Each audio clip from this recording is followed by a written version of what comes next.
An ordinary teenager, Chu Xingyun, never imagined that after a single night's sleep, he would wake up in an unfamiliar world. All of this was triggered by the launch of a global survival game.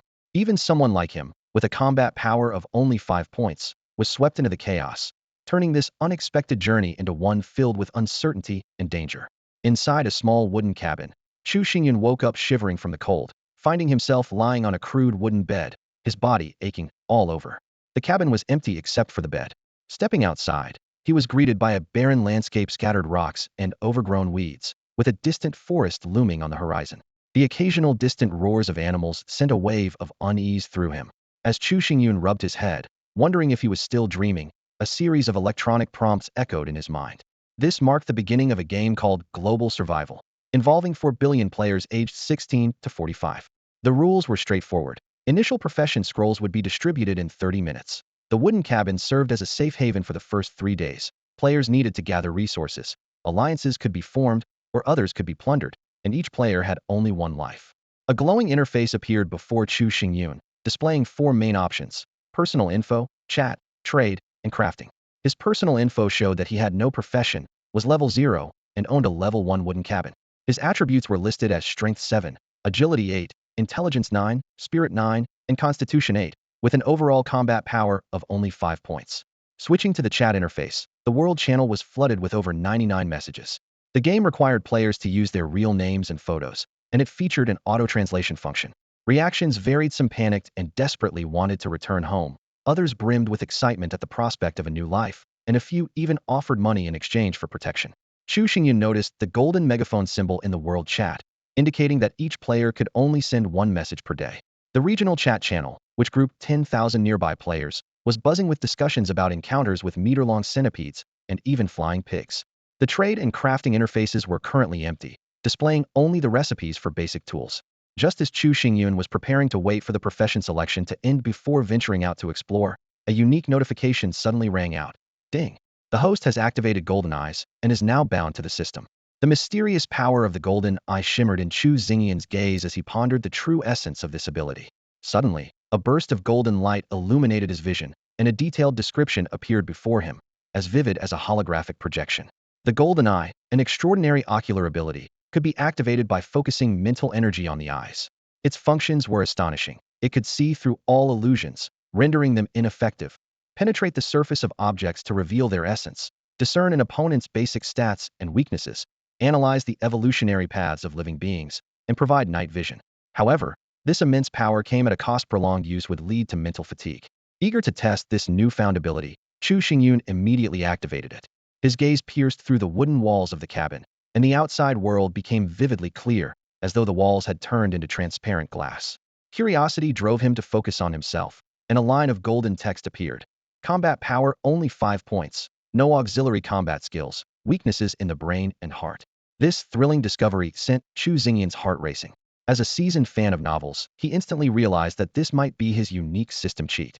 He quickly opened the chat interface, carefully scanning the world and regional channels, even searching for keywords, but found no mention of the Golden Eye. This only strengthened his resolve to keep it a secret. At that moment, a system announcement interrupted his thoughts. The initial profession scrolls were about to be distributed. Each person could only open 1 chest, and they had half an hour to make their selection, or else a random profession would be assigned. In the blink of an eye, Chu Xingyun found himself standing in a grand, imposing hall. The sides of the hall were lined with mysterious chests shrouded in gray mist. The scene reminded him of card games he had played before, opening 10 packs at the start, relying entirely on luck. Drawing a powerful card could secure an overwhelming advantage in the early stages. Activating the Golden Eye once more, Chu Xingyun focused on one of the chests. Golden text appeared.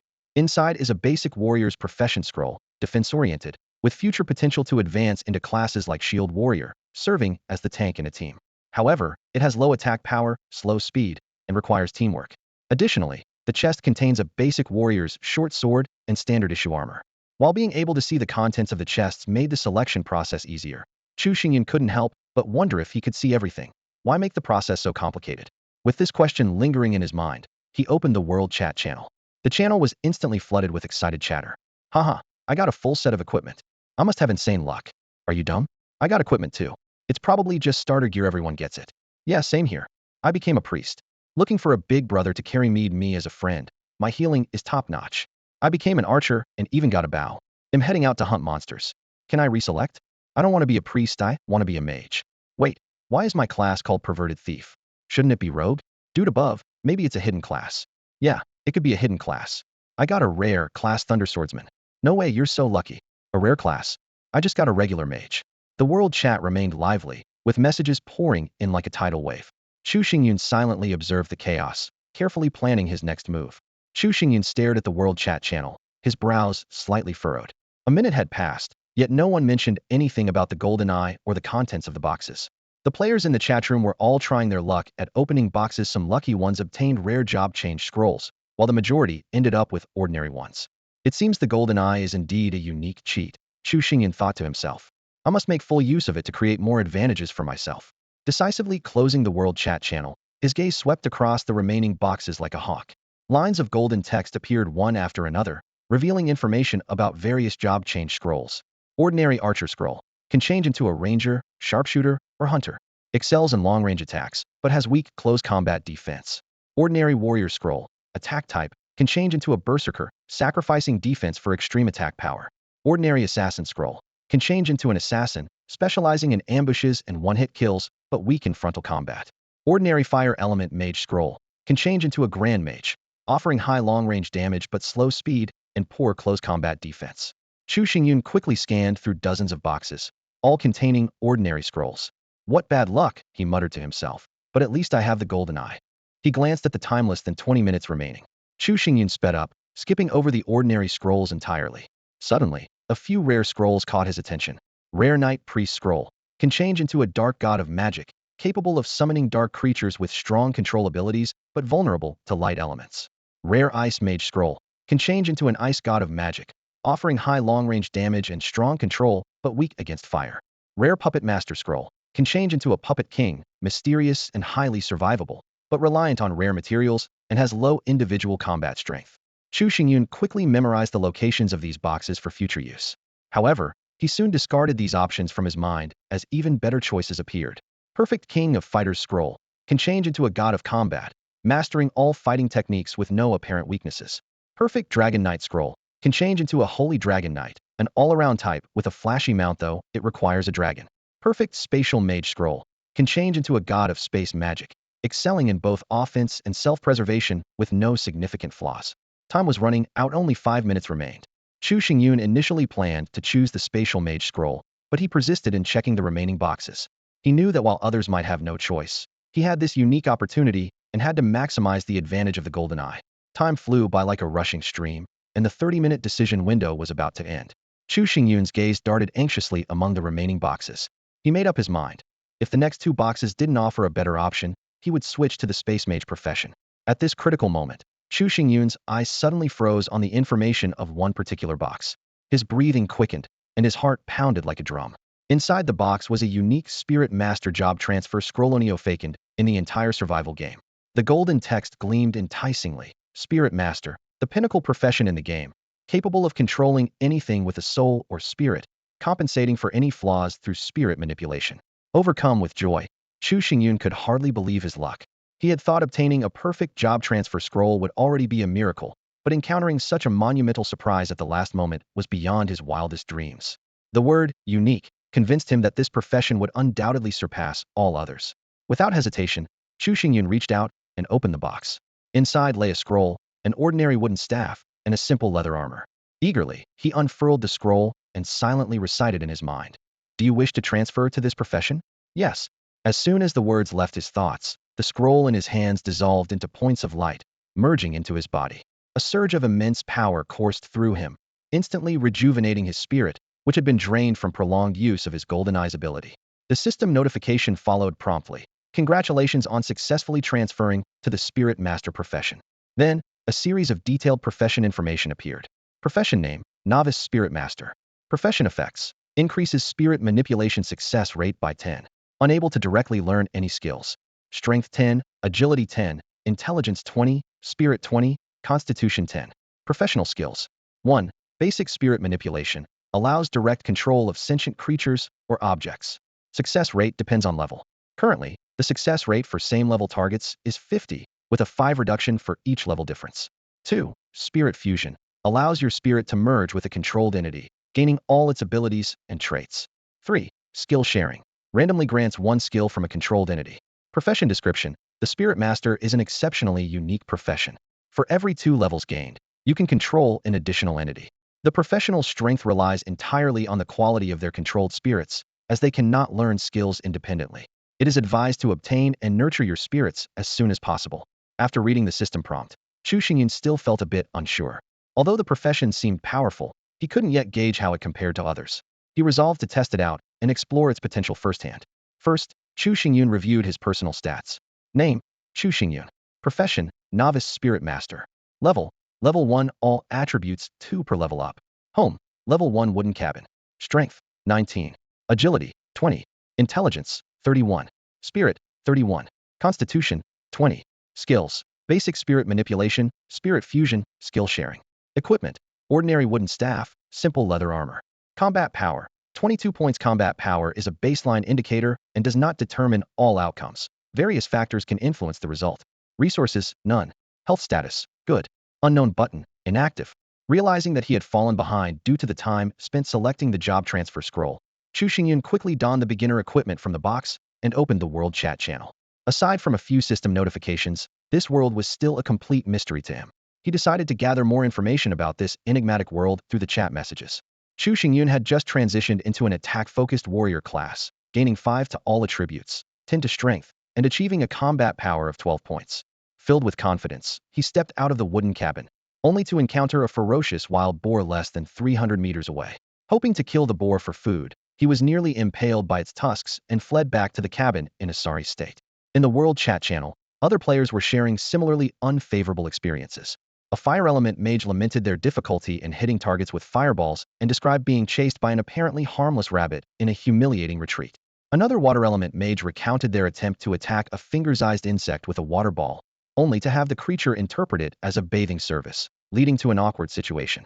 Some players commented that at least water element mages wouldn't die of thirst, while others complained they were already on the brink of dehydration. One unlucky player accidentally sat on a monster disguised as a rock, scaring themselves half to death. Another injured player desperately called for help in the chat, while a priest found themselves trapped inside their cabin, unable to fend off the relentless attacks of nearby monsters. Many players expressed their frustration at the game's extreme difficulty, describing the initial stage as nothing short of a nightmare. Experienced players advised against attacking monsters recklessly and suggested focusing on finding basic resources like food and water. Yet, even foraging was fraught with danger. One player shared a painful lesson about eating red fruit from a tree, which resulted in severe diarrhea. From analyzing these stories, Chu Xingyun began to form a clearer understanding of this perilous world. 1. His class attribute bonuses were double those of ordinary classes, but he lacked basic skills. 2. Class attribute tendencies. Warriors prioritized strength, rogues focused on agility, and mages favored intelligence. As a spirit summoner, he was closer to a mage-type class. 3. Classes were generally divided into strength-based e.g., shield warriors, berserkers, agility-based e.g., rogues, hunters, and intelligence-based e.g., mages, priests. 4. Different rarity levels of classes provided varying attribute bonuses upon leveling up, with these disparities growing more pronounced at higher levels. 5. Most monsters were currently stronger than players, so it was best to avoid conflicts. 6. The immediate priority was to find safe sources of food and water. Just as Chu Xingyun was strategizing his next steps, a sudden bark interrupted his thoughts. A massive dog, as large as a leopard and resembling a husky in appearance, was approaching the cabin. Instinctively, Chu Xingyun activated his golden eyes to carefully observe the menacing creature. Galehound. Attributes: Beast type, Wind type. Level 2. Spirit Beast quality, Black Iron. Skills: Windblade, Claw Strike. Combat power: 23. Status: Curious, excited. Weakness: Afraid of fire, vulnerable at the waist. Chu Xingyun couldn't help but sigh. This Galehound, despite being only level 2 and of Black Iron quality, had a combat power far exceeding his own. No wonder other players were struggling so much in this world. He realized that even with his doubled base attributes compared to regular classes, he was still a complete weakling in this dangerous realm. Chu Xingyun stood silently inside the small wooden cabin, his sharp gaze fixed on the outside, observing every movement. Suddenly, a deafening crash echoed around him, but the seemingly fragile wooden cabin remained completely unscathed. The protective effect of the novice's 3-day safety period was truly astonishing.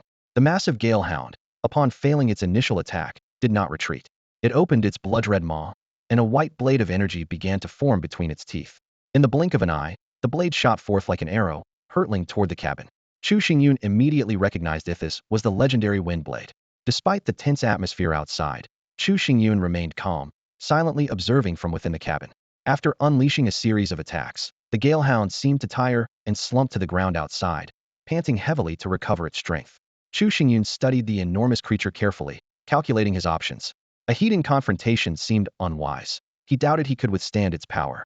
The beast was not only massive in size with strong limbs and razor-sharp teeth, but it could also unleash wind blades. On the other hand, Chu Xingyun lacked combat skills and was armed with nothing more than a wooden staff. The odds were clearly stacked against him. After much deliberation, Chu Xingyun decided to target the Galehound and attempt to use a skill on it. After all, every 2 levels of spirit mastery allowed him to gain control of an additional spirit beast. It was worth a shot. He quickly calculated his chances. The success rate of beginner spirit mastery on a level 1 creature was 10.5 for level 2, plus a 50 bonus from his class giving him a total success rate of 55. Without hesitation, Chu Xingyun raised his staff and aimed at the Galehound, releasing a beginner spirit mastery skill. However, the skill had no effect inside the cabin during the protection period. It seemed he couldn't take advantage of the system. Taking a deep breath, Chu Xingyun cautiously extended 1 foot outside the cabin. Seeing no reaction from the Galehound, he mustered his courage and stepped out. The massive hound appeared utterly exhausted, paying no attention to his movements. Standing at the cabin's entrance, Chu Xingyun raised his staff again and cast another beginner's spirit mastery spell. Yet, the skill failed once more. The Galehound, sensing something unusual, suddenly turned its head toward Chu Xingyun and unleashed a fierce wind blade from its mouth. Terrified, Chu Xingyun bolted back into the cabin at a speed he never thought possible, slamming the door shut behind him. The sound of a relentless barrage of attacks immediately filled the air outside. Good grief, that was intense. Chu Xingyun muttered to himself, trying to calm his racing heart while marveling at his own speed. The Galehound continued its ferocious assault for a while longer before finally settling down to rest. Fixing his gaze on the beast's every move, Chu Xingyun noticed it had moved slightly farther from the cabin. Seizing the opportunity, he dashed out, cast another beginner's spirit mastery spell, and swiftly retreated back inside. Once again, the skill failed. Frustrated, he grumbled, "Figures.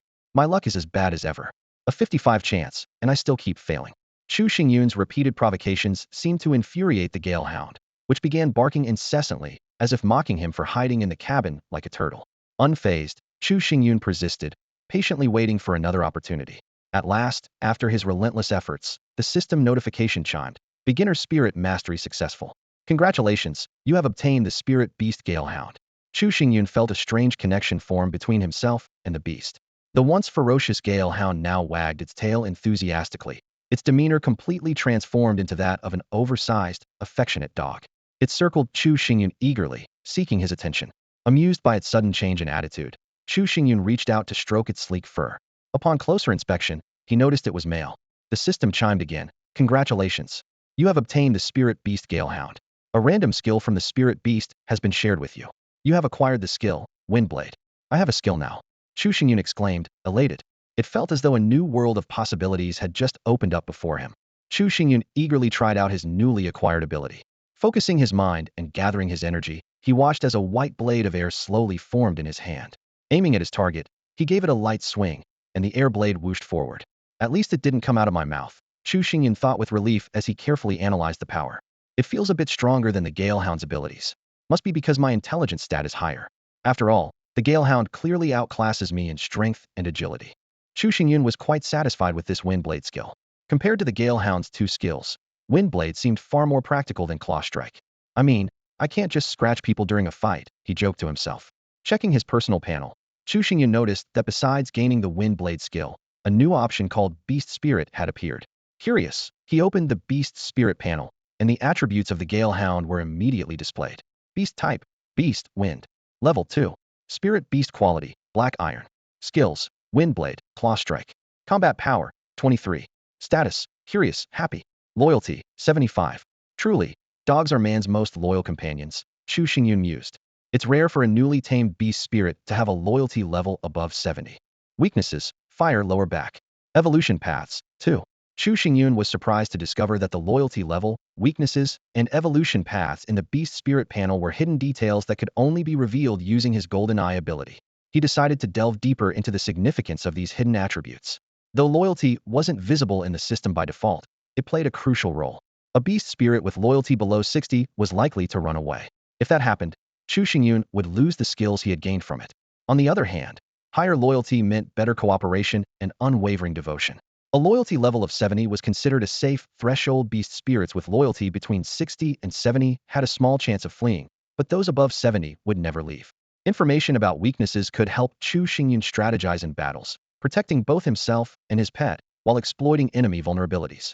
The evolution paths, however, were the most exciting aspect. Even though the Galehound's current quality was black iron, continuous evolution could greatly enhance its quality and unlock its limitless potential.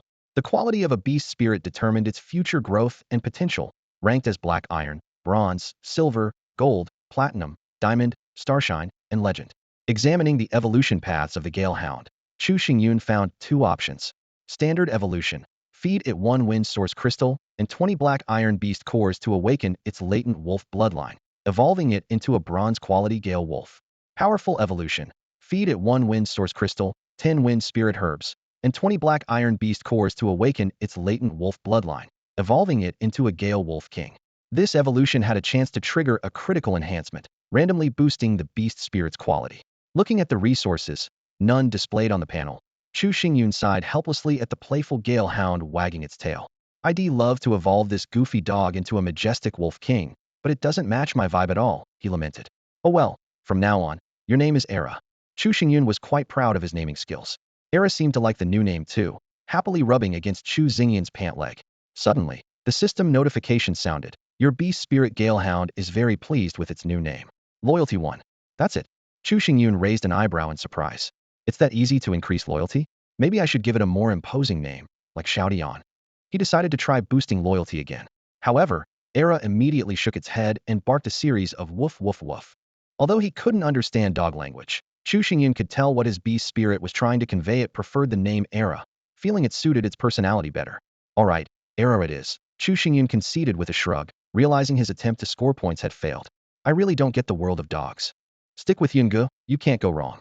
Chu Xingyun called out to Era, inviting the dog to join him in exploring the new world. Era, let's go raid some houses.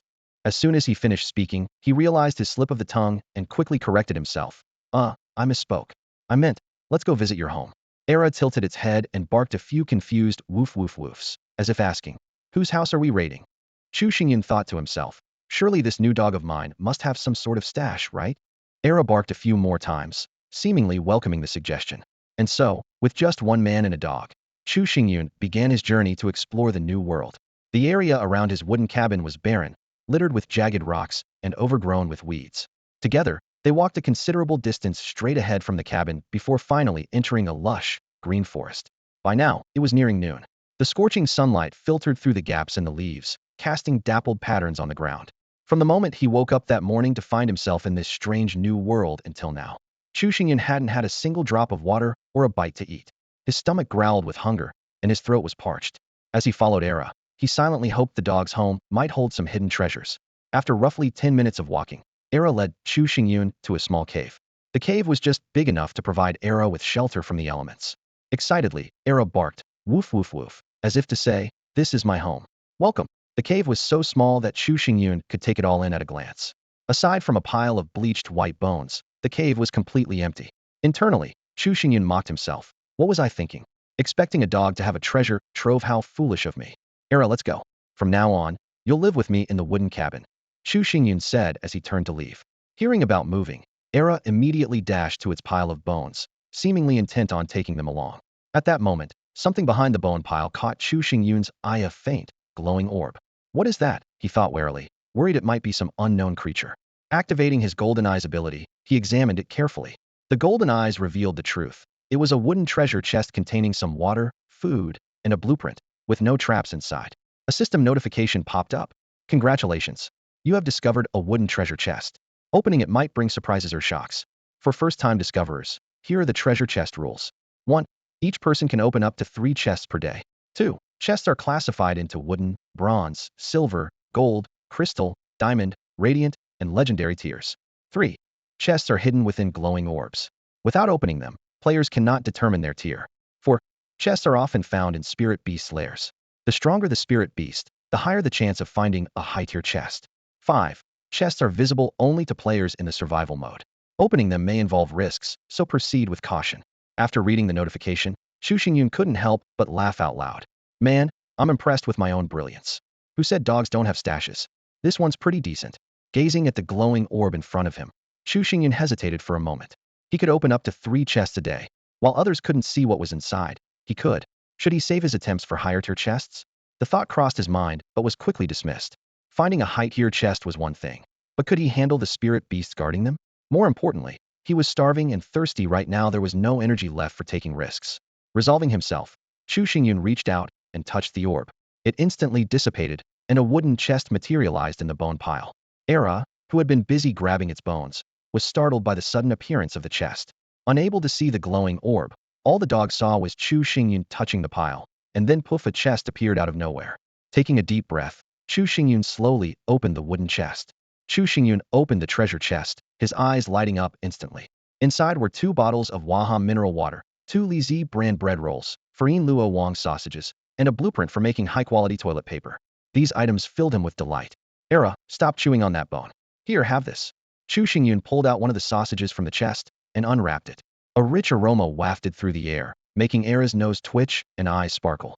In one swift motion, the dog grabbed the sausage, its face full of bliss as its tail wagged furiously like a little fan.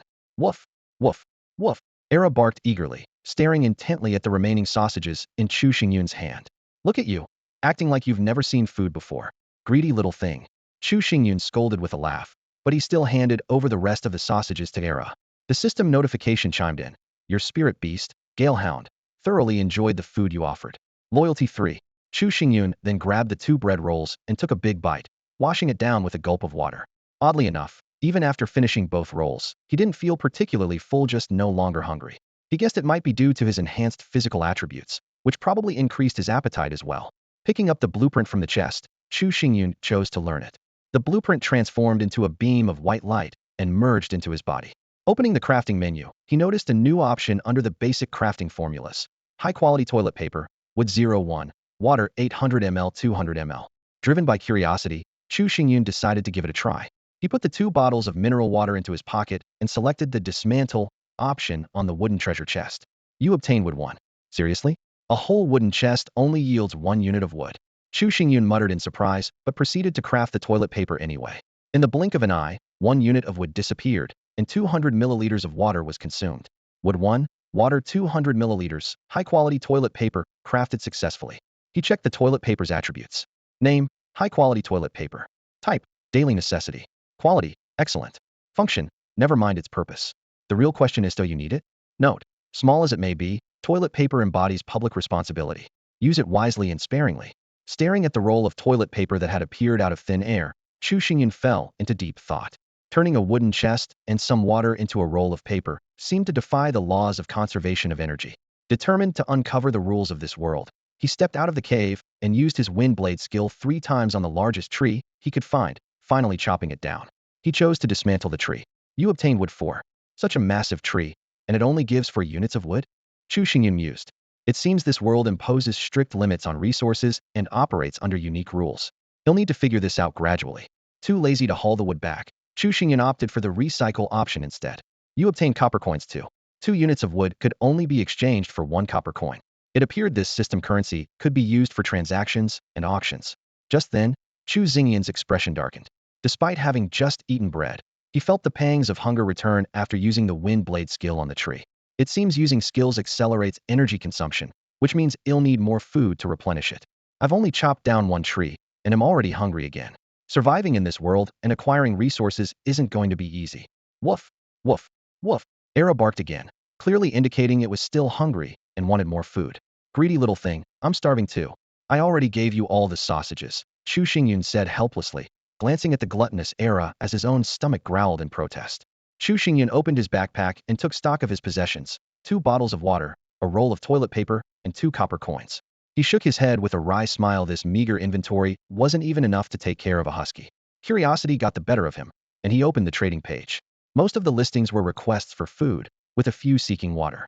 To his surprise, there were actually quite a few listings selling water. Chu Xingyun frowned in thought. In the survival novels he had read, Water was always an incredibly scarce resource. This world, however, seemed different. As he browsed more carefully, he noticed a few players who were likely water element mages selling water. Chu Xingyun speculated that using magic to produce water must consume a significant amount of energy, leaving these players likely starving as well. What shocked him even more was that some sellers were offering water in bulk, flooding the trading page with their listings. It was clear they had discovered a water source. Chu Xingyun casually clicked on one seller's listing. Qin Ming, selling 1 barrel of water container not included in exchange for food or 20 copper coins. He clicked his tongue. What a steep price. From his estimation, very few players at this stage of the game could afford it. At the beginning of the game, when everyone was still figuring things out, water and food were undoubtedly the most valuable commodities. Looking down at his 2 copper coins, Chu Xingyun let out a sigh. This amount of money was practically useless. He began brainstorming ways to acquire more water and food to build up his resources. His eyes fell on the roll of toilet paper in his hand. Deciding to get rid of this inconvenient item, he resolved to list it in the trading section. Chu Xingyun quickly skimmed through the trading rules. To prevent abuse of the system as infinite storage, listed items could not be reclaimed, and if unsold after 3 days, they would be bought back by the system at a minimal price. Without hesitation, he put up his item. Seller, Chu Xingyun. Item, toilet paper X1. Wanted, food or 20 copper coins. Someone selling a barrel of water for 20 copper coins. Me. Price isn't unreasonable. Chu Xingyun reassured himself. As soon as his listing went live, the world chat channel exploded. In a trading zone dominated by requests for water and food, toilet paper was undoubtedly a novelty. Players speculated whether it was an item brought in from the real world. Some marveled at Chu Xingyun's luck, while others expressed their desire for the toilet paper. Chu Xingyun hadn't anticipated that his action would cause such a stir, let alone shift the entire tone of the world chat.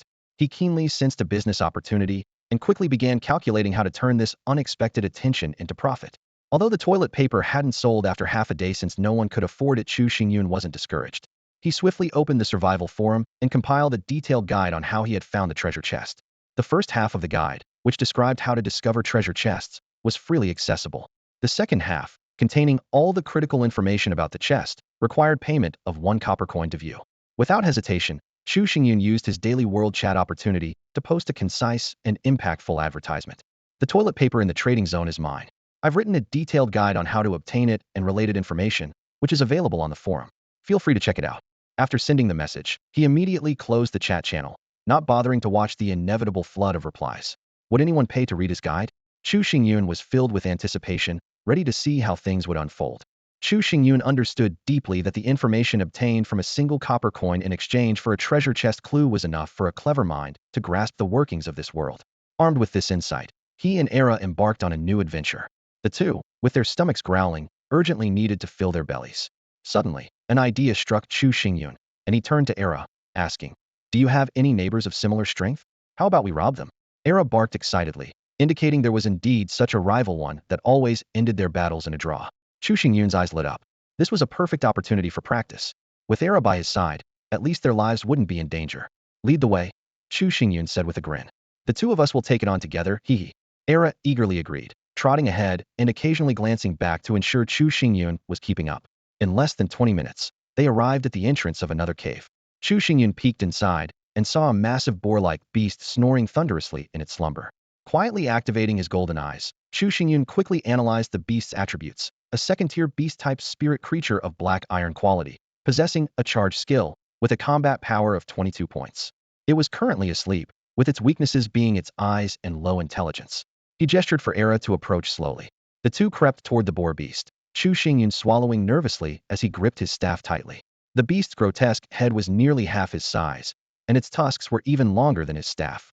Noticing the beast beginning to stir as if sensing something unusual, Chu Xingyun decisively commanded, "Era, attack its right eye."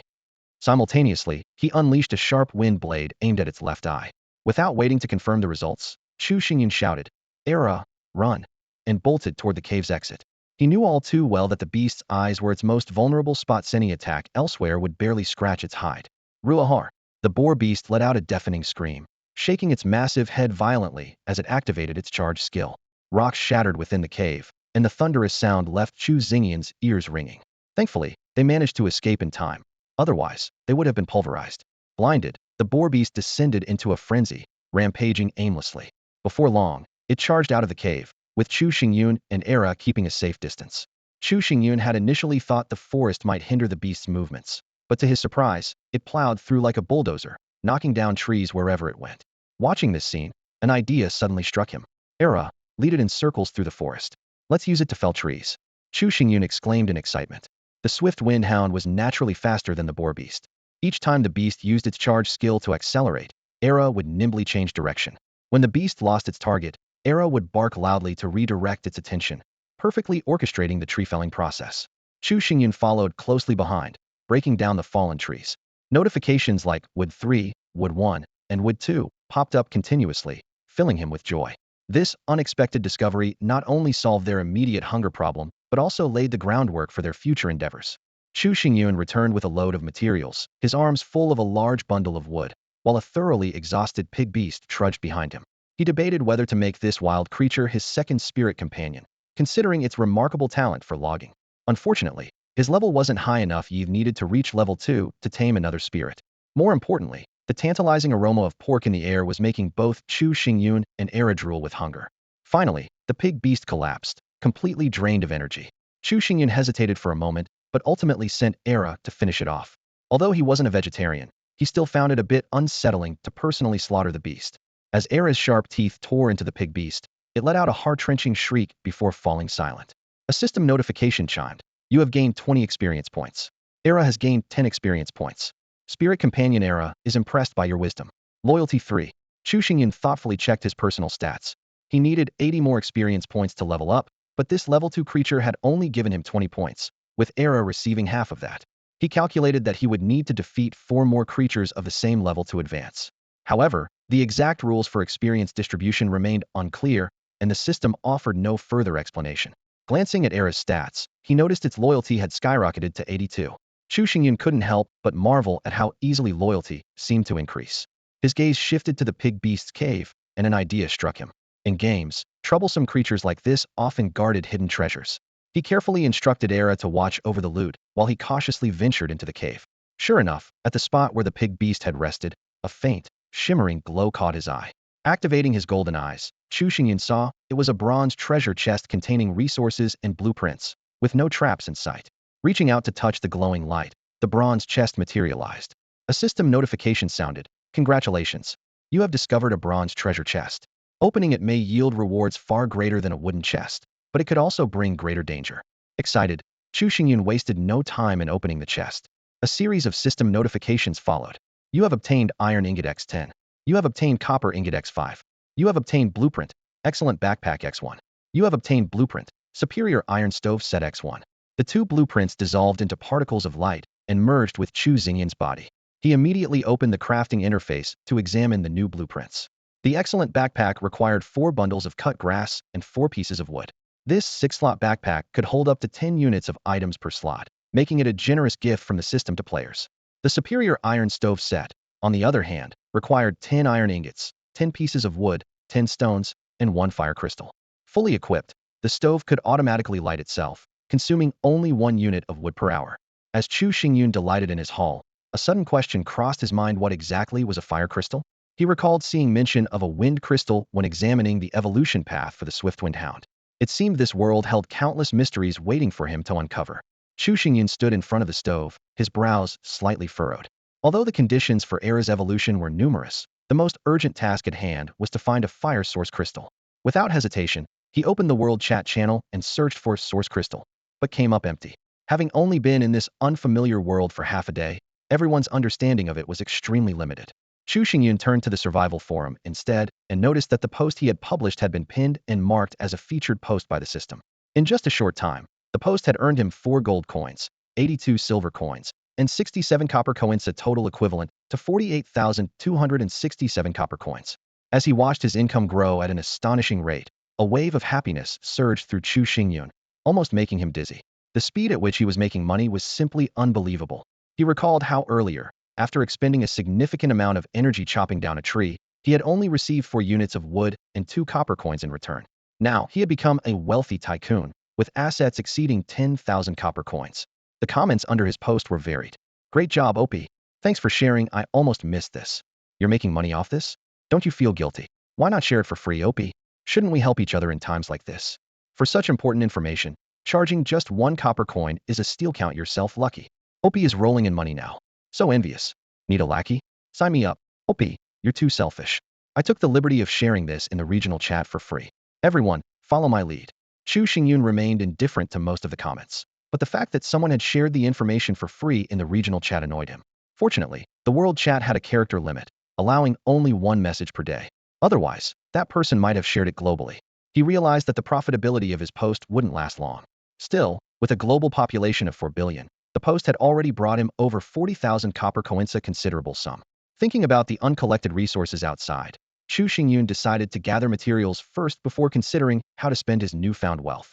He collected 2 units of stone, crafted a simple stone knife, and began cutting grass. You obtained grass clippings 16. After gathering 16 units of grass, Chu Xingyun paused and opened the crafting menu. Wood 16, grass clippings 16, high-quality backpack successfully crafted. High-quality backpack 4. He then checked the backpack's attributes. Name, high-quality backpack. Type, tool. Quality, high quality. Function, storage. Note, contains 6 slots. Each slot can hold one type of item, with a maximum of 10 units per type. Chu Xingyun organized his resources, filling 2 backpacks with 90 units of wood, 10 units of iron, 6 units of copper, and 2 bottles of mineral water. Suddenly, Era barked loudly, signaling it wanted to eat pork. While Era was his loyal companion, Chu Xingyun had no intention of eating pork that had been in its mouth. He quickly selected the disassemble option. You obtained pork 50.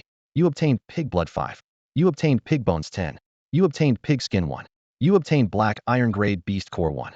System notification. The flesh of the piglu beast is tender and delicious. Its bones and meat are nutritious, and its broth can strengthen muscles, restore stamina, and promote recovery. Chu Xingyun marveled at the abundant resources from the piglu beast: 50 units of meat, pig skin for rendering fat, and bones for making soup. Unfortunately, the pig blood couldn't be used to make blood sausages, nor did he have a container to store it. Reluctantly, he discarded it. The black iron grade beast core was exactly what Era needed for its evolution. Seeing Era drooling with excitement, Chu Xingyun tossed the core to it. Era swallowed it in one gulp and immediately started rubbing against Chu Xingyun's pant leg in excitement, completely forgetting about the pork. With his bags full of resources, Chu Xingyun decided to take a break and drop everything off at the small wooden cabin. He skillfully packed the materials obtained from dismantling the porcine beast into the remaining 2 backpacks, and then instructed Era to carry all 4 packs. Watching Era hilariously struggling with a bag on each leg, Chu Xingyun couldn't help but chuckle as he walked back home hands-free. Back at the cabin, Chu Xingyun eagerly opened the forum interface to check his earnings. After taking a sip of water to quench his thirst, he noticed that his strategy post was still trending. In just a short time, he had earned 6 gold coins, 32 silver coins, and 28 copper coins, equivalent to a total of 63,228 copper coins. The sudden sense of wealth inspired Chu Xingyun to make bold moves. First, he checked on his previously listed toilet paper trade and was delighted to find it had sold, earning him 20 copper coins. Though this small amount now seemed insignificant, it was still a promising start. It had been half a day since 4 billion people entered the survival game. This brief period was enough for many to adapt to the new world, explore, and make progress. Some were naturally lucky, others exceptionally intelligent, and a few were skilled in wilderness survival and combat. Of course, there were also cheat-like individuals like Chu Xingyun. By now, the trading zone had become much more diverse. With limited resources, Chu Xingyun filtered his search to items available for currency trade. As he refreshed the interface, a wide array of goods appeared before him. Tomatoes, salt, fire spirit grass, and other food and medicinal herbs, as well as basic resources like stone, copper, iron, and firewood. Chu Xingyun felt like a shopper on a Black Friday spree. With over 60,000 copper coins in hand, he confidently swept through the trading list, buying almost everything with reasonable prices. Soon, one corner of the cabin was piled high with newly purchased items. This shopping spree cost him 16,283 copper coins, but the haul was impressive: 367 units of wood, 326 units of stone, 164 iron blocks, 97 copper blocks, and 2 silver blocks. These foundational materials would undoubtedly prove useful in the future, so Chu Xingyun decided to store them for now. In addition, he splurged on a feast for himself: 2 tomatoes, 6 portions of salt, 8 eggs, and 4 bananas. To aid in spirit evolution, he purchased 3 fire spirit grass, 2 wind spirit grass, and 2 black grade beast cores, indicating that some experts had already begun hunting monsters. The most exciting find for Chu Xingyun was a single earth source crystal. Source crystals had versatile use. He knew of at least 2 evolving spirit beasts and crafting high-tier equipment. Although he currently only had a stove blueprint requiring a fire source crystal, the appearance of an earth source crystal suggested that a fire source crystal might not be far behind. Chu Xingyun began planning his next acquisitions. Chu Xingyun stood before the trading zone, holding 50 portions of fresh pork in his hands, his eyes gleaming with shrewdness. He understood all too well that in this resource-deprived world, pork was undoubtedly one of the most enticing commodities. Put 30 portions of pork on the shelf, Chu Xingyun muttered to himself, his fingers swiftly sliding across the virtual interface. He quickly set the transaction terms. Seller Chu Xingyun, item pork 1, payment fire source crystals, or any type of source crystal, along with a striking advertisement. Delicious meat from the pig beast, rich in nutrients. Great for soup to strengthen bones and replenish energy quickly. Chu Xingyun's advertisement was loud and alluring. He was confident in his sales prospects. After all, very few people in this world could provide edible meat. Chu Xingyun's actions were like a bombshell, causing a massive stir in the trading zone. Already renowned for his earlier strategy post, this bold move further cemented him as the center of attention. The world chat channel erupted instantly. Oh my gosh, Chu Xingyun just bought all 4 of my items listed in the trading zone. Same here. He bought all my eggs, but didn't buy my chickens. Why didn't Boss Chu buy my stuff?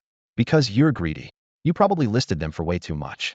As the discussions grew more heated, more people noticed Chu Xingyun's interest in acquiring fire source crystals. The chatter grew louder. Boss Chu is selling pork now. I'm so broke I'm chewing on tree bark, and he's out here selling pork. What's a fire source crystal? Boss Chu, enlighten us. Did Boss Chu just slaughter a pig? So impressive. I was just running for my life from one. Boss Chu, want to see a dance performance? I can do an exotic dance for just 1 piece of meat. The lively discussions in the chat channel accelerated Chu Xingyun's acquisition efforts. His private messages had been flooding in since he posted about the trade, prompting him to mute notifications. When he finally checked, he was greeted with over 99 unread messages. Chu Xingyun sifted through them expressionlessly, only focusing on those related to fire source crystals and ignoring the rest. Boss Chu, what is a fire source crystal? Boss Chu, where can we find fire source crystals? The repetitive questions left Chu Xingyun speechless. If I knew, would I still need to ask you guys? He thought to himself, promptly closing the useless messages without hesitation. Just as he was about to give up hope, the 7th message caught his attention. I have a fire source crystal, but your price is too low. 5 pieces of meat, and you need to tell me what the crystal is used for. If you agree, message me to trade. Chu Xingyun's eyes lit up. Although he didn't particularly care about the value of the pork, he urgently needed the fire source crystal. He quickly glanced at the sender's information when Yukai, whose photo exuded an air of sharpness and capability. Without hesitation, Chu Xingyun sent a friend request, which was instantly accepted. I can agree to your terms. Chu Xingyun got straight to the point, but you need to tell me how you obtained this fire source crystal. No problem. When Yukai replied readily. The two completed the trade swiftly. Chu Xingyun fulfilled his end of the deal by explaining that the source crystal could be used to craft items, while when Yukai disclosed that he had acquired the fire source crystal by trading food with a thief, who claimed to have found it in a bronze treasure chest. When Yukai, a businessman in the real world, had chosen the priest class in the game. To survive, he quickly became a middleman, leveraging his sharp business acumen to trade a significant amount of resources within a single morning. This success was partly thanks to Chu Xingyun's earlier strategy post. Out of gratitude and admiration for Chu Xingyun, when Yukai was especially polite and expressed a strong desire to collaborate and communicate further, he even invited Chu Xingyun to reach out anytime he needed assistance. In this way, Chu Xingyun not only obtained the precious fire source crystal, but also gained a potentially valuable ally. His eyes sparkled with wisdom, as if he could already envision a broader and brighter future ahead. The moment Chu Xingyun got his hands on the fire source crystal, he eagerly opened the crafting interface. Before him appeared the list of materials required to create the high-quality iron stove set. Wood 45710, iron blocks 17410, stone 32610, fire source crystal 11. Taking a deep breath, he clicked the craft button. With a brief flash of light, the materials were quickly consumed. Iron blocks 10, wood 10, stone 10, fire source crystal 1. In the very next second, a brand new iron stove materialized in the corner of the small wooden cabin, instantly adding a touch of liveliness to the otherwise empty space. Chu Xingyun approached to inspect the stove's attributes. Its name was High-Quality Iron Stove Set, categorized as a tool with excellent quality. To his delight, he discovered that it could ignite automatically with just the addition of wood. 1 unit of wood could sustain the fire for an hour, and the flame intensity could be adjusted freely. Looking around, the once sparse cabin, which had only contained a wooden bed, now felt crowded. One corner was piled with freshly acquired supplies, while the other housed the newly crafted stove. Era, his curious companion, circled around the massive object that had suddenly appeared. The stove came equipped with all the necessary utensils, except for bowls and basins. Chu Xingyun reopened the crafting interface and used 8 units of wood to make 4 wooden bowls and 2 wooden basins. He also used 2 units of stone to craft a stone knife. Next came the main event, cooking. Having grown up in an orphanage, Chu Xingyun was no stranger to this task. He carefully seasoned the iron pan with a small piece of pork skin, rendered fat to create cooking oil, and began stir-frying pork and scrambled eggs with tomatoes. Since there was no rice, he simply added a pinch of salt for flavor. The pork in this world was incredibly fragrant, perfectly marbled, and melted in the mouth. Unable to resist, Chu Xingyun stir-fried 2 extra pieces and gave one to the drooling Era. Together, man and dog feasted heartily, their mouths glistening with oil. After the meal, Chu Xingyun contentedly gnawed on 2 bananas. Lying on the somewhat stiff wooden bed, he suddenly felt that being transported to this world wasn't so bad. At least the pork here was extraordinarily delicious. However, with no television for entertainment, he resorted to idly scrolling through the chat channels, hoping to find some useful information. The world chat channel was buzzing with activity. Someone bragged about opening a wooden treasure chest left by a wild boar. Another recounted being chased by a boar and breaking their personal sprint record. A mage boasted about killing a rabbit with a fireball, only to burn the meat to a crisp. A self-proclaimed veteran player shared survival tips, while a desperate individual sought a healer after being bitten by a snake. In the regional chat channel, someone reminded everyone to be cautious and focus on smaller monsters at this stage. Just then, a message caught Chu Xingyun's attention. "I'm so hungry. Can anyone spare some food? He'll pay back double for sure." After browsing the chat section and forums, Chu Xingyun found no particularly useful information. After a morning of relentless news bombardment, he decided to take a short break to recharge for the upcoming adventure. The hard surface of the wooden bed made it difficult for him to rest, and Chu Xingyun soon got up. Before setting off, he planned out 3 key objectives for himself: finding a water source, stockpiling resources, and improving his strength. He knew that in this dangerous new world, these were essential for survival. Calling Era to lead the way, Chu Xingyun headed toward the spot where it usually drank water. After a brief rest, he felt noticeably better, and his steps became lighter. Along the way, he keenly spotted some wild fruits exuding a tempting sweet aroma. With a gentle tap, he collected 13 sweet fruits into his bag. The system informed him that these fruits could not only be used as a flavor enhancer, but also be processed into sugar crystals. Chu Xingyun silently celebrated this unexpected find. After about half an hour of walking, the sound of flowing water reached his ears. Chu Xingyun became cautious, fully aware that water sources in this world often attracted dangerous beasts. He gestured for Era to tread lightly, while activating his golden eyes to carefully scan the surroundings. In front of him was a naturally formed stream. In the woods by the stream, Chu Xingyun spotted a large white rabbit. It was 3 times the size of an ordinary rabbit, its chubby body radiating a comical charm. The rabbit seemed to sense Chu Xingyun's presence and initiated a game of chase. Every time Chu Xingyun got close, the rabbit would dart away a short distance before stopping, as if taunting him. This behavior irritated Chu Xingyun, and he immediately directed Era to flank it. Eventually, the white rabbit stopped about 10 meters away, its red eyes gleaming with a provocative glint. The system identified it as a spirit beast called a run-run rabbit, known for its exceptional ability to escape. Without hesitation, Chu Xingyun launched a wind blade attack, but the nimble rabbit dodged it. Just as the rabbit was preparing to flee, Era displayed astonishing speed and landed a precise strike with its claws. "You have gained 10 experience points." Era has gained 5 experience points. The system notification chimed. Chu Xingyun noticed that the experience points for defeating a level 1 monster were halved this time, and even though his attack had missed, he still earned experience. This realization made him understand that he could rely on his spirit companion to help farm experience, bringing a satisfied smile to his face. Chu Xingyun carefully surveyed his surroundings. After confirming it was safe, he began to process his spoils. Skillfully, he dismantled the run-in rabbit, obtaining 12 portions of rabbit meat, 1 rabbit hide, and a black iron quality beast core. Although the rabbit was sizable, it paled in comparison to the pig beast he had dealt with before. After storing the spoils in his backpack, Chu Xingyun started searching the area. He hoped to find a treasure chest, but came up empty-handed. Eventually, he reached a small stream. Watching the clear water flow, a spark lit in his eyes as he recalled his envy earlier that morning when he saw someone selling water in large quantities.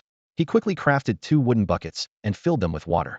However, when he realized that the buckets couldn't be stored in his backpack, he had to abandon the idea. Instead, Chu Xingyun decided to list the water for sale directly, thinking to himself that it was finally his turn to strike it rich. But as he opened the trading page, reality hit him hard. With more people exploring this world, the price of water had plummeted. The marketplace was flooded with listings of water at a mere 1 copper coin per bucket. The market was saturated. Chu Xingyun realized that most people's first instinct upon arriving in this world was to search for water and food. With a massive population of 4 billion, even without guides, someone was bound to find water sources. The fierce competition had driven water prices to an all-time low. Despite this, water, being an essential resource, still had some demand. Those in urgent need or the wealthy who didn't mind spending would still buy it. Many continued to list water buckets in exchange for copper coins. However, Chu Xingyun wasn't someone who cared about earning a couple of copper coins. Do you think this will stop me from making a fortune? Chu Xingyun muttered to himself with a sly grin. If I can't sell water, why not sell toilet paper? He keenly realized that after nearly a full day in this world, many people would have experienced the inconvenience of using the bathroom, especially women. As a transmigrator from a civilized society, he knew that given the choice, people wouldn't hesitate to spend on a roll of toilet paper. Though toilet paper might not be a monopoly, the competition was sure to be much less intense. Chu Xingyun even anticipated a potential shortage, where demand would outstrip supply, making his listings a hot commodity. Determined to put his idea into action, he felt confident he wouldn't lose out no matter what. Using the resources at hand, Chu Xingyun utilized the stream's water source to start making toilet paper. He used 2 buckets of water, 40,000 milliliters in total, and 200 units of wood to produce 200 rolls of high-quality toilet paper. Then, he fetched 2 more buckets of water and repeated the process. In the end, he used up 400 units of wood and crafted 400 rolls of high-quality toilet paper. With anticipation, Chu Xingyun listed all 400 rolls of toilet paper for sale, waiting to see the market's response. He believed this seemingly simple idea could bring him unexpected profits. At the stall of the seller Chu Xingyun, a roll of toilet paper had unexpectedly become the hottest commodity. With sharp business acumen, he set up multiple exchange options: 1 source crystal, 10 units of wood, 10 pieces of stone, 8 pieces of iron, or 4 pieces of copper. Buyers could choose any of these. Chu Xingyun chuckled to himself. This was the perfect chance to profit from the situation. The cost of a roll of toilet paper was merely 1 unit of wood, yet it could be traded for 10 times the basic resources. If someone exchanged rare resources for it, the profit would be even more significant. He understood the rules of survival games deeply and knew that resources were far more valuable than most people currently realized. While others were still struggling to secure food and shelter, Chu Xingyun had already begun stockpiling various resources in large quantities. He firmly believed that in the near future, when other players recognized the value of resources, their prices would inevitably skyrocket. Chu Xingyun's toilet paper once again caused a stir in the chat channel. Look, Chu Xingyun has restocked toilet paper in the trading zone. There's a stock of 400 rolls. Boss Chu is unbelievably rich. Amid the heated discussions, gender differences became apparent. Female players were more eager to purchase toilet paper, while male players focused on accumulating resources. Just as Chu Xingyun was reveling in dreams of wealth, a running rabbit appeared by the stream to drink water. He decisively closed the system interface, no longer paying attention to the toilet paper frenzy, and focused instead on hunting and leveling up. Over the next 3 hours, Chu Xingyun and his companion, Era, worked seamlessly together, conducting a thorough sweep around the stream. They successfully killed 5 level 1 running rabbits and 3 level 2 swine beasts. All the prey was dismantled into resources and stored in his inventory. This effort earned Chu Xingyun 110 experience points, enough to level up gloriously. After leveling up, Chu Xingyun eagerly checked his personal stats. Name: Chu Xingyun. Class: Novice Spirit Master. Level 2. Homestead. Level 1 Wooden Cabin. Attributes: Strength 21, Agility 22, Intelligence 33, Spirit 33, Constitution 22. Skills: Beginner Spirit Mastery can tame 2 spirit beasts, 1 per 2 levels, Spirit Infusion, Sharing, Windblade. Tamed Beast, Arrow Windhound. Equipment: Ordinary Wooden Staff, Ordinary Leather Armor, Excellent Backpack. Combat Power: 25 points base combat power, actual battle outcomes influenced by various factors. In the resource section, his inventory was abundant: 37 wood, 314 stone, 164 iron, 103 copper, and 2 silver. All 400 rolls of toilet paper were listed for trade. Additionally, he had 5 units of salt, 4 eggs, 2 bananas, 13 sweet fruits, 2 bottles of mineral water, 1 empty, 3 fire spirit grass, 2 wind spirit grass, and 9 black iron grade beast cores. His meat supplies were plentiful: 142 units of pork, 30 units listed for trade, 30 pork bones, 2 pork hides, 60 units of rabbit meat, and 5 rabbit hides. His health status was excellent, and he needed only 110 more experience points to reach level 3. While the overall changes weren't dramatic, Chu Xingyun's combat power had increased by 3 points, and his capacity to tame spirit beasts had grown by 1 slot. Most importantly, he had amassed a significant amount of valuable resources, laying a solid foundation for future development. The exhaustion from continuous battles washed over Chu Xingyun, prompting him to return to the cabin for a temporary rest. Although Era was his main partner, it was not yet strong enough to handle everything alone, requiring Chu Xingyun to step in and assist. He calculated silently that once he tamed a second spirit beast, combat might become significantly easier. On the way back, Era dutifully carried the backpack, while Chu Xingyun, adhering to a principle of no waste, personally carried 2 buckets of water. Upon returning to the cabin, he quenched his thirst with a refreshing sip of mineral water. Although the stream water was drinkable, he preferred to boil it first for safety. After settling in, Chu Xingyun fed Era a black iron beast core and then swiftly prepared 3 portions of meat, 2 for himself and 1 for Era. During the meal, he glanced at the sky, estimating that nightfall was still some time away. In his mind, Chu Xingyun planned to seize the opportunity to open one last treasure chest for the day. While each person could open 3 chests daily, his earlier battles by the stream, despite defeating numerous monsters, had yielded no treasure chests. He speculated that the chests might be hidden in monster lairs. In just one day, Chu Xingyun had already leveled up twice and accumulated a good amount of supplies. Yet, his heart remained uneasy. As an orphan, he had always harbored a deep sense of vigilance, and now, in such a perilous world, that feeling was amplified. He constantly reminded himself of the need to grow stronger, knowing that only by enhancing his own abilities could he survive in this dangerous realm. Time was pressing. Chu Xingyun planned to return to the cabin before nightfall, as the dangers of this unfamiliar world's nighttime remained unknown. After finishing his meal, he quickly organized the supplies in his backpack and set out again. This time, he directed Era to lead the way to the lair of the strongest nearby monster. Now at level 2, Chu Xingyun was confident in his ability to tame spirit beasts below level 4 with over a 50 success rate. His goal was clear: to find and tame a more powerful spirit beast. After all, the stronger the monster, the higher the likelihood of finding a high-tier treasure chest in its lair. According to Era's description, the powerful monster was slow-moving. Chu Xingyun calculated that even if he couldn't defeat it, he could retreat to the safety of the cabin, which still had 3 days of protection remaining. With a fortune favors the bold mindset, he decided to take the risk. Heading left from the cabin, they walked for about 40 minutes. Chu Xingyun couldn't help but reflect on how his physical activity had significantly increased since arriving in this world, though fortunately, his stamina had improved as well. When they reached a point where the cave was visible in the distance, Chu Xingyun and Era stopped. Based on Era's description, the monster in the cave was formidable, prompting Chu Xingyun to proceed with extra caution. They approached the cave slowly, and Chu Xingyun activated his golden eyes to analyze the monster inside. Gray Bear King. Attributes: Beast, Earth. Level 3. Spirit Beast Quality, Gold. Skills: Earth Spikes, Earth Shield, Gravity Field, Bear King's Intimidation. Combat Power, 43. Status: Lazy. Weaknesses: Poor eyesight, gluttonous. After examining the information, Chu Xingyun drew in a sharp breath. The bear's spirit beast quality was gold. Compared to Era's black iron quality, there were still 2 tiers bronze and silver in between, making it a leap of 2 whole levels. Its combat power of 43 far exceeded Era's by 20 points. Sending Era to fight, it would be tantamount to serving it on a platter. Fortunately, the bear's weakness was its slow movement. Otherwise, Chu Xingyun would have turned and fled without hesitation. He pondered whether he could use the same kiting strategy as he had with the pig beast. However, he quickly realized that the bear also had a gravity field skill. If his movements were restricted, the consequences would be dire. Chu Xingyun stared at the massive bear covered in gray fur inside the cave, estimating that if it stood upright, it would reach a height of 4 to 5 meters. Its sheer size made him hesitate. But just as he was about to retreat, his peripheral vision caught sight of a glowing orb. The golden glint in his eyes flickered as Chu Xingyun's gaze locked onto the golden treasure chest not far away. This rare artifact, second only to the crystal chest, caused his heartbeat to quicken and his breathing to become rapid.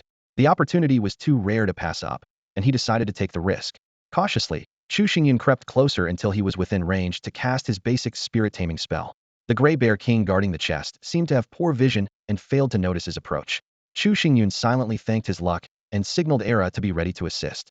Taking a deep breath, Chu Xingyun cast the basic spirit taming spell at the Gray Bear King. However, the spell failed. The Gray Bear King suddenly snapped to attention, baring its teeth as it glared at Chu Xingyun. With a deafening roar, it dropped to all fours and charged toward him. The ground trembled violently under the bear's charge, and Chu Xingyun nearly lost his grip on his staff out of fear. Steadying himself, he quickly attempted the spell again. Unfortunately, it failed once more.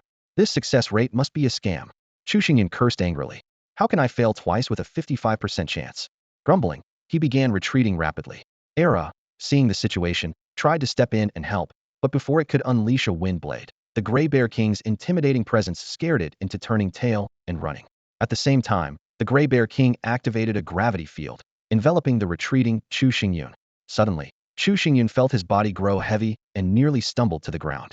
His retreat slowed dramatically, and the Gray Bear King was closing in fast. With its strength, getting caught would mean certain death. In the nick of time, Chu Xingyun had a flash of inspiration. Pulling a sweet fruit from his pocket, He hurled it directly at the Gray Bear King's face. The unexpected move momentarily pacified the bear as it stuck out its tongue to lick the juice dripping from its face. Seizing the opportunity, Chu Xingyun cast the basic spirit taming spell once more. This time, the spell succeeded. A system notification rang out. Congratulations, you have tamed the Gray Bear King. Chu Xingyun immediately felt a strange connection form between him and the bear. The once hostile Gray Bear King now circled him with a fawning expression. Roar, the bear let out a low growl, as if to say, "Got any more of those fruits?" Chu Xingyun chuckled and pulled out another sweet fruit, handing it over. While the bear happily munched on the treat, Chu Xingyun took a closer look at his newly tamed spirit companion and noted that it was a male bear. The system chimed in again. Congratulations, you have tamed the Gray Bear King. A random skill from your spirit companion has been shared with you. You have acquired the skill, Earth Shield. Earth Shield? Chu Xingyun's eyes lit up. Not bad. This skill seems pretty useful. Eager to try it out, he activated the skill, and a yellowish-brown glow enveloped him, forming a protective barrier around his entire body. Chu Xingyun exclaimed in surprise. If I hadn't used the basic spirit taming spell earlier, we wouldn't have stood a chance in a real fight. Even with this shield, Era and I would have been completely outmatched. He opened his personal interface and saw the Earth Shield skill added to his abilities. The Spirit Companion page now listed the Gray Bear King's information as well. Watching the bear contentedly munch on the sweet fruit with its adorable demeanor, Chu Xingyun smiled and said, "From now on, I'll call you Hanhang." The system immediately responded. Your Spirit Companion, the Gray Bear King, is very pleased with its new name. Loyalty 2. Your Spirit Companion, Hanhang, enjoys the fruit you offered. Loyalty 3. Roar, Hanhang growled again, expressing its approval of the name and its love for the fruit. Chu Xingyun was undoubtedly a great master in its eyes. Chu Xingyun shook his head with a wry smile, thinking to himself, I don't understand the world of dogs, and now I don't understand Hanhang's world either. At that moment, the husky, who had been scared off earlier by Henin's Bear King's intimidation skill, suddenly returned. Seeing its master, Chu Xingyun, being threatened by a bear, it immediately bared its teeth and prepared to charge forward to protect him. Chu Xingyun quickly stepped in to stop the reckless creature and, with a spark of inspiration, activated his invisible show-off mode. He crouched down and, in an exaggerated tone, began bragging to the husky. You missed it. I was so heroic and mighty just now. Facing this bear king, I stayed calm under pressure, and with just a commanding presence, I easily subdued it. As he spoke, Chu Xingyun struck a majestic pose, as if he had truly tamed a ferocious beast. The husky tilted its head, seemingly awestruck by its master's heroic tale. It glanced at Chu Xingyun, then at the bear king, with a hint of admiration flashing in its eyes. Chu Xingyun felt a surge of satisfaction. He hadn't expected his casual fib to actually boost the loyalty of his spirit beast. Taking advantage of the moment, Chu Xingyun opened the spirit beast panel to carefully examine the husky's stats. Type: Beast, Wind. Level 2. Quality: Black Iron. Skills: Windblade, Claw Strike. Combat Power: 23. Status: Shocked Proud. Loyalty: 83. Weakness: Afraid of Fire, Lower Back. Evolution Paths: 2. Chu Xingyun nodded to himself. The husky's loyalty level had reached an impressive 83 points, making it absolutely loyal. Next, he checked Henin's stats. Name: Gray Bear King. Type: Beast, Earth. Level: 3. Quality: Gold. Skills: Earth Spike, Earth Shield, Gravity Field, Bear King's Intimidation. Combat Power: 43. Status: Happy. Loyalty: 71. Weakness: Poor Eyesight, Gluttonous. Evolution Paths: 2. Henin's initial loyalty level was only 66 points, but naming it had added 2 points, and feeding it fruit added another 3, pushing it past the safety threshold. Chu Xingyun then carefully examined Henin's evolution paths. Standard evolution: feed it 20 Earth Source Crystals and 20 Gold Quality Beast Cores to awaken its Beast King bloodline, evolving it into a Platinum Quality Mighty Rock Bear. Powerful evolution: feed it 20 Earth Source Crystals, a Gold Tier Earth Spirit Pearl, and 20 Gold Quality Beast Cores to awaken its Beast King bloodline, evolving it into a Mighty Rock Bear King. Note: the quality of the spirit beast may randomly increase during powerful evolution, with a chance of a critical success. Looking at the steep evolution requirements, Chu Xingyun couldn't help but click his tongue in disbelief, not something he could afford to consider for now. What came next was the highly anticipated treasure chest opening. Staring at the golden, radiant chest before him, Chu Xingyun felt a surge of excitement. He remembered there might be traps inside, so he cast an earth shield on himself first. Cautiously, he waved away the glowing aura surrounding the chest, revealing the golden treasure box. The husky seemed unfazed, while Henin gave it a puzzled look, as if wondering, I've been sleeping here every day, how did I never notice this golden chest? Chu Xingyun held his breath and slowly opened the chest, then quickly stepped back. However, a sudden earth spike shot out from the chest and shattered his freshly cast earth shield.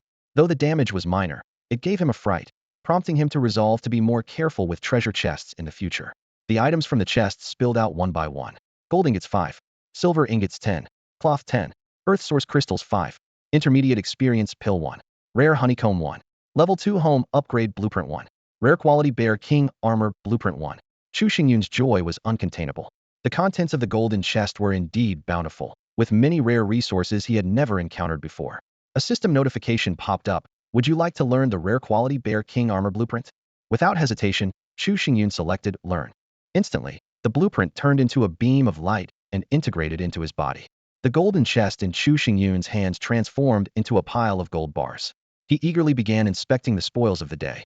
The system thoughtfully provided an attribute panel for each item, making everything clear at a glance. The first thing that caught his eye was a mid-level experience pill. This high-quality consumable emitted a faint glow. Chu Xingyun carefully read its attributes. Using it would grant 300 experience points, with no restrictions on the user. He couldn't help but feel grateful. Today's monster hunting and level grinding had given him a preliminary understanding of the experience system. Monsters of the same level provided 10 points. One level lower yielded half the points, and one level higher doubled them. Currently at level 2, he only needed 120 points to reach level 3. This pill was truly a blessing at the perfect time. Chu Xingyun paused to think. Should he give it to Era? Its aptitude was too low, not worth it. To Hanheng? It could boost the team's top combat power, but with Hanheng's current strength, it seemed unnecessary for now.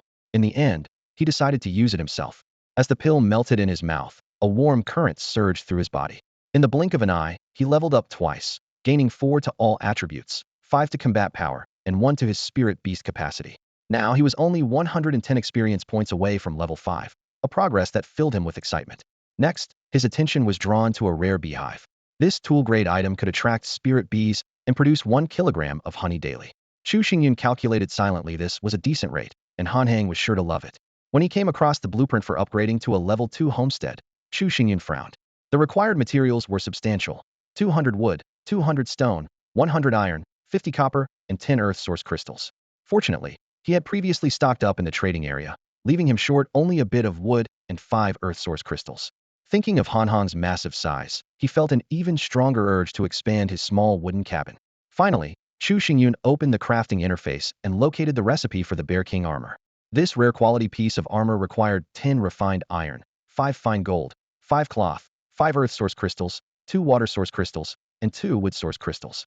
Its impressive defensive stats made it tempting, but the high material demands left Chu Xingyun discouraged. He muttered to himself that while the armor was excellent, he was far from being able to craft it just yet. As dusk fell, Chu Xingyun finished sorting his harvest and called Era to lead the way. Accompanied by his new pet, Hanheng, he returned to his small wooden cabin before night fully descended. Due to the limited space in the cabin, Hanheng had to be temporarily settled outside. Chu Xingyun began planning, intending to take advantage of the quiet night to stockpile resources and strive to upgrade his home to level 2. Once home, Chu Xingyun first hung the precious beehive on the nearest tree, ensuring easy access to honey in the future. Then, he opened the survival forum to check the earnings from the trading section and his forum posts. The forum earnings had decreased from 6 gold, 32 silver, and 28 copper coins at noon equivalent to 63,228 copper coins to 6 gold, 21 silver, and 32 copper coins equivalent to 62,132 copper coins. Clearly, the post he had written about treasure chest rules was no longer in its prime. The afternoon brought less than 2 gold coins in growth, a stark contrast to the 6 gold coins he had earned in just 2 hours that morning. Chu Xingyun keenly realized that in this new world, currency alone was insufficient to acquire scarce resources.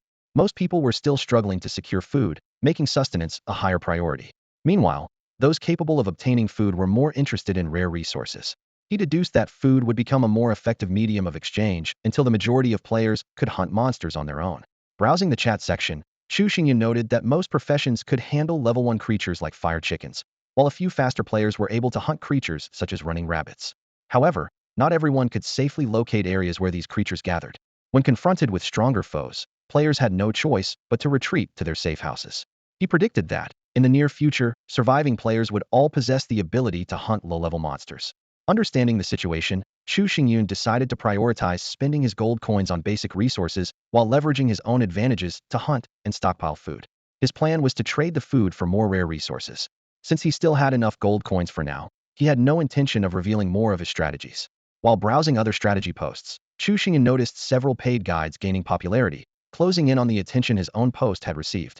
One particular post titled, "The Uselessness of Currency," called on players to stop accepting copper coins, raising concerns for him about the viability of his gold coins.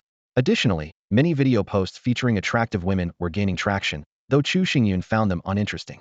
After closing the forum, Chu Xingyun entered the trading section. Earlier that day, he had listed 30 portions of pork, each priced at 1 elemental crystal of any type. In the afternoon, he had also put up 400 rolls of toilet paper, each exchangeable for either 1 elemental crystal or resources such as 10 wood, 10 stone, 8 iron, for copper, or 1 silver. However, only 2 of the 30 portions of pork had sold, earning him 1 water elemental crystal and 1 earth elemental crystal, both of which had been purchased shortly after being listed. Chu Xingyun reflected on the situation. It seemed that most players were not foolish and understood the higher value of elemental crystals. Unless faced with extreme hunger, no one was willing to exchange crystals for food. More likely, players simply didn't have any elemental crystals in their possession. This realization gave Chu Xingyun a deeper understanding of the market dynamics. Chu Xingyun stood before the trading area, a sharp glint of intelligence flashing in his eyes. His gaze swept across the trading interface as he calculated today's gains. In less than an hour, all 400 rolls of toilet paper had sold out, earning him substantial returns. 1,560 units of wood, 1,420 units of stone, 400 blocks of iron, 128 blocks of copper, 17 blocks of silver, and 1 precious wood essence crystal and earth essence crystal each.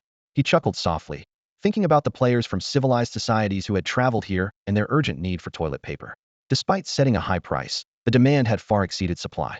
Private messages flooded in, pleading with him to restock. Chu Xingyun shook his head, contemplating silently. Earlier today, he had opened 3 treasure chests, finally obtaining 5 earth essence crystals from a golden chest. Most players likely hadn't even had the chance to open a chest. He decided to organize his gains before checking the chat channel to learn about others' progress and plan his next moves. He quickly assessed his current situation. Level 4, 2 contracted spirit beasts, with 1 slot still available. His trading currency amounted to 6 gold, 21 silver, and 32 copper coins. As for basic resources, 1,597 units of wood, 1,734 units of stone, 564 blocks of iron, 231 blocks of copper, 29 blocks of silver, 6 blocks of gold, and 10 pieces of cloth. His food reserves included various meats, seasonings, and drinking water. Among advanced resources, he had 1 wood essence crystal, 1 water essence crystal, and 7 earth essence crystals. He also had a decent stockpile of materials for spirit beast evolution and had acquired several crafting skills. Chu Xingyun nodded in satisfaction, but was far from content with the current state of affairs. He resolved to stockpile more basic resources as soon as possible, knowing from the level 2 homestead upgrade blueprint he had obtained from the golden chest that future resource demands would be even greater. Recalling the arduous task of using wind blade to fell trees earlier, he became even more determined. Opening the trading interface, he noticed a significant decrease in the number of sellers. The majority of items available were basic resources, but prices were far from cheap. Chu Xingyun understood that these sellers were likely players who either lacked the courage or ability to defeat monsters. Carefully selecting reasonably priced items, he spent a total of 23,283 copper coins, acquiring 367 units of wood, 311 units of stone, 137 blocks of iron, 83 blocks of copper, and 6 blocks of silver. However, when he realized that basic resources could now only be purchased with silver coins, Chu Xingyun's brows furrowed slightly. The currency is worthless post seemed to have had a significant impact, leaving him somewhat frustrated. But soon, a spark of insight flashed in his eyes as he began contemplating how to seize new opportunities in this shifting market. The currency procurement phase came to an end, and Chu Xingyun now had 6 buckets of water in his possession for newly acquired, and 2 personally carried back. He poured these precious water resources entirely into production, eventually crafting 1,200 rolls of toilet paper. According to his pre-established trading strategy, this batch of toilet paper would be exchanged for various resources at 10 times its value. Chu Xingyun keenly realized that during the initial stage when other players had yet to acquire toilet paper blueprints, this was a prime opportunity to quickly amass resources. He calculated that with this batch of toilet paper, he wouldn't have to worry about basic resources for a considerable period of time. As night fell, Chu Xingyun opened the world chat channel, intending to both observe other players' conversations for entertainment and gauge their progress, while also gaining a sense of superiority. In this unfamiliar world, nighttime was a forbidden zone for most people. The dangers of the daytime were already nerve-wracking, let alone the pitch-black night where one couldn't see their hand in front of their face. The chat channel was filled with a variety of comments. Has anyone opened a treasure chest? I heard they're full of supplies. Treasure chest? They're all guarded by monsters. It's not that easy to open one. I'm so hungry. Can someone spare me some food? I found 3 iron blocks during the day and can trade them with you. Haha. I found a cave during the day, and there was a wooden chest inside. I opened it easily, and it had food and drinks. Are you some kind of lucky god? I also found a cave, but there was a wolf, or maybe it was a dog, just really big. I didn't dare go near it. The person above is an idiot. Every cave has a chest. Why didn't you grab it? You're the idiot. Even if you grab it, you have to survive to enjoy it. Stop encouraging others to throw their lives away. Exactly. I got greedy and was injured. Now I'm barely holding on, and I don't have much time left. To the person above, can you leave your inheritance to me? Please, someone be kind and spare me some food. I have billions waiting for me outside. They'll give you $1 billion when we get out. There are so many beggars here. Perfect for satisfying my urge to ignore people in need. You guys are so brave. I'm terrified of monsters. I only dare to chop trees near my wooden house to trade for food. Check the trading area. Chu Xingyun has listed toilet paper again. I've already bought some. Pre-order now? Or how else are you going to handle bathroom issues? Are you a shill? We've already traveled to another world. There's no one around. Just use whatever you can find. Why waste resources? Any guys want to watch videos? I've got lots of tricks, just one piece of meat needed. Videos? Even if I watch, there's no tissue to clean up. Can't afford it. Will you provide tissues too? Half a piece of meat for 1 copper block. DM if interested. After browsing the chat for a while, Chu Xingyun noted that the overall situation aligned closely with his predictions. He quickly concluded that food was by far the most sought-after resource in the trading area. Meanwhile, he was planning to upgrade his wooden house, but was still short of 3 earth source crystals. Believing in the principle of high returns from high investments, Chu Xingyun decided to purchase these valuable crystals at a premium price. Taking stock of his food reserves, Chu Xingyun found that he had 140 units of pork, 28 units already listed in the trading area, 30 units of pork bones, and 60 units of rabbit meat. He quickly devised a distribution plan. Reserve a small portion for himself and Henin, have Era sustain itself on beast cores, and list the rest for trade. Chu Xingyun was confident that with these food resources, he would soon acquire the earth source crystals he urgently needed, paving the way for upgrading his wooden house. Chu Xingyun stared at the trading panel, his brows furrowing slightly. The 28 pieces of meat he had listed earlier had yet to be exchanged for source crystals due to their low pricing and the scarcity of the desired resources. Determined to adjust his strategy, he added 2 more pieces to round it up to 30 and increase the purchase price tenfold. A new advertisement quickly appeared on the trading panel. Seller, Chu Xingyun. Item for sale, pork 10. Request, earth source crystal. Stock, 30. Ad, offering a high price for earth source crystals. Interested parties, please message me. Following this, Chu Xingyun divided the remaining meat into smaller batches and listed them. Another advertisement soon surfaced. Seller, Chu Xingyun. Item for sale, pork 5. Request, any kind of source crystal. Stock, 20. Ad, the meat of the pig beast is tender and nutritious. Perfect for making soup to strengthen muscles and bones, restoring energy quickly. Unwilling to limit himself to source crystals alone, Chu Xingyun also listed rabbit meat on the trading panel, hoping to trade for rare materials. Seller, Chu Xingyun. Item for sale, rabbit meat 1. Request, wind spirit grass 1 silver 2 gold 1 refined gold 1 black iron 1 cloth 1 choose any 1. Stock, 50-inch. As soon as these trading posts were published, they sparked heated discussions on the forums. Players began sharing their thoughts. Boss Chu is such a big spender. Can we be friends? Chu Xingyun, I'm your biggest fan. Is this guy really one of us? He must be cheating. We all started at the same point, and am even in a rare profession. How is the gap this huge? Unbelievable. Rare profession? Ever heard of a perfect profession? This isn't fair.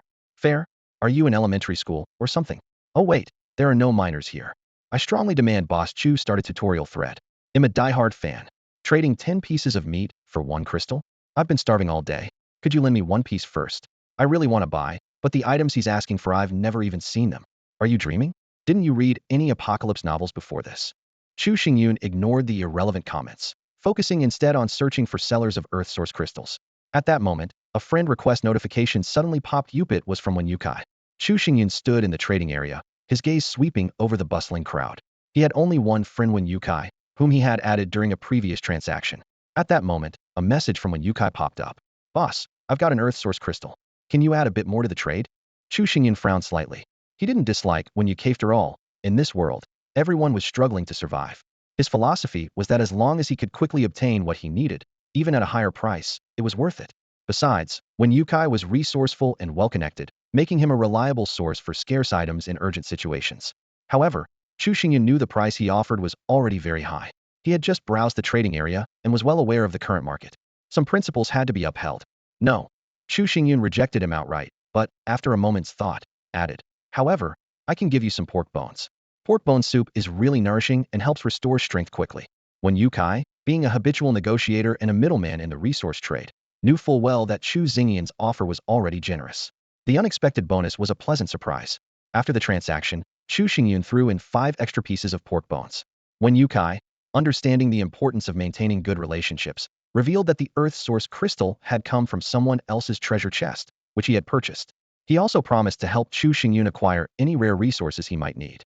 Though Chu Xingyun had been an orphan before his transmigration, living alone and fending for himself, he wasn't ignorant of human interactions. Life's hardships had made him cold by nature, but he was tactful and never came across as unapproachable. He remained polite, yet reserved in response to Wen Yukai's enthusiasm, neither aloof nor overly friendly. With the transaction complete, Chu Xingyun now possessed an Earth Source crystal. He noticed someone in the trading area had bought 10 pieces of pork in exchange for another Earth Source crystal. Curiosity got the better of him, and he decided to ask the buyer about the crystal's origin. After a private search, Chu Xingyun was surprised to find that the buyer was a stunning woman named Qin Lan. Her profile picture perfectly matched his aesthetic preferences. As a 20-year-old orphan, Chu Xingyun had never been in a relationship. In his previous world, he felt unworthy of love, but in this new world, he thought he might have a chance to find someone he admired, though he wasn't one to fall for every pretty face he saw. Chu Xingyun sent her a private message directly. I'd like to know where you got that Earth Source crystal you just sold. If it wasn't from a treasure chest, I'm willing to trade resources for the information. Perhaps because of their recent transaction, Qin Lan responded almost instantly. Sure, but only if you tell me the purpose of the Earth Source crystal and how you managed to kill the pig beast. Chu Xingyun replied without hesitation. No problem. As I understand it, the Earth Source crystal is a type of earth element energy crystal with a wide range of uses. It can be used to craft equipment, serve as an energy source, and even upgrade your home. Qin Lan followed up. It can also upgrade your home. Chu Xingyun smirked mischievously and responded. That information isn't included in my answer. If you want more details, you'll have to pay extra. As for killing the pig beast, its weakness is its eyes. Blind it first, then wear it down to exhaust its strength. Just remember, pigs can't make sharp turns, so don't run in a straight line, or you'll get rammed. Huh? Qin Lan didn't respond to Chu Xingyun's playful humor. Instead, she simply fulfilled her end of the bargain and revealed the source of the Earth Source crystal. According to Qin Lan, she discovered a moon goddess altar near the wooden cabin. The altar was inscribed with mysterious symbols, revealing an ancient promise. Those who worshiped the moon goddess devoutly every day would receive her blessings. It was through this ritual that Qin Lan obtained the precious Earth Essence crystal. After hearing Qin Lan's account, Chu Xingyun frowned slightly, his mind swirling with countless questions. The moon goddess? Was this the faith of this unfamiliar world? And how was everyone's transmigration connected to it? He knew that, in time, the mysteries of this world would eventually be unveiled. At this moment, he was just one Earth Essence crystal away from upgrading his home. Chu Xingyun opened his private message interface, where over 99 unread messages blinked incessantly, a side effect of his growing fame. He quickly searched for Earth Essence crystal and began skimming through the messages. Most were inquiries for information, which he skipped over. It wasn't until the 7th message that a player named Boss Chu caught his attention. I don't have an Earth Essence crystal, but I do have a blueprint for a water collecting basin. It requires 1 water essence crystal to craft, which I don't have, so I haven't learned it. Can I trade it for some pork? Chu Xingyun's eyes lit up. A water collecting basin sounded practical. He happened to have a water essence crystal, so he traded 10 pieces of meat in the trading zone for the blueprint. Although the basin's cost-effectiveness seemed low in the short-term, water resources were cheap, and the crafting cost was high, which was likely why the other player was willing to sell it. Chu Xingyun decided it was worth trying. He quickly extracted and learned the blueprint. The water collecting basin required the following materials: copper blocks 3142, iron blocks 70110, firewood 76110, and water essence crystal 11. With all the materials in hand, Chu Xingyun immediately began crafting. In the blink of an eye, a finely constructed water basin appeared before him. The system prompted a notification about material consumption: copper blocks 2, iron blocks 10, firewood 10, water essence crystal 1. He checked its attributes. Name: Superior Water Collecting Basin. Type: Tool. Quality: Superior. Function: Produces purified water. Note: Requires 1 unit of firewood to operate for 1 hour or 1 water essence crystal for 24 hours, producing 20 liters of water per hour. Chu Xingyun suddenly understood why the other player had sold the blueprint so readily. While the basin required additional resources to operate, it was convenient and safe. Purchased water needed to be boiled before drinking, but this basin directly produced purified water with a considerable output. He casually loaded it with firewood, activated the basin, and continued reviewing his private messages. After sifting through a dozen more, he finally found the information he was looking for. Nyeyen, I have an earth essence crystal, but I don't need food. Do you have anything else to trade? Also, I'm curious, what is the earth essence crystal used for? Chu Xingyun frowned in thought for a moment before replying. Something else? What kind of item are you looking for? I can tell you its purpose, but first, you need to tell me how you got the earth essence crystal. Nyeyen quickly responded. I killed a swift-wind hound in a cave. I don't lack meat, but I don't have any seasonings. The earth essence crystal came from a copper chest inside the cave. In the end, Chu Xingyun traded 2 portions of salt and 10 sweet fruits for the precious earth essence crystal. He was left with only 3 portions of salt, and all his sweet fruits were gone, but he didn't mind would be harvesting honey the next day. Eagerly, Chu Xingyun checked the blueprint for upgrading his level 2 home. The upgrade required 200 units of wood, 200 units of stone, 100 iron blocks, 50 copper blocks, and 10 earth essence crystals. Remarkably, he had managed to gather the blueprint and all the materials in less than a day. Now, standing at the center of his home, Chu Xingyun held the final earth essence crystal in his hand, his heart racing with excitement. He took a deep breath, ready to witness the miraculous moment unfold. After gathering all the resources needed to upgrade the home, Chu Xingyun called Era and stepped out of the small cabin together. Under the sunlight, Chu Xingyun gently stroked the soft fur of Henin's, his eyes sparkling with anticipation. Soon, you'll have a new place to live, he said with a smile. What followed resembled a chaotic moving day. Chu Xingyun rushed back and forth like an ant carrying supplies, moving a massive amount of resources to the door in no less than 10 trips. Era and Henin stood to the side, wide-eyed and slack-jawed, watching Chu Xingyun's frantic efforts as if they were witnessing the antics of a madman. Suddenly, Chu Xingyun pulled out the blueprint for upgrading the home to level 2. A notification appeared before him. Home upgrade conditions met. Proceed with upgrade. Without hesitation, he selected yes. Instantly, a surge of materials transformed into streams of light, enveloping the wooden cabin. Wood, stone, iron, copper, and earth crystals. Each material was precise in quantity, not a single unit off. The magical scene left Era and Henin utterly stunned. The timid Era shivered and huddled at Chu Xingyun's feet, unable to believe it had spent the entire day inside the belly of a glowing monster. The brilliant light was especially dazzling against the night sky, attracting nearby monsters and drawing curious gazes from distant creatures. Chu Xingyun knew peace would be hard to come by tonight. However, the radiant spectacle lasted only half a minute before abruptly ceasing. When the light faded, the humble wooden cabin was gone, replaced by a spacious brick-and-tile house with its own courtyard. What had once been a cramped one-room shack was now a 2-bedroom home complete with a living room, kitchen, and bathroom. Overwhelmed with emotion, Chu Xingyun nearly cried tears of joy. A dream that could take a lifetime to achieve on Earth had been realized in just one day in this world. The interior layout of the new home was exactly to Chu Xingyun's liking, while the exterior bore the charm of a traditional courtyard. The sturdy courtyard walls greatly enhanced security, and Chu Xingyun's valuable resources were neatly stacked within the yard. The only downside was the slightly barren interior, lacking proper furniture. Eyeing Henin's massive frame and then the house, Chu Xingyun silently vowed to upgrade to an even larger home as soon as possible. For now, you can stay in the courtyard, he said. It's perfect for guarding the place. Era, on the other hand, was ecstatic about the new home. It excitedly inspected each room twice, clearly satisfied. A system notification soon followed. Your spirit beast Henin has witnessed its master's miraculous abilities and is filled with admiration. Loyalty 2. Your spirit beast Era has witnessed its master's miraculous abilities and is very fond of the new home. Loyalty 3. With the home upgrade complete, Chu Xingyun turned his attention to the next goal, crafting the Bear King armor. However, the required materials were numerous and difficult to gather. He carefully reviewed private messages about source crystals, filtering out useless information. In the end, he found only one seller offering water source crystals, but their exorbitant price prompted him to blacklist the seller immediately. With no progress on that front, Chu Xingyun decided to treat himself and his companions instead. He set up a large pot and began simmering a rich and fragrant pork bone soup. Soon, the enticing aroma filled the entire house and wafted outside. Henin, waiting outside, was instantly tempted, letting out a deep roar to express its hunger.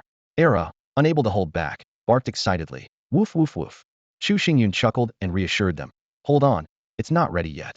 A cozy new home filled with delicious aromas, long-awaited food, and loyal companions. Everything about this moment filled Chu Xingyun with unparalleled satisfaction and hope for the future. Worried about the food supply, Chu Xingyun decided to throw all 10 remaining pieces of pork into the pot to stew. Although the only seasoning was salt, the aroma was mouth-watering. A man, a dog, and a bear gathered around the pot, devouring the meal with gusto. They tore into the meat and drank the broth with impressive vigor, quickly finishing off the entire pot of food. The spirit beast Era and the bear Hanhanzu ate to their heart's content, their happiness overflowing. Both of their loyalty levels increased by 3 points. Watching the two little companions revel in satisfaction, Chu Xingyun couldn't help but smile faintly. After a short rest, Chu Xingyun intended to spend the night peacefully. However, he soon noticed that the glow from his newly upgraded home had attracted a group of monsters. To make matters worse, the lingering aroma of meat in the yard kept the monsters from leaving. Activating his golden eyes, Chu Xingyun carefully surveyed the surroundings. He counted 7 monsters circling the house, seemingly in agreement not to attack each other. Due to the 3-day newbie protection period, they were unable to enter the courtyard. These monsters, though local, were not particularly strong, at least nowhere near Hanhanzu's level. Rather than feeling worried, Chu Xingyun felt a surge of excitement. It was as if these monsters had delivered supplies right to his doorstep. He quickly formulated a tactical plan and assigned tasks to Hanhanzu and Era. The main gate swung open abruptly. Chu Xingyun cast a stone shield on himself and commanded Hanhanzu to charge forward. Meanwhile, he and Era stayed on the sides, launching wind blades for ranged attacks to prevent any monsters from escaping. Hanhanzu, unable to hold back any longer, charged into the group of 7 monsters like a gray armored tank, radiating an intimidating presence. Letting out an earth-shaking bear roar, it unleashed its Bear King's intimidation skill. The single target control skill took immediate effect, terrifying a giant spider into trying to flee, only to be intercepted by Chu Xingyun and Era. Hanhanzu's overwhelming aura paralyzed the remaining 6 monsters, instinctively driving them to retreat. But Hanhanzu followed up with a group control skill, Gravity Field, pinning all 6 monsters in place. Raising its massive paw, Hanhanzu slammed down on a wolf's head, crushing it instantly. The other monsters trembled with fear at the horrifying sight, but the nightmare was far from over. A stone spike suddenly erupted from the ground, piercing through a large dog's chest with precision. The golden great spirit beast was terrifyingly powerful. Taking on 7 opponents at once, it dominated the battlefield in an instant, killing 2 monsters outright. Its astonishing combat strength was awe-inspiring. The rest of the battle was a one-sided slaughter, a personal showcase of Hanhanzu's prowess. None of the 7 monsters could withstand its might, immobilized under the gravity field and unable to even break through its stone shield. In less than 2 minutes, the fight was over. Hanhanzu crushed 6 monsters with single strikes, leaving only the spider, which Era managed to take down. After the battle, Chu Xingyun gained 35 experience points, leaving him 75 points short of reaching level 5. Hanhanzu earned 70 experience points, while Era gained 20 points and leveled up to 3. All 7 monsters were level 3, but since Chu Xingyun had consumed a mid-level experience pill and was now level 4, each monster only yielded him 5 points of experience. Reflecting on the fight, Chu Xingyun couldn't help but feel a chill. If he had been struck by Hanhanzu during their first encounter, he might not have survived. At the same time, he felt exhilarated to have tamed such a powerful spirit beast. Suddenly, Hanhanzu let out a dissatisfied roar, clearly annoyed that the opponents had been too weak to provide a real challenge. Era stood nearby, wide-eyed and awestruck, genuinely admiring Hanhanzu's strength. Chu Xingyun chuckled and comforted Era. "Don't worry, you'll grow stronger too. Once I gather enough materials, I'll help you evolve." Chu Xingyun never expected the world to be so generous to him. Late at night, it delivered a takeout, right to his doorstep. The corpses of 7 monsters were swiftly disassembled, yielding a significant amount of meat. A total of 120 pieces of wolf, dog, and spider meat were listed in the trading zone, while the cow contributed 60 pieces of high-quality beef with an ideal balance of fat and lean. Chu Xingyun shrewdly listed only half of the meat, keeping the rest as rations for himself and his loyal companions, Era and Hanhang. As night fell, Chu Xingyun, exhausted, lay down in his humble brick house.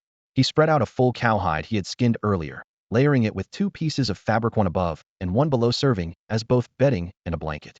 Though the conditions were harsh, he considered himself incredibly fortunate compared to others. Outside, Hanhang guarded the yard, while Era stood watch in the living room, allowing Chu Xingyun to sleep peacefully. Meanwhile, the plight of other survivors was heart-wrenching. Their wooden shelters were drafty and cold, and the chilling roars and thuds of nearby monsters constantly frayed their fragile nerves. Although the wooden houses provided 3 days of absolute protection, they couldn't block the incessant disturbances from wandering beasts. Luckily, when Chu Xingyun upgraded his shelter, he had already lured and cleared out the surrounding monsters, sparing himself from such torment. The next morning, Chu Xingyun's internal clock woke him right on time. After a quick wash, he prepared a pot of aromatic beef soup. The quality of ingredients in this world was astonishingly high. Simply adding salt and boiling them resulted in a dish so delicious it was hard to believe. After breakfast, he checked the trading zone and found that most of the meat and toilet paper he had listed the previous night had already been sold. While the profits were substantial, he wasn't in a rush and decided to wait until the evening to tally his earnings. Chu Xingyun set 3 goals for the day. First, to clear out the monsters around his shelter in preparation for the end of the wooden house's protection period in 3 days. Second, to open 3 high-quality treasure chests to further strengthen his position. Finally, to focus on hunting monsters to level up and search for the moon goddess altar that Qin Lan had mentioned, which might provide a new way to acquire the rare resource, source crystals. With this plan in mind, Chu Xingyun geared up, ready to face a day filled with challenges and opportunities. Chu Xingyun was well prepared, his backpack weighed down by bottles of pure water. His first stop was the tree with the rare beehive. The hive was brimming with honey, and he carefully extracted it all to give to Han-Han's. The bear-like spirit beast greedily licked up the honey, clearly relishing the treat. Watching Han-Han's enjoy itself, Chu Xingyun felt a sense of satisfaction and thought to himself, as expected, bears truly love honey. Han-Han's excitement over its favorite food quietly increased its loyalty by 3 points. To hunt more monsters, Chu Xingyun decided to search for a larger water source. Once again, Era led the way, this time aiming for a river larger than the small stream they had visited the previous day. Era usually avoided this area because of its increased danger. The stream they explored yesterday was surrounded by the nests of low-level monsters like rabbits and porcine beasts. However, today's destination, a small river, was home to creatures of at least level 3. Weaker creatures had long been devoured by stronger predators. Chu Xingyun's team was formidable. He himself was level 4, while Han-Han's and Era were both level 3. However, Han-Han's, being a golden quality spirit beast, possessed combat power far exceeding its level, capable of easily handling a group of level 5 iron quality monsters. Before long, they arrived at the riverbank. Activating his golden eyes, Chu Xingyun peered past a large tree and spotted an unusually shaped giant fish, its mouth as wide as a basin, devouring a cow. He quickly analyzed the fish's attributes. Greedy fish. Type, beast, water. Level 5. Spirit beast quality, bronze. Skills, water arrow, bleeding bite. Combat power, 34. Status, happy, feeding. Weakness, cannot stay out of water for long, gluttonous. Chu Xingyun was thrilled. Looks like we're having fish soup tonight, he thought. He instructed Han-Han's to hide carefully, then had Era step forward to lure the fish. Predictably, the seemingly easy prey immediately caught the greedy fish's attention. Abandoning the cow, it decided to deal with Era first before dragging the meal back to the river. The moment the greedy fish came ashore, Chu Xingyun decisively ordered Han-Han's to use its gravity field skill. Already clumsy on land, the greedy fish was pinned down, struggling in vain to return to the water. Chu Xingyun gave it no chance to escape, commanding an all-out attack. In its desperation, the greedy fish shot a water arrow at Chu Xingyun, but Han-Han's blocked it just in time. With a combat power of 35, the greedy fish could have seriously injured Chu Xingyun, whose combat power was only 30, even with the protection of his earth shield. This incident made Chu Xingyun realize even more that a spirit master's strength depended greatly on their spirit beasts. With a mighty swipe of Han-Han's paw, the greedy fish finally ceased its struggles, transforming into valuable experience points. Experience gained. Chu Xingyun, 20 points, 55 points to level 5. Current progress, 105160. Han-Han's, 30 points level up to 4. Era, 15 points. Chu Xingyun now understood that other spirit beasts participating in battle could also gain experience, though only half as much as the main combatant. He began by dismantling the cow carcass that the greedy fish had partially eaten. Finding the meat unappealing, he hung it in the trading zone to exchange for other resources. Next, he disassembled the greedy fish and reaped a bountiful harvest. Fish meat 20. Giant fish head 1 extremely flavorful. Making fish head soup provides rapid stamina recovery. Bronze quality beast core 1. Carefully packing these spoils into his backpack, Chu Xingyun was already looking forward to a hearty fish feast tonight. The sudden appearance of the voracious fish served as a wake-up call for Chu Xingyun. He realized that staying vigilant by the river was crucial to avoid any unexpected danger from the water.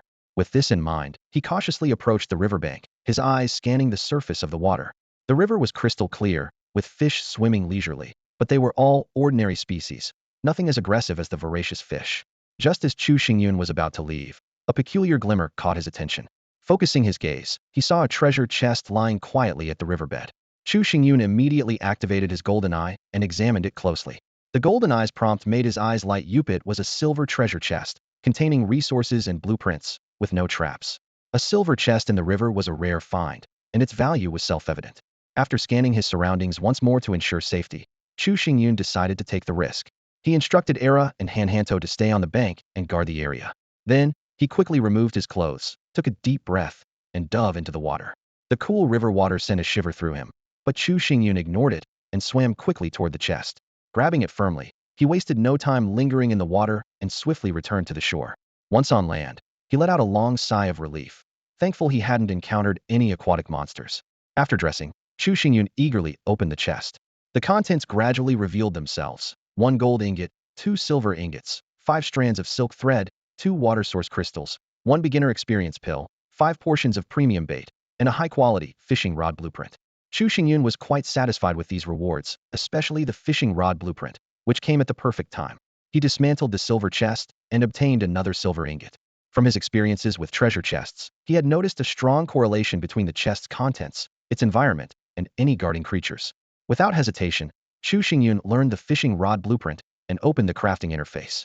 With all the necessary materials at hand, he immediately began the crafting process. In an instant, the copper, wood, silk thread, and water source crystals transformed into light and materialized into a sleek and elegant fishing rod.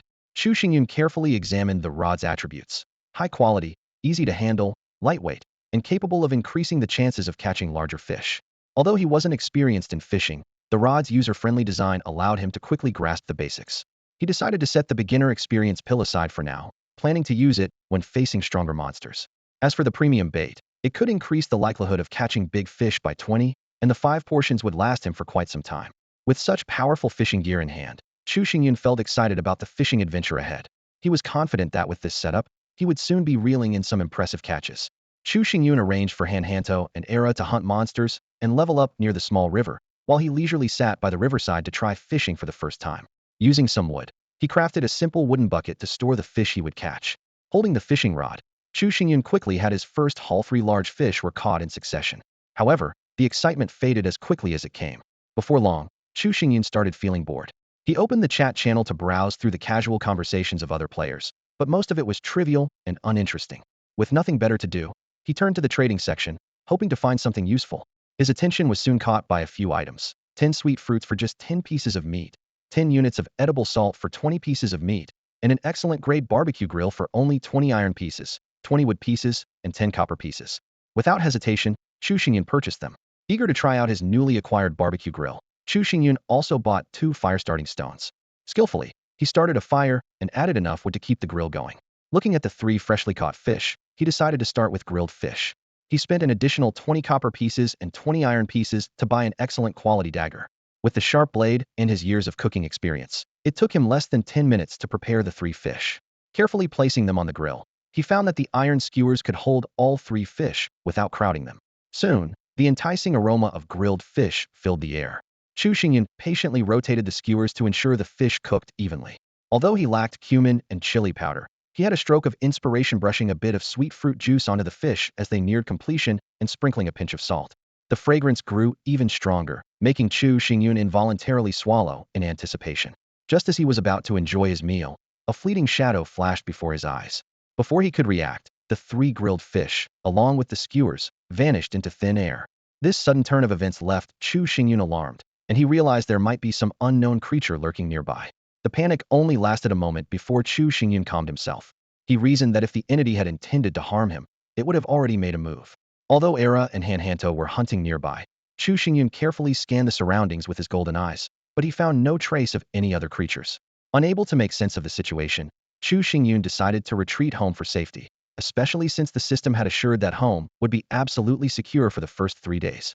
The place gave him an ominous feeling, and he didn't want to linger any longer. Packing up the barbecue grill and fishing rod, Chu Xingyun called Era and Hanhanto back. On the way, they disassembled the 3 cows Hanhanto had hunted, collecting 180 pieces of beef.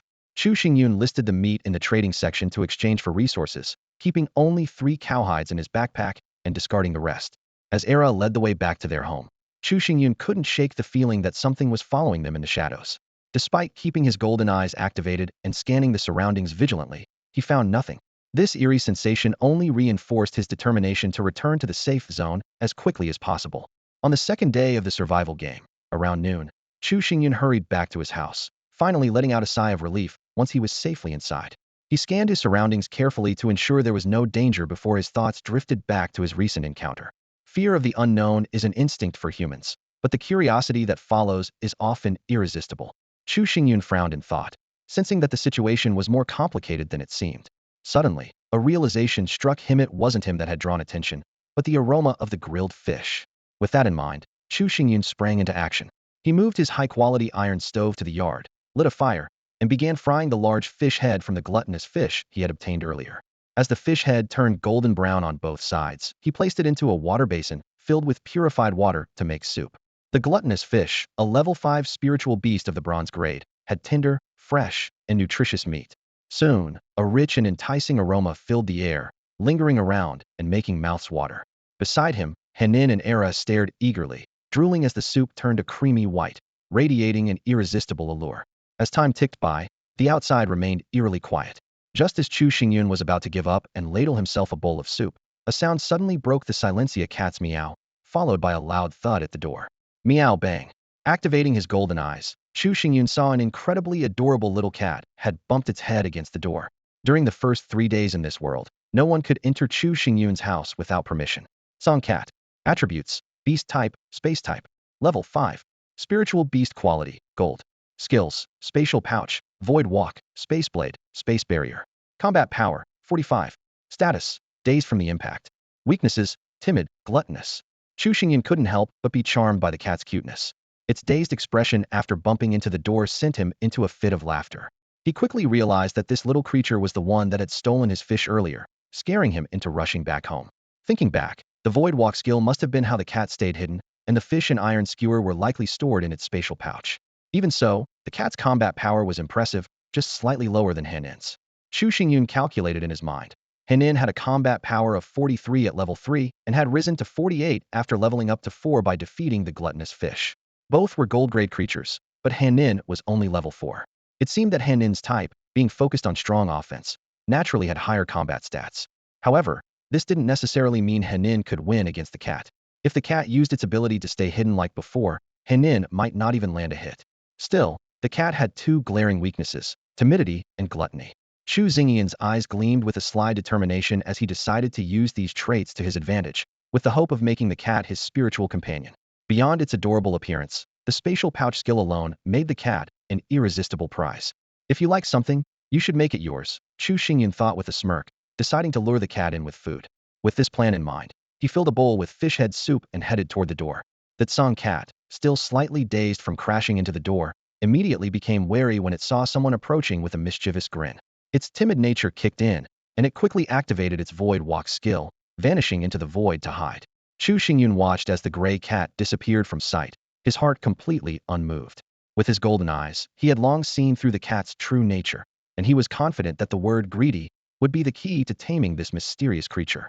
He placed a bowl of fragrant fish soup at the doorway and called softly, "Come out and drink. I mean no harm. If you like it, there's plenty more inside." However, the timid gray cat didn't respond. Instead, it quietly dragged the fish soup bowl away to enjoy it alone in the distance. Chu Xingyun wasn't bothered. He turned back inside to savor the delicious fish soup, making sure to serve 2 large bowls to Era and Han. While he sipped slowly, his 2 pets devoured their portions ravenously, gulping down bowl after bowl with unrestrained enthusiasm. In the shadows, the gray cat fixated on the large pot of fish soup, watching anxiously as the soup diminished bowl by bowl. It stomped its little paws in frustration. Suddenly, there was a loud thud as the cat collided with the invisible barrier at the doorway again. "Meow, meow, meow," it cried out, its tone a mix of urgency and despair, its expression so comical that Chu Xingyun couldn't help but laugh. He sighed inwardly. "All right, you win." He ladled another bowl of fish soup for the gray cat. This time, the cat didn't bother dragging it away. Instead, it clutched the wooden bowl with its tiny paws and gulped down the soup greedily, as if afraid Era and Han would drink it all. Gulp, gulp. After finishing the soup, the gray cat placed the empty bowl on the ground and began pawing at the door with a pleading look in its eyes. Its pitiful and irresistibly adorable demeanor melted Chu Xingyun's heart once more, and he brought out another bowl of fish soup. Squatting by the doorway, Chu Xingyun placed a grill in front of the gray cat and pointed to the spot where 3 skewers were missing. "Return the skewers to me," he said, "and I'll use them to grill more fish for you in the future." Hearing this, the gray cat swiped its paw through the air, and the 3 skewers materialized out of thin air. Chu Xingyun was genuinely impressed by this trick, thinking to himself how useful such a skill would be for collecting spoils of war. Taking the freshly cleaned skewers, Chu Xingyun continued to tempt the cat. "If you stick with me, I'll grill fish for you all the time, and even make fish soup for you. How does that sound?" The gray cat hesitated, glancing at Era and Han. When its gaze landed on Han, its eyes flickered with fear, clearly revealing its timid nature. Chu Xingyun understood immediately timidity was another of the gray cat's weaknesses. He reassured it, "You don't need to be afraid. They're my companions, and you can be one of us too. They'll protect you. And with me, you'll have their protection and endless delicious fish." After some coaxing, the greedy cat finally accepted Chu Xingyun's invitation. He quickly used his last available spirit taming slot. With the creature offering no resistance, the success rate of the spirit taming technique was significantly increased, and it succeeded on the first try. A system notification sounded, "Congratulations. You have tamed the spirit gray cat and gained a randomly shared skill from the spirit." Chu Xingyun eagerly anticipated the result, only to discover that he hadn't received the coveted spatial pouch skill, but rather void walk. He quickly came to terms with it, reasoning that with the cat's small, adorable size, carrying it around was practically the same as having a spatial pouch. Besides, storage gear clearly existed in this world, and high-quality backpacks came with basic spatial storage capabilities. He was confident he would acquire more advanced storage equipment in the future. As for the void walk skill, its versatility was undeniably a skill worthy of being called divine. The system explained, "Void walk, a rare spatial ability that allows the user to hide within the void, rendering them completely invisible. The effect ends if the user is hit by an area attack or initiates an attack." Chu Xingyun couldn't help but feel a surge of joy at this unexpected bonus. After becoming Chu Xingyun's spirit beast, the Azure Cat was finally allowed into the house. However, its previous two bewildering collisions had made it exceptionally cautious. It carefully tested the threshold with its front paw to ensure safety before pouncing toward the stove, eager to stash away the delicacies in its spatial pouch to prevent Era and Han-Ins from snatching them. Unexpectedly, the stove was in operation, and the temperature was extremely high. As soon as the Azure Cat's paw touched it, the scent of singed fur wafted through the air, accompanied by a pitiful series of meows. Nearby, Era and Han-Ins exchanged amused, almost human-like expressions.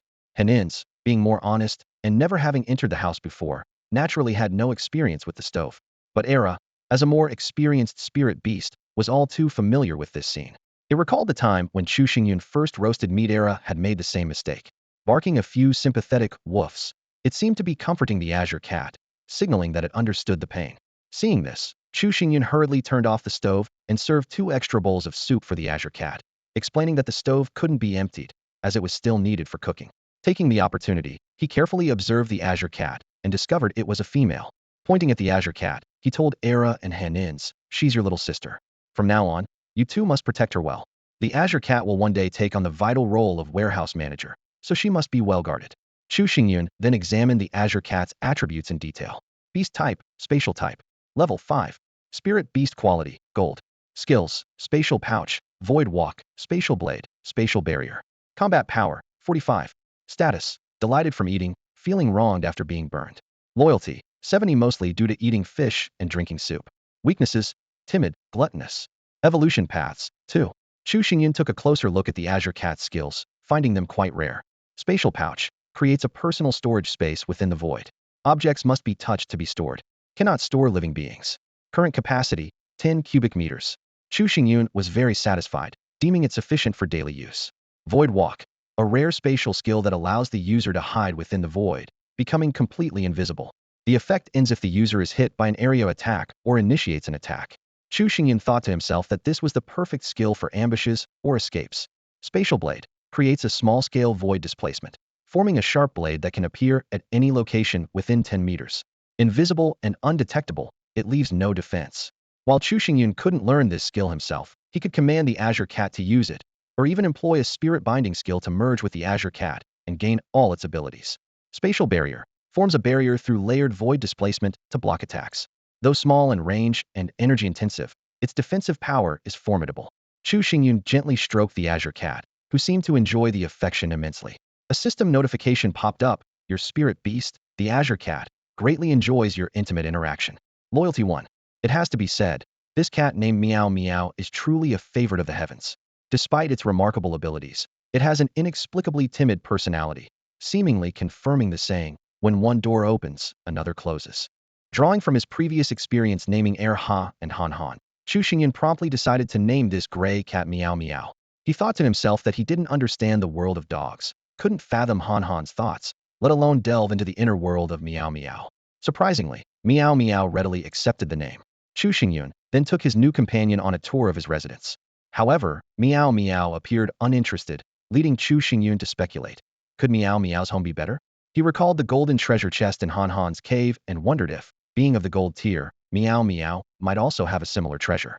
This thought ignited a spark of excitement in Chu Xingyun, who could hardly wait to find out.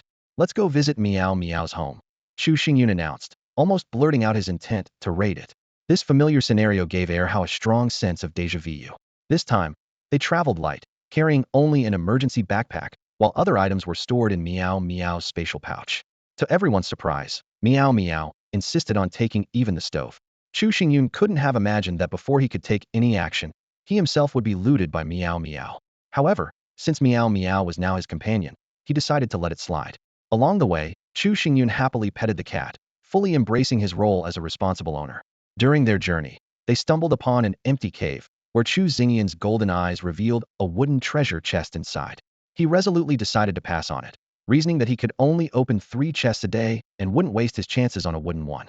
Soon, the group arrived at the riverbank where they first encountered Meow Meow. There, a cow was drinking water, and Han Han swiftly dealt with it. Meow Meow disdainfully stored the cowhide in its spatial pouch, while the beef was traded entirely for scarce resources. Finally, they reached Meow Meow's home. What greeted them was a U-shaped structure, stretching over 10 meters from east to west, and spanning 7 to 8 meters from north to south. The upper level featured Western-style colonnades, while the lower level was a pedestal about 4 meters high. The pedestal was adorned with a massive high-relief frieze, depicting a group of devout followers worshipping a beautiful goddess. Despite its age and the fading details of the faces, the robust figures, intricate movements, and flowing garments were still vividly lifelike. The entire structure was in a state of disrepair, neglected for years. However, at the center of the building, beneath the statue of the beautiful goddess, sat an exquisitely crafted cat bed. This incongruous sight left Chu Xingyun both surprised and amused at how out of place it seemed in the setting. Meow Meow Meow. Meow Meow proudly declared this to be its home. It explained that it was once the pet of the moon goddess and that the cat bed was a gift from her. Chu Xingyun recalled his earlier transaction with Qin Lan, during which Qin Lan mentioned obtaining earth essence crystals from the moon goddess altar. Could this place be that very altar? Meow Meow's words clearly hinted at a deeper story. As the pet of the moon goddess, its origins were anything but ordinary. Chu Xingyun directly asked Meow Meow about the moon goddess, but Meow Meow claimed to remember nothing beyond being her pet. It only knew that by making a wish to the moon goddess statue, one could receive what they desired, like its cat bed. Hearing this, Chu Xingyun was both astonished and envious, tempted to ask Meow Meow to request some divine artifacts. However, seeing that Meow Meow couldn't provide more information, he decided to first confirm whether this truly was the moon goddess altar. Chu Xingyun's gaze swept across the entire structure. The vast, empty interior held nothing of particular interest. His attention quickly fixated on the stone statue of the moon goddess standing at the center. Silently activating his golden eyes, Chu Xingyun began to examine the statue closely. A stream of information from the golden eyes surged into his mind. Moon Goddess Faith Collection Statue, a tool of perfect quality, capable of converting items into faith energy. The notes added, sincere faith can move the moon goddess, who may grant precious items in return. Chu Xingyun's heart stirred. Isn't this just like the system store, but using faith energy instead of currency? What surprised him even more was that the statue was a perfect grade artifact. For a moment, he entertained the idea of taking the statue home. After all, the most precious item he owned was merely a rare-grade blueprint for crafting the Bear King's armor, and he hadn't been able to make it due to a lack of materials. However, reason quickly prevailed. Offending a deity who could predict the consequences? Even though he already knew Meow Meow was the moon goddess's pet, Chu Xingyun felt he would still have bonded with it as his spirit companion. Its skills were simply too enticing. But to risk angering a deity over a mere statue was clearly unwise. Besides, faith energy was such an abstract concept that Chu Xingyun found it hard to imagine its true form. Earlier, he'd made a sincere wish, hoping the moon goddess would grant him an artifact or source crystal, but there had been no response. This left him doubting the statue's functionality. However, what happened next completely dispelled his doubts. Meow Meow let out a soft meow, and suddenly, over a dozen lively, wriggling fish appeared out of thin air beside its paws. Chu Xingyun witnessed the entire process and confirmed that Meow Meow hadn't retrieved the fish from a spatial pouch. Its paws never touched any of the fish. This phenomenon was strikingly similar to how Chu Xingyun extracted items from the system's spatial storage, prompting him to ponder the connection between the moon goddess and their arrival in this world. A sudden realization struck him, and he tightly hugged Meow Meow, urging it to request an earth source crystal from the moon goddess. To his surprise, Meow Meow refused, explaining that it could only ask for something once per day. It then innocently told Chu Xingyun that it had wanted grilled fish for dinner, and the moon goddess had given it plenty of fish. Chu Xingyun felt an overwhelming urge to flick Meow Meow on the forehead. Such a rare opportunity, and it was wasted on fish? But he quickly calmed down, realizing he would need to cook for Meow Meow tonight and rely on it to request source crystals tomorrow. Questions about faith energy swirled in Chu Xingyun's mind. Why hadn't his wish worked? Was it because Meow Meow, as the moon goddess's pet, held a special status? How had Qinlan succeeded then? He had Era and Henin try as well, but there was no response. This inexplicable phenomenon left Chu Xingyun baffled. Learning that the altar would only function again after a day, Chu Xingyun decided to temporarily set aside his investigation and return tomorrow. He asked Meow Meow to pack up its little nest, preparing to take it home. Just as Meow Meow was putting away its nest, a flash of light suddenly appeared, catching Chu Xingyun's attention. Sure enough, there was a treasure chest. Its hidden location was so obscure that he almost missed it. The golden eyes immediately provided feedback. This is a gold treasure chest containing some resources and 2 blueprints. No traps detected. With Meow Meow's strength and rank, a golden treasure chest was expected, but it still sent a wave of excitement through Chu Xingyun. He eagerly reached out and touched the chest. A flash of golden light appeared, and the chest slowly opened. Chu Xingyun held his breath, his eyes fixed on the chest's contents. One by one, rare items emerged. 5 gold ingots shining brilliantly, 5 gleaming pieces of refined silver, 10 bolts of high-quality fabric, 3 crystal-clear wood origin crystals, and 2 radiant water origin crystals. The most eye-catching item was a bottle of sparkling liquid. Chu Xingyun immediately recognized it as the legendary Spring of Life, 500 milliliters in total. Following that, a mysterious seed and 2 faintly glowing blueprints came into view. Unable to contain his excitement, Chu Xingyun murmured to himself, "Wow, another big haul." The golden chest never disappoints. His gaze lingered on the blueprint for a luxurious bed set. Remembering his restless tossing and turning the previous night, a smile of anticipation appeared on his face. A system prompt chimed, asking if he wanted to learn the blueprints. Without hesitation, Chu Xingyun chose Learn. Instantly, the 2 blueprints dissolved into specks of light and merged into his body. Then, he dismantled the golden chest, gaining an extra gold ingot. Turning to Meow Meow, Chu Xingyun said, "Let's store the other resources in the spatial bag first." After speaking, he picked up the Spring of Life and the mysterious seed, carefully examining them. The system immediately displayed detailed information about the Spring of Life, a consumable of perfect quality, originating from the moon well of the elven race. It not only heals injuries and illnesses with exceptional effectiveness, but can even resurrect those on the brink of death. With enough quantity, it could regenerate lost limbs. Even more astonishing, its growth-accelerating effects on plants were simply beyond imagination. Holding the Spring of Life, Chu Xingyun was overwhelmed with emotion. In this perilous world, this bottle of spring water was akin to a second life, its value immeasurable. He recalled countless cries for help from injured and crippled players he had seen in the chat channel, and a sense of melancholy washed over him. In this harsh world, severe injuries often meant a death sentence. Chu Xingyun pondered silently. If I were to auction this bottle of Spring of Life, countless people would likely be willing to bankrupt themselves to buy it. After all, you only live once. His gaze fell back onto the bottle in his hand as he sank into deep thought. Chu Xingyun gazed at the mysterious fruit seed in his hand, a surge of excitement welling up in his heart. It was his first time obtaining a plant seed, and he couldn't wait to check its attributes. The mysterious fruit seed emitted a faint glow. Its attributes showed rare grade, 100 survival rate, and an extremely short growth cycle of just 15 days to bear fruit. Although there wasn't much detailed information, Chu Xingyun had already decided to plant it as soon as he returned to his courtyard. He quietly calculated that perhaps using some Spring of Life could accelerate its growth. Next, Chu Xingyun opened the crafting interface and carefully examined the newly acquired blueprints. The first thing that caught his eye was the comfortable bed set. This superior quality furniture required a large number of materials. Wood 51810, fabric 2010, rubber 010, cotton 010, water essence crystal 31, and wood essence crystal 41. Despite the high material requirements, the description mentioned its ability to promote deep sleep and accelerate fatigue recovery, making Chu Xingyun feel it was well worth it.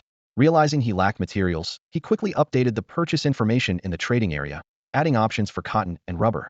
These basic materials might currently be overlooked by others, so Chu Xingyun planned to check later in the evening to see if he could gather them all. As he continued browsing the crafting interface, Chu Xingyun discovered the blueprint for the Moonlight Staff.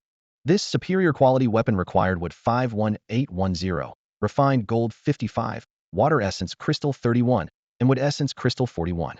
Although slightly disappointed after all, the last golden chest had yielded the rare grade Bear King armor blueprint. Quickly adjusted his mindset.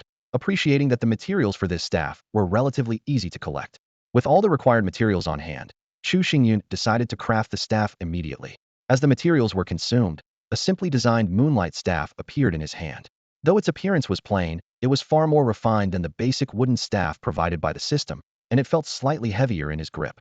Examining its attributes closely, Chu Xingyun found that while this support-type weapon didn't boast high attack power, it had two special effects. The first was Blessing of the Moon Goddess, which increased skill success rate by 5.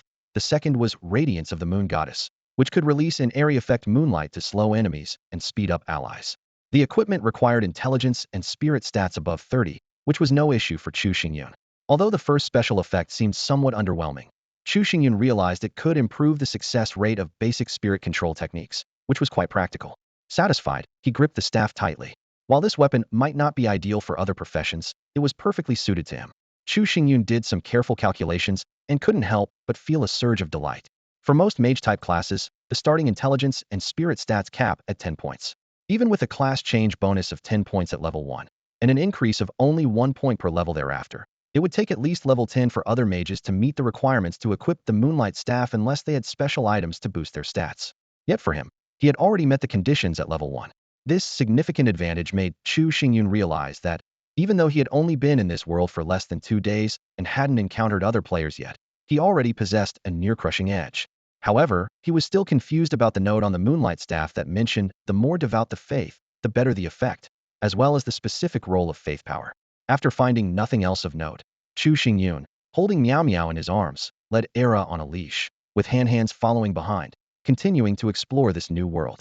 By his rough estimation, it was around 2 or 3 in the afternoon. The goals he had set in the morning were almost complete. The altar had been located, and 2 treasure chests had been opened. As for clearing out the monsters near his home, that was clearly not a task that could be finished in one day and would need to be tackled gradually. Chu Xingyun decided to keep exploring, open one more treasure chest, and then head back home to craft a large bed and enjoy dinner. The thought of finally sleeping on a comfortable bed tonight, instead of enduring the hard wooden planks, made him grin uncontrollably. His sudden smile caught the attention of Era and Hands, who both stared at him curiously, their eyes full of confusion, as if asking, "What's our master grinning about now?" Meanwhile, Meow Meow looked utterly disdainful, struggling to jump out of Chu Xingyun's arms as if to say, "Let me go. I don't want to stay with this fool." The group followed the small river, with Era scouting ahead.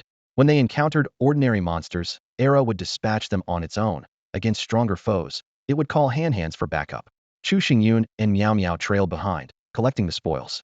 Chu Xingyun handled dismantling items and listing them for sale, while Meow Meow stored anything necessary into the spatial pouch. The journey proved fruitful, leaving Chu Xingyun in high spirits. While other players were cautiously exploring, Chu Xingyun had already begun his bold and relentless advance with his spirit beasts. However, he soon encountered a formidable opponent. Era hurried back to report, barking urgently, "Woof woof woof." Chu Xingyun immediately understood its message. There was a powerful enemy ahead. Can Henin not handle it? Chu Xingyun asked.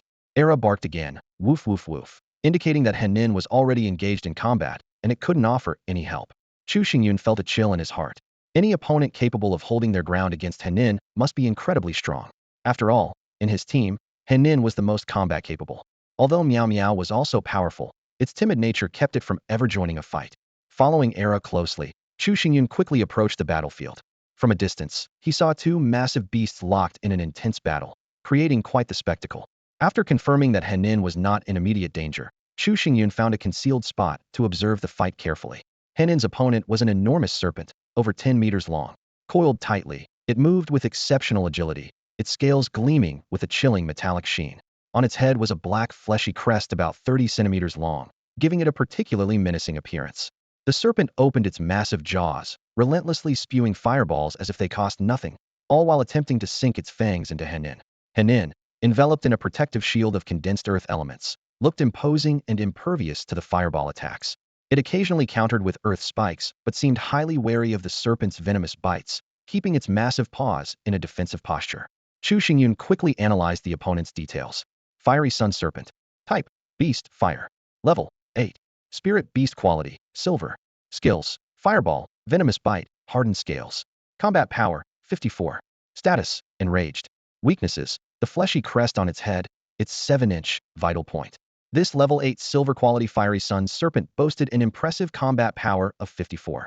In comparison, Henin, though of gold quality, was only level 4 and had a combat power of 48. The battle had been raging for some time, and the surrounding area was a chaotic mess from the aftershocks of their clash. The fiery sun serpent fought while retreating, skillfully exploiting its mobility and agility. Henin, on the other hand, pursued relentlessly, trying to inflict wounds with its claws and teeth. Unfortunately, it had to constantly guard against the serpent's venomous fangs, leaving it no chance to close in for a decisive attack. As time passed, the situation grew increasingly unfavorable for Henin. Its lower level and weaker combat power were becoming evident, with its earth shield showing multiple cracks. If the fight dragged on, the outcome could turn dire. Chu Xingyun considered asking Meow Meow for help, but the timid creature vanished into thin air with its void walk ability as soon as he glanced at it. Before disappearing, it meowed nervously, Mio Momo, signaling that it was only here to eat fish and was too scared to fight. Era's combat power was too low, and Chu Xingyun feared it would be instantly defeated if it joined the fray. Left with no other options, he instructed Era to stay hidden as well. Reluctantly, Chu Xingyun decided to intervene personally.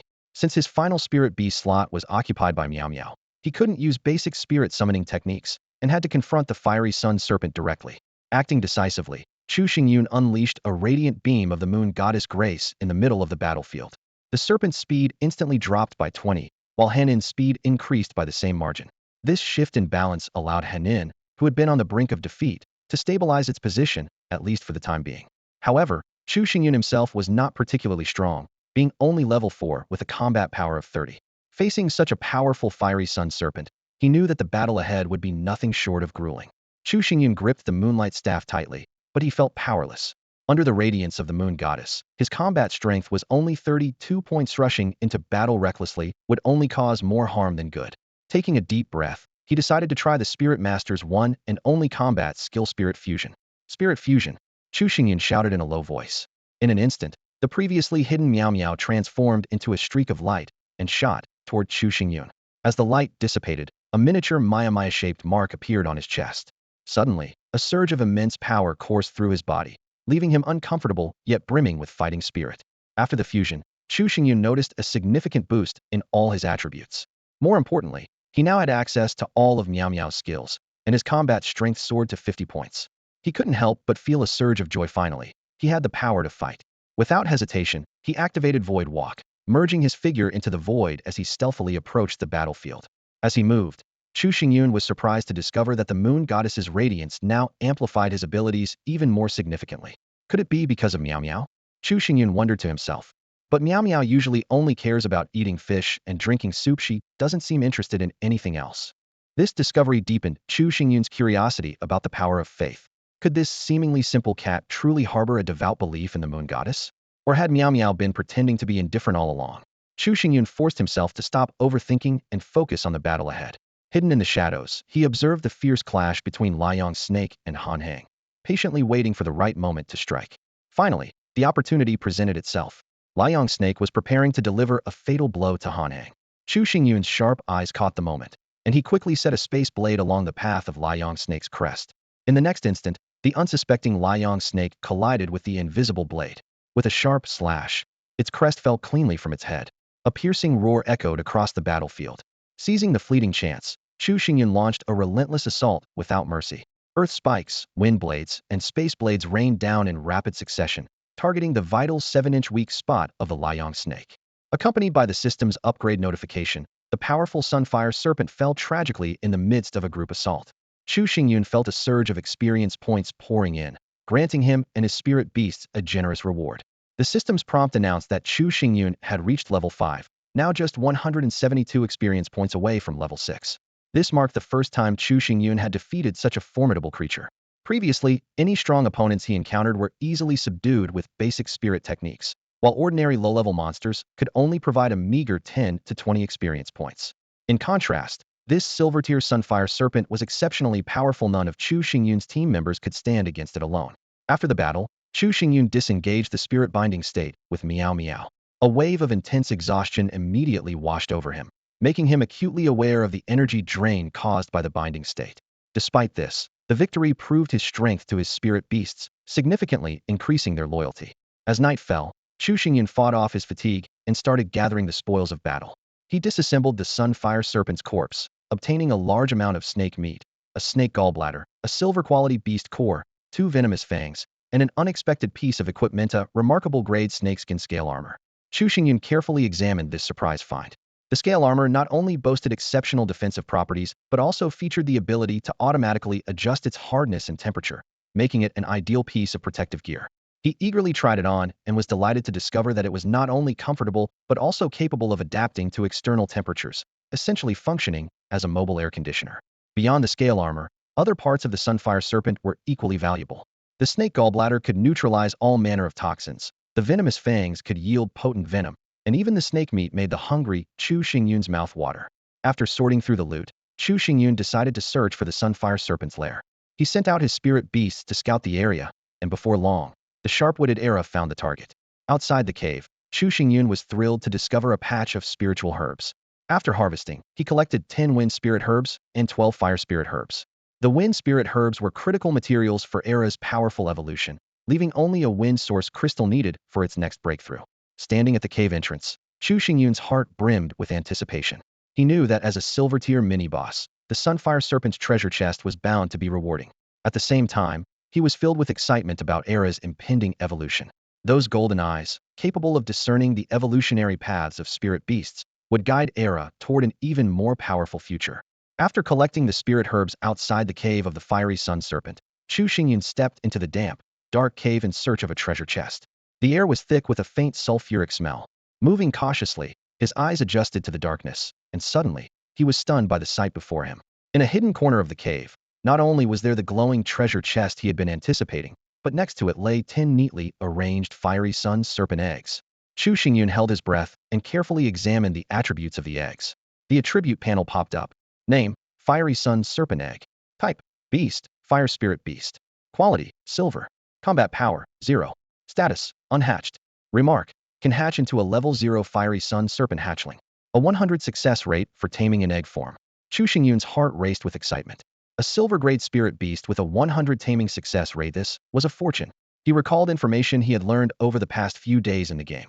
Most players had a single pet slot on their panels. Certain special professions might have more, like the hunter class, which was rumored to have 3 pet slots. Of course, rare or perfect professions could potentially have even more slots. However, as a spirit master, Chu Xingyun's situation was entirely different. Instead of a standard pet slot, he had a spirit master slot, which allowed him to gain an additional spirit slot every 2 levels. What made this profession even more remarkable was that the spirits weren't limited to beasts. Any sentient item, or even intelligent beings, could become his spirit companions. The power of the spirit master profession didn't stop there. Every spirit he tamed granted him a new skill, and these skills grew stronger as his level increased. Additionally, he could use the spirit infusion skill to further enhance his combat power. Chu Xingyun couldn't help but marvel at the uniqueness of his profession. As he leveled up, the gap between him and regular players was growing rapidly. That being said, at this point, Chu Xingyun wasn't particularly interested in these silver-grade spirit beast eggs. He certainly wouldn't use them as his spirits. But he knew well that these 10 eggs would be treasures for other players, capable of fetching a fortune in rare resources or selling for a high price. Since the eggs couldn't be stored in Meow Meow's spatial bag, Chu Xingyun quickly decided to put all of them up for auction. He set the trades to accept only source crystals and rare resources. With the auction lasting 3 days, he was confident he could maximize his profits. After dealing with the serpent eggs, Chu Xingyun turned his attention to the silver treasure chest. Using his golden eye to inspect it, he discovered the surface was coated with deadly serpent venom. Reluctant to waste the precious fiery sun serpent gallbladder, which was a life-saving item, he came up with a clever solution. He summoned Meow Meow, pulled out a durable piece of cowhide, and carefully covered his hand before opening the chest. With utmost caution, he retrieved the items inside, leaving even the silver scraps from the dismantled chest behind. System notifications popped up one after another. You obtained refined gold 1. You obtained silver ingot 2. You obtained black iron 5. You obtained fire source crystal 2. You obtained strength gem 1. You obtained a blueprint for crafting a superior quality bathroom set. When Chu Xingyun saw the blueprint for the bathroom set, his eyes lit up. This addressed an issue that had been bothering him. Bathing and using the restroom had been inconvenient, and the empty bathroom at home always felt awkward. Eagerly, he opened the crafting interface to check the details. Superior quality bathroom set. Material requirements. Firewood 50,810. Stone 184,520. Fire source crystal 21. Water source crystal 21. Description: fully automated living facilities powered by source crystals. Comes with all necessary bathroom amenities. Absolutely worth the investment. Chu Xingyun did a quick mental calculation. With all the materials already in hand, he could craft it as soon as he returned home. He couldn't wait to see how it turned out. Finally, his gaze fell on the strength gem. It was the first time he had obtained such a gem, and he was filled with curiosity and anticipation about its potential. Chu Xingyun took a strength gem from the treasure chest and examined it carefully. This consumable of decent quality emitted a faint glow and could enhance a weapon or piece of armor by 2 strength points. He thought to himself that while higher-grade weapons could hold more gems, this gem's quality was average, offering limited benefits. Since he didn't have a significant need for strength attributes, Chu Xingyun decided to store it away for now. As the last treasure chest was opened, the sky began to darken, signaling the end of their mission. With their goals fully achieved, the group set off on their return journey. Along the way, weaker monsters, spotting the formidable group from afar, quickly scurried away to avoid them. Back at home, a famished Chu Xingyun immediately got to work preparing dinner. Seeing this, Meow Meow became excited, meowing repeatedly as it retrieved a stove, a grill, and a large fish from its spatial bag. Han Han, having expended the most energy during the battles, was also eager and impatient to eat. Only Erha seemed uninterested, lying idly in a corner of the living room. Chu Xingyun first placed some snake meat into the pot to stew, then began preparing the large fish brought by Meow Meow. Before long, the rich aroma of stewed snake meat filled the room. The milky white broth revealed tender, uniquely flavored pieces of snake meat. At the same time, he prepared Meow Meow's favorite grilled fish. When dinner was finally ready, everyone began eating eagerly. Perhaps due to the extraordinary ecological environment of this world, even without the addition of vegetables, the meat of these spirit beasts was neither greasy nor overwhelming. Driven by hunger, Chu Xingyun devoured his meal, eating far more than usual. During the meal, everyone except the absent-minded Erha seemed to enjoy the food immensely, their satisfaction evident. Even the stewed meat failed to pique Erha's interest, and it only reluctantly consumed a single Blackaron-grade beast core to restore energy. Noticing Erha's unusual behavior, Chu Xingyun grew thoughtful. He recalled the evolution materials he had collected and began to wonder if they were sufficient to help Erha undergo its evolution. With this in mind, he started seriously considering how to expedite Erha's evolution plan. Chu Xingyun carefully reviewed Erha's evolution path. The standard evolution required 1 wind source crystal and 20 black iron-grade beast cores, which could awaken the wolf bloodline within and evolve Erha into a bronze-grade spirit beast, the swift wind wolf. However, the advanced evolution demanded 1 wind source crystal, 10 wind spirit herbs, and 20 black iron-grade beast cores. This not only awakened the wolf bloodline, but also evolved Erha into a more powerful swift wind wolf king, with a chance of triggering a critical evolution that could randomly enhance the spirit beast's grade. Without hesitation, Chu Xingyun opted for the advanced evolution. He took stock of his materials. He had recently gathered 10 wind spirit herbs outside the cave of the blazing sun serpent, and with the 2 herbs he had previously acquired from the trading area, the quantity was more than sufficient. Over the past 2 days, he had hunted far more than 20 ordinary black iron-grade monsters, so beast cores were no issue. The only thing missing was the crucial wind source crystal. Chu Xingyun recalled the large quantity of meat he had listed in the trading area last night, with more added throughout the day. Eagerly, he checked the trading results, hoping to exchange for the much-needed wind source crystal. The outcome was delightful. Last night's meat stock had completely sold out, yielding a substantial harvest. 10 various source crystals, 8 wind spirit herbs, 80 silver ingots, 42 gold ingots, 22 refined gold ingots, 28 pieces of black iron, and 30 bolts of fabric. However, today's meat sales were somewhat sluggish, as it was clear more people had started hunting monsters, driving down the price of meat. Chu Xingyun calculated silently, considering lowering the price later, as his efficiency in hunting monsters was significantly higher. Upon carefully counting the source crystals, there were 10 in total: 3 fire source crystals, 3 earth source crystals, 2 water source crystals, 1 wood source crystal, and 1 wind source crystal. Although it was just one, it was exactly what Erha needed for its evolution. Chu Xingyun quickly gathered all the evolution materials and placed them before Erha. Erha, eat all of this, and you'll evolve and become stronger, he encouraged. Despite the fact that a single black iron-grade beast core was usually enough to fill Erha's stomach, its instinct to evolve drove it to devour the materials ravenously. As the last piece of material was swallowed, Erha immediately felt discomfort. Energy surged through its body like a rushing river, repeatedly washing over it. Its entire body burned with intense heat, as if being tempered by fire, while a mysterious energy worked to transform every inch of its being. Before it realized it, Erha drifted into a deep sleep. Nearby, Henin and Meow Meow watched curiously. They observed as Erha consumed the pile of items their master had given and then emitted an unusually violent aura before falling still. The 2 little creatures grew worried, wondering if their master had decided to poison Erha for being useless. They resolved to behave better in the future to avoid a similar fate. While Era slept, subtle changes began to occur. Its fur became shinier, and its physique grew more robust. Chu Xingyun and the other spirit beasts stayed close, carefully monitoring the evolution process to prevent any unforeseen issues. After about half an hour, Era completed its first evolution. It let out an excited, long howl, a woo, as if announcing its newfound strength to the world. However, the sound left Era itself puzzled. Who just howled? Why does it sound like this? Isn't my voice supposed to be woof woof woof? The straightforward and carefree Era quickly put its worries behind, but new troubles soon emerged. When it tried to wag its tail to please Chu Xingyun, it was horrified to realize it had forgotten how to wag its tail. For a loyal dog, this was simply unthinkable. Determined to fix this, Era began a new training program.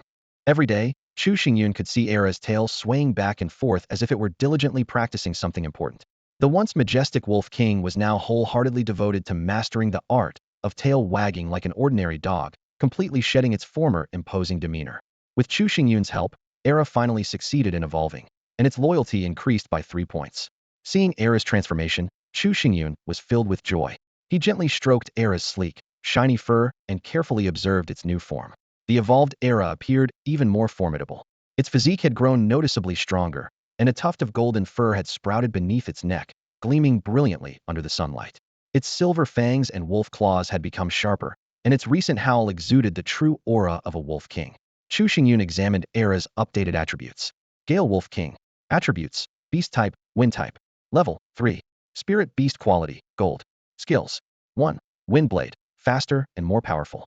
2. Gale Triple Claw, an evolution of claw attacks, capable of striking an opponent 3 times in rapid succession. 3. Wind Wall, creates a wind barrier within a 10-meter radius to block enemy attacks and protect allies. 4. Wind Rush, temporarily doubles speed, ideal for ambushes or quick escapes. Combat Power, 42. Status: Happy. Loyalty, 93. Weaknesses: Fear of fire, vulnerable at the waist. Evolution paths, 2 options.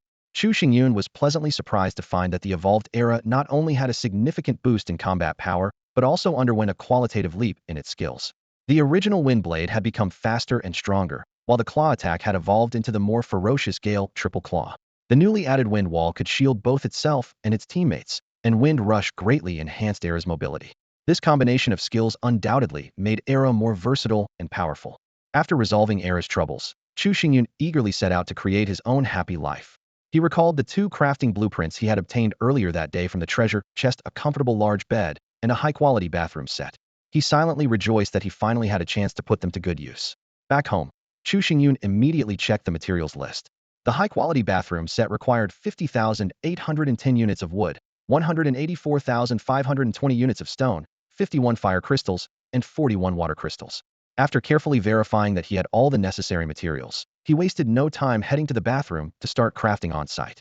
With a flash of faint light, the wood decreased by 10 units, the stone by 20 units, and both the fire crystal and water crystal by 1 unit each.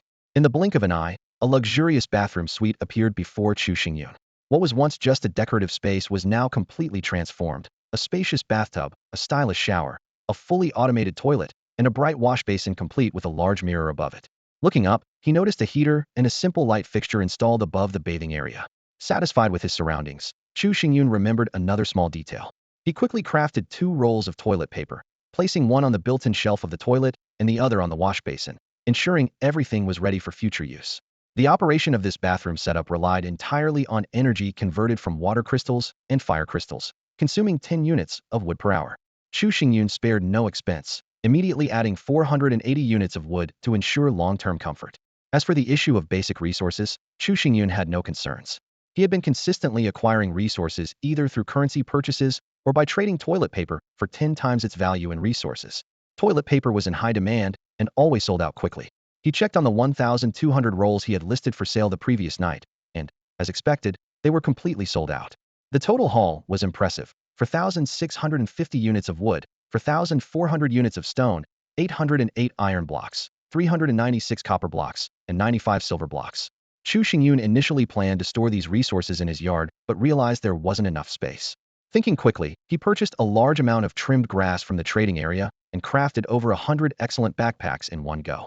This used up 400 units of wood and 400 units of grass, but added 100 high-quality backpacks to his inventory.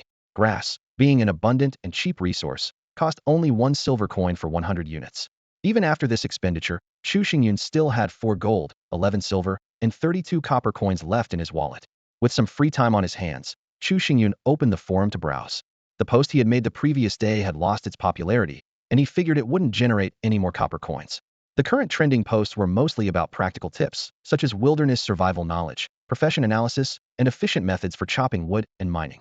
Interestingly, some unconventional posts had unexpectedly climbed into the top 10 on the popularity rankings, such as Goddess Qin Nan's seductive outdoor photo collection. Chu Xingyun couldn't help but sigh. No matter where you were, entertainment always seemed to have vast potential for development. After browsing for a while, he closed the forum and prepared to start a new day. Chu Xingyun stood in the courtyard, his gaze sweeping over the neatly arranged backpacks placed on the left side.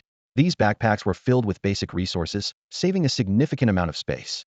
After carefully counting, he was astonished by the sheer quantity of resources he had. 4,266 units of wood, 6,225 units of stone, 1,359 iron blocks, 618 copper blocks, 215 silver blocks, and 55 gold blocks. These basic resources aren't in high demand at the moment, and storing them takes up too much space. They'll leave them for now. Chu Xingyun muttered to himself, frowning slightly. Sigh, having too many resources can be a headache too. He glanced around and suddenly realized that despite his abundance, he had no one to show off to. A question popped into his mind. Is this really a single-player game? The system had mentioned 4 billion players, yet 2 days had passed, and he hadn't encountered a single one. Chu Xingyun occasionally checked the chat channels, but most of the messages were trivial and unimportant. He paid particular attention to the regional chat channel, where players in the same area theoretically had a higher chance of meeting. Yet, he hadn't seen any relevant information. He wondered if he might have missed something by not checking the channel often enough. In truth, Chu Xingyun rarely paid attention to the regional chat channel. The global chat channel only allowed 1 message per person per day, so most people shared useful information there. The regional chat channel, on the other hand, had no restrictions and was filled with idle chatter, which hardly interested him. After organizing the basic resources in the courtyard, Chu Xingyun set aside a small portion of daily essentials for Miao Miao and stored the rest in his spatial bag. Then, he called Miao Miao and Era to join him in the bathroom, intending to teach them how to use the toilet and shower facilities. After all, living together required proper hygiene habits. As for the large and clumsy Henin, it had to stay in the courtyard for now since the current house couldn't accommodate its size. Pointing to the toilet, Chu Xingyun said, "From now on, you'll use this when you need to go to the bathroom. Don't do it anywhere else." Seeing Era and Miao Miao nod with an expression that seemed to say, "We understand, we're civilized creatures," he nodded in satisfaction. Next, he demonstrated how to use the shower. "From now on, every night when we return, you'll come here to take a bath." The clever Era and Miao Miao only needed to hear the instructions once before signaling that they had understood. Era, curious about the new device, couldn't wait to jump into the shower. Miao Miao, though equally intrigued, was too timid to try it straight away. Suddenly, a sharp yelp echoed through the room. "A woo!" It was Era, scalded by hot water. Another yelp followed. "A woo!" This time, it was cold water shocking him. Finally, Era let out a contented moan. "A woo!" At first, Era was a bit uneasy about bathing, but it didn't take long for him to discover the joy of it, and soon he was barking excitedly, unable to contain his enthusiasm. Miao Miao, watching from the side, was initially terrified by Era's pitiful cries, thinking their owner was punishing him. The little cat even considered making a run for it. But as time passed, Miao Miao noticed the look of bliss spreading across Era's face, accompanied by his cheerful a woo sounds. Eventually, curiosity overcame fear. Once Era finished, Miao Miao couldn't resist rushing into the shower. What followed was almost identical to Era's experience. Meow, a cry of distress as hot water touched her fur. Meow, a startled yelp from the cold water. Meow meow meow, a purring sound of pure delight. The bath left Miao Miao completely enchanted. She silently vowed to herself, from now on, he'll take a bath every single day. Chu Xingyun watched Era and Miao Miao gleefully enjoying their bath, and a satisfied smile appeared on his lips. He silently planned in his mind. First, he would craft a comfortable big bed, then indulge in the pleasure of a good bath. That way, after bathing, he could lie directly on the soft bed and fully savor the bliss of comfort. He opened the crafting interface and carefully reviewed the requirements for creating the comfortable big bed set. Wood 426610, fabric 5010, rubber 010, cotton 010, water essence crystal 31, wood essence crystal 41. This exceptional quality bed set not only came with all necessary bedding, but also promoted deep sleep and accelerated fatigue recovery, making it an excellent aid for physical rejuvenation. The only issue was that he lacked 2 critical materials, rubber and cotton. Reflecting on today's harvest, Chu Xingyun had listed all the monster meat he hunted during the day in the trading zone. keeping only the meat of the blazing sun snake for himself. In the afternoon, he specifically added options to trade meat for rubber and cotton. However, sales were disappointing. This was because yesterday, being the first day everyone arrived in this world, many were still adjusting to the new environment and hadn't figured out effective ways to deal with monsters. Additionally, after everyone transitioned to their new roles, their physical attributes improved, leading to increased appetites, which caused a surge in meat demand on the first day. Today, however, the situation changed. More people began actively hunting monsters to level up, while some unfortunate ones were devoured by beasts. This increased the supply of meat while reducing demand. For Chu Xingyun, the poor meat sales weren't a major issue. He could always lower the price to clear stock. What frustrated him, though, was that he hadn't received a single piece of the much-needed rubber or cotton, putting his dream of a comfortable bed in jeopardy. Realizing he needed a new approach to obtain these materials, Chu Xingyun decided to take stock of all his resources to explore other options. After a detailed inventory check, his resource list was as follows. Basic resources: wood 4266, stone 6225, iron blocks 1359, copper blocks 618, silver blocks 215, gold blocks 55. Rare resources: fabric 50, mithril 23, black iron 33, wood essence crystal 4, water essence crystal 3, fire essence crystal 4, earth essence crystal 3. Special resources: fire spirit grass 15, wind spirit grass 10, black iron grade beast cores 7, bronze grade beast core 1, silver grade beast core 1, power gem 1, excellent quality 2 strength, basic experience pill 1, 100 experience, excellent bait 5 bags, mysterious fruit seeds 1, spring of life water 500 milliliters, blazing sun snake gallbladder 1, blazing sun snake fangs 2, blazing sun snake eggs 10 currently up for auction. Food: salt 7, sweet fruit 9, bottled mineral water 2, honey 1 kilogram, blazing sun snake meat 70, other animal meat 330 listed for trade. Looking at the dazzling array of items in his resource inventory, Chu Xingyun couldn't help but feel a surge of pride.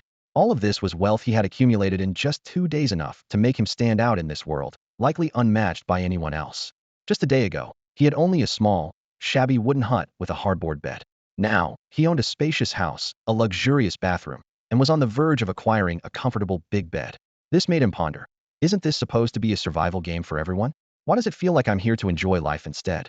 Immersed in his self-satisfaction, Chu Xingyun carefully examined each resource, reluctant to part with any of them to trade for rubber or cotton. Finally, he made up his mind to auction off 2 blazing sun snake eggs in advance, hoping to exchange them for the materials he desperately needed and achieve his dream of a comfortable big bed as soon as possible. Chu Xingyun originally planned to list 10 blazing sun snake eggs in the auction house for 3 days to maximize his profits. He believed this would not only give players time to gather resources, but also allow him to gain more returns. However, a bold idea suddenly struck him, prompting him to change his strategy. Acting quickly, Chu Xingyun revised the auction details for 2 of the blazing sun snake eggs. The starting bid for the first egg was set at 10 units of cotton plus 1 source crystal of any attribute, with the intent to trade for rubber.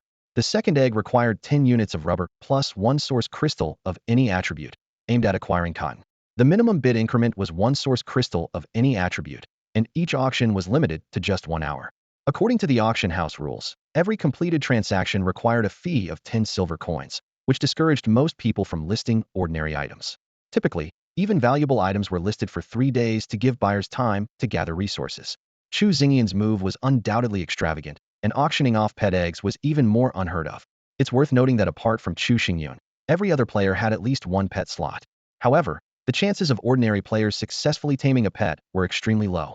In contrast, hatching a pet from an egg had a 100 success rate, and these were no ordinary eggs, they were rare silver-quality pet eggs. After revising the auction details, Chu Xingyun used his daily opportunity to post on the World Chat channel.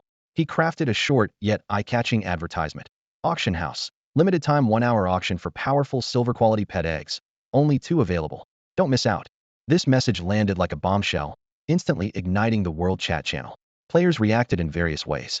Look, Chu Xingyun, the big boss, is auctioning pet eggs. No way. That's insane silver-quality pet eggs. Whoever gets one will dominate. I really want one of those eggs, but I don't have the resources Chu needs.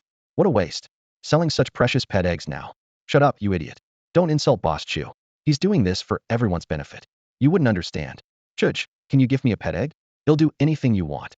Get lost. Do you think your looks are worth a silver-quality pet egg? Exactly. Only a goddess like Qin Nan is worthy of our Boss Chu. Evening was already the peak time for activity in the World Chat channel, and Chu Xingyun's auction announcement drew everyone's attention. If Chu Xingyun's name had only been known among a small group of players before, then after tonight's auction, every player in the survival game world would know who he was. The world chat channel was flooded with messages about Chu Xingyun's auction. Players who saw the announcement rushed to the auction house to check it out, only to realize they didn't have the required items for bidding. All they could do was lament their bad luck. After browsing the chat for a while, Chu Xingyun found it uninteresting and closed the interface. His urgency to auction the eggs had a clear motive. Besides needing rubber and cotton to craft a bed, Chu Xingyun discovered he was only 2 Earth Source crystals away from crafting the rare quality Bear King armor. This highly coveted item had been on his wish list for a long time, and he couldn't afford to wait any longer. Once crafted, it would significantly boost his combat and survival capabilities. For Chu Xingyun, rare quality armor was an irresistible temptation. The auction lasted for an hour, which felt torturous for Chu Xingyun. He couldn't help but speculate about how many resources he might gain. With nothing better to do, he activated the bargain hunting mode and began browsing the trading zone to familiarize himself with the market prices. Due to the influence of Chu Xingyun's 2 pet eggs, nearly everyone in the trading zone was frantically acquiring rubber and cotton. The bidding wars were relentless, with prices climbing higher and higher, skyrocketing like a rocket launch. Unintentionally, Chu Xingyun single-handedly achieved the feat of inflating the trading zone's prices. As time passed, the supply of meat in the trading zone noticeably increased, indicating that other players were also making progress. Realizing that the value of meat would continue to drop, Chu Xingyun decisively lowered his selling price below the market standard.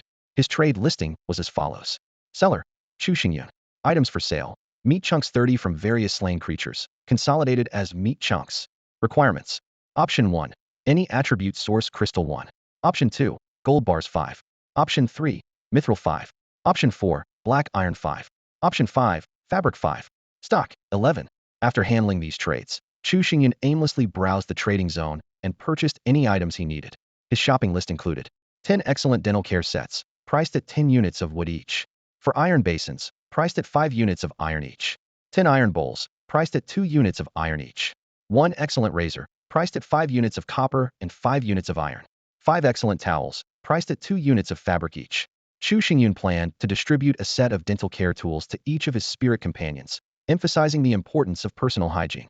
Compared to the wooden bowls he could make, iron bowls and basins were easier to clean and more sanitary. In the end, Chu Xingyun acquired these household items, consuming a significant amount of basic resources in the process. Wood, 100. Iron, 45. Copper, 5. Fabric, 10. These basic household items mostly came from blueprints found in low-level treasure chests and were relatively inexpensive. After 2 days of exploration, many players had acquired a variety of peculiar blueprints. For instance, Chu Xingyun's toilet paper blueprint had greatly contributed to his accumulation of basic resources. Some lucky and resourceful players had also begun their initial accumulation of resources. However, Chu Xingyun's stockpile of basic resources had grown so large that his level 2 homestead's courtyard could no longer hold them all. Now, he sought rare resources like source crystals, unique treasures such as life spring water, and powerful equipment.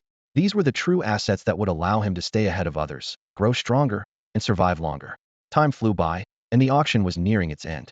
Chu Xingyun opened the auction interface to check on the bidding for the 2 Scorching Sun Serpent eggs. The highest bids so far were as follows. Peter, cotton 10 earth source crystals, 3 wind source crystals, 2 wood source crystals, 3.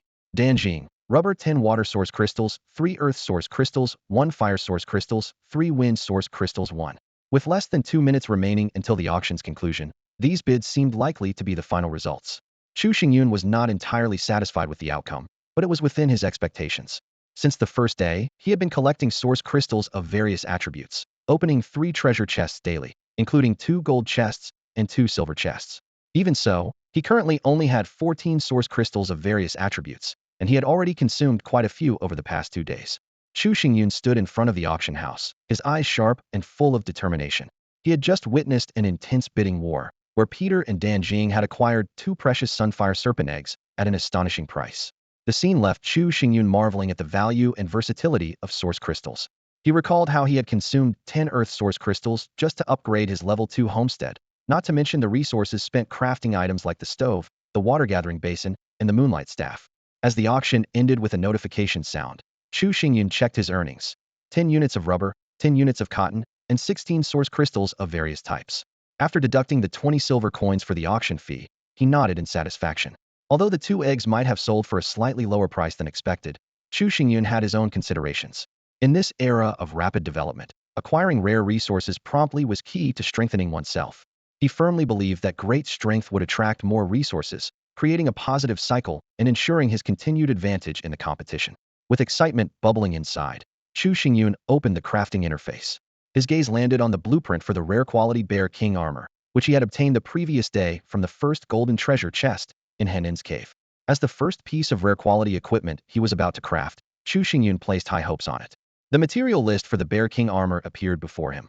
33 tin black iron, 235 fine gold, 405 cloth, 75 earth source crystals, 62 water source crystals, and 72 wood source crystals.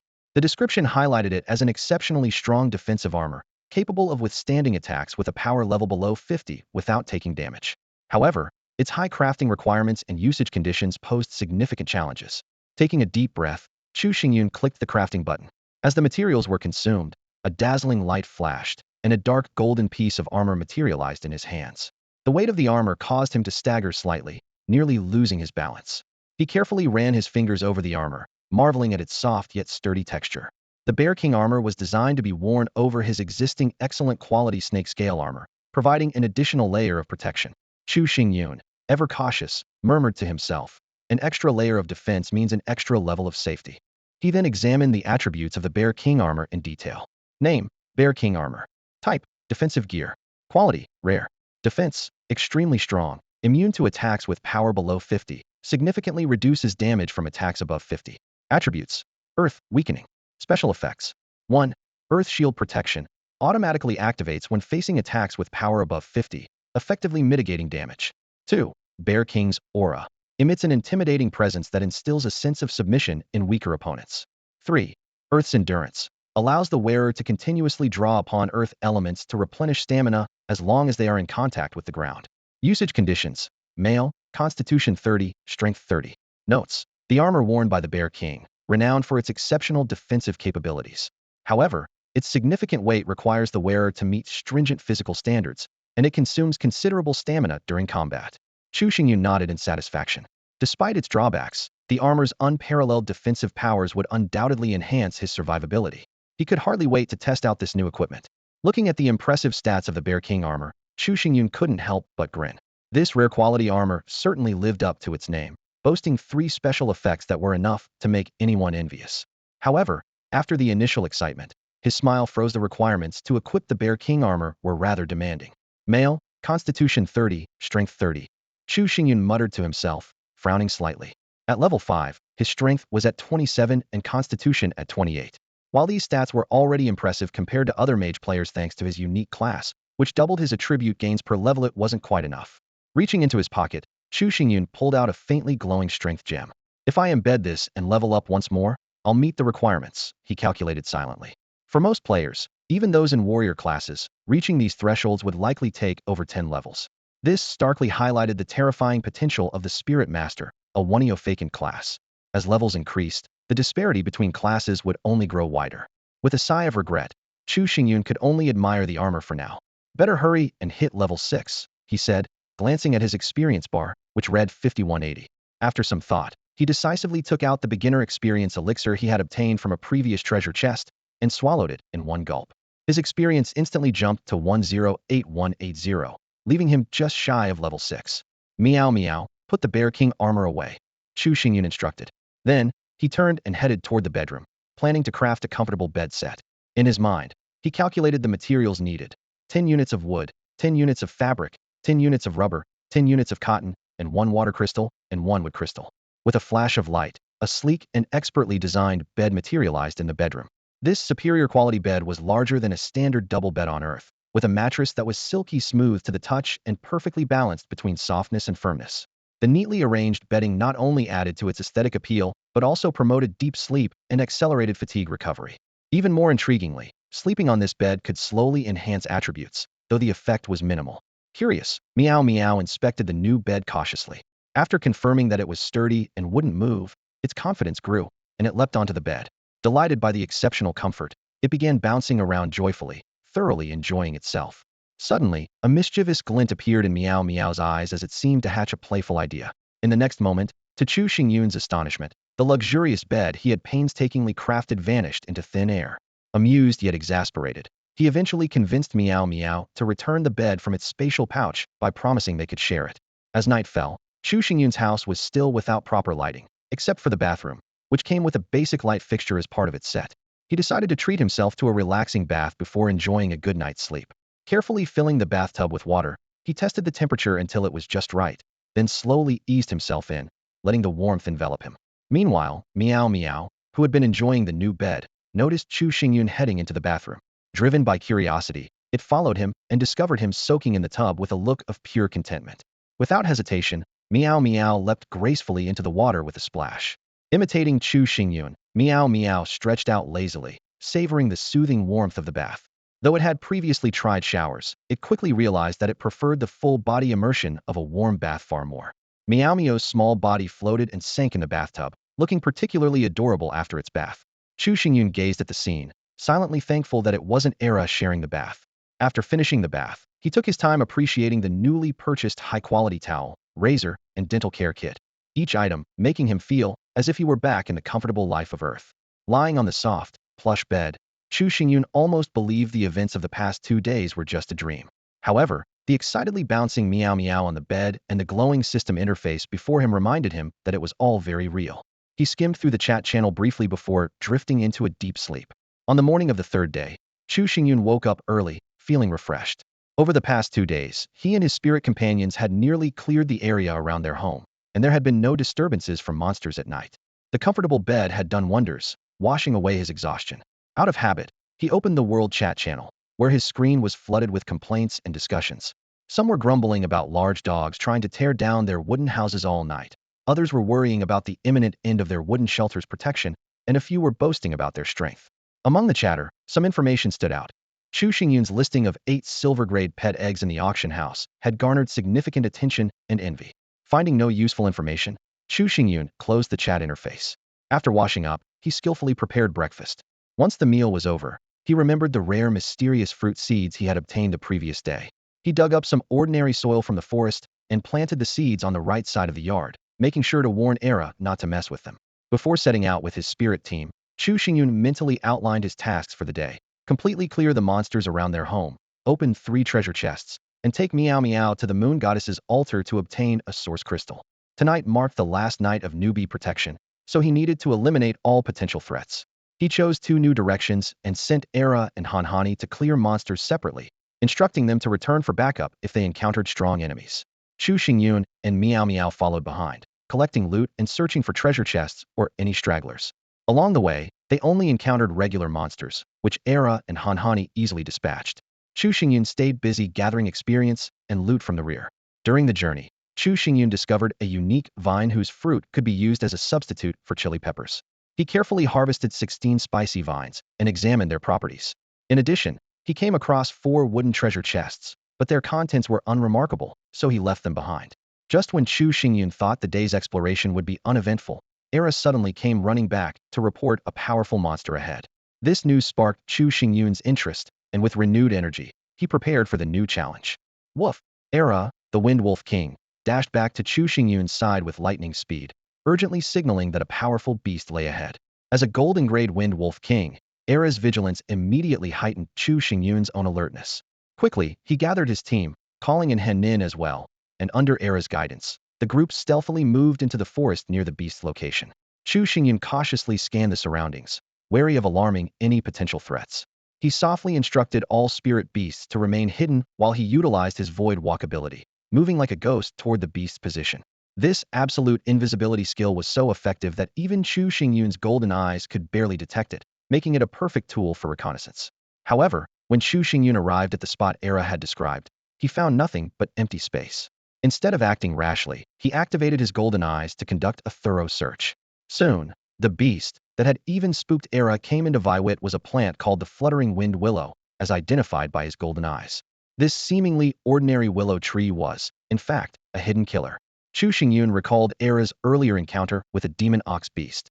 The unfortunate beast had been instantly strangled the moment it approached the fluttering wind willow, prompting Era to flee in terror. Chu Xingyun carefully examined the attributes of the fluttering wind willow. Type: plant, wood, wind. Level: 6. Spirit plant quality: platinum. Skills: entanglement, static camouflage, rapid regeneration, Wind of Revival, Leaf Dance. Combat Power, 60. Status, Resting. Weaknesses, Slow Movement, Vulnerable to Fire. After reviewing this information, Chu Xingyun decisively retreated. The fluttering wind willow's strength far exceeded his expectations, and even if the entire team joined forces, they would struggle to defeat it. Yet, Chu Xingyun was not discouraged. Instead, he began formulating a plan to tame and claim this platinum-grade spirit plant as his own. He envisioned the fluttering wind willow defending his territory, an unassuming willow tree suddenly springing to life and delivering a lethal blow to intruders. The thought alone was exhilarating. Returning to the spirit beast's hiding spot, Chu Xingyun instructed Era and Hanin to continue hunting monsters, but to avoid the area near the fluttering wind willow. He reminded them to retreat and seek support if they encountered a formidable enemy. With that, Chu Xingyun set off on his own, eager to find monsters he could defeat. Just then, a weak demon ox beast appeared before him. Chu Xingyun's eyes lit up with excitement, was only 42 experience points away from reaching level 6. Once he leveled up, he would gain an additional spirit beast slot, a position he had already reserved in his mind for the mysterious fluttering wind willow. This was a fairly common level 4 spirit beast, one that Hanin and Era had hunted multiple times before. However, Chu Xingyun had never taken one down on his own. The demon bull beast, a creature belonging to the beast and strength classifications, might only be level 4, but it boasted 33 combat points, making it a standout among the bronze tier. Its skills, such as demonization and charge, combined with its tough hide, struck fear into the hearts of many players. Standing at a distance, Chu Xingyun carefully observed the massive demon bull beast. It was leisurely grazing on the grass, appearing docile but concealing a deadly danger. He recalled the harrowing tales shared in the chat channel, stories of players who had been chased for 800 meters by a frenzied demon bull over a mere piece of beef, only to end up cowering in a wooden hut. Some were even crushed to death by its devastating charge. These stories had once made Chu Xingyun wary, but the formidable strength of his spirit beast, Hanin, had given him a false sense of security. He began to think the demon bull beast was weak. He vividly remembered how, on the night he first tamed Hanin, it had single-handedly defeated 7 monsters, including a demon bull beast. But reality had swiftly humbled Chu Xingyun, teaching him the painful lesson of don't court disaster if you don't have to. Taking a deep breath, Chu Xingyun initiated his hunting plan. He began by using Void Walk to stealthily approach the demon bull beast, then unleashed the moon goddess's radiance on the target area. Under the moonlight's glow, the demon bull beast's movements noticeably slowed. Seizing the opportunity, Chu Xingyun dashed forward, releasing a wind blade from his hand that sliced toward the beast's massive body. The sudden attack enraged the demon bull beast. It spun around, its blood-red eyes locking onto Chu Xingyun, who had revealed himself by attacking. With an earth-shaking roar, the beast lowered its head, aiming its thick horns directly at him, and launched a ferocious charge. Chu Xingyun's heart raced, but the moonlight's blessing enhanced his reflexes. He deftly sidestepped, narrowly avoiding the deadly assault. The sheer force of the demon bull beast's charge carved a deep trench into the ground, and even a large boulder in its path was shattered into fragments. The ensuing scene resembled a thrilling bullfighting performance. Bathed in moonlight, Chu Xingyun continuously dodged, while taking every chance to strike with his wind blade. However, the demon bull beast's tough hide far exceeded his expectations. His attacks barely caused any damage and only served to further infuriate the colossal creature. Suddenly, the demon bull beast's eyes glowed crimson, and a sinister aura enveloped its entire body. It had entered its demonized state. Its speed surged, catching Chu Xingyun off guard.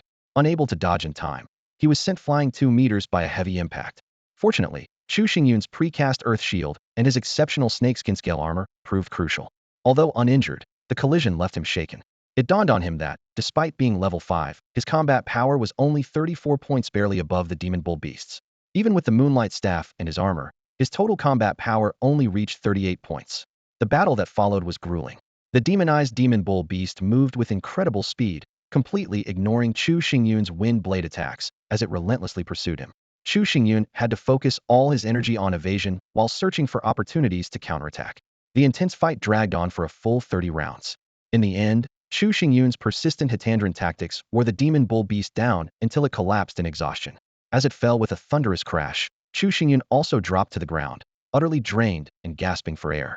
This battle taught Chu Xingyun an important lesson. He realized he could not underestimate any opponent, and that he was still weak in this world. To grow stronger, he would need to work much harder. After the fight, Chu Xingyun earned a mere 5 experience points. He rested for a while and drank a precious bottle of honey water to recover his stamina. Just then, he was pleasantly surprised to discover that his level had risen to 6, leaving him only 197 experience points away from level 7. It seemed Henin and Era had been hunting enough monsters elsewhere to grant him additional experience. Though this battle had been tough, Chu Xingyun understood that it was just a small trial on his journey of growth. Greater challenges lay ahead, and he was ready to face them all. Upgraded to level 6, Chu Xingyun stood tall with pride. With 29 points in strength and 30 in constitution, he was just one step away from equipping the Bear King's armor. Calling out to Meow Meow, he retrieved the strength gem and the Bear King's armor. The gem shimmered softly as it was embedded into the armor's groove. The Bear King's armor, as a rare quality equipment, had 2 gem slots. Although the strength gem Chu Xingyun held was only of excellent quality, it still provided a 2-point strength boost. As the gem was set in place, Chu Xingyun's strength met the armor's requirements. He stood up and donned the armor, which fit him perfectly as if tailored for him. With the newly acquired Spirit Bond slot and the Bear King's armor enhancing his confidence, Chu Xingyun decided to capture the Whistling Wind Willow. First, he carefully disassembled the corpse of the Demon Bull Beast, storing the spoils of battle. Then, alongside Meow Meow, he set out to find Era and Hanhani. Along the way, they encountered 3 treasure chests, 2 wooden and 1 bronze. Exercising caution, Chu Xingyun used his golden eye to inspect them, but chose not to open them immediately, instead marking the bronze chest's location for future use. By the time the team regrouped, it was already midday. Chu Xingyun selected a safe spot and instructed Meow Meow to prepare the tools. A cooking setup was arranged, and the aroma of the meal filled the air, ensuring that all the spirit companions were in their best condition. After a hearty meal, the entire team set off toward the Whistling Wind Willow's territory. Before long, they entered the range of the Whistling Wind Willow's attacks. The enormous plant stood silently, as if lying in wait for its prey to step into its trap. As Chu Xingyun's team drew closer, the thick branches of the willow began to stir. Suddenly, countless willow vines weaved together into an impenetrable net, trapping the group within. Faced with such a formidable opponent, Chu Xingyun dared not be careless. He immediately activated his spirit infusion skill, borrowing power from Meow Meow. Wielding the Moonlight Staff, he cast the Moon Goddess's Radiance, granting a speed buff to the entire team. Era and Hanhani quickly sprang into action, using wind blades and earth spikes to cut through the attacking branches, carving a path forward for Chu Xingyun. When Chu Xingyun finally approached the Whistling Wind Willow's main trunk and entered spellcasting range, he wasted no time in releasing a basic spirit bond technique. However, the attempt failed. While the willow felt no pain, the sight of its severed branches, coupled with the audacity of these tiny intruders, enraged it completely. The Whistling Wind Willow's attacks grew fiercer. Countless branches coiled like serpents, attempting to ensnare Chu Xingyun and his spirit companions. When the entangling branches proved ineffective, the willow unleashed its most powerful skill, leaf dance. The massive trunk shook violently as every willow branch transformed into a sharp sword, lunging with swift precision. Countless willow leaves detached, their surfaces gleaming with a dangerous white light, raining down like a storm upon Chu Xingyun, Era, and Hanhani. In that moment, the Whistling Wind Willow seemed like a gallant swordswoman, launching a deadly assault with unparalleled grace. The willow leaves moved like a soaring rainbow or a swimming dragon, seamless and fluid, yet filled with resilience. Faced with such a fierce assault, Chu Xingyun dared not be careless. He, along with Era and Henin, each took a position to defend. In front of Chu Xingyun, Meow Meow's strongest defensive skill, Void Barrier, stood firmly. Henin shielded himself with an earth barrier and used his sturdy body to hold his ground. Meanwhile, Era erected a whirling wind wall in front of him. Under this relentless onslaught, the strength of the defenses quickly became apparent. Henin's defense proved the most robust. Though his earth shield couldn't completely block the leaf storm, his formidable physique allowed him to endure the onslaught with only minor surface wounds. The spatial barrier created by Chu Xingyun and Meow Meow remained unshaken, impervious to the attack. However, Era struggled the most. Despite the wide coverage of his wind wall, its defensive capability was relatively weaker. In an instant, his wind wall shattered, and the frenzied willow leaves rained down on him, leaving him bloodied. With the wind wall breached, the willow leaves surged toward Chu Xingyun and Henin. Henin stood his ground fearlessly, refusing to dodge, relying entirely on his formidable body to withstand the attack. Chu Xingyun, protected by both the Bear King armor and the exceptional snake scale armor, remained unharmed. The Bear King armor emitted a protective earthy yellow aura, enveloping him completely. Witnessing the formidable defense of the Bear King armor, Chu Xingyun made a decisive call, instructing the injured Era and Henin to retreat from the range of the Wind Willow's attack. Alone, he faced the storm-like barrage under the protection of the Bear King armor. Step by step, Chu Xingyun advanced toward the Wind Willow, leveraging the armor's oppressive aura to influence his opponent while simultaneously casting a basic spirit taming spell. Focusing his mind, Chu Xingyun sensed a subtle connection forming between him and the Wind Willow. Basic spirit taming spell successful. Congratulations, you have tamed the wind willow. The system's notification sounded. Chu Xingyun finally felt a wave of relief. Seeing Era and Henin injured earlier had kept him on edge. Without the Bear King armor, the consequences could have been disastrous. Thankfully, he had prepared thoroughly in advance. Congratulations on taming the wind willow. You have randomly received one of its skills. You have obtained the skill, Wind of Recovery. The system announced again. Chu Xingyun nodded knowingly. This was within his expectations.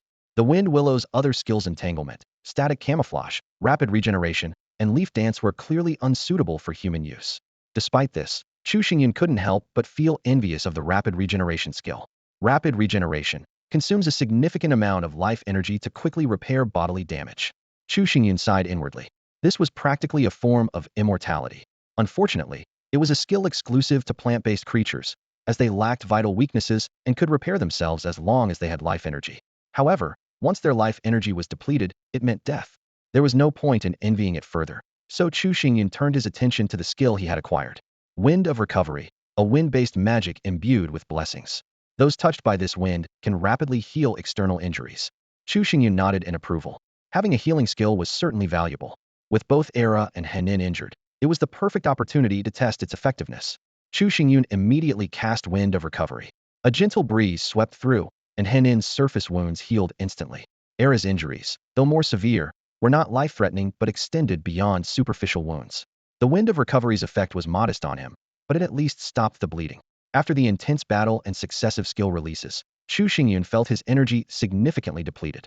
He instructed the Wind Willow to continue treating Era's injuries, taking this chance to strengthen the bond between them. Watching the Wind Willow gently heal Era, Chu Xingyun felt a warm sense of contentment, marking a perfect conclusion to this adventure.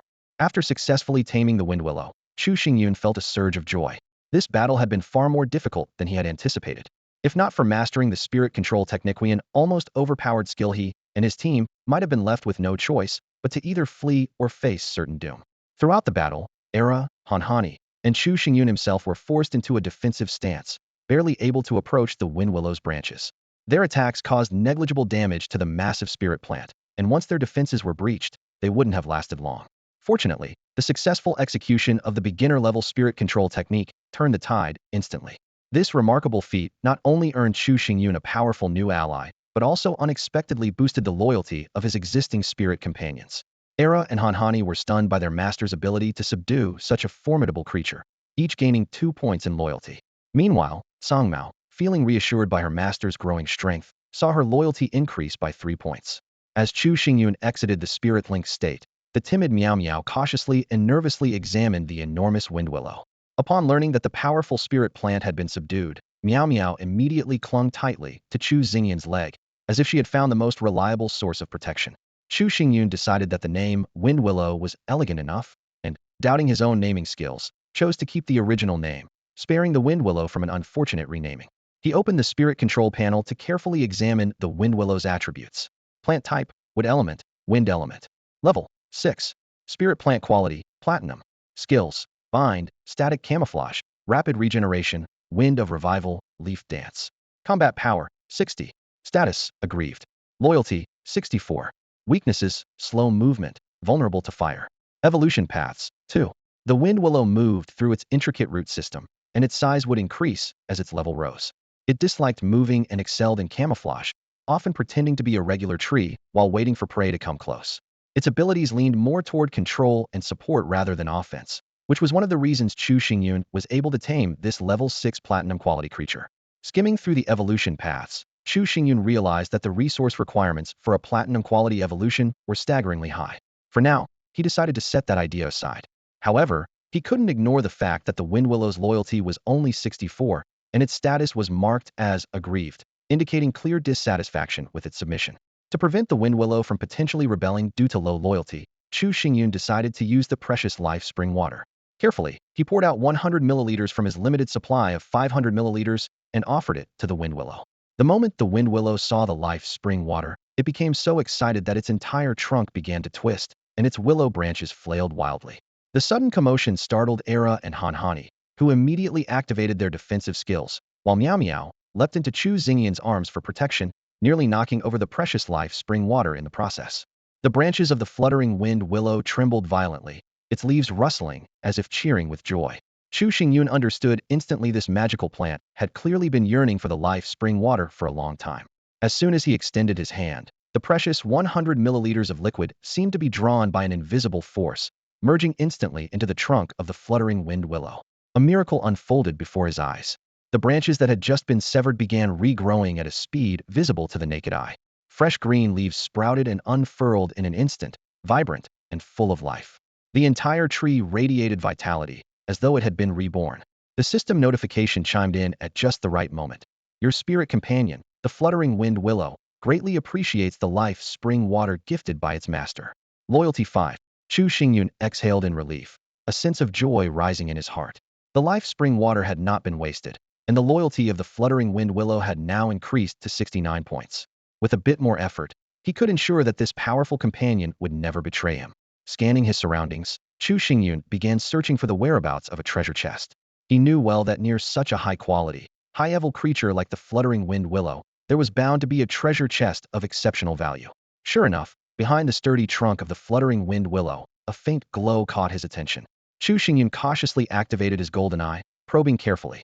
The golden eye's notification soon appeared. This is a crystal treasure chest containing various resources and 2 blueprints, but it is also shrouded in a sinister gray mist capable of draining life force. Chu Xingyun's heart raced, both excited by the rarity of the crystal chest and wary of the danger hidden within. Without the help of the golden eye, he might have recklessly opened it and fallen into the deadly trap of the gray mist. Acting decisively, Chu Xingyun called Henin and Meow Meow to retreat to a safe distance. Once they were clear, he resolutely activated his spirit fusion skill, merging with Era. It was his first time fusing with Era. The transformation was subtle, marked only by the appearance of an adorable Era insignia on his chest. Yet he could feel a surge of agility coursing through his body, and Era's wind strike ability gave his speed a remarkable boost. Chu Xingyun's expression was solemn as he meticulously checked all the preparations. After confirming everything was in order, he took a deep breath and waved his hand to dispel the glowing orb that had been illuminating the area.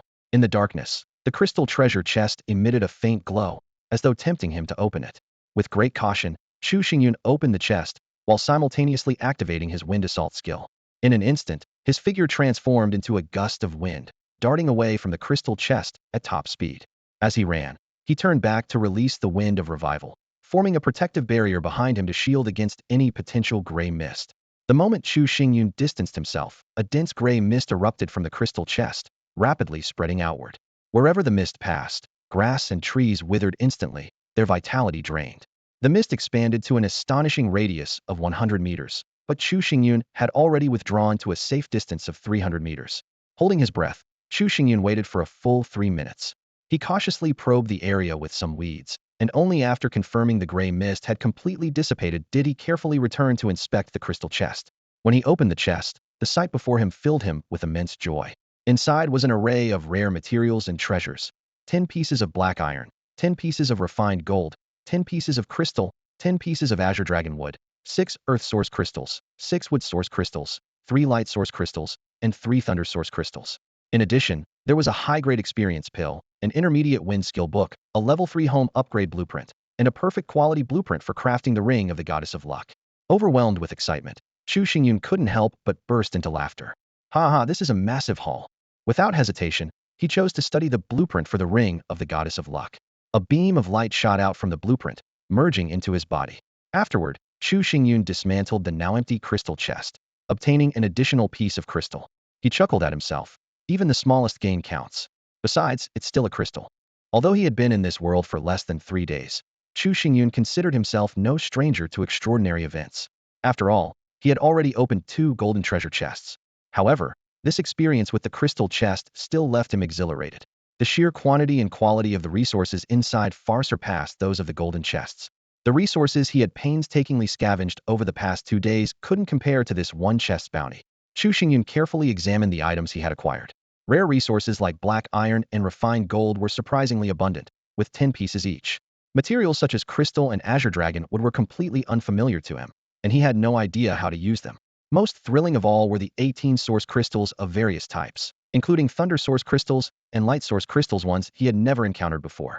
In addition to the materials, Chu Xingyun had obtained a high-grade experience pill. This pill could instantly grant 500 experience points, enough to raise his level by 2. However, he decided to save it for when he truly needed it. The intermediate wind skill book particularly caught Chu Xingyun's attention.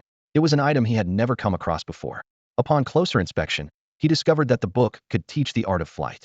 While Chu Xingyun couldn't learn it himself, he immediately thought of his spirit beast. After some deliberation, Chu Xingyun decided to bestow this precious skill upon his first spirit beast Era. Summoning Era, he smiled and said, "Era, you were very brave in the last battle and even got injured. This is your reward." Hearing its master's praise, Era became visibly excited. It tried to wag its tail in gratitude but struggled, still unaccustomed to its newly evolved wolf form. However, when it saw that the reward was just a book, Era froze in confusion. Staring at the incomprehensible symbols on the cover, it thought, "Is Master expecting me to learn how to read? Why would a dog like me need to learn to read? Is this some kind of punishment because I wasn't strong enough earlier?" Feeling aggrieved, Era let out a pitiful whimper, a woo, as if to say, "Shouldn't a reward be something like a sausage?" The other spirit beasts gathered curiously when they heard that Chu Xingyun was going to reward Era. However, upon seeing that the gift was a book, their interest faded and they dispersed.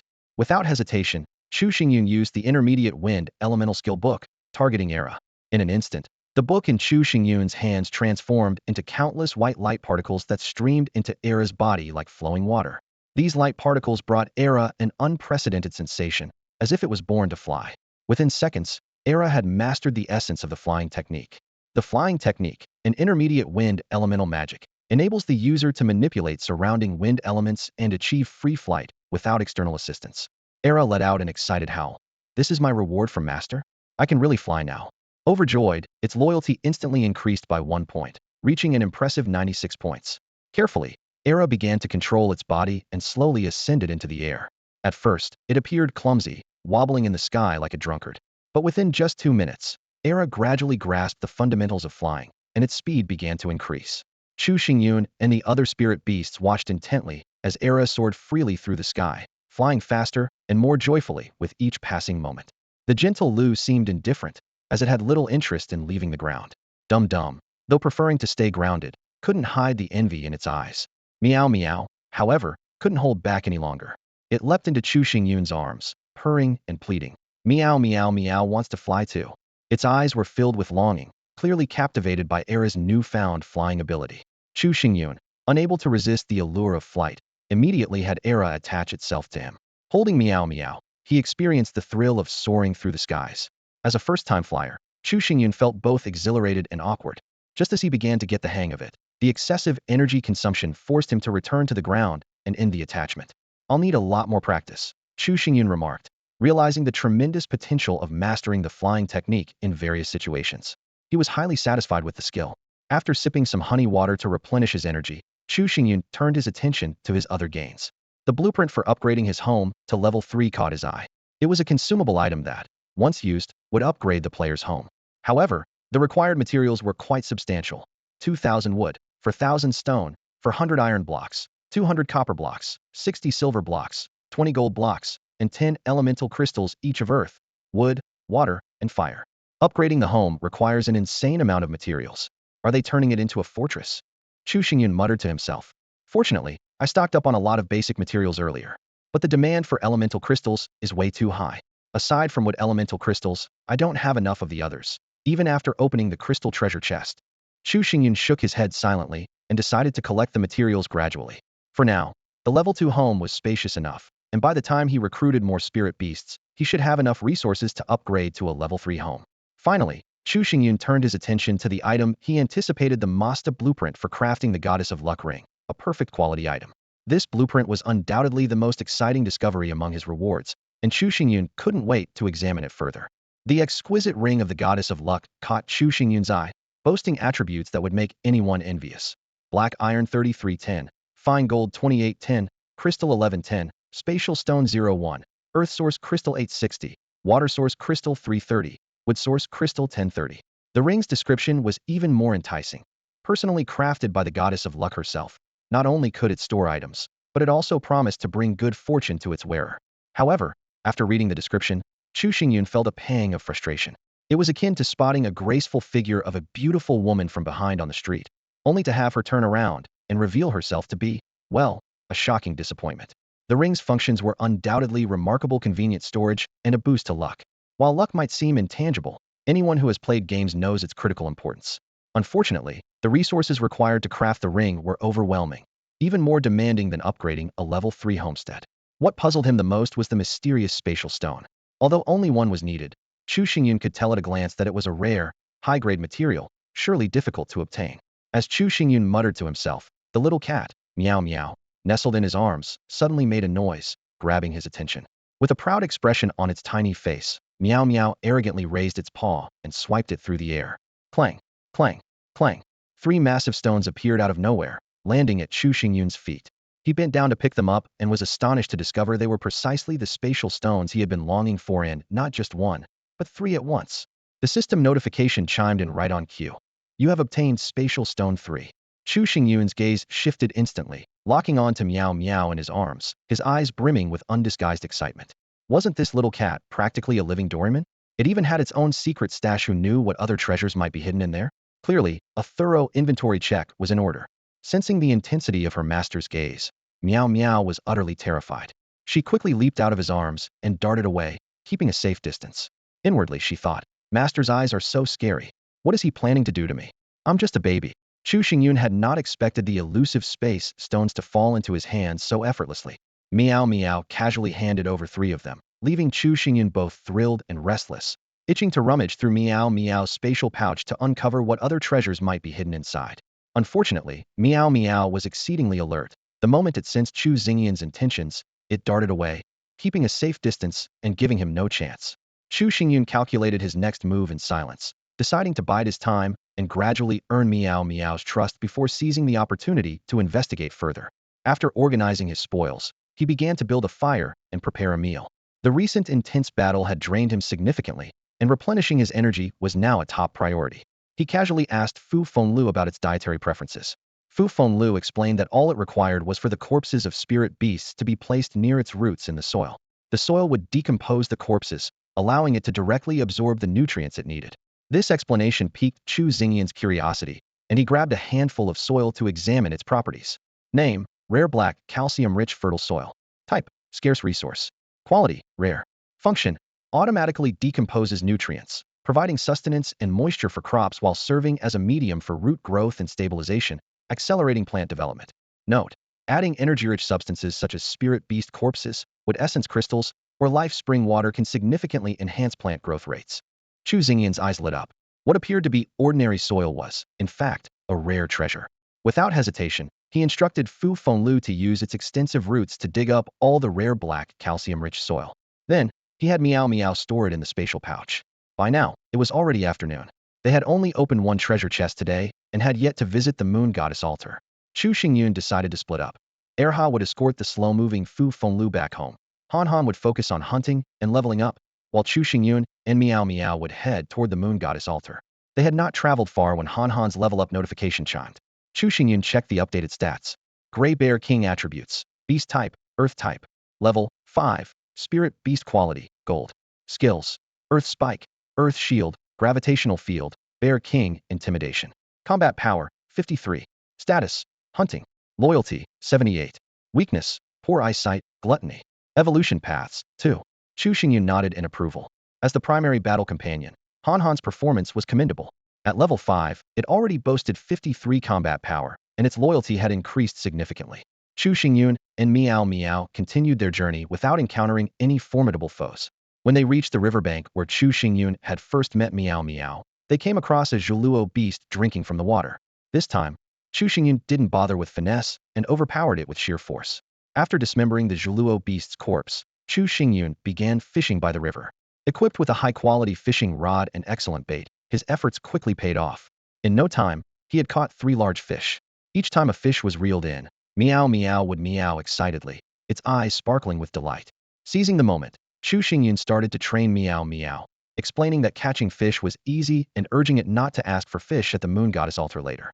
He patiently coaxed, remember to ask for more source crystals, water crystals, fire crystals, wind crystals, earth crystals, things like that.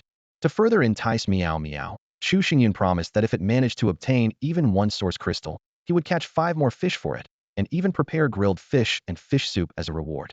Chu Xingyun finally waited until Meow Meow completely mastered the method of obtaining source crystals. This clever cat didn't forget to seize the opportunity to demand a few extra source crystals as payment. Once everything was ready, The man and the cat set off on a short journey to the moon goddess's altar. Before long, they arrived at the familiar altar. The scene before them was no different from the previous day, except for the absence of Meow Meow's incongruous cat nest. Chu Xingyun and Meow Meow walked straight to the center of the altar, where the statue of the moon goddess stood tall. Chu Xingyun once again attempted a devout prayer, but the statue remained unresponsive. Meow Meow cast a disdainful glance at him, as if mocking the inadequacy of humans. With a soft meow, the statue immediately emitted a faint glow. In an instant, 7 glowing source crystals appeared out of thin air in front of Meow Meow. Chu Xingyun was initially overjoyed, but his heart soon sank with a twinge of bitterness. Wasn't this a blatant demonstration of humans being inferior to cats? He carefully examined the source crystals: 3 water source crystals, 3 fire source crystals, and 1 wind source crystal. Meow Meow, keep the source crystals safe, Chu Xingyun instructed, preparing to fulfill his promise to take Meow Meow fishing. Just as he turned to leave, an unsettling sensation of being watched suddenly washed over him. As a spirit master, Chu Xingyun possessed an exceptionally high spiritual sensitivity, granting him keen perception. He thought to himself, could it be the moon goddess's statue? No, the feeling wasn't coming from that direction. Remaining calm, Chu Xingyun activated his golden eyes and meticulously scanned the entire altar. Finally, behind the colonnade on the right, he spotted a humanoid figure. This was the first human he had encountered in this world. Chu Xingyun immediately used his golden eyes to analyze the person's attributes. Name: Nie Yan. Class: Phantom Thief. Level 4. Class grade: Perfect.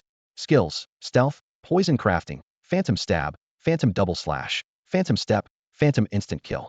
Equipment: Excellent Poison Dual Daggers, Fine Leather Armor, Fine Backpack, Fine Leather Boots. Combat Power: 46. Health Status: Good. Weakness: Low Defense. This unexpected discovery put Chu Xingyun on high alert. He quietly prepared for battle while contemplating how to handle this mysterious individual. Nie Yan, a professional assassin from the real world, was drawn into this survival game 2 days ago. This ruthless, survival-off-thefitist environment seemed tailor-made for him. No laws, strength above all.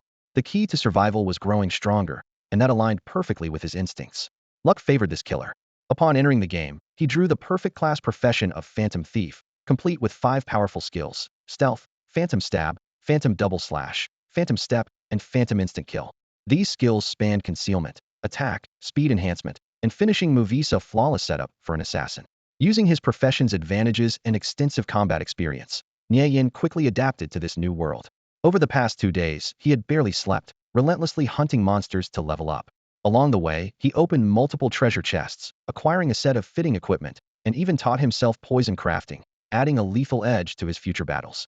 Today, during his routine level grinding, Nie Yan stumbled upon a massive structure. He spent a significant amount of time studying it, but couldn't discern its purpose. Just as he was about to give up, Chu Xingyun appeared at the moon goddess altar, accompanied by a small feline companion, Meow Meow. Ever vigilant, Nie Yan immediately activated his stealth skill, concealing himself. He watched as Meow Meow skillfully approached the statue of the goddess, softly meowing at its base. The statue emitted a faint glow in response, bestowing 7 radiant source crystals. Nie Yan's heart raced at the sight.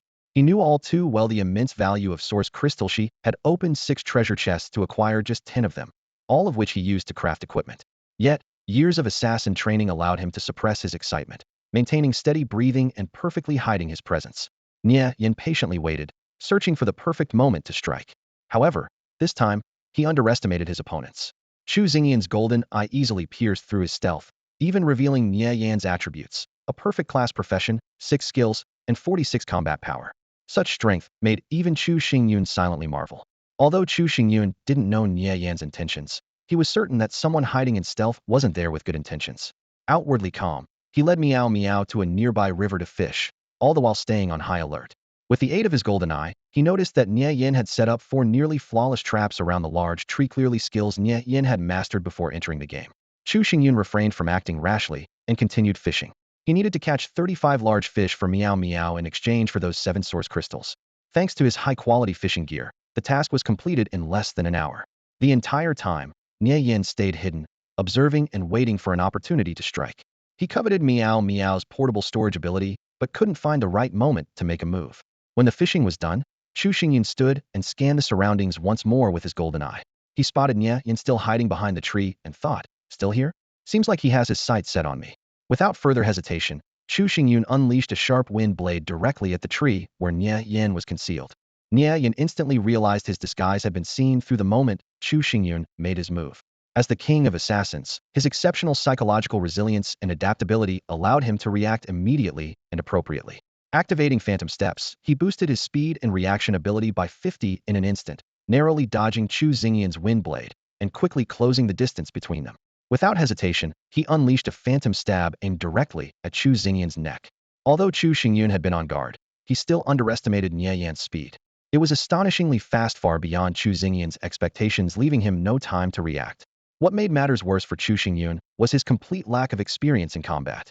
His first real duel was against someone as formidable as Nie Yan, whose unwavering determination, decisive strikes, and lack of hesitation made him a near-impossible opponent. Fortunately, Chu Xingyun had a trump card. A soil-colored radiance emanated from him, blocking the phantom stab. It was the passive activation of the Earth Shield from the Bear King armor. Without it, Chu Xingyun would have been killed instantly by that single attack. The unexpected turn of events rattled Chu Xingyun. He realized he had underestimated Nie Yan and urgently merged with Miao Miao, using the spirit attachment skill. Wielding the moonlight staff, he cast the moon goddess radiance to slow Nie Yan's movements and attempted to create more distance between them. Nie Yan, though momentarily surprised that his attack had been thwarted and astounded by the Bear King armor's formidable defense, wasted no time in continuing his assault. However, he quickly noticed that his movement speed had decreased, preventing him from catching up to Chu Xingyun. Seeing Chu Xingyun trying to widen the gap between them, Nie Yan knew that allowing a mage to gain distance would spell trouble. Without hesitation, he unleashed his ultimate skill, Phantom Instant Kill. Chu Xingyun could only watch as Nie Yan turned into a blur, teleporting directly in front of him, dagger aimed straight for his heart. The power of Phantom Instant Kill was overwhelming. While the Earth Shield from the Bear King armor could withstand attacks below a power level of 50, this skill had a high chance of landing a critical hit. Unfortunately for Chu Xingyun, the Earth Shield was shattered. Luckily, most of the damage was absorbed by the Bear King armor, and the remaining force failed to penetrate his Serpent scale armor. Nie Yan's relentless aggression left Chu Xingyun with no choice but to retreat temporarily. He created some distance and activated Void Walk, concealing himself. In this state, Nie Yan couldn't see Chu Xingyun unless he managed to strike the exact location where Chu Xingyun was hiding. Once he was at a safe distance, Chu Xingyun set up a space barrier, his strongest defense, as he doubted the Earth Shield alone could withstand Nie Yan's attacks. He then launched a wind blade at Nie Yan, but Nie Yan effortlessly evaded it. As Nie Yan charged forward again, Chu Xingyun quickly placed a space blade between them. This time, Nie Yan's speed worked against him. The invisible and intangible space blade pierced through his shoulder as he rushed forward. Despite the injury, Nie Yan didn't let up. Enduring the pain, he seized the opportunity to strike the space barrier with a phantom double slash. Unfortunately, the space barrier's defense was too formidable.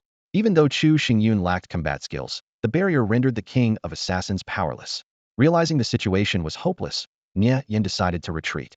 He had exhausted all his skills and failed to kill Chu Xingyun, even sustaining an injury himself. Without hesitation, he made the decisive choice to withdraw.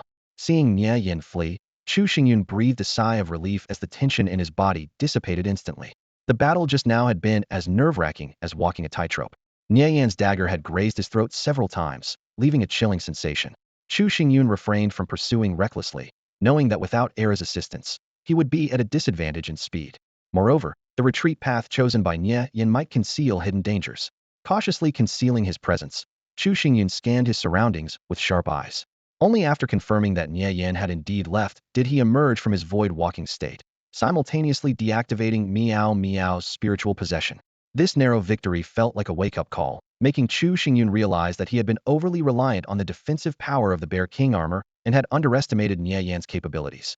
As someone who excelled at self-reflection, Chu Xingyun deeply analyzed the battle. His mindset underwent a fundamental shift, and he resolved to approach any future opponent with the utmost caution, never underestimating them. After all, a single encounter with Nie Yan had nearly cost him his life. Without his formidable equipment, he might have already met his end. This led Chu Xingyun to ponder how he would handle an opponent even stronger than Nie Yan. Little did he know, players capable of rivaling Nie Yan were exceedingly rare, and those who could survive his ambushes were even scarcer.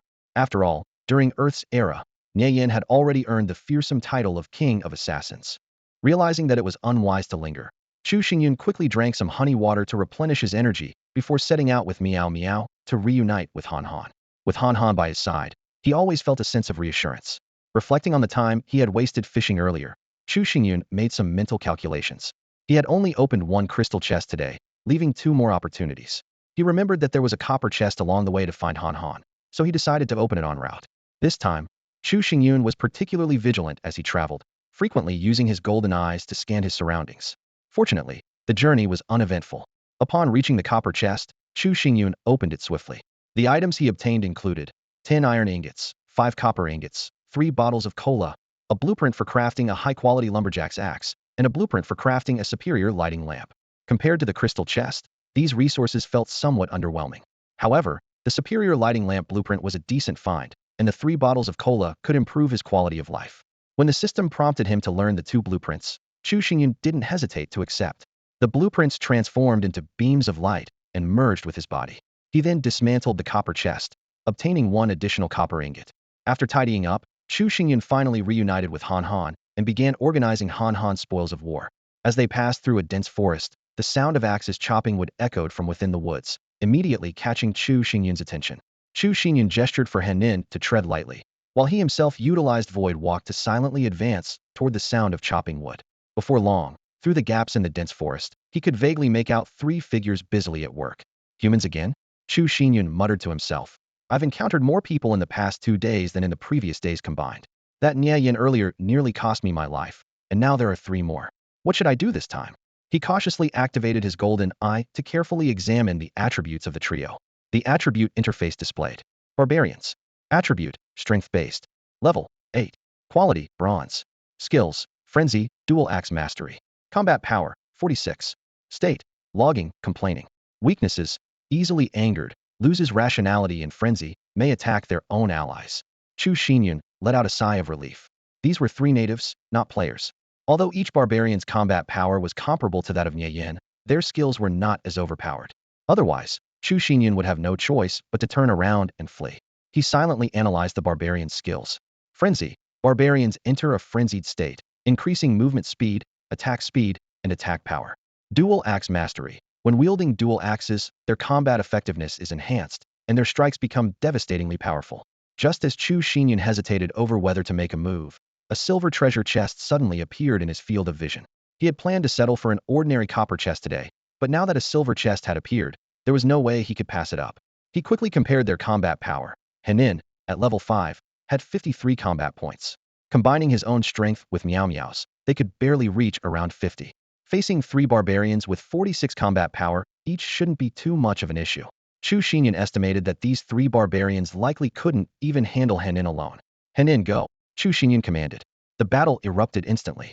Henin charged into the middle of the 3 barbarians like a heavy tank. Sharp earthen spikes shot up from the ground, causing the barbarians to howl in pain.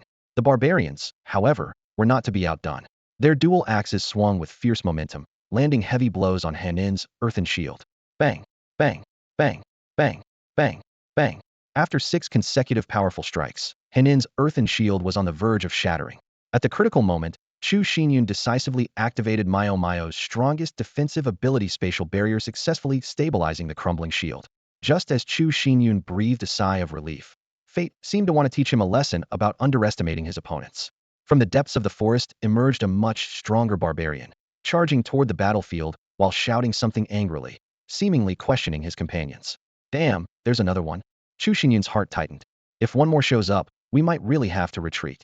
He quickly shouted a warning to Henin to be cautious. Chu Xingyun's sharp instincts told him this barbarian was different. He immediately used his golden eye to inspect the newcomer's attributes. Barbarian Squad Leader. Attribute, strength-based. Level, 8.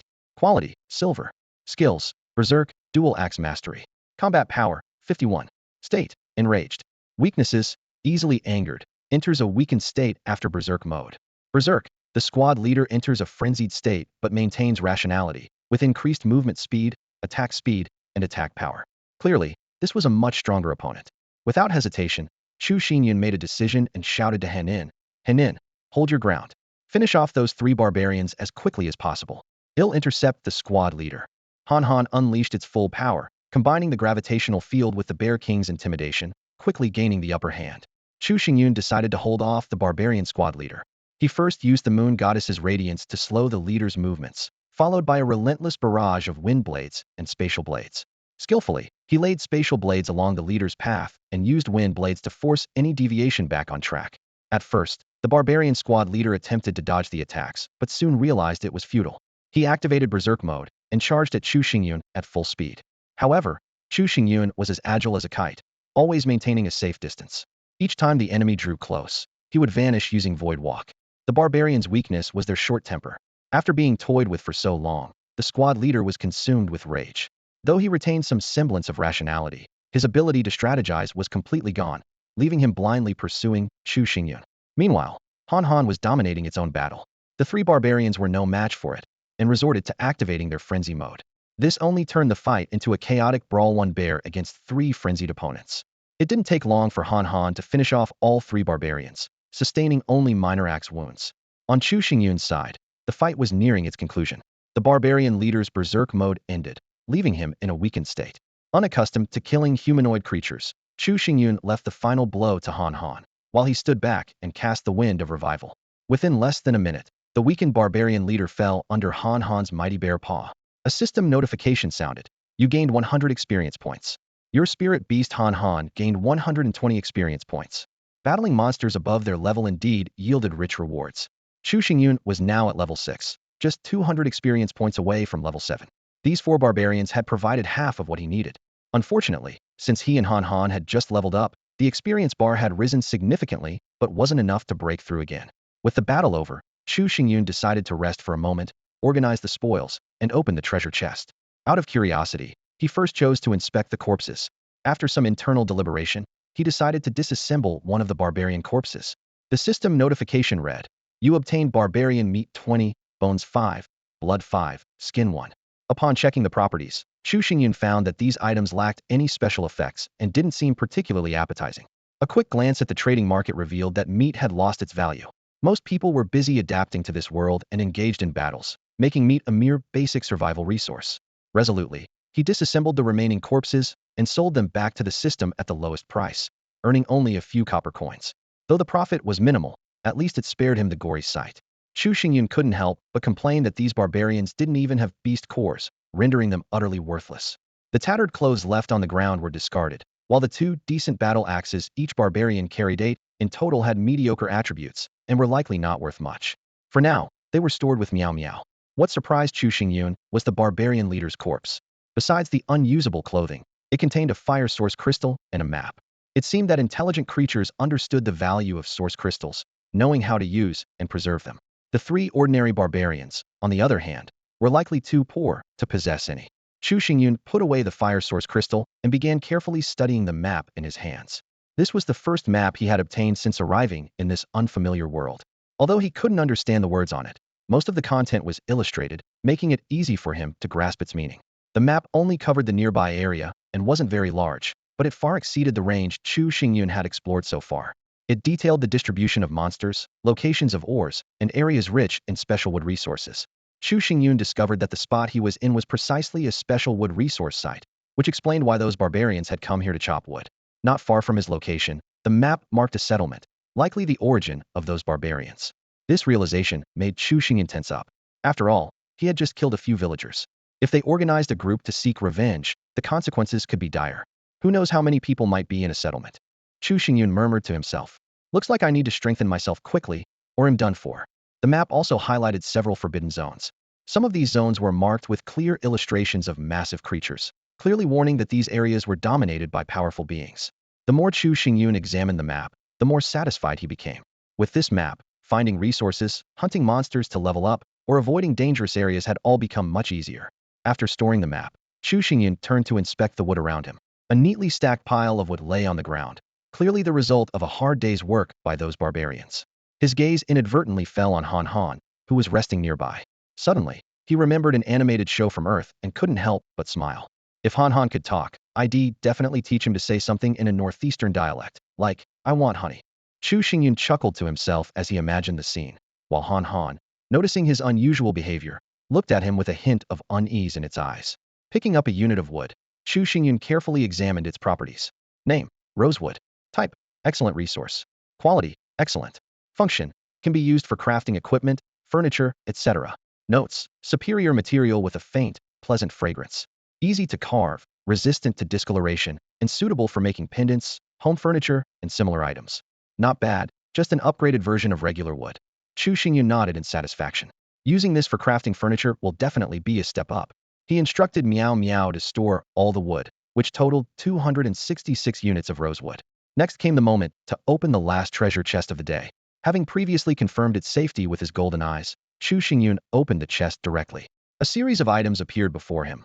Gold bar X1, silver bar X2, fabric X5, wood source crystal X2, universal language scroll X1, excellent rice seeds X5, and a blueprint for an outstanding quality battle axe. After dismantling the silver chest, Chu Xingyun gained an additional silver bar. When he saw the rice seeds, he couldn't help but exclaim, "Finally, I can have rice again." The past few days without rice had made him cherish this moment even more. Chu Xingyun stood in front of the silver treasure chest, his gaze falling on the blueprint for crafting a superior quality battle axe. As a spirit master inclined towards mage-like abilities, none of his current spirit companions could wield weapons, making it impractical to learn this blueprint for now. He decided to keep it for later, hoping to trade it for more useful resources in the future. Suddenly, a scroll labeled Universal Language Scroll caught his attention. It was his first time encountering such an item, likely due to the humanoid creatures that had appeared near the silver chest. He carefully examined the scroll's attributes. Name, Universal Language Scroll. Type, consumable. Quality, common. Function, grants the ability to understand and speak the universal language upon use. Note, intelligent beings need a common language to communicate. Mastering the universal language allows seamless interaction. Chu Xingyun's eyes lit up. This scroll was exactly what he needed. With it, he could directly communicate with intelligent beings in this unfamiliar world. Filled with curiosity about why he had ended up here, he was eager to uncover the mysteries of this realm. Interacting with its natives would undoubtedly be the fastest way to learn more.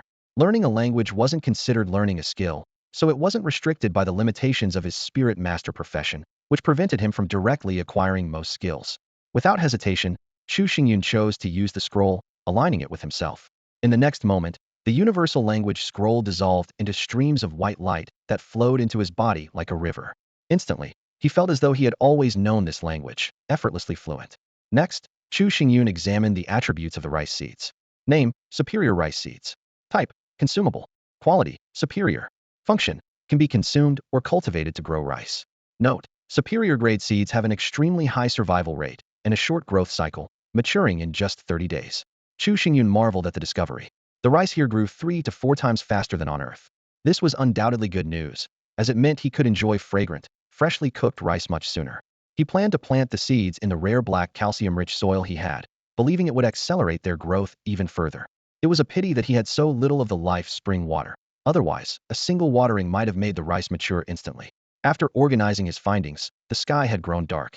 Having completed all of the day's planned tasks successfully, Chu Xingyun decided to call it a day and head home. Before reaching his house, he could already see the graceful figure of the breeze willow swaying in the wind.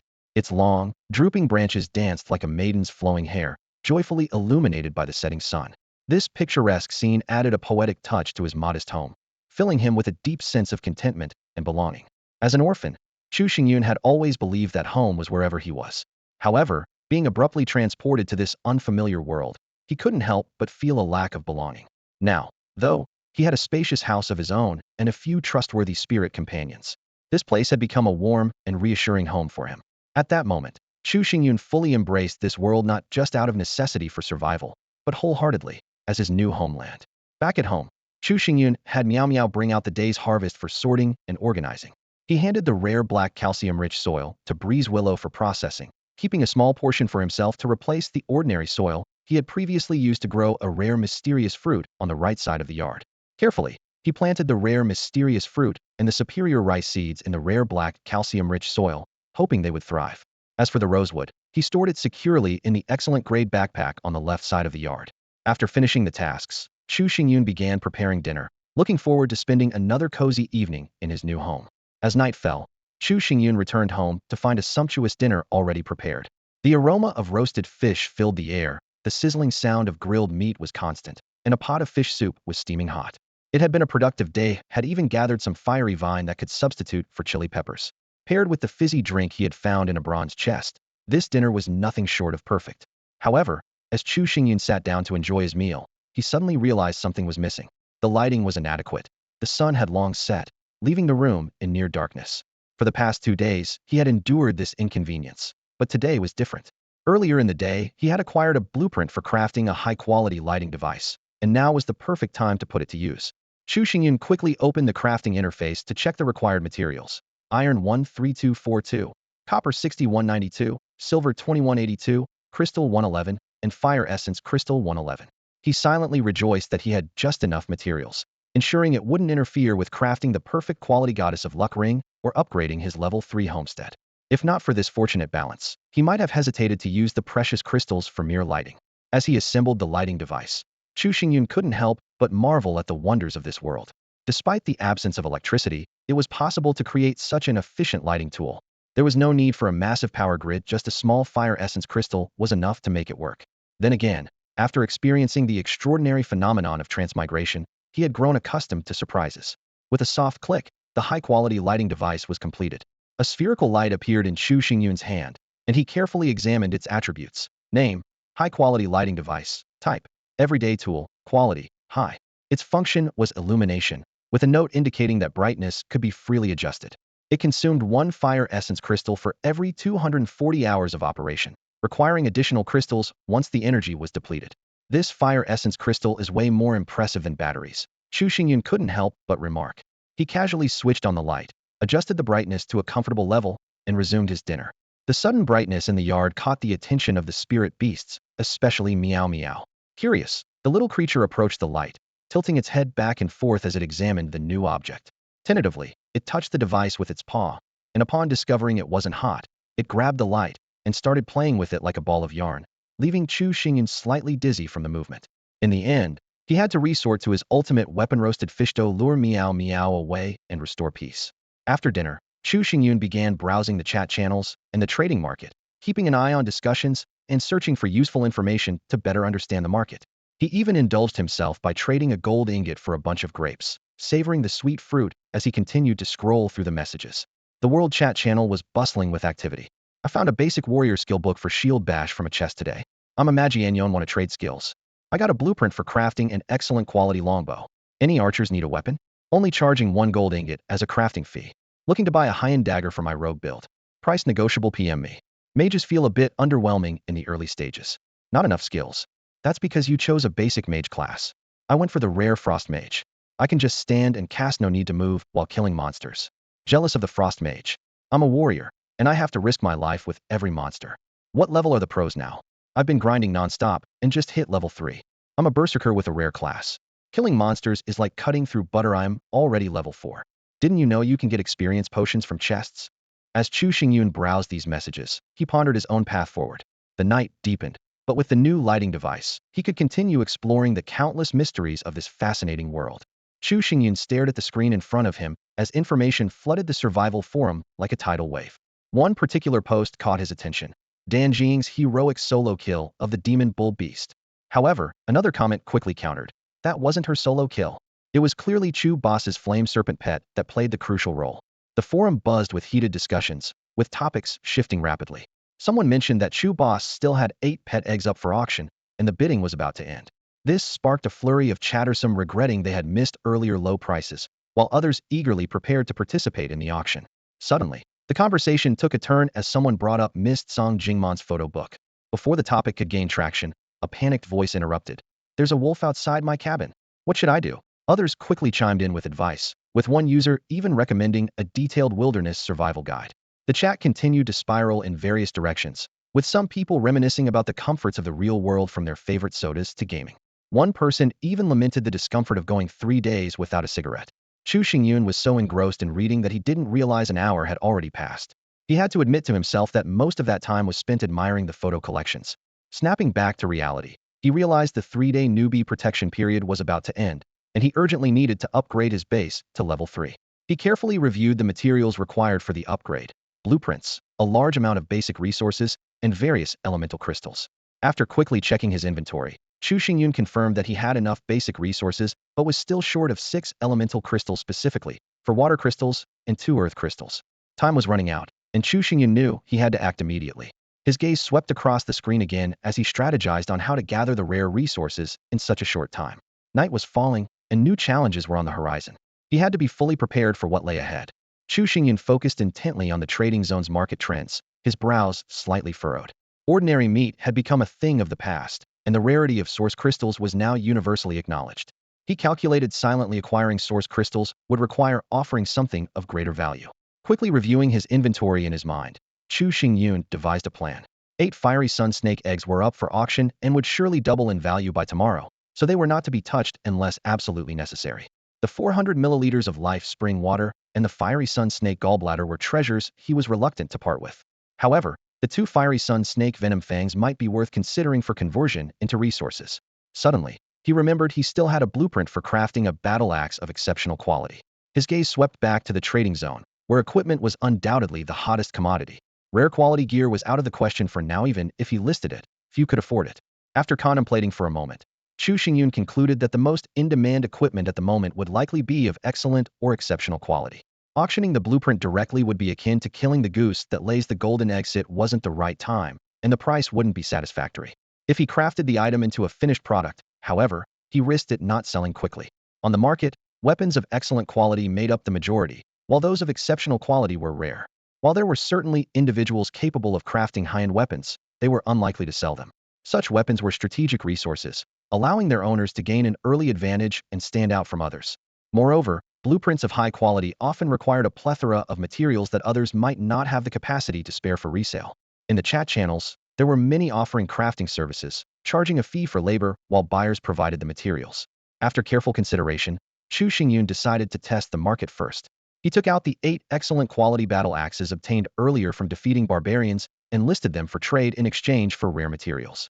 Within 2 minutes of posting, they were completely sold out. Chu Xingyun's haul included 2 pieces of cloth, 4 pieces of black iron, 2 pieces of refined gold, 10 gold ingots, and 40 silver ingots. The unexpectedly high demand left Chu Xingyun momentarily puzzled. But upon further thought, it wasn't difficult to understand. With 4 billion transmigrators, even accounting for the losses over the past 3 days, the population remained massive. Most people had spent the first 2 days struggling for basic survival, and now, on the final day of the beginner's protection period, safety had become everyone's top priority. Additionally, not everyone had the luck to open all 3 treasure chests each day, let alone obtain weapon blueprints suited to their respective professions. Excellent quality weapons, being affordable, naturally became a popular choice. Chu Xingyun, accustomed to his top-tier gear, had initially overlooked this detail, but he quickly connected the dots. Having adjusted his mindset, Chu Xingyun realized that selling exceptional quality battle axes now would position him in the high-end market. Recalling his earlier encounter with Nye Yan, even someone as powerful as that perfect class professional only possessed 1 exceptional quality weapon, with the rest of their equipment being of excellent quality. Chu Xingyun made a decisive choice. He would take the boutique approach and sell exceptional quality battle axes in limited quantities, leveraging scarcity to create demand. With his plan set, he immediately studied the blueprint, opened the crafting interface, and prepared to showcase his skills. Chu Xingyun stood before the forging platform, holding a strikingly designed battle axe in his hand, his heart brimming with anticipation. This exceptional quality battle axe was crafted by him using rare and precious materials. 26,610 pearwood, 3710 black iron, 305 refined gold, 121 wood essence crystals, 81 earth essence crystals, and 41 wind essence crystals. Finally, all the materials had been gathered. He carefully examined the weapon's attributes. Named Exceptional Quality Battle Axe, it was an offensive weapon with outstanding quality and high attack power. Special Effect 1 was Whirlwind Slash, capable of sweeping through enemies and dealing area damage. Special Effect 2 was Berserk Mode, which significantly enhanced speed and strength but left the user in a weakened state afterward. The equipment requirement was a strength stat of 20 or higher. Chu Xingyun lovingly ran his fingers over the pure wood-crafted handle of the axe, appreciating its exceptional texture. He silently thanked his fortune for being a spirit master, as his strength and agility rivaled that of any ordinary warrior, making him fully capable of wielding such a powerful weapon. Though reluctant to part with it, Chu Xingyun decided to test the waters by listing it in the trading zone. He set the price at double its value, requesting materials in exchange: 20 black iron, 10 refined gold, 2 wood essence crystals, 2 earth essence crystals, and 2 wind essence crystals, with a note that other essence crystals could be negotiated through private messaging. To attract buyers, Chu Xingyun used his once-a-day opportunity to post in the World Chat channel. An exceptional quality battle axe has been listed in the trading zone. Limited quantity, first come, first served. As a prominent figure in recent events, his announcement caused an immediate uproar. The World Chat channel exploded with activity. Check it out. Chu the Boss has listed an exceptional quality battle axe in the trading zone. It's insanely strong. No way. I've never even seen a weapon of exceptional quality before. This is eye-opening. Spotted a legendary player in the wild. Let's watch. Private messages flooded in like snowflakes, and Chu Xingyun quickly sifted through them, soon finding a useful one. Tiger roar. Hey, brother, I don't have any wood essence crystals. Can I substitute 2 water essence crystals for the 2 wood essence crystals? Chu Xingyun gladly agreed and completed the transaction swiftly. Over the next hour, he sold 5 exceptional quality battle axes in total. After the transactions, Chu Xingyun reviewed his earnings. Pearwood 50, black iron 50, refined gold 25, wood essence crystals 5, earth essence crystals 5, wind essence crystals 5. He gained 100 black iron, 50 refined gold, for wood essence crystals, 9 earth essence crystals, 8 wind essence crystals, 5 water essence crystals, and 4 fire essence crystals. Finally, the materials needed to upgrade his level 3 home were complete. Overjoyed, Chu Xingyun rushed out of his room, eager to begin the upgrade process. Chu Xingyun stood at the entrance of his homestead, waving his hands as resources from his backpack poured out like a tidal wave, piling up into small mountains. This spectacular scene immediately caught the attention of the spirit beasts. Era and Henins, having witnessed the miracle of the homestead's previous upgrades, looked on with expectant eyes. Meanwhile, Meow Meow tilted her head curiously, wondering what her owner was up to this time. Even Fu Fengliu, upon seeing the vast amount of resources, widened her eyes in surprise, quietly observing what would happen next. Chu Xingyun took out the blueprint for upgrading the homestead to level 3, and the system immediately prompted, upgrade conditions met. Proceed with the upgrade. Yes, Chu Xingyun confirmed without hesitation. The system displayed the following deduction. Wood, 2,000. Stone, 4,000. Iron, 400. Copper, 200. Silver, 60. Gold, 20. Earth essence crystal, 10. Wood essence crystal, 10. Water essence crystal, 10. Fire essence crystal, 10. Looking at these numbers, Chu Xingyun felt a pang in his heart. This was the result of 3 days of hard work, now gone in an instant. He watched with a heavy heart as the large quantities of materials transformed into streams of light, merging into the homestead. Even in the dark of night, the dazzling brilliance radiating from the homestead was breathtaking. The upgrade process lasted a full 3 minutes before the light gradually dissipated. The first thing that came into view was a 3-meter-high stone wall. Its solid structure was proof that the 4,000 units of stone had been well spent. The wall exuded a sense of grandeur, with a lofty entrance hall, an imposing gate, arched windows, and intricate stone details at the corners, all showcasing an air of elegance and opulence. Inside the stone wall stood a 2-story villa. The exterior was adorned with decorative elements reminiscent of Western castles, making it far more visually appealing than the previous house. The villa featured front and back courtyards, with the backyard being particularly spacious. The previously scattered 100 or so premium backpacks were now neatly arranged in the front yard, while rare mystical fruits and high-quality rice seeds had been transplanted to the backyard. This will be our new home from now on. Go check it out and see if you like it, Chu Xingyun said with a smile. Era and Henins, barely able to contain their excitement, dashed inside as soon as they heard their master's words. Meow Meow followed eagerly, thrilled to explore their beautiful new home. Fu Fengliu, on the other hand, remarked, I'll just stay outside and admire it. I don't think there's enough space inside for me. The system promptly displayed. Your spirit beast Fu Fengliu witnessed her master's miraculous abilities and was filled with admiration. Loyalty 2. Your spirit beast Meow Meow witnessed her master's miraculous abilities and loves the new home. Loyalty 3. The interior of the villa was designed entirely according to Chu Xingyun's imagination. The main door on the first floor was intentionally widened to accommodate Henins. Both Era and Henins had their new living quarters on the first floor. Chu Xingyun even included a spacious bathroom on the same level, equipped with high-quality fixtures. This allowed Henins and Era to bathe and use the restroom conveniently on the first floor.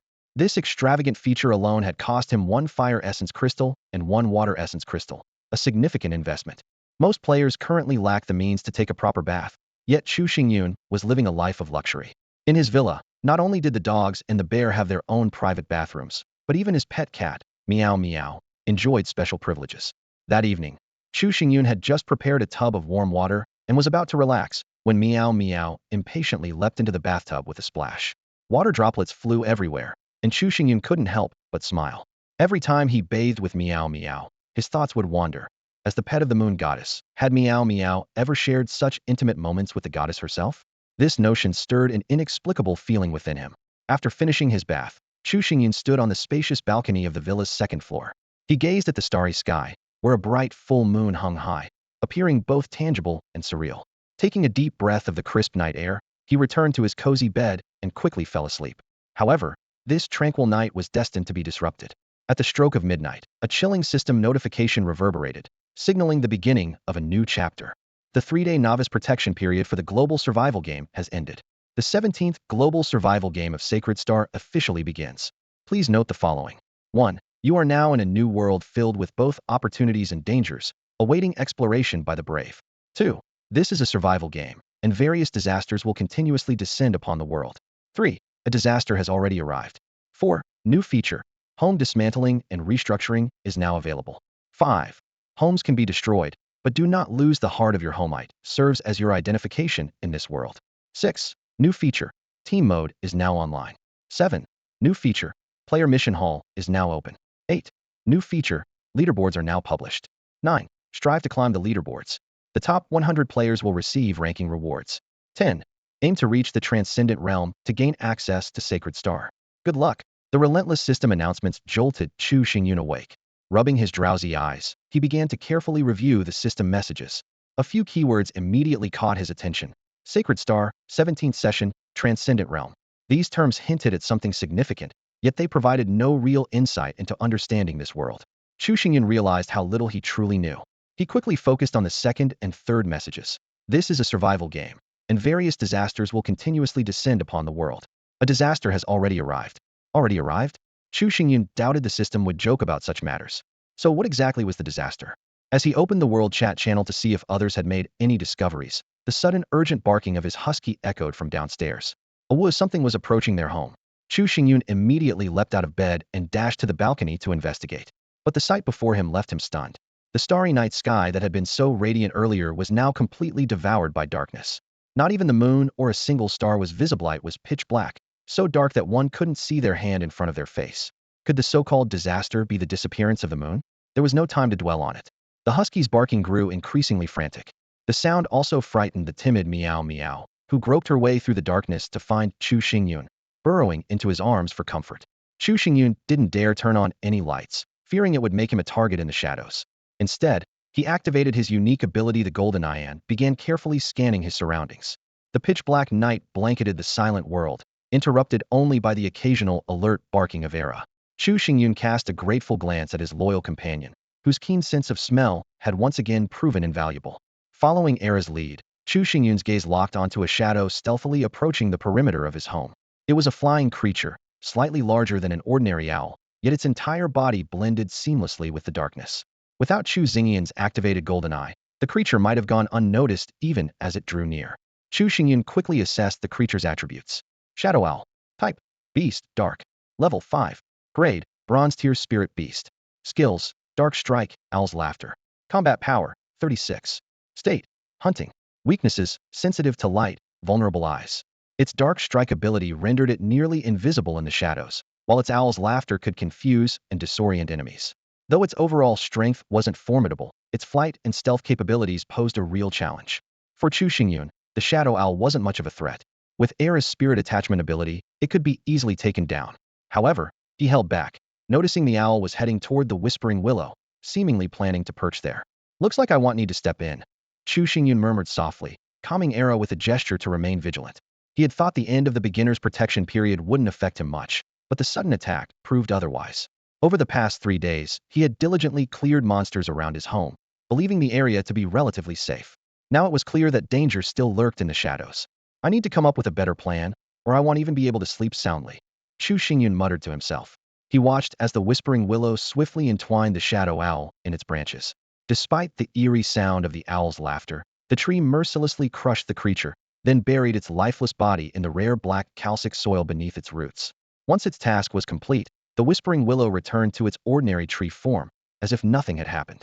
Chu Xingyun let out a sigh of relief. With the Whispering Willow guarding his home, his safety had significantly improved. He slowly returned to his bed and resumed checking the system updates and the bustling world chat channel. The world chat was flooded with cries for help and panicked messages. Help! A beast is attacking my wooden house. I don't think I can hold out much longer. It's over. Without the beginner's protection, my wooden house was smashed to pieces in no time. I'm done for. To hell with it. I'll go out and fight these damn creatures myself. Have you guys read Bear Grylls' survival guide? Build some bonfires. Most nocturnal creatures are afraid of fire. Want the firelight attract even more monsters. Doesn't matter, scare off the ones in front of you first. Yeah, I'm building a few bonfires too, one in each corner. I wish I could, but I'm out of wood. Can anyone lend me some? Reading through the messages, Chu Xingyun couldn't help but sigh. Tonight, many people would likely lose their lives. While most had survived the 3-day beginner period, the real survival challenge was just beginning. In this world, survival depended on strength, intelligence, or sheer luck. He continued scrolling through the chat. This game is garbage. I'm done. How is a priest supposed to kill monsters? There's not even a support team to complain to. Exactly. There's no feedback system either. I want to file a complaint too. Chu Xingyun closed the chat interface and fell into deep thought. The new challenges were only beginning, but he was ready to face whatever came his way. The news of impending disaster caused a stir in the game world. Players flooded the chat channels, discussing the sudden system announcement. Some were panicked, others mocked the situation, while many more sought answers. Chu Xingyun silently browsed through the messages, contemplating what he had read. He noticed an important clue. Some players reported that when the system alert sounded, the surroundings plunged into total darkness, moonlight, and starlight vanished completely. This unusual phenomenon sparked further attention and discussion. At that moment, the game introduced a new feature, the player mission hall. Similar to the trading zone, but more comprehensive, this feature allowed players to post a variety of tasks, including intelligence gathering, resource trading, and equipment crafting.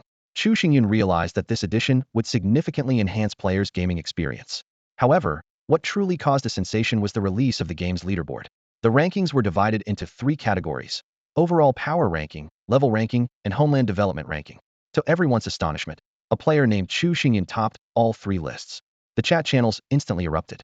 Some marveled at Chu Xingyun's abilities, calling him Boss Chu, and expressing their willingness to follow him. Others doubted his achievements, questioning if he had used cheats. Even more dramatically, some female players openly confessed their admiration, declaring their willingness to have his children or warm his bed. Faced with these reactions, Chu Xingyun felt both incredulous and unsurprised. He was well aware that his advantages such as the Golden Eye cheat and the unique Spirit Master job change scroll set him apart in the game. Driven by curiosity, Chu Xingyun began to examine the leaderboard details closely. The overall power ranking showed Chu Xingyun leading with a combat power of 68 points, followed by Peter with 60 points and Wu Yifan with 58 points. In the level ranking, Chu Xingyun had already reached level 6, while the highest level among other players was 5. The homeland development ranking further highlighted Chu Xingyun's dominance, as he had a level 3 homeland, while others had only reached level 2 at most. These statistics undeniably confirmed Chu Xingyun's overwhelming advantage in the game. Yet, as his strength grew, he also realized that greater challenges and fiercer competition awaited him. In this mysterious and unpredictable game world, Chu Xingyun understood that the real adventure was just beginning. The release of the rankings swept through the gaming world like a sudden storm. Players eagerly flooded the leaderboard page, frantically searching for their own names while curiously examining the top-tier players who dominated the charts. Chu Xingyun was no exception. He carefully scrolled through the rankings, his eyes gleaming with satisfaction. A system notification chimed. Congratulations! You have ranked first in the comprehensive battle power leaderboard, level leaderboard, and home construction leaderboard. You have earned the following title rewards: War God, Super Leveling Maniac, and Super Home Guardian. Chu Xingyun felt a wave of excitement, but quickly regained his composure. He realized that while these titles sounded impressive, their actual boosts might not be too overwhelming. After all, the system's intent in setting these rewards was likely to motivate players to challenge the leaderboards rather than create an unbridgeable gap between them. Out of curiosity, Chu Xingyun opened his personal information panel, where the newly added title section immediately caught his attention. War God. All attributes 10. All resistances 20, including magic resistance, physical resistance, and resistance to negative effects such as stun, weakness, slow, charm, etc. Super Leveling Maniac. Experience gained from defeating monsters 10. Super Home Guardian. Home durability 20. Resource gained from treasure chests 10. Although these bonuses seemed modest at first glance, Chu Xingyun quickly realized their potential value. The percentage-based increases, in particular, would yield increasingly significant benefits over time. Just as Chu Xingyun was about to resume resting, Era suddenly let out a warning bark. He sat up alertly, his gaze darting toward the window. Sure enough, another shadow owl was perched on a branch of the swaying willow tree outside. This was the second encounter with such a creature. Chu Xingyun frowned and decided to check if other players had faced similar incidents. He opened the world chat channel and quickly found relevant discussions. Has anyone else been attacked by an owl-like creature? I've never seen one before. I just got attacked by one of those owl-like monsters too. So it's not just me. I was attacked by a shadow wolf instead. Strange. I thought I had already cleared the area near my home. I killed one of those owls. When I dismantled it, I found out it's called a shadow owl. Its eyes can help with night vision. The last message caught Chu Xingyun's attention. His eyes lit up as he quickly got to his feet and headed to the willow tree. He dismantled the 2 shadow owl corpses, and aside from some useless materials, he obtained 4 shadow owl eyes. A pop-up window displayed the item information. Name: Shadow Owl's Eye. Type: Food. Quality, excellent. Effect, consuming it enhances night vision. Note, not very tasty. Chu Xingyun raised an eyebrow. Though he had no intention of tasting such an unusual delicacy, he decided to let Era and Han try it. After all, in a perilous game world like this, every opportunity to boost abilities was not to be overlooked. From the conversations, Chu Xingyun realized that most people had encountered attacks from dark element monsters. The disappearance of the moon and stars seemed closely tied to this disaster, and new threats had emerged around their homes. While these posed little threat to the powerful Chu Xingyun, they could be life-threatening for other players. Chu Xingyun decided to rest for the time being and had Era stand guard. He lay down on a comfortable large bed, enjoying the exceptional quality of sleep. The latter half of the night was particularly restful. The next morning, Chu Xingyun opened his eyes to find the surroundings still shrouded in darkness. The system showed it was already past 7 o'clock, but the sun seemed to have vanished as well. He opened the world chat channel and saw players discussing this strange phenomenon. Some joked that He had come to save everyone, while others regretted killing their own flame chickens. Some players even started selling candles and torches. Chu Xingyun was certain that this was the disaster the system had warned about. Eternal night had descended. After getting up and washing, he explained the situation to the curious Meow Meow. Chu Xingyun noticed that Era and Henin's food bowls contained the eyes of shadow owls, which would undoubtedly enhance their vision in the darkness. After breakfast, Chu Xingyun prepared himself and decided to venture out to explore. This was his first time operating in complete darkness since arriving in this world. He was keenly aware that in such an environment, his and his spirit beast's combat abilities might be compromised, while dark element creatures would thrive. Although no one wanted to take risks in the pitch-black night, with no certainty about when the light would return, Chu Xingyun chose to adapt to this dark world proactively. He adjusted his mindset, prepared to face the unknown challenges, and resolved to find a way to survive in this eternal night. On the first day of Eternal Night, Chu Xingyun entrusted Fenglu with the responsibility of guarding their home and ventured into the pitch-black unknown with the other spiritual beasts. Aware that new monsters might appear near their home, Chu Xingyun cautiously avoided turning on any lights, determined to first uncover the nature of these creatures and, if possible, eliminate them. The surrounding darkness was as dense as ink, forcing Chu Xingyun to activate his golden eyes to barely discern directions. Henin seemed indifferent to the darkness, as its poor eyesight had long accustomed it to navigating in the dark. Meanwhile, Meow Meow curled up in Chu Xingyun's arms, flinching at even the faintest sounds. Era, with its keen sense of smell and the shadow owl's vision, led the way for the group. Before long, they encountered their first prey not far from their home. Era was the first to detect the creature's presence, but the enemy quickly noticed Chu Xingyun's team as well. A massive centipede-like creature charged toward them fearlessly, undeterred by their numbers. Chu Xingyun swiftly used his golden eyes to analyze its attributes. Species, millipede. Type, beast, dark. Level 5. Quality, bronze. Skills, feigned death, toxic gas emission. Combat power, 35. Status, hunting. Weaknesses, fire, light. Although its overall strength wasn't particularly high, the toxic gas emission skill was undoubtedly troublesome. This ability allowed it to spray a liquid with a pungent, irritating odor, which not only smelled unbearable, but also caused temporary blindness. Additionally, its feigned death skill enabled it to curl up and remain motionless or roll away when faced with an overwhelming attack, only to recover and re-engage once the danger had passed. Seeing the millipede charging aggressively, Chu Xingyun made a decisive move and ordered Era to deploy a wind wall, blocking it from advancing. He had no intention of being overwhelmed by the nauseating stench. The millipede slammed into the wind wall and was repelled, only to be met with a relentless barrage of attacks. Wind blades and earth spikes struck it repeatedly, leaving the creature immobilized after just one round of attacks.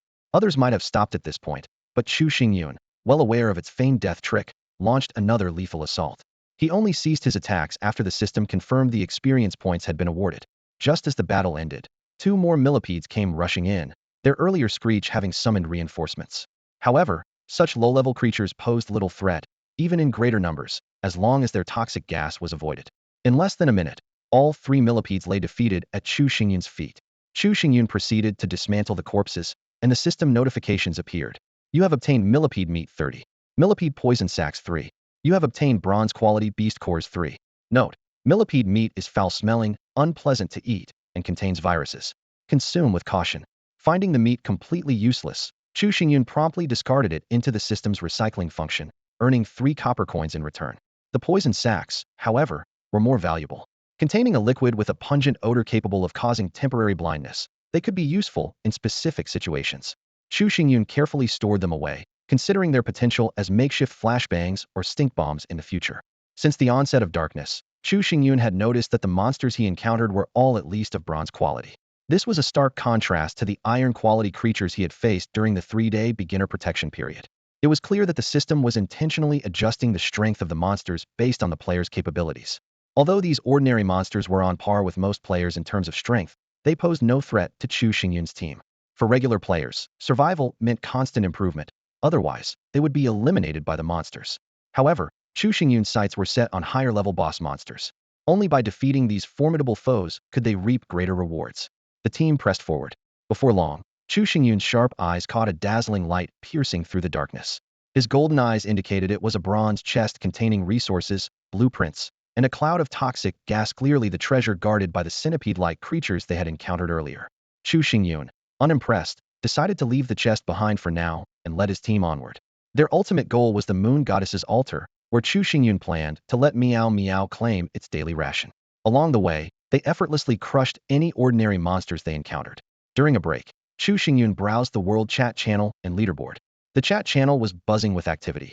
Some players were advertising night vision goggles, others were complaining about the oppressive darkness, and a few were recounting their harrowing encounters with the centipede creatures. What stood out the most was that Pete, ranked second on the leaderboard, had already reached level 6. Pete, an entry-level light arbiter, possessed a light-based special class that gave him a significant advantage in the dark environment. Try to catch up if you can, it'll still leave you in the dust, Chu Xingyun muttered confidently to himself. He still had a high-grade experience pill, enough to boost him 2 levels instantly. Closing the chat channel, the team continued their journey. Soon, they arrived at the familiar riverside where Chu Xingyun had first encountered Meow Meow. However, the sight of several fresh skeletons along the riverbank put Chu Xingyun on high alert. He glanced at Erha, only to find that the dog seemed oblivious to the potential danger. Chu Xingyun speculated that there might be a ferocious water-dwelling monster lurking nearby. Deciding to use an old trick, he instructed Erha to pretend to drink water at the river's edge. Sure enough, a massive fish-headed monster, even larger than the gluttonous fish they'd faced before, suddenly lunged out of the water, charging straight at Erha. Drool dripped from the creature's jaws. It was clearly eyeing Erha as a meal. Interestingly, it wasn't just the giant fish that was salivating. Meow Meow, nestled in Chu Xingyun's arms, had its eyes fixed on the enormous creature, looking unusually excited. The usually timid Meow Meow seemed thrilled, as if it had just spotted the ultimate delicacy. Cats are known for their night vision, a common fact on Earth. The mutated glutton fish has attributes of beast, water, and dark types, and holds a level 7 spirit beast classification with silver deer quality. Its skills include water arrow, bleeding bite, and dark shield, with a combat power of 48. However, it has a critical weakness: it cannot stay out of water for extended periods. True to its gluttonous nature, even wild creatures have been affected by the eternal nightfall.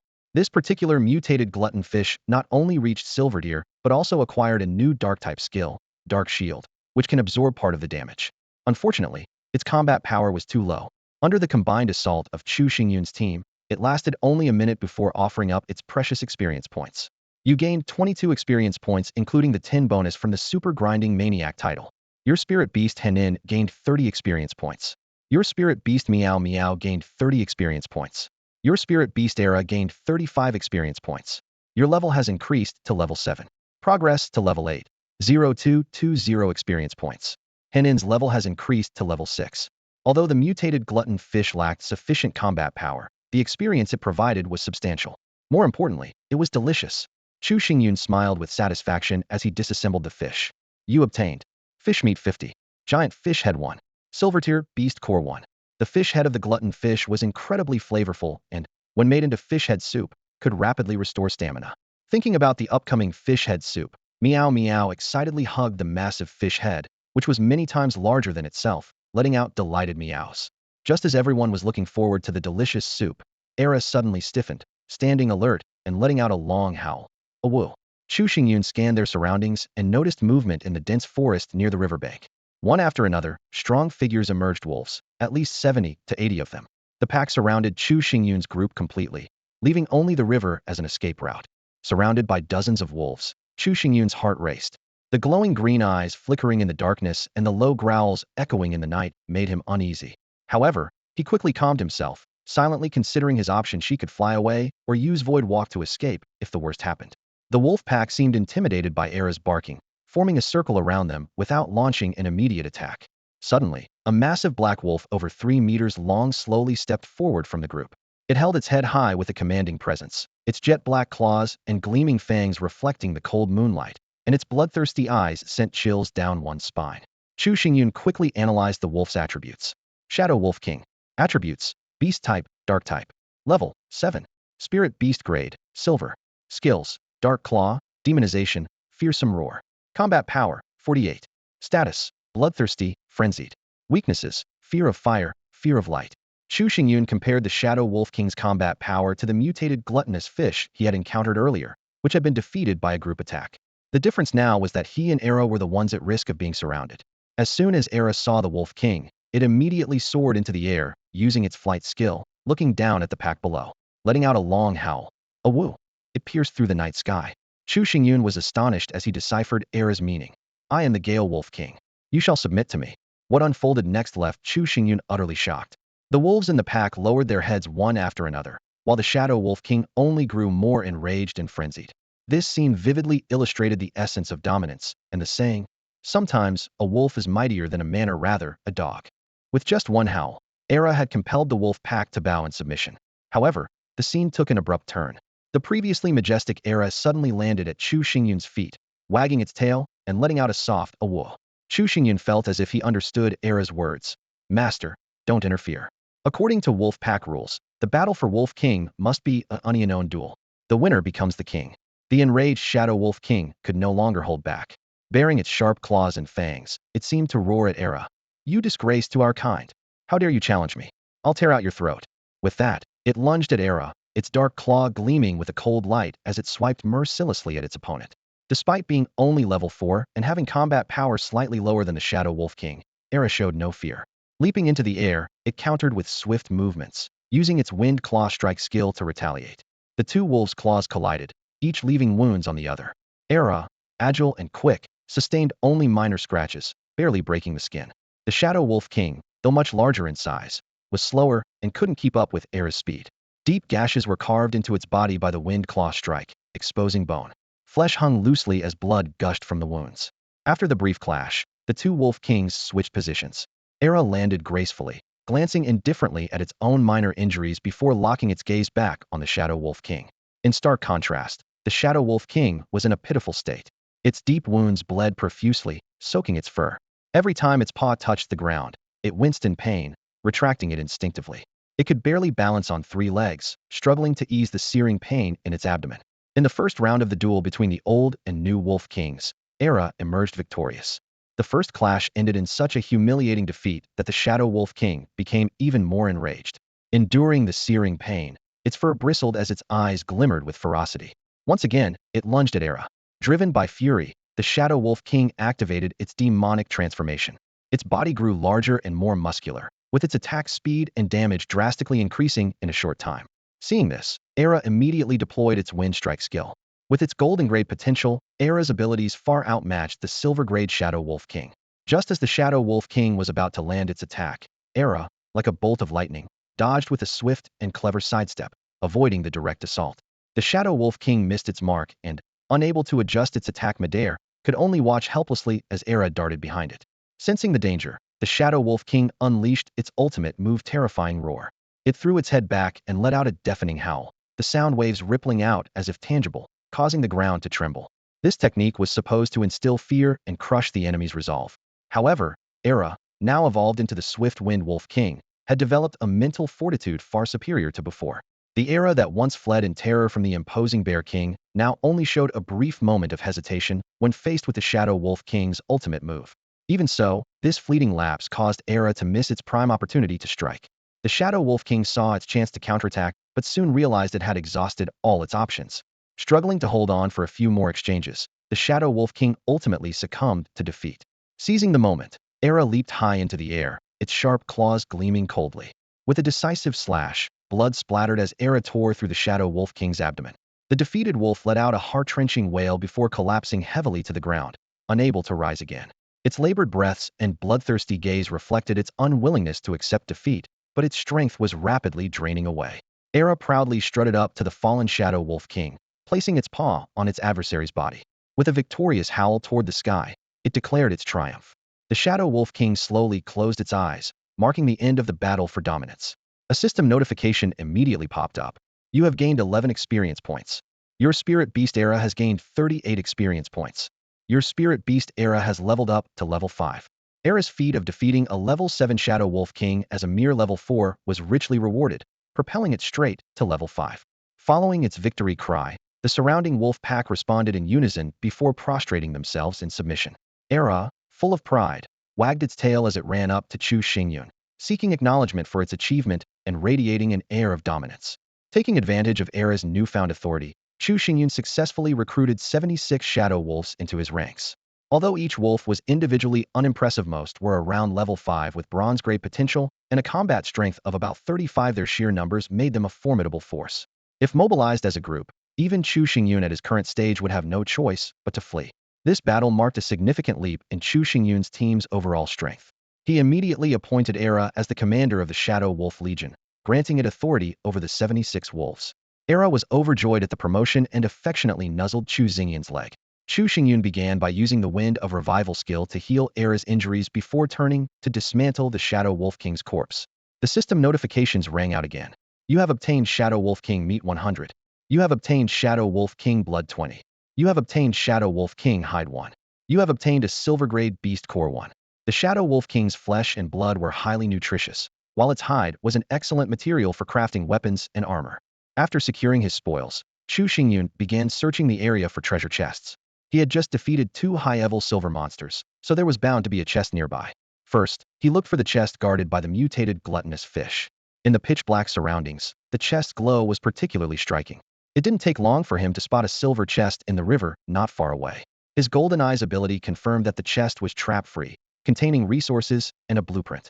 Without hesitation, Chu Xingyun retrieved the chest and opened it. The items within emerged one by one. 2 pieces of refined metal, 2 gold ingots, 6 blocks of black iron, 3 water crystals, 11 delicious butter crabs, and a high-quality fish pond construction blueprint. He immediately chose to learn the blueprint, which dissolved into light and merged into his body. After dismantling the silver chest, he gained 1 silver ingot. Noticing that the resources this time were slightly more abundant than before, he realized that the Super Homestead Guardian title was playing a role. He felt fortunate to be able to open 3 high-level chests daily. Over time, this would undoubtedly give him a significant advantage over other players in terms of resources. Driven by curiosity, Chu Xingyun examined the properties of the delicious butter crabs. This high-quality food was not only edible, but also capable of breeding crab offspring. The description noted that butter crabs are prized for their rich, fragrant raw and tender, fresh meat, best enjoyed steamed to preserve their natural flavor. Once cooked, opening the crab shell releases a unique aroma of crab oil, with a golden layer of roe atop the shell.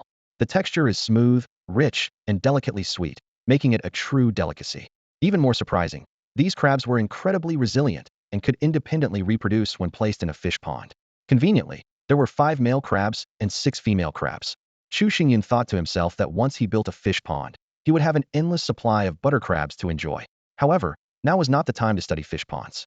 Chu Xingyun decided to continue searching for the chest guarded by the Shadow Wolf King. He commanded the wolf pack to lead the way to their territory. With the wolves clearing the path, Chu Xingyun abandoned his earlier cautious approach and strode forward with a bold, unrestrained demeanor. When they reached their destination, Chu Xingyun was shocked to discover that the wolves' base was none other than the former moon goddess altar, now unrecognizable. The first to sense the anomaly was Meow Meow, who was intimately familiar with this former home. The once mysterious and tranquil altar was now shrouded in thick black mist, exuding an oppressive, dark aura. Even the murals had transformed into terrifying depictions of hellish scenes. The demons in the paintings seemed alive, writhing and roaring, as though they might break free from the stone walls at any moment and attack. Faced with this unsettling dark altar, Chu Xingyun immediately abandoned his earlier arrogance and became vigilant once more. The unknown was always cause for fear, and he dared not let his guard down. At the center of the dark altar, a glowing treasure chest caught Chu Xingyun's attention. His golden eyes revealed it to be a gold chest containing some resources and 2 blueprints, with no traps present. Chu Xingyun was thrilled by the unexpected golden chest, but quickly understood the reason behind its appearance.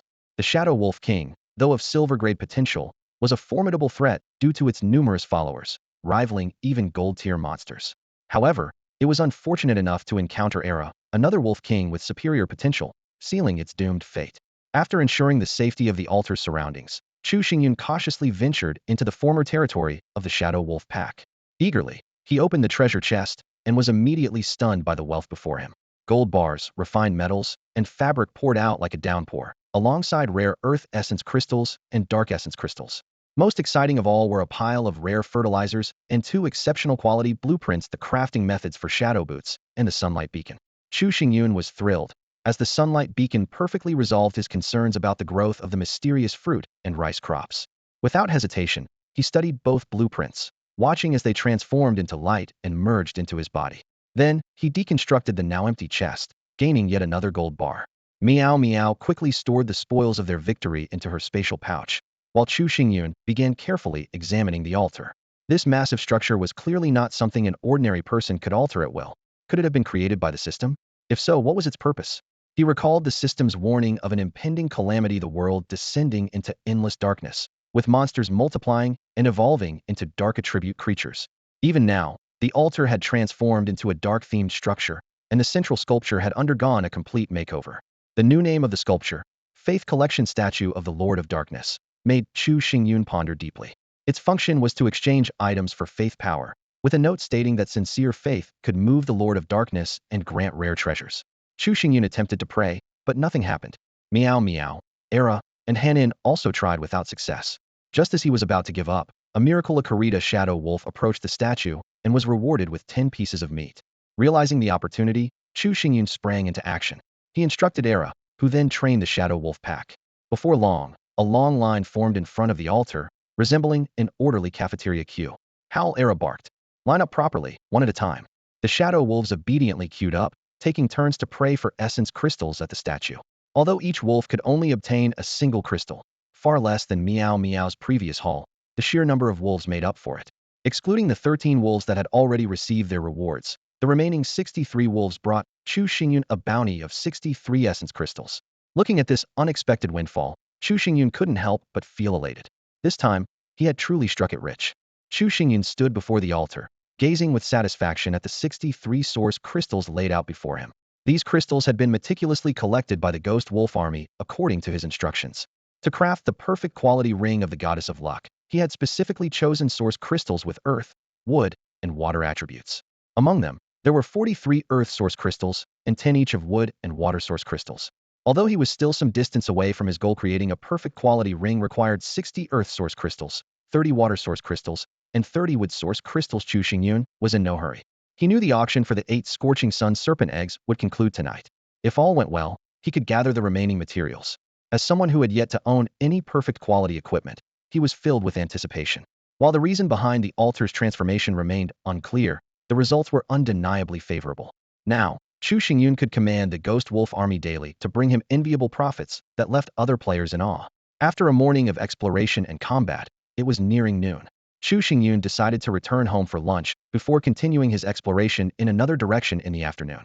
On the way back, the Ghost Wolf Army cleared the path ahead, eliminating any remaining enemies in the area. As he approached his home, Chu Xingyun deliberately walked at the front of the group to avoid any potential conflict between the Drifting Wind Willow and the Ghost Wolf Army. Passing by the willow, he noticed 3 more corpses beneath it. With such a powerful guardian, Chu Xingyun felt a deep sense of security. With its platinum-grade aptitude and a combat power of 60, the Drifting Wind Willow was practically invincible at this stage. In fact, the more enemies it faced, the more experience it could accumulate. This discovery sparked a bold idea in Chu Xingyun's mind. He opened the crafting interface and found the blueprint for the remarkable sunlight beacon. This tower would not only perfectly meet the lighting needs of plants, but also provide a scanning function. While it was somewhat extravagant in its consumption of source crystals, Chu Xingyun decided it was worth it for his own needs. As the final piece of material was placed, a massive cylindrical beacon rose in one corner of his home. The large crystal ball at the top emitted a soft, non-glare sunlight, warmly illuminating the entire area and instantly dispelling the surrounding darkness. Chu Xingyun eagerly examined the attributes of this new structure, filled with anticipation. Chu Xingyun admired the magnificent sunlight lighthouse he had just completed with great satisfaction. The bright light it emitted dispelled the surrounding darkness, filling him with a sense of relief. While his golden eyes allowed him to move freely in the dark, prolonged exposure to darkness could be mentally oppressive, and continuously using his golden eyes led to mental fatigue. Now, it felt as though the world had regained its light. The lighthouse not only lifted Chu Xingyun's spirits, but also unexpectedly boosted the loyalty of his spirit beasts. Era, Meow Meow, and Huan Huan were all awestruck by their master's remarkable abilities, with their loyalty increasing by 1, 2, and 2 points respectively. Especially Fu Fengliu, which not only adored the sunlight created by Chu Xingyun, but was also deeply impressed by his miraculous craftsmanship, resulting in a 3-point increase in loyalty. This collective boost in loyalty delighted Chu Xingyun even more, particularly since Fu Fengliu, whose loyalty had always been relatively low, finally crossed the safety threshold. Although his initial intent in building the lighthouse was to attract monsters for Fu Fengliu to gain experience, this unexpected reward left him thoroughly pleased. However, in this world of complete darkness, constructing a bright lighthouse was tantamount to announcing his location to all nearby monsters. Yet Chu Xingyun was unafraid, even looked forward to it. He was confident that the monsters drawn to him would all end up as his delivery meals. This confidence wasn't baseless, but stemmed from his deep understanding of his own strength. The lighthouse's range of influence was limited to the area around his homestead, a region Chu Xingyun had thoroughly explored and cleared in recent days. He was well aware of the strength level of the monsters in this area. With Fu Fengliu's capabilities, it could handle them without issue. In case of trouble, the wolf pack served as backup. Even if an exceptionally powerful monster were to appear, Chu Xingyun could always consume experience pills and use basic spirit control techniques. Armed with such powerful resources, he had no hesitation in building the lighthouse and openly challenging the monsters. As expected, arrogance often invites trouble. Shortly after the magnificent sunlight lighthouse was completed, various monsters began arriving to challenge Chu Xingyun, the arrogant madman. Unfortunately for them, they were no match and all fell before Fu Fengliu's prowess. Chu Xingyun lounged leisurely in his courtyard, grilling fish and simmering fish head soup. He dined with his spirit beasts, enjoying the food and collecting the experience points Fu Fengliu earned from slaying monsters. Life couldn't be more carefree. Previously, he had worried about clearing the newly spawned monsters near his homestead. Now, there was no need to rush, simply waited for the monsters to come to him. Drawn by the light of the magnificent sunlight lighthouse, monsters in the vicinity flocked to his homestead like sharks smelling blood. When the number of incoming monsters became overwhelming, Chu Xingyun would send all his spirit beasts into battle, while he and Meow Meow stayed in the courtyard organizing the spoils of war, entirely unconcerned about the battles outside. Among the spoils, Chu Xingyun found 6 bags of rare fertilizer. He carefully examined its properties. Name: rare fertilizer. Type: consumable. Quality: rare. Function: accelerates crop growth. Note: each bag of rare fertilizer accelerates crop growth by 30 days. Wow, no wonder it's classified as rare. Chu Xingyun exclaimed in amazement. It directly speeds up growth by 30 days. And to think, the crops I'm currently growing don't even take 30 days to mature. This unexpected gain filled him with anticipation for future harvests. Chu Xingyun stood in the backyard, holding a bag of rare fertilizer in his hand. In front of him were freshly planted seeds of the mysterious fruit and superior rice. These seeds had been carefully buried in the rare black, calcium-rich soil, which was said to greatly accelerate their growth cycle. Taking a deep breath, he decided to personally test the effects of this extraordinary soil. He carefully opened the fertilizer bag and sprinkled a quarter of its contents onto the mysterious fruit seeds. In the blink of an eye, a miraculous scene unfolded. A small tree, about 2 meters tall, rapidly sprouted from the black, calcium-rich soil. Its branches were lush, adorned with bright red fruits that resembled tiny chili peppers. Chu Xingyun was astonished to see that the black calcium-rich soil was indeed magical, cutting the crop's growth cycle in half. Driven by curiosity, he plucked one of the fruits and examined its properties. This rare mysterious fruit could be eaten raw or made into juice, while its leaves served as a natural plant-based seasoning, perfect for soups and braised dishes, and could even be brewed into tea to enhance mental clarity. Chu Xingyun's eyes lit up as he realized the leaves were the true treasure. For him, mental strength was crucial, directly affecting the duration of his golden eyes abilities and the execution of his spirit arts. He silently resolved to use these leaves often in cooking and tea making. With a why not attitude, Chu Xingyun popped the fruit into his mouth and was immediately awed by its unique qualities. It seemed as though the fruit could sense the eater's thoughts, changing flavors to match his desires. From sweet to sour, each taste was incredibly satisfying. Unable to resist, he picked a few more and shared them with Meow Meow, the cat by his side. Watching Meow Meow savor the mysterious fruit with delight, its eyes darting greedily toward the tree, Chu Xingyun quickly warned it not to touch the backyard plants or the Suntoba-built fish pond. Otherwise, it could forget about ever eating grilled fish again. Hearing this, Meow Meow obediently abandoned its mischievous plans. Next, Chu Xingyun sprinkled the remaining half of the fertilizer onto the superior rice seeds. Astonishingly, the rice plants instantly matured. Each stalk bore 90 plump grains, their fullness enough to make anyone's mouth water. This yield far exceeded that of Earth's rice crops. Just one stalk would be enough to feed him for an entire week. Relieved at the thought of still having 4 more rice seeds, Chu Xingyun let out a sigh of contentment. In just half a month, when the other seeds matured, their yield would be sufficient to sustain 2 people. With such a cycle, he would never have to worry about running out of rice again. Filled with hope for a better future, Chu Xingyun rolled up his sleeves and began harvesting and threshing the rice himself. He was so focused on his work that he failed to notice several players in the distance, drawn by the light from the nearby lighthouse, slowly making their way toward his homestead. The lighthouse's beam pierced through the endless darkness like a dazzling pearl, attracting not only the surrounding monsters, but also the nearby players. In this pitch-black world, the longing for light grew stronger among its inhabitants. Jiang Bihan, a valiant female swordsman and one of the players in this world, stood out.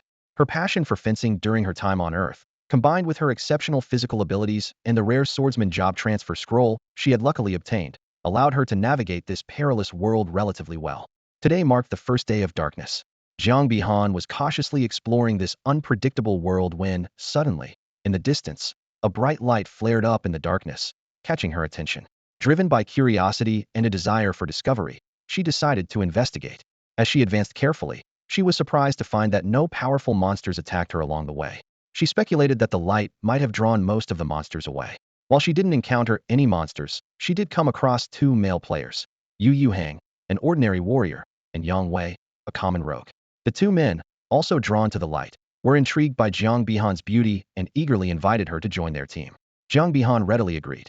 Having not met anyone else since arriving in this world, she saw this as an opportunity to gather information and improve her chances of survival by teaming up. The trio set out toward the source of the light, only to discover something extraordinary as they approached. A massive structure gradually came into view, surrounded by a 3-meter-high wall that exuded a sense of impenetrable security.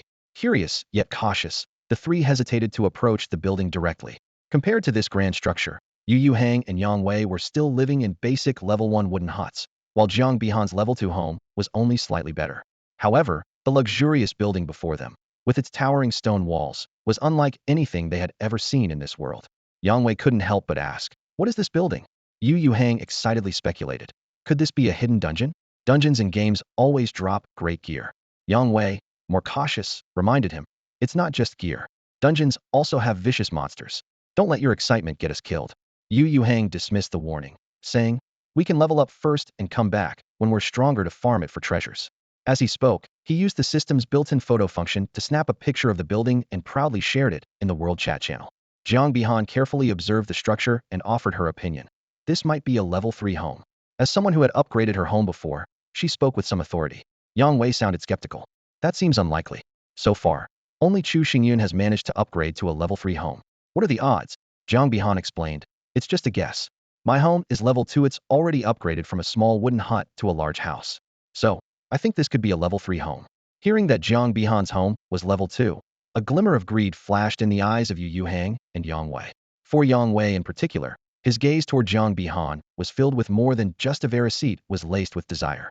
However, completely absorbed in the thrill of exploration, Jiang Bihan remained oblivious to their intentions and continued to focus on studying the mysterious building before them.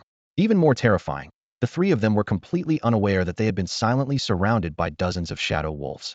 In fact, Chu Xingyun had already noticed when they stepped into the illuminated range of the radiant lighthouse.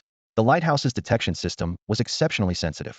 At first, Chu Xingyun didn't think much of it, assuming it was just a few stray monsters approaching, which would be dealt with once they got near the windswaying willow. However, the trio's prolonged inaction on the outskirts aroused his suspicion. Chu Xingyun personally used Void Walk to investigate, while commanding Era to lead the shadow wolves in a stealthy encirclement. As expected, he discovered 3 players lurking near his home, whispering and discussing his residence. Having learned his lesson from the solo battle with Nie Yen, Chu Xingyun had become cautious. Even though his golden eyes revealed that the trio's professions were mediocre and their combat abilities weak, he didn't reveal himself immediately. Instead, he waited until the shadow wolves had fully surrounded them before showing up. When Jiang Bihan and her companions suddenly realized they were encircled by shadow wolves, their faces turned ashen, and cold sweat dripped down their foreheads. Yu Hang let out a bitter laugh. "This must be the end for us." Before his words fully landed, Chu Xingyun emerged from the void. Yang Wei's eyes widened in shock as he stammered. You're that top-ranked master, Chu Xingyun, from all 3 leaderboards?" Frequently browsing the world chat channel and forums, he instantly recognized Chu Xingyun. After all, the system required real names and displayed actual photos for all players. The other 2 were equally stunned and thrilled. Encountering the top-ranked player on all 3 leaderboards at this moment might just be their slim chance of survival. Yu Hang hurriedly asked, Boss Chu, is it really you? Jiang Bihan, however, nervously reminded them, stop chatting. Be careful of these wolves. Chu Xingyun spoke calmly, relax. As long as you behave, they won't harm you. He wasn't a bloodthirsty person, and these three hadn't offended him. More importantly, they posed no real threat. He was merely curious to learn more about their situation. Jiang Bihan asked in surprise, you can control these wolves? Chu Xingyun, of course, didn't divulge his secret. Raising his hand to stop their impending questions, he said coolly, from now on, they'll ask the questions, and you'll answer. Chu Xingyun proceeded to ask about their circumstances, but the trio knew even less than he did. They hadn't even seen the altar. Like him, they had crossed over to this world, and their home wasn't far from his, yet they offered no useful information. After finishing his questions, Chu Xingyun waved them off. You can leave now. Stay far away from here. This is my home, and I don't like being disturbed.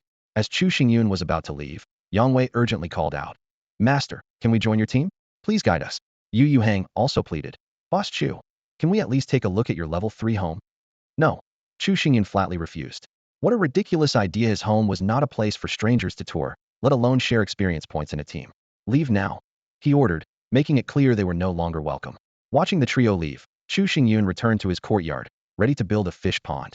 However, at that moment, the world chat channel erupted into a frenzy after Yu Hang posted a picture. What is this building? Did someone discover a dungeon? Wow, this structure looks so secure. I wish I could live there. Is this a castle? Are there vampires inside? Posting pictures without explanations?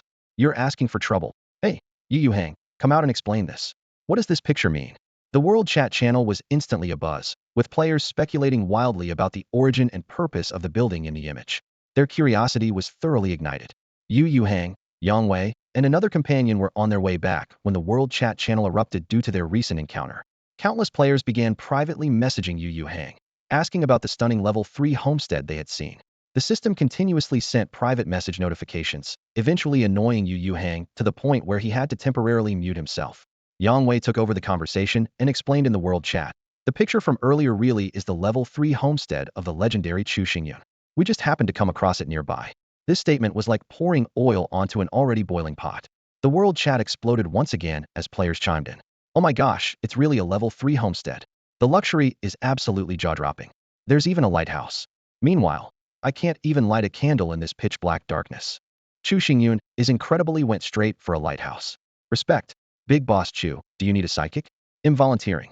That wall looks so secure it's giving me major safety envy. I need to level up my homestead. Keep dreaming. Just gathering the materials will drain you dry. Seriously, how did Chu Xingyun pull that off? He's amazing. Boss Chu, take me in as your underling. They'll follow you anywhere. Chu Xingyun, they'll have your babies. Meanwhile, Chu Xingyun, the man at the center of all this attention, was completely unaware of the commotion as he focused on renovating his backyard. He was planning to build a fish pond and open the crafting interface, quickly finding the option for an excellent quality fish pond. Excellent quality fish pond. Required materials, stone 50, water essence 1, fire essence 1, wood essence 1. Description, a fully automated ecological pond designed for raising aquatic creatures. Chu Xingyun checked his inventory. 2005 stones, 13 water essences, 2 fire essences, and 10 wood essences. With plenty of materials on hand, he didn't hesitate to start crafting. System notification, excellent quality fish pond successfully built. Chu Xingyun then examined the fish pond's attributes. Name, excellent quality fish pond. Type, auxiliary production building. Quality, excellent. Function, raising aquatic creatures. Note, a fully automated ecological pond that operates using solar energy. It automatically changes water, regulates temperature, and more. I have to admit, the buildings in this world are incredibly convenient, Chu Xingyun thought to himself. Fully automated saves me so much effort. He placed the 11 butter crabs he had previously acquired into the pond. The system automatically adjusted the environment to suit the crabs' needs. From now on, all he had to do was feed them daily to enjoy a steady supply of delicious food. Just as Chu Xingyun was relishing the joy of his construction, the exceptional lighthouse suddenly sounded an alarm. The warning came from the direction the three had left earlier. Chu Xingyun frowned and thought, could they have come back? I already made it clear that I don't like being disturbed. The alarm from the Sunlight Tower suddenly blared, instantly putting Chu Xingyun on high alert. Without hesitation, he activated Void Walk and silently slipped away to investigate. However, the sight before him left him utterly stunned. The intruder was not one of the 3 individuals he had encountered earlier, but rather an unexpected familiar face. Yin. This top-tier assassin's disguise skills were unparalleled, completely evading all of Chu Xingyun's spirit beasts. even the keen senses of his sharp-nosed husky. Fortunately, the exceptional sunlight tower possessed extraordinary detection capabilities, and Chu Xingyun had the powerful golden eyes at his disposal. Examining Nian closely, he noticed that the wounds from their previous encounter were completely healed. What was even more surprising was that Nian's level had skyrocketed to 6, with a combat power of 50 points, securing him a spot on both the level and combat power rankings. As Chu Xingyun observed Nian carefully through his golden eyes, Nian suddenly turned his head, alert. Chu Xingyun's heart skipped a beat, and he quickly averted his gaze, continuing to monitor him out of the corner of his eye. What happened next left Chu Xingyun utterly dumbfounded. Nian, who had been cautiously moving moments ago, suddenly seemed terrified. Without a second thought, he turned and bolted at full speed, disregarding the risk of exposing himself. Puzzled, Chu Xingyun glanced behind him but found nothing there. He sighed and chose not to pursue. For one, his spirit beasts were not with him, and for another, he lacked the confidence to catch and defeat Nian. As it turned out, Nian had come to investigate the same mysterious bright zone. The moment he stepped into the area bathed in light, he felt an oppressive sensation of being watched. Chu Xingyun's gaze only heightened his vigilance. As a top assassin, Nian instinctively recognized that this sensation was identical to the one he had felt yesterday when a mysterious figure had injured him. Nian had carefully studied the rankings, which clearly listed real names and portraits. He quickly realized that the person he had faced yesterday was none other than Chu Xingyun, who ranked first on all 3 lists. His acute sense of danger drove him to immediately activate his phantom step skill, escaping Chu Xingyun's line of sight as fast as possible. Although Chu Xingyun disliked letting Nian escape, he understood that he currently lacked the strength to stop him. As the old saying goes, it's not the thief stealing that you fear, but the thief remembering you. The presence of such a formidable rogue near his home, who had already scouted his territory, forced Chu Xingyun to heighten his vigilance and fueled his desire to grow stronger. He quickly reviewed his options for increasing his power, leveling up, taming spirit beasts, acquiring skills, and crafting powerful equipment. Suddenly, he recalled the blueprint for an exceptional pair of shadow boots that he had obtained from a treasure chest but had set aside due to his research on the altar. Chu Xingyun immediately opened the crafting interface. Exceptional shadow boots. Materials: Wolf King's hide, 11. Silver ingots, 19710. Gold ingots, 555. Dark source crystal, 21. Wind source crystal, 72. Description: an excellent piece of combat gear that reduces body weight, enhances speed and agility, and provides a powerful boost to jumping ability. What a fantastic item! Chu Xingyun praised inwardly. It's a pity I only have 1 Wolf King's hide. Otherwise, this would undoubtedly be a top-selling product. Without hesitation, he decisively chose to craft it. In Chu Xingyun's hands, a pair of mysterious battle boots appeared out of thin air. These were the exceptional shadow boots he had just crafted using precious materials. The sides of the boots were adorned with intricate gold and silver patterns, and the supple leather from the Ghost Wolf King fit his feet perfectly. He eagerly checked the attributes. Exceptional shadow boots. Type: support equipment. Quality: exceptional. Utility: high. Attributes: wind, shadow. Special effect 1. Releases agile wind, significantly boosting movement speed and turning agility for a short time. Special effect 2. Enhances camouflage effects when stealth-related skills are used. Equipment requirement: none. Note: automatically reduces weight when worn, enhancing jumping ability. Chu Xingyun was secretly delighted. Although Special Effect 2 wasn't particularly useful to him, Special Effect 1 was incredibly powerful. He tried jumping a couple of times, and sure enough, he leaped much higher than usual. When he activated Agile Wind, it felt as though he was soaring through the air. While running, he could swiftly change direction with ease. This effect was so remarkable that even Nian's phantom steps might not measure up. The only downside was that the effect lasted for only about half a minute. After testing out the new equipment, it was already 3 p.m. Just as Chu Xingyun was about to head out to search for the last treasure chest of the day, the system notified him of a private message from a friend. It was Wen Yukai, the priest who had somehow managed to survive until now. Wen Yukai urgently pleaded, "Big bro, I noticed the pet eggs you put up for auction are about to be sold tonight. Could you save one for me? As a priest, I have no combat power and really struggle to survive. I'm willing to trade any resources I have for it. If you trust me, we could even consider it a loan. I'll pay you back over time." Chu Xingyun thought for a moment and decided to give this promising priest a hand, but not without getting something in return. He replied, "What resources do you have? Send me a list first." When Yukai immediately sent over an inventory of his materials, Chu Xingyun carefully examined the list and found a variety of odd and interesting items. Though there weren't many source crystals, no wonder when Yukai lacked confidence to bid in the auction directly. Chu Xingyun selected the items he needed: 11 source crystals, 4 earth, for fire, 3 wood, 10 regular crystals, and several high-quality seeds and blueprints. These materials would be highly valuable for crafting equipment and developing his base. In the end, When Yukai received a precious blazing sun snake egg, while Chu Xingyun acquired a batch of much-needed resources, a win-win for both parties. With the transaction complete, Chu Xingyun continued his exploration, while Wen Yukai felt newfound hope for his survival in the challenging world ahead. After completing the transaction with Wen Yukai, Chu Xingyun immediately began preparing for his final exploration of the day. He turned off the excellent sunlight lighthouse, summoned all his spirit beasts and the Shadow Wolf Legion, leaving only the Breeze Willow to guard the base. This time, he chose a new direction, deliberately avoiding the routes taken by Jiang Bihan's group of 3 and Ye Yan. As Chu Xingyun walked, he cleared out any stray creatures near his territory, but he noticed something strange. He didn't encounter a single wooden or bronze chest along the way.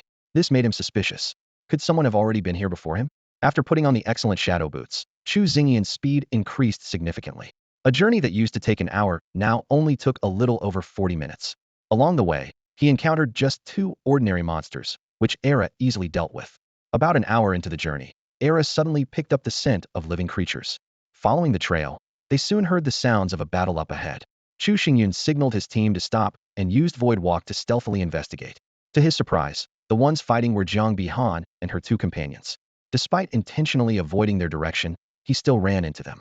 Chu Xingyun couldn't help but lament the cursed coincidence.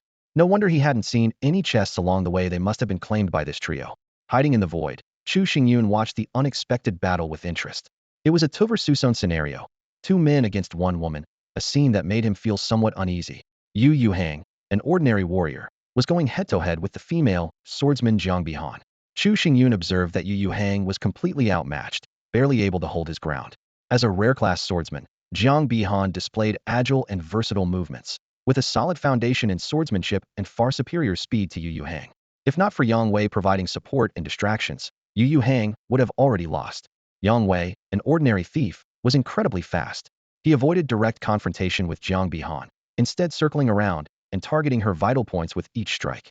While attacking, he didn't forget to taunt her, saying, "Hey there, girl, nice curves you've got. How about letting me cop a feel?" Jiang Bihan retorted angrily, shameless and disgusting. Yang Wei smirked dismissively. "Once you've experienced what I've got to offer, you won't be saying that." Yu Hang added to the threat, "If you surrender now and hand over your resources, we'll let you leave.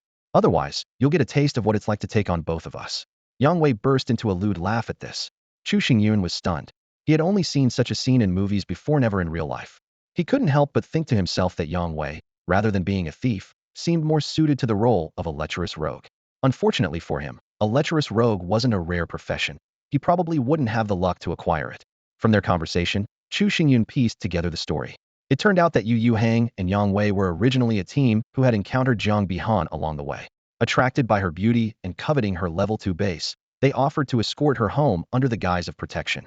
During their journey, the 3 managed to defeat a silver-tier monster and discovered a treasure chest.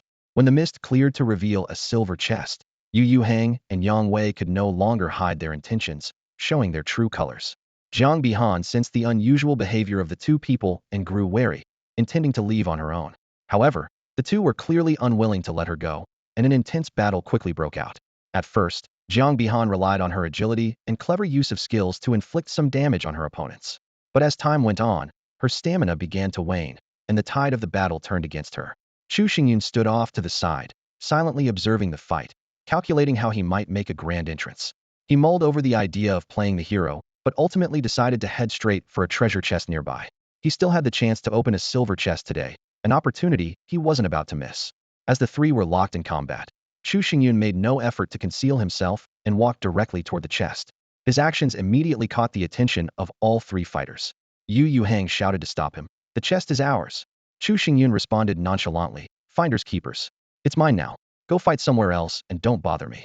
His words infuriated Yu Hang and even made Jiang Bihan feel that Chu Xingyun was thoroughly exasperating. Yang Wei, though aware that Chu Xingyun was ranked first on the 3 leaderboards, had only seen him commanding a pack of wolves and mistakenly assumed that was the extent of his strength. Now, seeing Chu Xingyun alone and in possession of such wealth, he grew greedy. Without hesitation, Yang Wei activated his rogue's ambush skill, accelerating toward Chu Xingyun in an attempt to strike. Chu Xingyun smirked disdainfully and casually unleashed a wind blade. However, Yang Wei's speed in his wind-boosted state was astonishing, and he managed to dodge the attack. Without the aid of Mao's spirit attachment, Chu Xingyun's offensive options were limited, unable to chain wind blades with spatial blades. In the blink of an eye, Yang Wei was upon him. Seeing this, Jiang Bihan urgently shouted, "Watch out!" Yang Wei raised his high-quality dagger and thrust it mercilessly toward Chu Xingyun's chest. But just as the dagger was about to make contact, a faint earth-yellow glow emanated from Chu Xingyun's armor, effortlessly deflecting the potentially lethal strike. Unwilling to give up, Yang Wei circled behind Chu Xingyun and used the rogue's backstab skill, only to find himself unable to break through the defense. It turned out that Chu Xingyun's Bear King armor boasted astonishing defensive capabilities, rendering attacks below a power level of 50 completely ineffective. Chu Xingyun looked at Yang Wei mockingly. "What are you doing, giving me a massage? Come on, put some effort into it." Only then did Yang Wei realize the vast disparity in their strength. He turned to flee, but Chu Xingyun wasn't about to let him off that easily. He immediately unleashed the Moon Goddess Radiance, significantly reducing Yang Wei's speed. Following that, he activated the Agile Wind skill from his Shadow Boots. With the dual acceleration effects, Chu Xingyun's speed far surpassed Yang Wei's. What followed was a comical scene. Chu Xingyun, wielding his staff, chased Yang Wei relentlessly around the battlefield, aiming for his head with precise strikes. The Agile Wind skill granted Chu Xingyun exceptional mobility, leaving Yang Wei with nowhere to hide and forcing him to dodge clumsily. Half a minute later, the effects of Agile Wind wore off, and Chu Xingyun came to a halt. He glanced at Yang Wei's bruised and swollen head, then at the moonlight staff in his hand, and nodded in satisfaction. Good quality. Yang Wei knelt on the ground, beaten to a pulp by Chu Xingyun. He sobbed and begged for mercy. "Please, stop hitting me. I was wrong." His tearful performance was so dramatic that it resembled an Oscar-winning actor delivering an emotional scene. Chu Xingyun glanced at Jiang Bihan and Yu Yuhang's battle not far away. Seeing that Jiang Bihan had regained the upper hand, he decided not to interfere. However, remembering her earlier warning, he wouldn't mind stepping in if the situation turned against her. "All right, they'll stop," Chu Xingyun said with an amused smile, looking at Yang Wei. "But only if you sing Conquer for me." At that moment, if Yang Wei had seized the chance to escape, his agility as a rogue might have caused some trouble for Chu Xingyun. Unfortunately, he was so terrified by Chu Xingyun's earlier display of speed that he didn't dare to move. As Yang Wei trembled and began singing Conquer, Chu Xingyun casually observed the fight in the distance while signaling to Era. Instantly, the hidden army of spirit beasts and shadow wolves swarmed out, their imposing force overwhelming. The sight was so terrifying that Yang Wei, mid-performance, wet himself in fear. Chu Xingyun frowned in disgust and stepped back a few paces. Yu Yuhang and Jiang Bihan stopped their fight as well. Sensing the danger, Yu Yuhang turned to flee but, on his third step, slammed into a wind barrier created by Era. "I didn't even hear the sword master shout Hasaki," he yelled in frustration as he was rebounded 3 meters. Before he could get up, the arriving bear-like creature pinned him firmly to the ground with its massive paw. The situation was completely under control now, leaving Jiang Bihan standing awkwardly in place. Chu Xingyun broke the silence. "You can go. No need to thank me. Of course, if you think I interrupted your quality time with those two, we can have some unknown fun ourselves." Jiang Bihan was momentarily speechless, unsure how to respond. Chu Xingyun, uninterested in further conversation, turned his attention to a silver chest he had previously confirmed to be safe using his golden eye. Opening it, he obtained several valuable materials: fine steel, gold ingots, black iron, and fire crystals, along with 2 blueprints, one for upgrading a level 2 home and another for crafting a high-quality belt. He immediately learned the belt blueprint, watching it dissolve into his body as light, and dismantled the silver chest to acquire a silver ingot. Calling over his loyal companion Meow Meow to store the loot, Chu Xingyun prepared to head home. Before leaving, he glanced back at Jiang Bihan, who was still hesitating in place. "Not leaving yet. Planning to repay me for saving your life with an unknown session." "He'll leave now," Jiang Bihan quickly replied. "Can we add each other as friends?" "Sure." Chu Xingyun agreed readily. "But I'm busy during the day, so don't bother me. You can reach out in the evening if I'm free." After adding her as a friend, he noticed she was still standing there and asked, "Anything else? What do you plan to do with them?" Jiang Bihan gestured toward the 2 captives surrounded by the spirit beasts. "Men handle their own business. Women should stay out of it. Just go. I'm not going to kill them," Chu Xingyun said impatiently, waving her off. Jiang Bihan, unaccustomed to such treatment after being doted on by admirers her entire life, felt embarrassed but eventually turned and left. With her departure, only Yang Wei and Yu Yuhang remained, completely surrounded and trapped. As night deepened, Chu Xingyun realized it was getting late, and he still needed to return to auction off the precious scorching sun snake egg. Deciding not to waste any more words on these 2 scoundrels, he reminded himself of the principle to eradicate evil thoroughly. Besides, he felt no burden dealing with such inhumane individuals. Although Chu Xingyun had promised not to take action directly, all it took was a single command from him. In an instant, Era and Hanins shot forward like arrows, each targeting one of the villains. Within moments, The two evildoers lay lifeless in pools of blood, silent and still. A system notification rang in Chu Xingyun's mind. You gained experience 2. Your spirit beast Era gained experience 10. Your spirit beast Henins gained experience 5. You obtained Heart of Homeland 2. Chu Xingyun couldn't help but curl his lips in disdain, thinking, what a waste. 2 level 4 players, and they only gave me 1 point of experience each. Suddenly, something struck him. Heart of Homeland? Didn't the system mention this item before? He bent down to pick up 2 heart-shaped badges from the ground and carefully examine their attributes. Name, Heart of Homeland. Type, identification proof. Function, upgrades Homeland. Note, only effective for players, can be traded or sold. Though the description was brief, Chu Xingyun couldn't help but sense a hint of malice from it. He handed the badges to Meow Meow for safekeeping and then began his usual scavenging routine. While human corpses could theoretically be salvaged for materials, Chu Xingyun found the idea too repulsive. Instead, he personally searched the bodies for loot. Soon, a series of system notifications flashed through his mind. You obtained excellent backpack 2. You obtained pure drinking water 6. You obtained ordinary bread 6. You obtained silver Gong King sausages 6. You obtained cola 6. You obtained cloth 6. You obtained gold bars 12. You obtained black iron 16. You obtained fire source crystal 3. You obtained wood source crystal 4. You obtained earth source crystal 6. You obtained excellent short dagger 1. You obtained excellent battle blade 1. You obtained superior quality armor 1. You obtained excellent quality leather armor 1. You obtained excellent leather boots 1. As he reviewed the loot, Chu Xingyun couldn't help but mutter, what a pair of paupers. While sorting through the spoils, Chu Xingyun dismissed the poor quality gear of the 2 defeated opponents and directly listed it in the trading area. Generously, he shared the silver Gong King sausage with Era and instructed Meow Meow to store the supplies properly. With everything in order, the army set off on the journey home. The return trip was surprisingly smooth, without even a glimpse of a monster along the way. This outing had been relatively short, and the number of corpses beneath the wind willow's trunk hadn't noticeably increased. As soon as they arrived home, Chu Xingyun activated the magnificent sunlight beacon. Its gentle light instantly enveloped the entire homestead, banishing the darkness and filling everyone with a sense of security. After a long day, Chu Xingyun began preparing dinner. The food for the wolf army had already been arranged chunks of meat from the monsters hunted along the way, which had no special use and were perfect for this purpose. Having eaten meat for days, Chu Xingyun was growing tired of it. He headed to the backyard and planted the seeds he had obtained from Yukai, high-quality apple, grape, potato, and eggplant seeds. Using rare fertilizer generously to accelerate growth, he soon harvested fresh fruits and vegetables. While checking the pond, Chu Xingyun's appetite was sparked by the sight of lively butter crabs. Unable to resist, he scooped up a pair of crabs and picked some fruits to share with the spirit beasts. Era and Meow Meow showed little interest in the fruits, but the clumsy Han Han enjoyed them with great enthusiasm. Dinner turned out to be a feast of variety. Aside from the usual meat and fish, there was rice, eggplant stewed with potatoes, and steamed butter crab. The rice and eggplant dish failed to catch Era and Han Han's interest, and Meow Meow didn't even glance at it. However, the moment Chu Xingyun lifted the crab shell, the enticing aroma of crab oil filled the air, immediately capturing the attention of all 3 spirit beasts. The golden crab roe atop the shell was too tempting for Chu Xingyun to resist. The rich, fragrant oil paired with the tender, succulent meat was so delicious he felt as if he might swallow his tongue. Seeing the look of bliss on their master's face, the 3 spirit beasts couldn't hold back any longer. Era drooled uncontrollably. Han Han stood upright, staring eagerly, and Meow Meow abandoned its grilled fish to leap into Chu Xingyun's arms, begging adorably.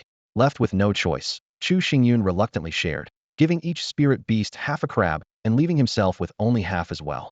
After dinner, while Chu Xingyun was distracted, Meow Meow slipped away quietly.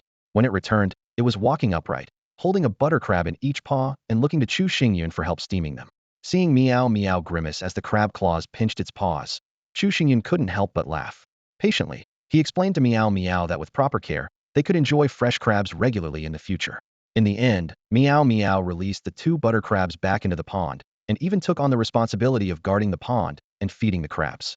There were still nearly 2 hours left until the auction for the Blazing Sun Snake egg Chu Xingyun had ordered would end. Bored, he scrolled through the world chat channel. Among the chatter, he noticed that the pet egg listed by Boss Chu in the auction house had reached a minimum bid of 13 source crystals, making it unattainable for most. It's not that it's expensive, you're just too poor. The chat channel's messages scrolled rapidly. I really want to marry Chu Xingyun. Save myself 10 years of struggle. One comment sparked a string of responses. Save your energy. Boss Chu isn't interested in cross-dressing guys, someone joked. The topic quickly shifted to the leaderboard. Wasn't Peter always bragging about taking the top spot? He's still stuck at second place, another player retorted. Don't listen to him. The title of War God belongs to us, Huaxia. Though I have to admit, he's got some skills already reached level 7 and his combat power is catching up to Boss Chu. Among the barrage of messages were a few sighs. I can't even tell day from night anymore. When will this end? I miss the sun, the beach, and bikinis. Someone else quipped ironically. I used to feel like a groom every day, now I cry my heart out every night. Chu Xingyun glanced at the chat, saw nothing useful, and casually closed the channel. He opened the crafting interface and found the option for a high-quality belt. It was an item he'd been planning to make since opening that treasure chest. So far, there was nothing else like it. The crafting interface displayed the required materials. Copper, 4172, silver, 1882, fabric, for 95, wind source crystal, 51. Description, a fine piece of combat gear that significantly enhances physical agility when worn around the waist. Not bad. Chu Xingyun thought to himself, but the quality is too low, no special effects. I'll just use it for now and replace it later. He clicked craft. A system notification popped up. 2 copper, 2 silver, 5 fabric, 1 wind source crystal. You have obtained high-quality belt. A plain-looking belt appeared in his hand, resembling standard issue gear. The stats panel unfolded. Name, high-quality belt. Type, support equipment. Quality, high. Function, enhances physical agility. Notes, no equipment requirements. Taking advantage of the moment, Chu Xingyun opened a few blueprints he had exchanged from Yukai. First, he crafted himself a pair of excellent quality slippers. Although the exceptional shadow boots were comfortable, slippers were more convenient for home use. Then, he made 10 excellent grade decorative paintings, each unique. He planned to hang them in his home to elevate the atmosphere. Finally, he examined a blueprint for excellent quality undergarments and casually clicked craft. When the finished product appeared in his hand, Chu Xingyun froze. This wasn't undergarments. It was clearly a bra. Chu Xingyun looked down at the bra in his hand, momentarily rendered speechless. Was this what they called excellent lingerie? He couldn't help but wonder if he had picked up the wrong item. Hopefully, when Yukai wouldn't misunderstand because of this. Not wanting to waste it, he casually hung the so-called excellent lingerie in the trading area and placed the actual excellent decorative painting in its proper spot. Next, Chu Xingyun focused on monitoring the auction. Currently, only 7 eggs of the blazing sun serpent remained in the auction house. As the auction neared its end, the competition grew fiercer. The minimum bid had already reached 18 source crystals, while the highest bid soared to 25. The bidders were clearly determined to win. Chu Xingyun quickly skimmed through his private messages, searching for the keyword blazing sun serpent egg, and found over 99 messages. He randomly checked a few. Some were bargaining, some offered a fixed price, and others proposed resource exchanges. Unfortunately, the blueprints and equipment they offered were of little value to Chu Xingyun. Auctioning the eggs for source crystals was undoubtedly the most profitable option. Chu Xingyun had been accumulating source crystals to craft the perfect quality ring of the goddess of luck. Today's haul was already quite substantial, especially the 63 source crystals he gained from the altar raid. Although he had also opened 3 treasure chests and defeated 2 players, there was still a significant gap to his goal. The source crystal requirement for perfect grade equipment was staggering. However, once the auction concluded and the source crystals were in hand, he should have enough.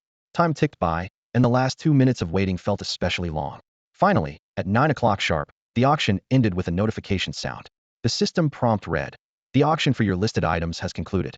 You have earned 33 earth source crystals, 35 wood source crystals, 32 water source crystals, 36 fire source crystals, 24 wind source crystals, and 13 dark source crystals.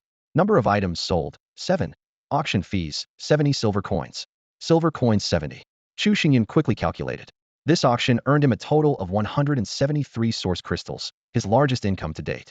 As soon as the source crystals were in his possession, he immediately checked if he had all the materials needed for crafting the perfect quality ring of the goddess of luck. Perfect quality ring of the goddess of luck. Black iron, 11510. Refined gold, 6510. Crystal, 1010. Spatial stone, 31. Earth source crystal, 9160. Water source crystal, 4430. Wood source crystal, 5130. Eagerly anticipating this moment, Chu Xingyun didn't want to wait any longer and immediately chose to craft the ring. The system notified, perfect quality ring of the goddess of luck successfully crafted. Black iron 10, refined gold 10, crystal 10, spatial stone 1, earth source crystal 60, water source crystal 30, wood source crystal 30. A dazzling light flashed, and a ring radiating brilliance appeared in Chu Xingyun's hand. The ring was entirely translucent and breathtakingly beautiful. Even Meow Meow, who had been joyfully bouncing on the bed, was captivated by its beauty and instinctively quieted down. Chu Xingyun carefully examined the ring's attributes. Name, perfect quality ring of the goddess of luck. Type, functional accessory. Quality, perfect. Attributes, space, luck. Special effect 1, wearer's luck 3. Special effect 2, contains a storage space within the ring, capable of holding 100 cubic meters of items.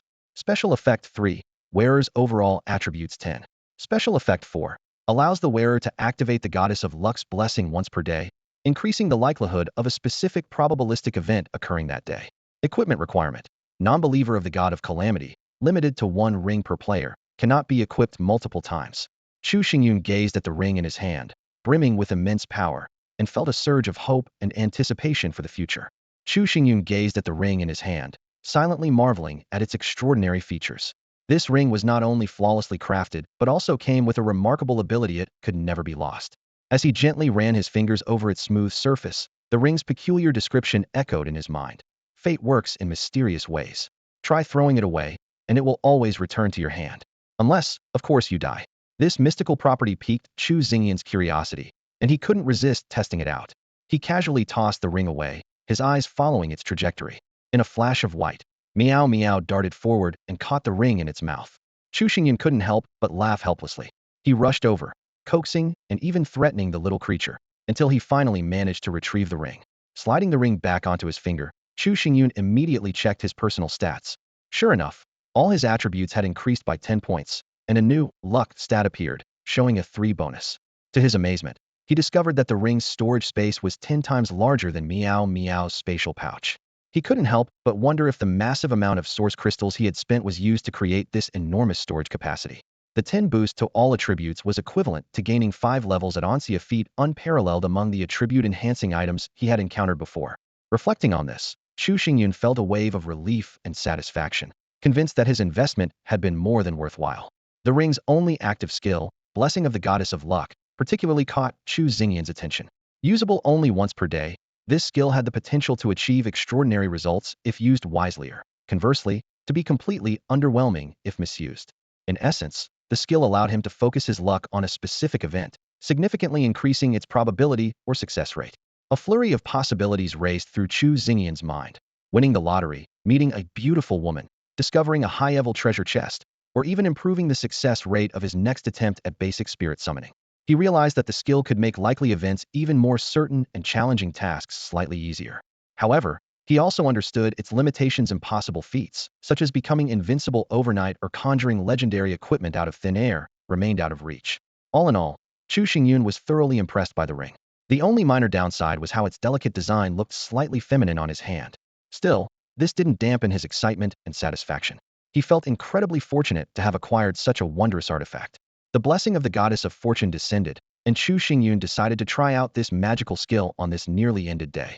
Without hesitation, he chose to enhance the probability of obtaining legendary equipment, though he did not hold high hopes in his heart. As night fell, after a busy day, Chu Xingyun began to sort through his gains. He carefully studied the perfectly crafted ring of the goddess of fortune, depositing all the resources he had acquired during the day into it. At the same time, he listed a level 2 home upgrade blueprint, obtained from a treasure chest, in the auction house, believing this sought-after item would soon be sold.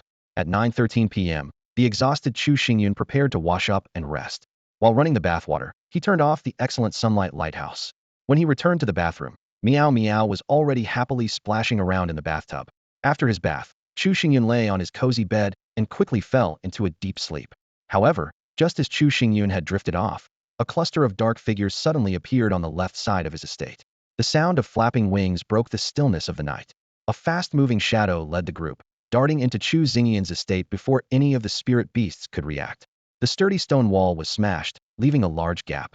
The loud commotion immediately woke Chu Xingyun and his spirit companions. Era reacted the fastest, swiftly creating a wind wall to block the swarm of bats outside the estate. Following closely, Hanheng bravely confronted the leading creature. Chu Xingyun leapt off the balcony, merging with Meow Meow midair. Seeing the intense battle unfolding in the courtyard, his heart ached, and he quickly issued a command. Stop fighting in the courtyard. Let them out. Era, lure them toward the Whispering Willows. The sudden night raid caught Chu Xingyun's small team off guard, and the battle was chaotic at the start, with significant damage inflicted on the estate. Fortunately, under Chu Xingyun's command, the situation was soon brought under control. Chu Xingyun began closely observing the intruders. They were a swarm of night bats, around 60 to 70 in number, each with a considerable size. The leader, the Night Bat King, was the largest, with a wingspan close to 3 meters, furiously attacking Han Hong's Earth Shield. The other ordinary night bats, with wingspans over a meter, clashed fiercely with the pack of ghost wolves led by Era. These night bats were covered in fur of varying shades, their backs displaying intricate patterns of color. They had 2 sharp, venomous fangs, large outwardly protruding ears, and a nose leaf above their nostrils that continuously twitched, fine-tuning the direction of their echolocation.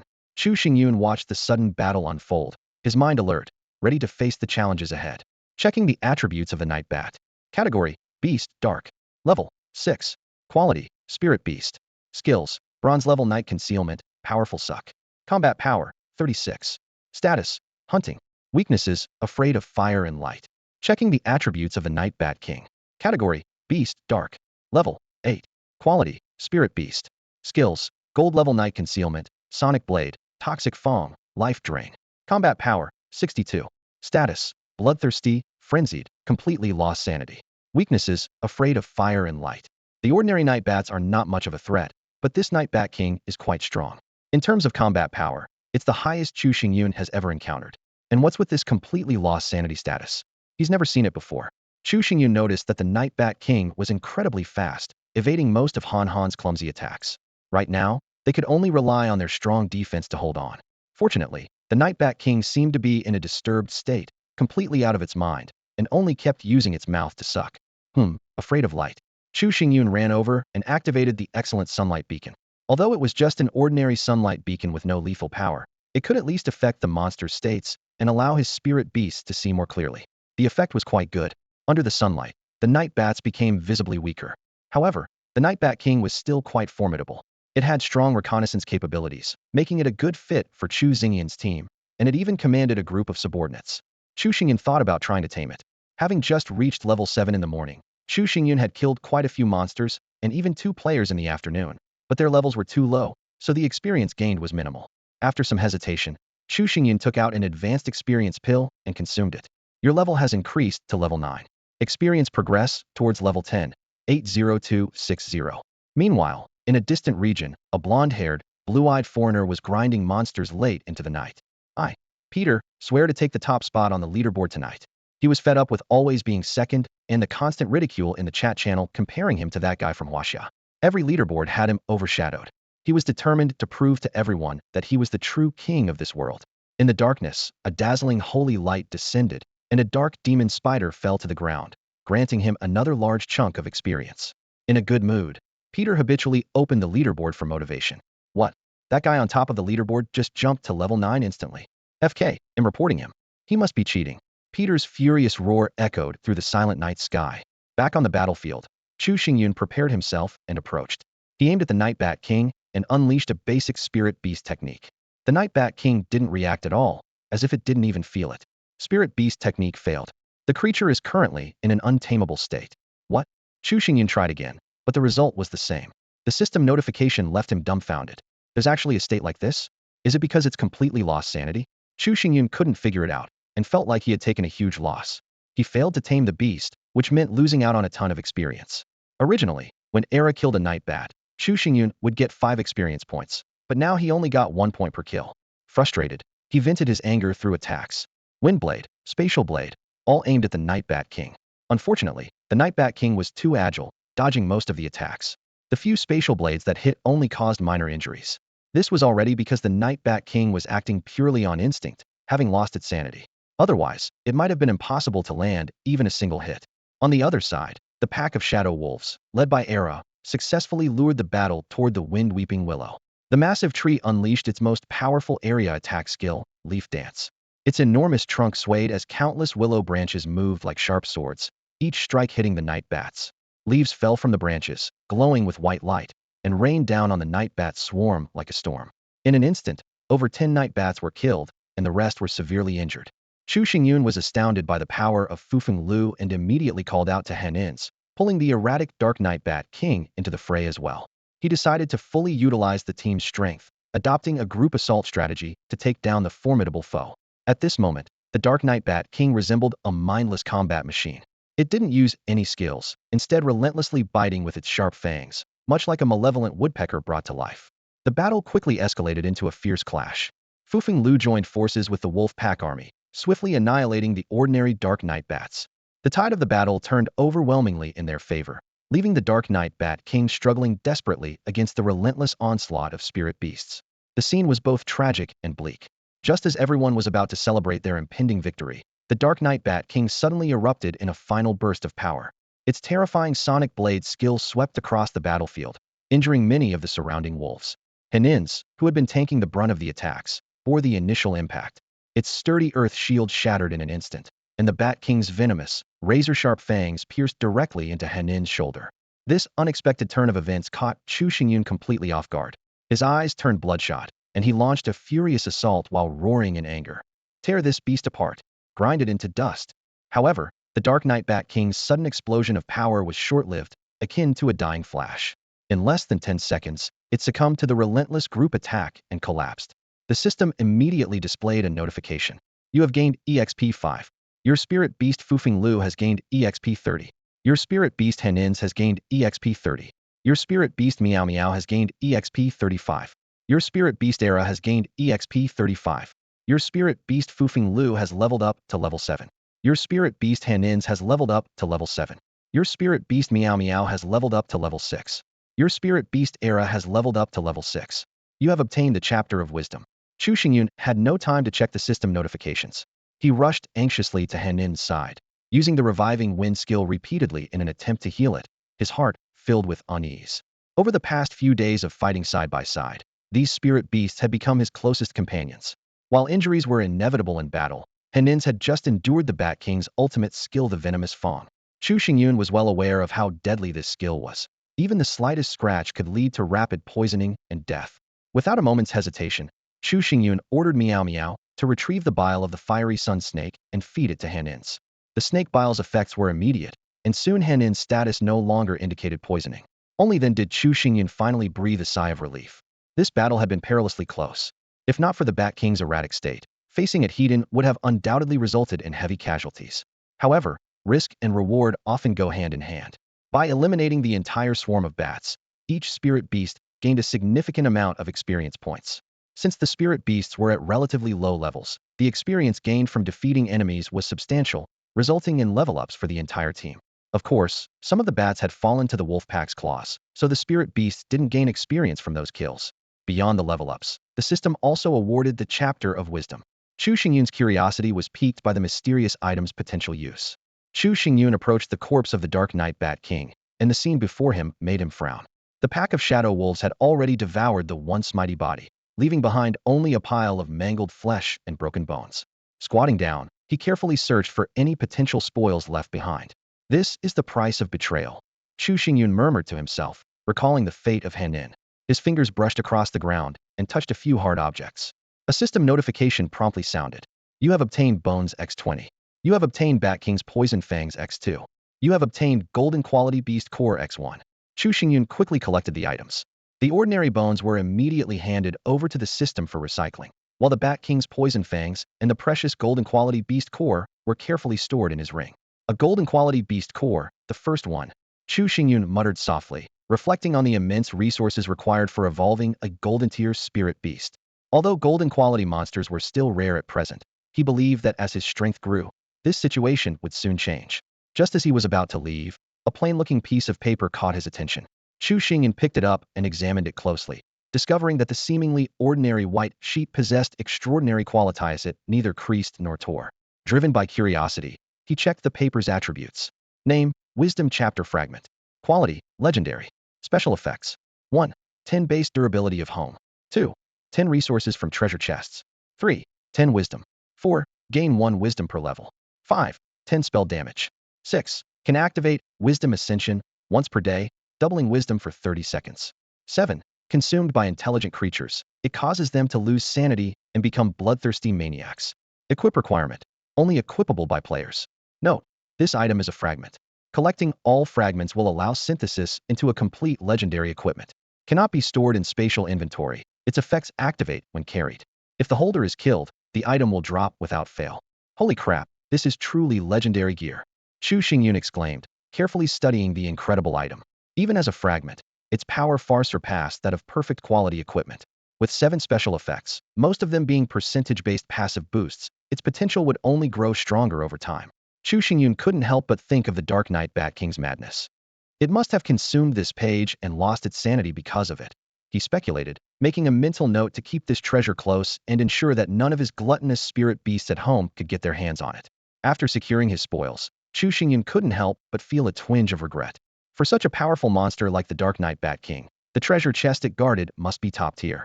Too bad I don't know where it is, and I've already used up today's chest opening attempts. Clicking his tongue in disappointment, he joked to himself. With how much of a sucker that guy was, maybe its chest would even have a pacifier inside. Despite his bountiful gains, Chu Xingyun reminded himself to stay vigilant. The blessing of the goddess of fortune was undoubtedly powerful, but it required careful use. Wishing for something beyond his current abilities could lead to disastrous consequences. If I wish for a legendary chest tomorrow and end up facing a super boss as its guardian, that'd be a tragedy. Chu Xingyun laughed at himself, resolving to use this ability with even greater caution in the future. The ordinary night bats were not particularly strong in combat and were far outnumbered by the shadow wolves. With the assistance of Era and Fufeng Lu, the shadow wolf pack handled the battle with ease. By the end of the fight, not a single shadow wolf had fallen, and only a dozen or so sustained minor injuries. Notably, most of these injuries were not caused by direct attacks from the bats, but rather from the sound blade waves unleashed by the Night Bat King. Chu Xingyun assigned Fufeng Lu to tend to the injured shadow wolves before leading the rest of the spirit beasts back to the courtyard. His gaze lingered on the hole in the wall created by the Night Bat King's impact, and a pang of distress filled his heart. It was the first time his home had suffered damage. Thankfully, the system provided a repair function, sparing him the trouble of fixing it himself. Chu Xingyun recalled the system's recent updates, which included not only repairs, but also the ability to dismantle and reorganize his home. However, each operation required a significant amount of resources, making him hesitant. Eventually, Chu Xingyun spent 100 units of stone to repair the damaged wall and tidied up the disordered courtyard. He felt fortunate that the battle had taken place in the front yard. Otherwise, the fruit trees, rice fields, and pond in the back might not have been spared. Taking advantage of the situation, he stored the essential supplies from the front yard into his ring for convenient access. Under Meow Meow's resentful gaze, he even transferred the materials stored in her spatial pouch into his ring. It was just past midnight, not yet 12 o'clock. Chu Xingyun turned off the excellent quality sunlight lighthouse and returned to bed for a peaceful night's rest, undisturbed this time. The second day of the eternal night began with Chu Xingyun waking naturally. The new day unfolded as usual, getting up, washing, turning on the lights, and making breakfast. During breakfast, the spirit beasts enjoyed their meat, while Chu Xingyun prepared a bowl of plain congee for himself. He visited the rare beehive, extracted some honey, and shared half of it with Huan Huan, keeping the rest to mix with water for drinking. This honey water was particularly effective for replenishing energy during travels. Since the area near his home had been mostly cleared, Chu Xingyun decided it was time for an expedition. Now at level 9, he still had one unused spirit beast slot, with another slot becoming available at level 10. Thus, he planned to tame a suitable spirit beast that day to enhance his strength. Although Chu Xingyun had always experienced smooth sailing and had never faced the harsh realities of this world firsthand, Huan Huan's injury the previous night made him realize the challenges of survival. Without the Sunfire snake's gallbladder, Huan Huan might not have survived. These spirit beasts were not just his companions, but also his family. They had always protected him, and now he hoped to protect them in critical moments. This desire drove his urgency to improve his capabilities. Before setting off, Chu Xingyun crafted an excellent quality battle axe for himself. Previously, he had considered himself more of a mage, favoring long-range combat. However, his fight with the rogue player Yang Wei yesterday revealed that his close combat abilities were also formidable. Thanks to his high level, his attributes even surpassed those of some melee players. If he could deliver such a beating with a staff, how much more powerful would he be wielding a battle axe? This excellent quality battle axe was extraordinary, boasting not only a refined appearance, but also 2 powerful skills, Whirlwind Slash and Berserk. Chu Xingyun opened the crafting page and began the process. Pearwood 10, Black Iron 10, Mithril 5, Wood Essence Crystal 1, Earth Essence Crystal 1, Wind Essence Crystal 1. As the materials were consumed, a brand new, excellent quality battle axe materialized in his hands, emanating an irresistible glow. At this moment, Chu Xingyun was brimming with confidence and wealth. The rare and valuable resources in his possession seemed insignificant to him. What he couldn't use could always be sold at a high price. He stored the battle axe in his ring, completing the final preparations. Let's move out, Chu Xingyun commanded, leading the mighty army of spirit beasts and the pack of shadow wolves on their journey. Meanwhile, Fufeng Lu stayed behind to guard their home, patiently awaiting his master's triumphant return. Along the way, the scattered monsters they encountered posed no challenge, easily dispatched. Unfortunately, the treasure chests had long been looted. Chu Xingyun silently calculated in his mind this expedition was not aimless. He had thoroughly studied the map seized from the barbarians, targeting the area marked with a large tiger. If I can tame a powerful mount, future explorations will be much easier, Chu Xingyun thought to himself. Among his current spirit beasts, only Era's size was barely suitable. However, he had no desire to ride Era around in public after all. Wasn't there a saying on Earth, riding a dog ruins your pants? Even though Era was the wolf king, deep down, it was still just a dog. A dignified spirit master must have a majestic mount, Chu Xingyun resolved firmly. As the group marched forward, Era suddenly perked up its ears and issued a low warning. There's a strong presence of numerous creatures ahead. Chu Xingyun immediately ordered the group to halt and ventured alone in the direction Era had indicated to scout. After weaving through the dense forest and climbing a slope, the sight before him took his breath away. Wow! Chu Xingyun gasped. Below the hillside, a massive herd of cattle was grazing leisurely. By rough estimation, there were at least 100 of them outnumbering even his shadow wolf pack. If I could round them up, I'd never have to worry about running out of beef, he mused to himself. Activating his golden eyes, Chu Xingyun carefully examined the attributes of the herd. Mutated split-hoof cattle. Type: Beast, Dark. Level: 6. Spirit Beast Quality: Bronze. Skills: Split-hoof Stomp, Charge. Combat Power: 35. Status: Relaxed. Weaknesses: Fear of Fire, Fear of Light. Their level isn't high, and their combat power is weak, but they have strength in numbers, Chu Xingyun assessed, a glint of calculation in his eyes. While this herd might not make ideal mounts, they could serve another purpose. A new plan was already forming in his mind. Chu Xingyun gazed at the leisurely grazing herd of mutated split-hoof cattle in the distance, calculating how to level up his spirit beasts. His eyes swept over his weaker companions, and he decided to use this herd as an opportunity to gain experience for them. A direct confrontation won't work, Chu Xingyun thought to himself. The collective charge of those cattle is not something the shadow wolves can withstand. I need a way to lure them out. Scanning the surroundings, he eventually chose a nearby dense forest as the battlefield. Hopefully, these trees can slow down their charge, he murmured, then turned to Era with a sly glint in his eyes. Era, here's your chance to shine. Era responded with an excited howl, a woo, and dashed towards the cattle. On the grassy plain, over 100 mutated split-hoof cattle were lazily grazing, napping, or swatting away flies. As the dominant creatures of this region, they feared no challenges. But today, the appearance of a lone wolf disrupted their tranquility.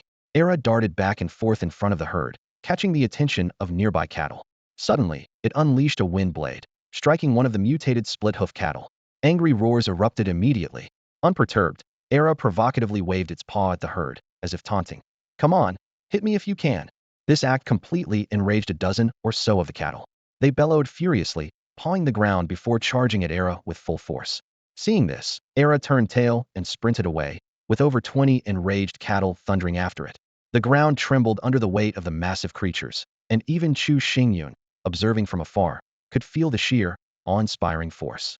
Despite the commotion, the rest of the herd remained unbothered, continuing their leisurely routine, clearly unthreatened by a lone wolf. Meanwhile, a petite figure, drawn by the chaos, was rapidly approaching the scene. The mutated split-hoof cattle charged faster and faster, leaving a trail of destruction in their wake. Chu Xingyun had hoped the trees would slow them down, but it was proving to be a futile expectation. Era, with its superior speed, easily outpaced the pursuers. Occasionally, it would glance back and taunt, further infuriating the lumbering beasts. Soon, Chu Xingyun spotted the stampeding herd heading straight for him. Over 20 cattle kicked up dust as they charged, their imposing presence surpassing even the pack of 70 shadow wolves he had previously encountered. Meow meow, enter your spirit fusion state and prepare for battle, Chu Xingyun commanded in a low voice. The first line of defense against the enraged herd was Era's wind wall. With Era's increased strength, the wind wall's defensive capabilities had greatly improved. However, against the relentless charge of over 20 furious mutated split-hoof cattle, the barrier crumbled after only a few collisions. Next, Meow Meow deployed a more powerful spatial barrier than ever before. The leading cattle were abruptly halted, while those behind were forced to change course to avoid trampling their companions. This disrupted the herd's charging momentum and split the battlefield into 3 parts. Chu Xingyun held back the shadow wolves, choosing instead to focus on leveling up his main spirit beasts. Era seized the opportunity, leaping into the air and launching ferocious attacks on the cattle to the left. Agile and relentless, it danced through the air, unleashing wind blades and making a mockery of the heavy, cumbersome beasts, leaving them furious but helpless. Henin moved like an unrelenting war machine, sweeping across the right side of the battlefield. Its impenetrable fur easily withstood the fierce charges of several mutated split-hoof bulls, leaving it completely unscathed. With each swing of its massive paws, the bulls were swatted away like paper, their bodies tracing arcs through the air. Meanwhile, Chu Xingyun swiftly completed his battle preparations. After casting a series of enhancement spells, he stowed away his staff and drew a battle axe of exceptional quality. Like a whirlwind, he charged into the herd, his axe slicing through the air in a flash of silver, instantly felling several mutated split-hoof bulls. Chu Xingyun's movements among the bulls were ghost-like, fast as lightning and as agile as a monkey. Each swing of his razor-sharp axe claimed the life of another bull. The battle was entirely one-sided, with the overwhelming power gap leaving the bulls utterly defenseless. In less than 3 minutes, all 23 mutated split-hoof bulls lay defeated. Each spirit companion gained a significant amount of experience points. Even Meow Meow, in its possessed state, earned experience from Chu Xingyun's kills, though its leveling speed remained the slowest among all the companions. Chu Xingyun had previously tried to let Meow Meow fight independently, but its timid and cowardly nature proved to be an insurmountable obstacle. He couldn't help but wonder if there was a way to overcome this issue after all. Relying on possession in every battle wasn't a sustainable solution. At that moment, Chu Xingyun's gaze fell on the skill blessing of the goddess of luck. A casual attempt the day before had unexpectedly yielded a fragment of a legendary item, filling him with hope for the skill's potential. Perhaps this was the key to solving Meow Meow's problem? With renewed determination, Chu Xingyun activated Blessing of the Goddess of Luck, silently praying to increase the odds of addressing Meow Meow's timid nature today. Once the skill was cast, he waited patiently for fortune to favor him. Next, Chu Xingyun turned his attention to processing the corpses of the mutated split-hoof bulls. During the disassembly, he acquired a wealth of materials. 80 portions of beef, 10 bones, 10 portions of blood, 1 hide, 2 units of milk, and a single bronze-quality beast core. Milk? Chu Xingyun paused in mild surprise. Looks like one of them was a cow. Chu Xingyun carefully examined the milk's attributes. Its name was Mutated Split-Hoof Cow's Milk, classified as an excellent quality beverage with effects of enhancing physical fitness and improving complexion. He commented to himself, sweet and delicious, high in nutritional value, and easy to absorb. Not bad. It's been a while since I had milk. I'll cook some to drink tomorrow morning. Afterward, Chu Xingyun instructed Era to return to the herd and lure more mutated split-hoof cows over. Meanwhile, he continued processing the remaining cow carcasses. Not long after Era left, Chu Xingyun noticed a small figure rapidly approaching from a distance. He thought warily, humanoid? Another player? Doesn't seem like it's too small. Due to the distance and the dense forest obstructing his view, he couldn't see clearly, so he activated his golden eyes. What he saw left him stunned. The approaching figure was a little girl, about 10 years old, with jet black hair, eyes like starry diamonds, and skin and a dress as white as snow. He muttered in confusion. How could a little girl appear in a place like this? Is she a native of this world? Chu Xingyun quickly examined the little girl's attributes. Cowherd. Plant type, spirit type. Level, 8.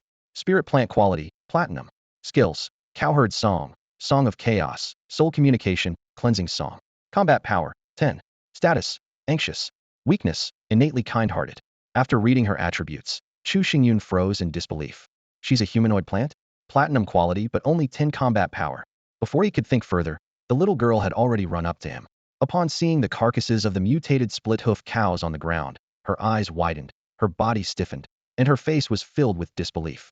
Then, her lips quivered, her eyes welled up with tears, and she suddenly burst into loud sobs. Wah! The cows are dead. How could you kill them? Strangely enough, although the little girl was only crying, both Chu Xingyun and his spirit companions could understand her as if through some kind of soul communication.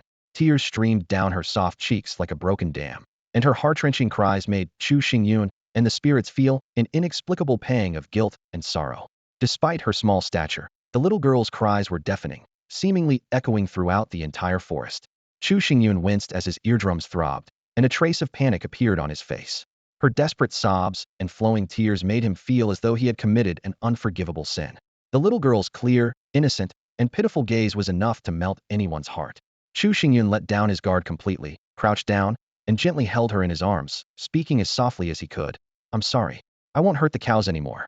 Please stop crying, okay?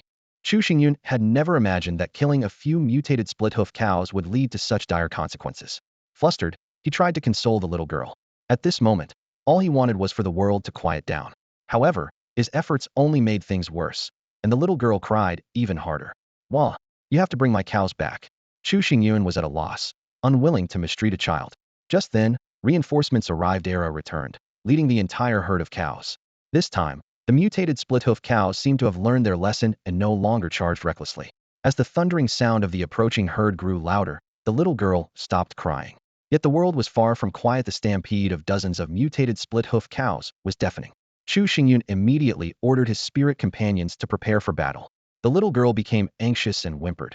"You liar. You just said you wouldn't hurt the cows." Chu Xingyun replied helplessly. "But I can't just let them attack me." The little girl insisted. "The cows are good and won't harm anyone." Under the watchful eyes of Chu Xingyun and his spirit companions, the little girl began to sing. Her voice was ethereal and melodious, so soothing that it brought peace to the heart and seemed to cleanse the soul. The mutated split-hoof cows gradually stopped in their tracks, as if mesmerized by the enchanting melody. In the dark forest, all other sounds faded away, leaving only the little girl's pure, otherworldly song resonating through the air. As the song came to an end, the little girl's eyes brimmed with tears, her large, glistening eyes reflecting a heart-wrenching light. She pleaded earnestly, "Look, Nyo is so well-behaved. Please don't hurt Nyo anymore." Faced with the pitiful sight of the little girl, Chu Xingyun felt a pang of compassion. He thought to himself, platinum aptitude, 5 skills, yet only 10 combat power. This is certainly unusual.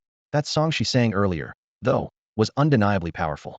He began carefully analyzing the little girl's skills. Cowherd song could control bovine creatures. Song of chaos could drive other beings into madness. Soul communication allowed cross-language and cross-species communication. Song of purification cleansed the soul, and innocence could evoke a sense of affection and trust in others.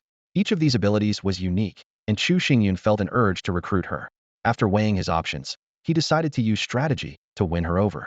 This would save him a spirit companion slot while taking advantage of her kind-hearted nature. Chu Xingyun put on a stern expression and said seriously, "We won't hurt Nyo anymore, but you'll have to take responsibility for keeping them in line." The little girl nodded repeatedly, her voice trembling. Okay, you have to keep your word."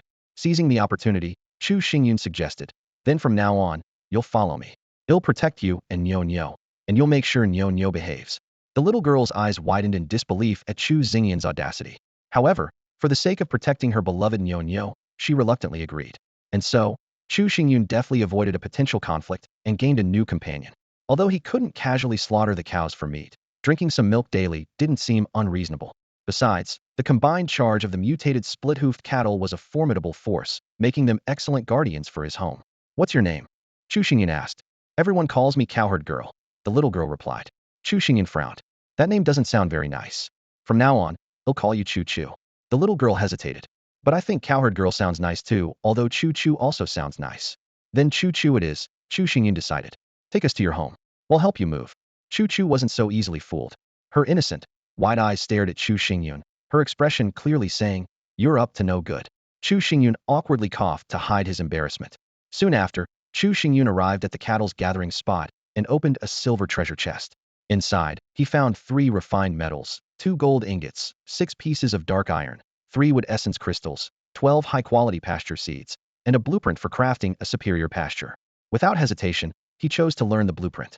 The blueprint transformed into a radiant glow and merged into Chu Xingyun's body. He felt a surge of warmth flow through him. Then, he turned his attention to the silver treasure chest. With a gentle touch of his finger, the chest disassembled instantly. "Ding! You have obtained silver ingot 1. The system notification sounded. A faint smile appeared on Chu Xingyun's lips. What delighted him even more was that, from this moment on, the resources he obtained from treasure chests would be 20 more than those of ordinary players. Quickly, Chu Xingyun stored all the resources into his ring and focused on the newly acquired pasture and grass seeds. This unexpected surprise perfectly solved the problem of feeding his cattle. Although there was plenty of grassland near his home, he didn't want the herd to graze it all down to barren patches, leaving behind an unsightly landscape. Feeling reinvigorated, Chu Xingyun turned to the little girl, his eyes sparkling with excitement. "Stick with me, and you'll never miss out on benefits. Once we're home, I'll build a large pasture for you, planting only the finest grass." Hearing this, the little girl's eyes lit up like stars, her face glowing with anticipation. For a young cowherd, this was a dream come true. She couldn't help but pout playfully. "You better keep your word." Chu Xingyun chuckled and replied, "Come home with me, and you'll see it right away." This time, the little girl was genuinely moved. There was no need for Chu Xingyun to persuade her further. Next stop, the little girl's home. Chu Xingyun thought to himself, both eager and curious. As an intelligent humanoid creature, what kind of place would she call home? More importantly, what quality of treasure chest was she guarding? After all, the little girl was a platinum-grade entity. Before long, they arrived at her home, conveniently located near the cattle grazing area. What greeted Chu Xingyun's eyes was a uniquely designed, exquisitely beautiful treehouse, instantly sparking a desire to claim it for himself. Hmm, the little girl is already mine, so the treehouse should be too. I'll take it with me when we leave, he calculated silently. Suddenly, a dazzling light drew Chu Xingyun's attention. His golden eye's ability immediately alerted him. It was a crystal treasure chest, containing resources, 2 blueprints, and a mental shockwave capable of causing disorientation. Chu Xingyun's heart leapt with joy and other treasure. However, the mental shockwave posed a significant challenge. Fortunately, the little girl's song of purification could cleanse the mind and dispel all mental debuffs, making it the perfect counter. As the little girl began to sing her melodious tune, Chu Xingyun opened the crystal treasure chest. In that instant, a powerful mental force surged toward his consciousness, but was swiftly neutralized by the soothing song. The system notifications came one after another. You have obtained black iron 12. You have obtained fine gold 12. You have obtained crystal 12. You have obtained essence stone 12. You have obtained earth origin crystal 6. You have obtained wood origin crystal 6. You have obtained dark origin crystal 4. You have obtained light origin crystal 3. You have obtained thunder origin crystal 3. You have obtained advanced mental gem 1. You have obtained intermediate mental skill book 1.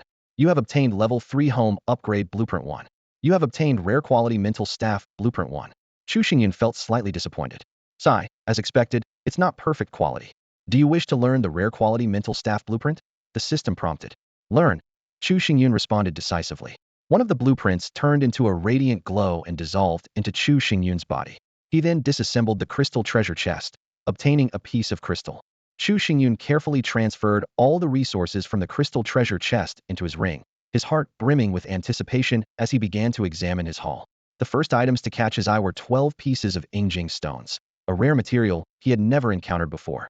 It was said to be exceptionally suited for crafting mental attribute equipment. Following that were several high-grade mental gemstones, whose quality surpassed the power gemstones he had acquired earlier.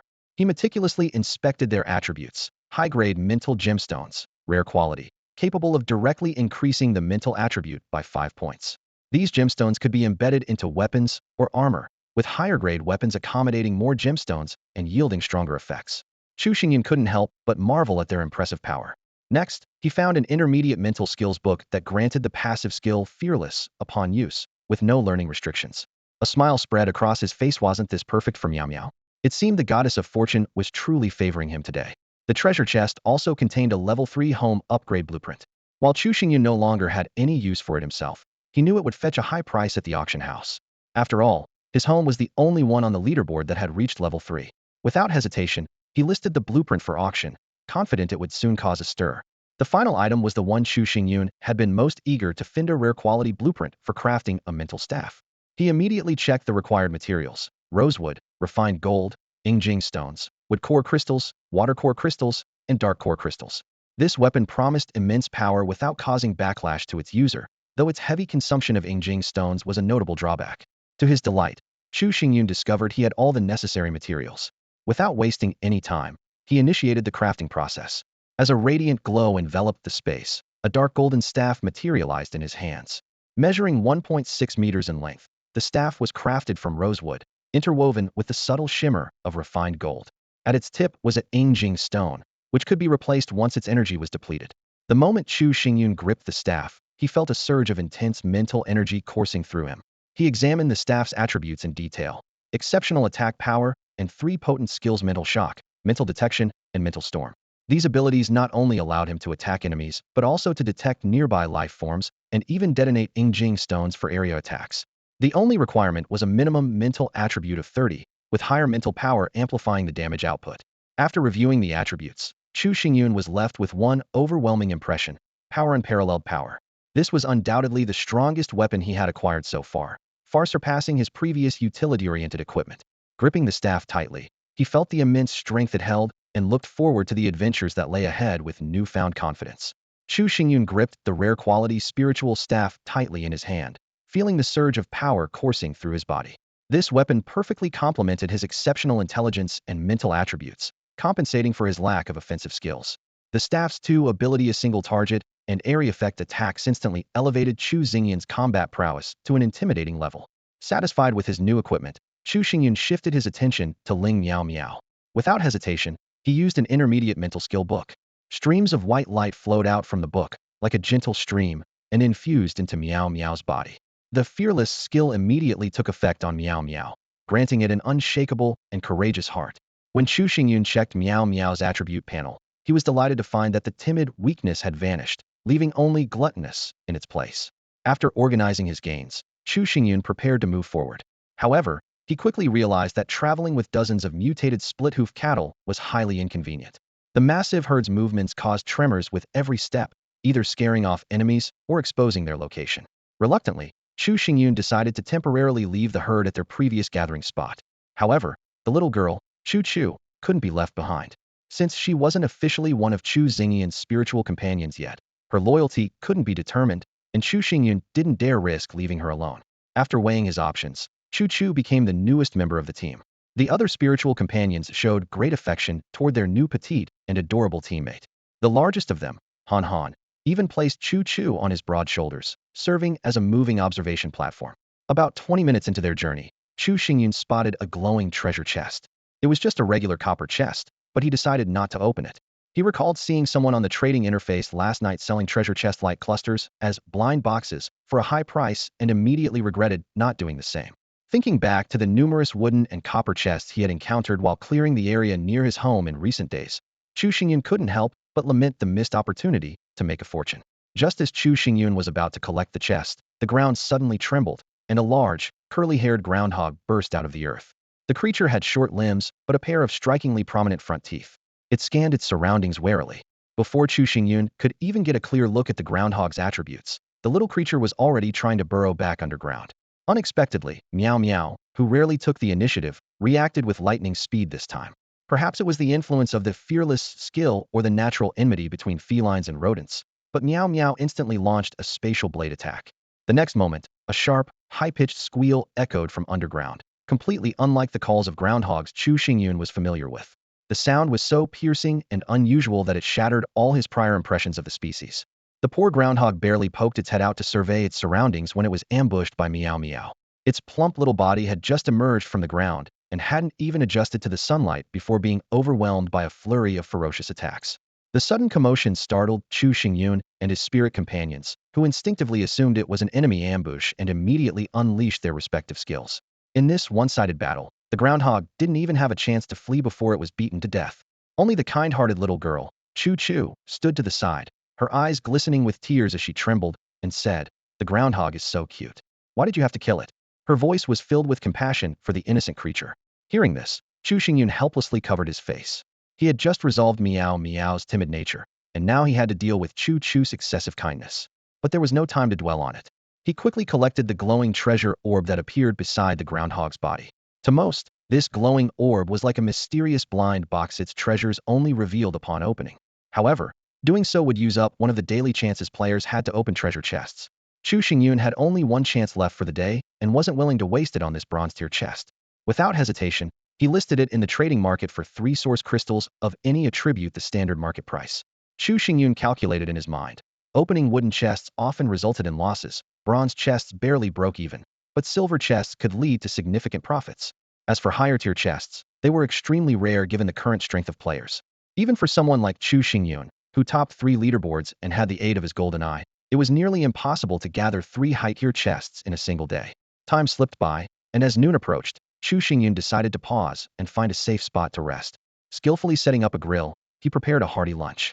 Chu Chu was intrigued by the novel cooking tool, but didn't enjoy eating meat. Understanding this, Chu Xingyun thoughtfully handed her a cup of sweet honey water. The little girl accepted it happily, sipping it in small, delighted gulps. What Chu Chu didn't know was that Chu Xingyun was grilling meat from the mutated split-hoofed cow they had just harvested. The meat, expertly processed by the system, was perfect. Each piece had the ideal balance of fat and lean, with beautifully marbled textures that looked like works of art. Soon, a mouth-watering aroma filled the air as the sizzling juices dripped down the meat, making it irresistible.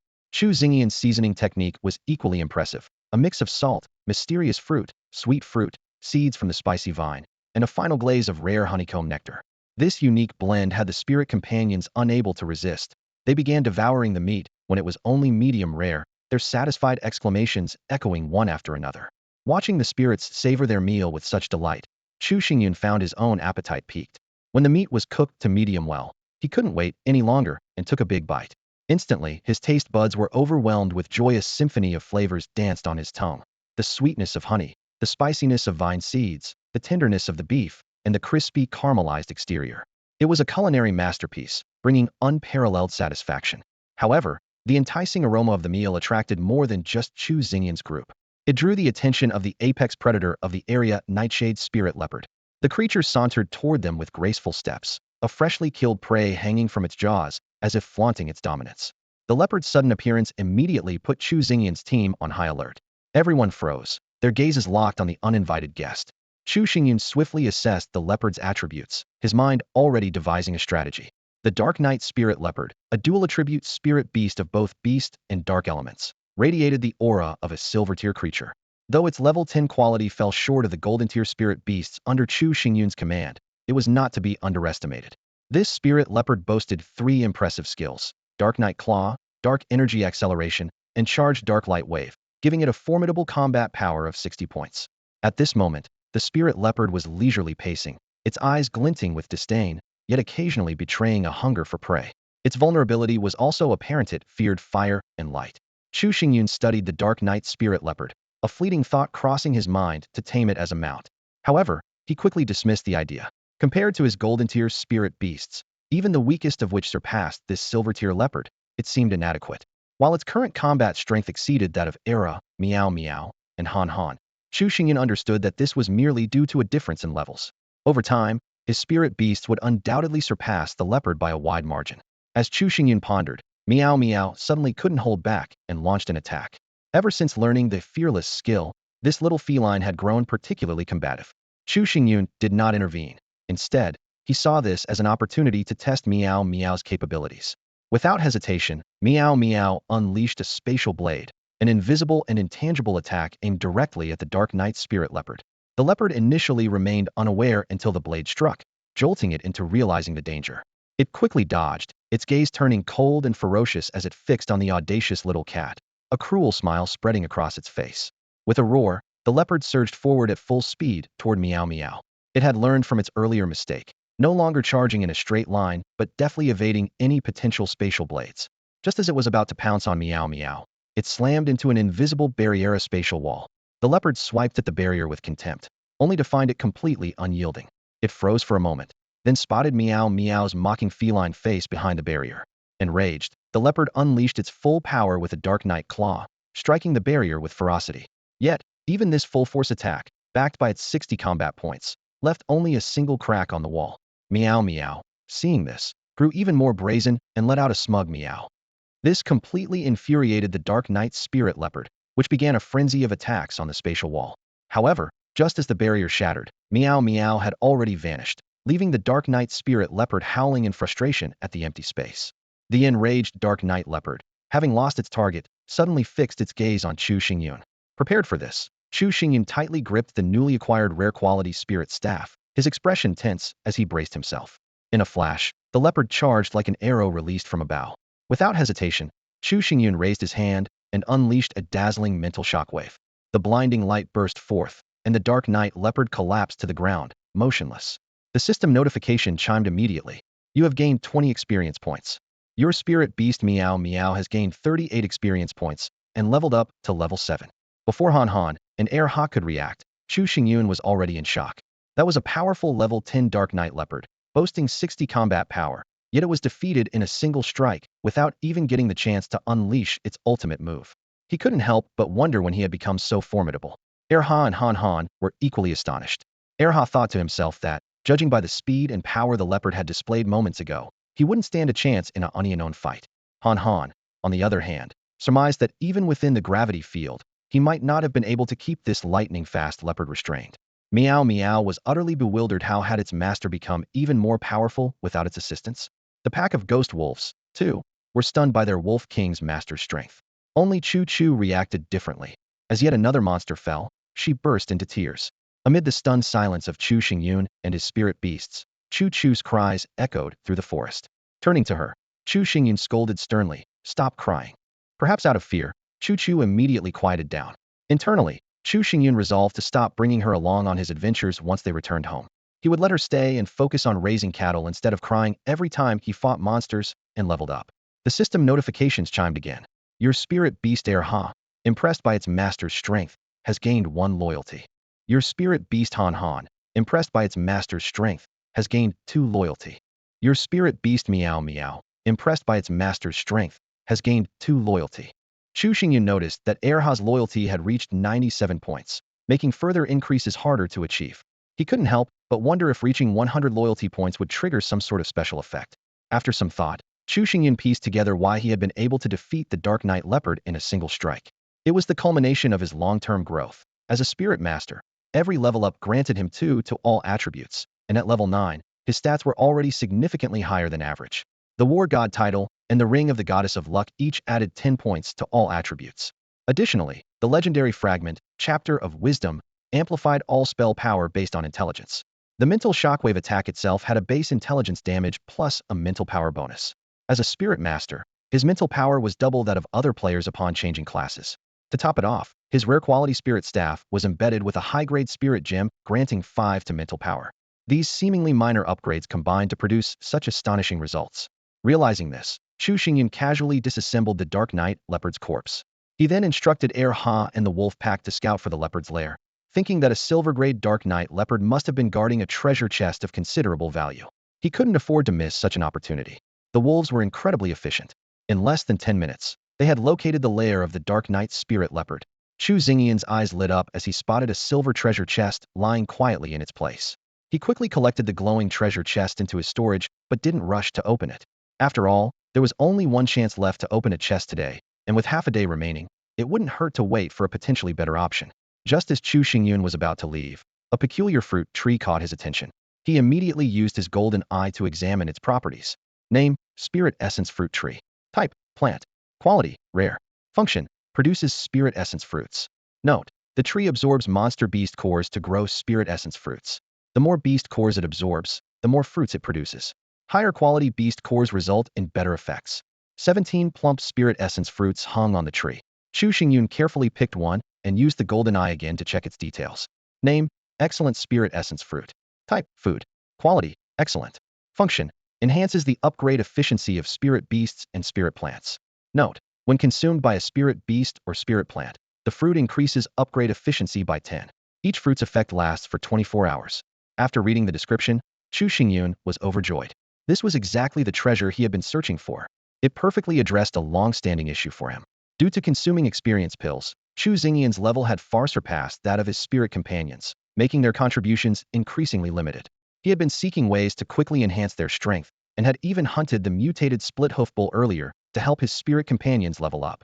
Now, with these spirit essence fruits, their upgrade speed would improve significantly. What excited Chu Xingyun even more was that the large stockpile of beast cores he had accumulated finally had a new purpose. Previously, aside from using them to help Era evolve and as food for his spirit companions, the low-level beast cores had little use. Now, since all his spirit companions had at least golden qualifications, they no longer needed low-level beast cores. With the spirit essence fruit tree, these cores could finally be put to good use. Chu Xingyun suddenly understood why the Dark Knight Spirit Leopard's level had been so high it had reached level 10. It must have been consuming these spirit essence fruits all along. He quickly stored all the excellent spirit essence fruits into his ring, leaving only 3 for Miao Miao, Han Hang, and Era. However, at that moment, Chu Chu noticed that the other spirit companions had received fruits that looked delicious, and she gazed at Chu Xingyun with a pitiful expression of grievance. Unable to resist her pleading look, Chu Xingyun reluctantly gave her 1 fruit. What happened next shocked Chu Xingyun. Before his disbelieving eyes, the golden eye displayed that Chu Chu's level had jumped directly from level 8 to level 9. Stunned, Chu Xingyun exclaimed, "How is this possible? You leveled up just by eating a fruit." Chu Chu replied with a soft whimper, "I level up by eating, that's all. As long as I eat fruits, I can level up." Chu Xingyun recalled his initial doubts when he first met the little girl. How could someone with only 10 combat power kill monsters to level up? Now he finally understood Chu Chu never needed to kill monsters. She only needed to eat to level up. He began to wonder if this was because Chu Chu had not yet become one of his contracted spirit companions. To figure things out, Chu Xingyun questioned Era and Han Hang, who both confirmed that they had always leveled up through combat. When he asked Miao Miao, however, her response left him even more puzzled. She had been upgraded by the moon goddess feeding her experience pills before. Chu Xingyun was left speechless, thinking about how many experience pills it must have taken. He found himself deep in thought, filled with new questions and curiosity about how the leveling mechanisms of his spirit companions truly worked. Chu Xingyun looked around and realized that only Chu Chu could upgrade by eating. Feeling relieved, he decided to leave her at home to tend to the plants, sparing her from crying during battles. After distributing the precious Lingyuan fruits, the group enjoyed a delicious roasted meat lunch. After the meal, Chu Xingyun was uneasy about leaving the rare Lingyuan fruit tree behind. Carefully, he dug it up along with the surrounding soil and had a few shadow wolves carry it. He also planned to have the wolves transport the little girl's treehouse on the way back, determined to bring every valuable item home. Checking the map, their destination was now within reach. The team pressed on, encountering two ordinary monsters along the way, which Eris swiftly dispatched. Half an hour later, they arrived at the area marked as the domain of a large tiger. A flashy mount. Here I come. Chu Xingyun murmured to himself while surveying the surroundings. It was a vast forest, eerily quiet in the darkness, with not even the sound of birds. He began to worry that the tiger might have starved to death. Given the forest's size, Chu Xingyun instructed Era to lead the shadow wolves to search separately. Before long, Era rushed back anxiously, howling to report that one of the wolves had been bitten to death by the tiger. It had tried to rescue the wolf, but was no match for the beast, prompting it to return for reinforcements. Following the direction Era had come from, Chu Xingyun spotted a majestic tiger approaching slowly, yet confidently. He examined the beast closely. Its large, muscular frame was perfect for riding. Its fur was strikingly vibrant. Its head was round, with a broad snout and piercing eyes. Black and white whiskers adorned its muzzle. Its limbs were powerful, with sharp claws and teeth gleaming coldly in the darkness. Its thick, ringed tail ended in a pure black tip, adding to its imposing presence. After checking its stats, Chu Xingyun discovered that this was a spirit beast known as the Swift Phantom Tiger. It possessed multiple attributes, including beast, wind, and darkness types, with a level of 8 and a gold tier quality. Its abilities included Tiger Roar, Swift Wind, Phantom Tiger Claw, and Dark Storm, boasting a combat power of 62. Though it was vulnerable to fire and light, it was currently in hunting mode, making it especially ferocious. Feeling emboldened by his assessment, Chu Xingyun dismissed the tiger as unimpressive, confident that a single mental shock could defeat it. He asked Chu Chu to translate for him. Big Tiger, surrender peacefully and become my mount, and you'll avoid unnecessary pain. Chu Chu, looking innocent, pointed at Chu Xingyun and made a whimpering sound. The tiger, seemingly sensing Chu Xingyun's disdain, let out a deafening roar that echoed throughout the forest. The sound left Chu Chu and the shadow wolves trembling in fear. However, Era and Hands, being the Wolf King and Bear King respectively, showed no fear. Meow Meow, thanks to her fearless, passive skill, was entirely unfazed as well. Facing this powerful swift phantom tiger, an intense confrontation was about to unfold. Chu Xingyun, seeing that the swift phantom tiger refused to submit, decided to teach it a profound lesson. He chose to merge with Henin's spirit, instantly feeling an unprecedented surge of power coursing through his body, far surpassing the sensations he experienced when merging with Meow Meow or Era. Chu Xingyun didn't let the other spirit beasts intervene, nor did he take out his precious spirit scepter. Instead, he gripped his moonlight staff tightly. His goal was not to kill the swift phantom tiger, but to conquer it. He refrained from using basic spirit taming techniques right away, intending to subdue the tiger first in hopes of increasing its loyalty during the taming process. First, Chu Xingyun cast an earth shield on himself, which was significantly sturdier than the ones Henin usually created. The swift phantom tiger, seeing no fear in the human before it, became enraged and leapt at Chu Xingyun with a furious pounce. Remaining calm, Chu Xingyun unleashed the goddess of the moon's radiance and a gravitational field before stepping forward to meet the tiger with his staff. The charging swift phantom tiger suddenly felt as if it were trapped in a mire, its speed drastically reduced. It immediately activated its swift wind ability in an attempt to accelerate. Chu Xingyun, unfazed, used the skill Nimble Wind from his exceptional shadow boots. Just as the tiger's claws were about to strike, he nimbly dodged and, with a swift motion, tapped the swift phantom tiger's head lightly with his staff. The strike caused little damage but was deeply humiliating. This action completely enraged the swift phantom tiger. Letting out a furious roar, it launched its nether tiger claw attack at Chu Xingyun. Even though Chu Xingyun's golden eyes could pinpoint the exact position of the claws, their speed was too great to evade. However, the claws struck his earth shield with full force but left it entirely unscathed. For the next 20 seconds, the swift phantom tiger experienced the most miserable moments of its life.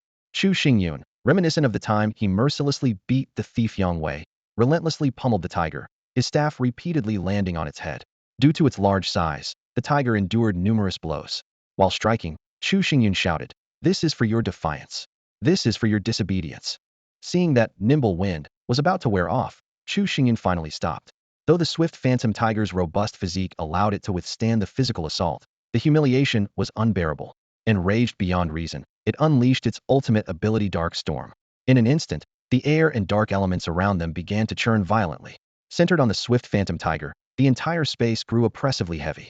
Chu Xingyun attempted to use Void Walk, only to find it ineffective. He could only try to avoid the storm's core while reinforcing his defenses. Witnessing the overwhelming power of the attack, even Chu Xingyun began to feel apprehensive. He inwardly regretted his actions, thinking, did I go too far this time?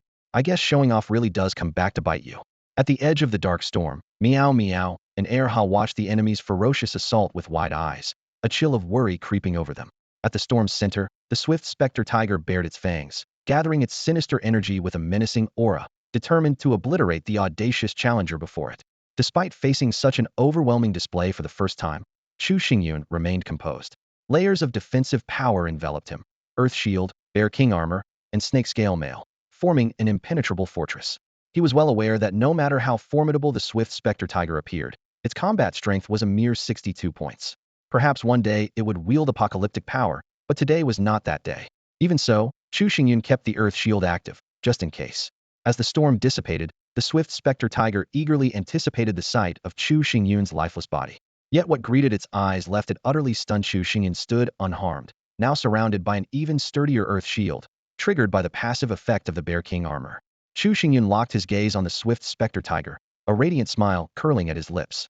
He was thoroughly pleased with this mount, especially its imposing and fearsome abilities, the perfect tool for making a grand impression wherever he went. The swift specter tiger shuddered at Chu Xingyun's smile. Was this man truly this powerful? What happened next sent chills down its spine. Chu Xingyun casually stowed away his moonlight staff and retrieved an exceptional battle axe from his ring. The sight of the axe brought back the traumatic memory of being relentlessly smacked on the head with the staff. The thought of the axe replacing the staff was simply too horrifying to comprehend. All traces of arrogance vanished from the swift specter tiger. It now wanted nothing more than to flee. But how could a prize mount be allowed to escape? Erha and Meow Meow had already laid a perfect trap, a combination of wind walls and spatial barriers. The panic-stricken tiger collided head-on, its world spinning as its fate was sealed. Seizing the moment, Chu Xingyun cast a basic spirit taming spell, hitting the mark flawlessly. A system notification promptly echoed in his mind. Basic spirit taming spell successful. Congratulations, you have obtained the swift specter tiger. Chu Xingyun felt a newfound connection with the tiger and smiled in satisfaction. To the swift specter tiger, however, that smile was nothing short of terrifying. Congratulations on obtaining the tamed swift specter tiger. A random skill from the spirit has been shared with you. You have acquired the skill, Swift Wind. Chu Xingyun's smile faltered slightly, his brow furrowing in mild disappointment. He had been hoping to gain the ultimate show-stopping skill, Dark Storm. The swift specter tiger, noticing his expression, nearly collapsed in fright, thinking to itself, I'm doomed. I've angered this demon again. Chu Xingyun reviewed his current shared skills: Wind Blade, Earth Shield, Void Walk, Rejuvenating Wind, and Swift Wind. The 5 skills provided a balance of offense, defense, healing, and versatility. On second thought, Swift Wind wasn't so bad. Previously, he had relied on equipment for speed boosts, but now he finally had a speed-enhancing skill of his own. Equipment would eventually be replaced, but innate skills were far more reliable and practical. Besides, the effect of Swift Wind would scale with his attributes, making it useful even in the long term.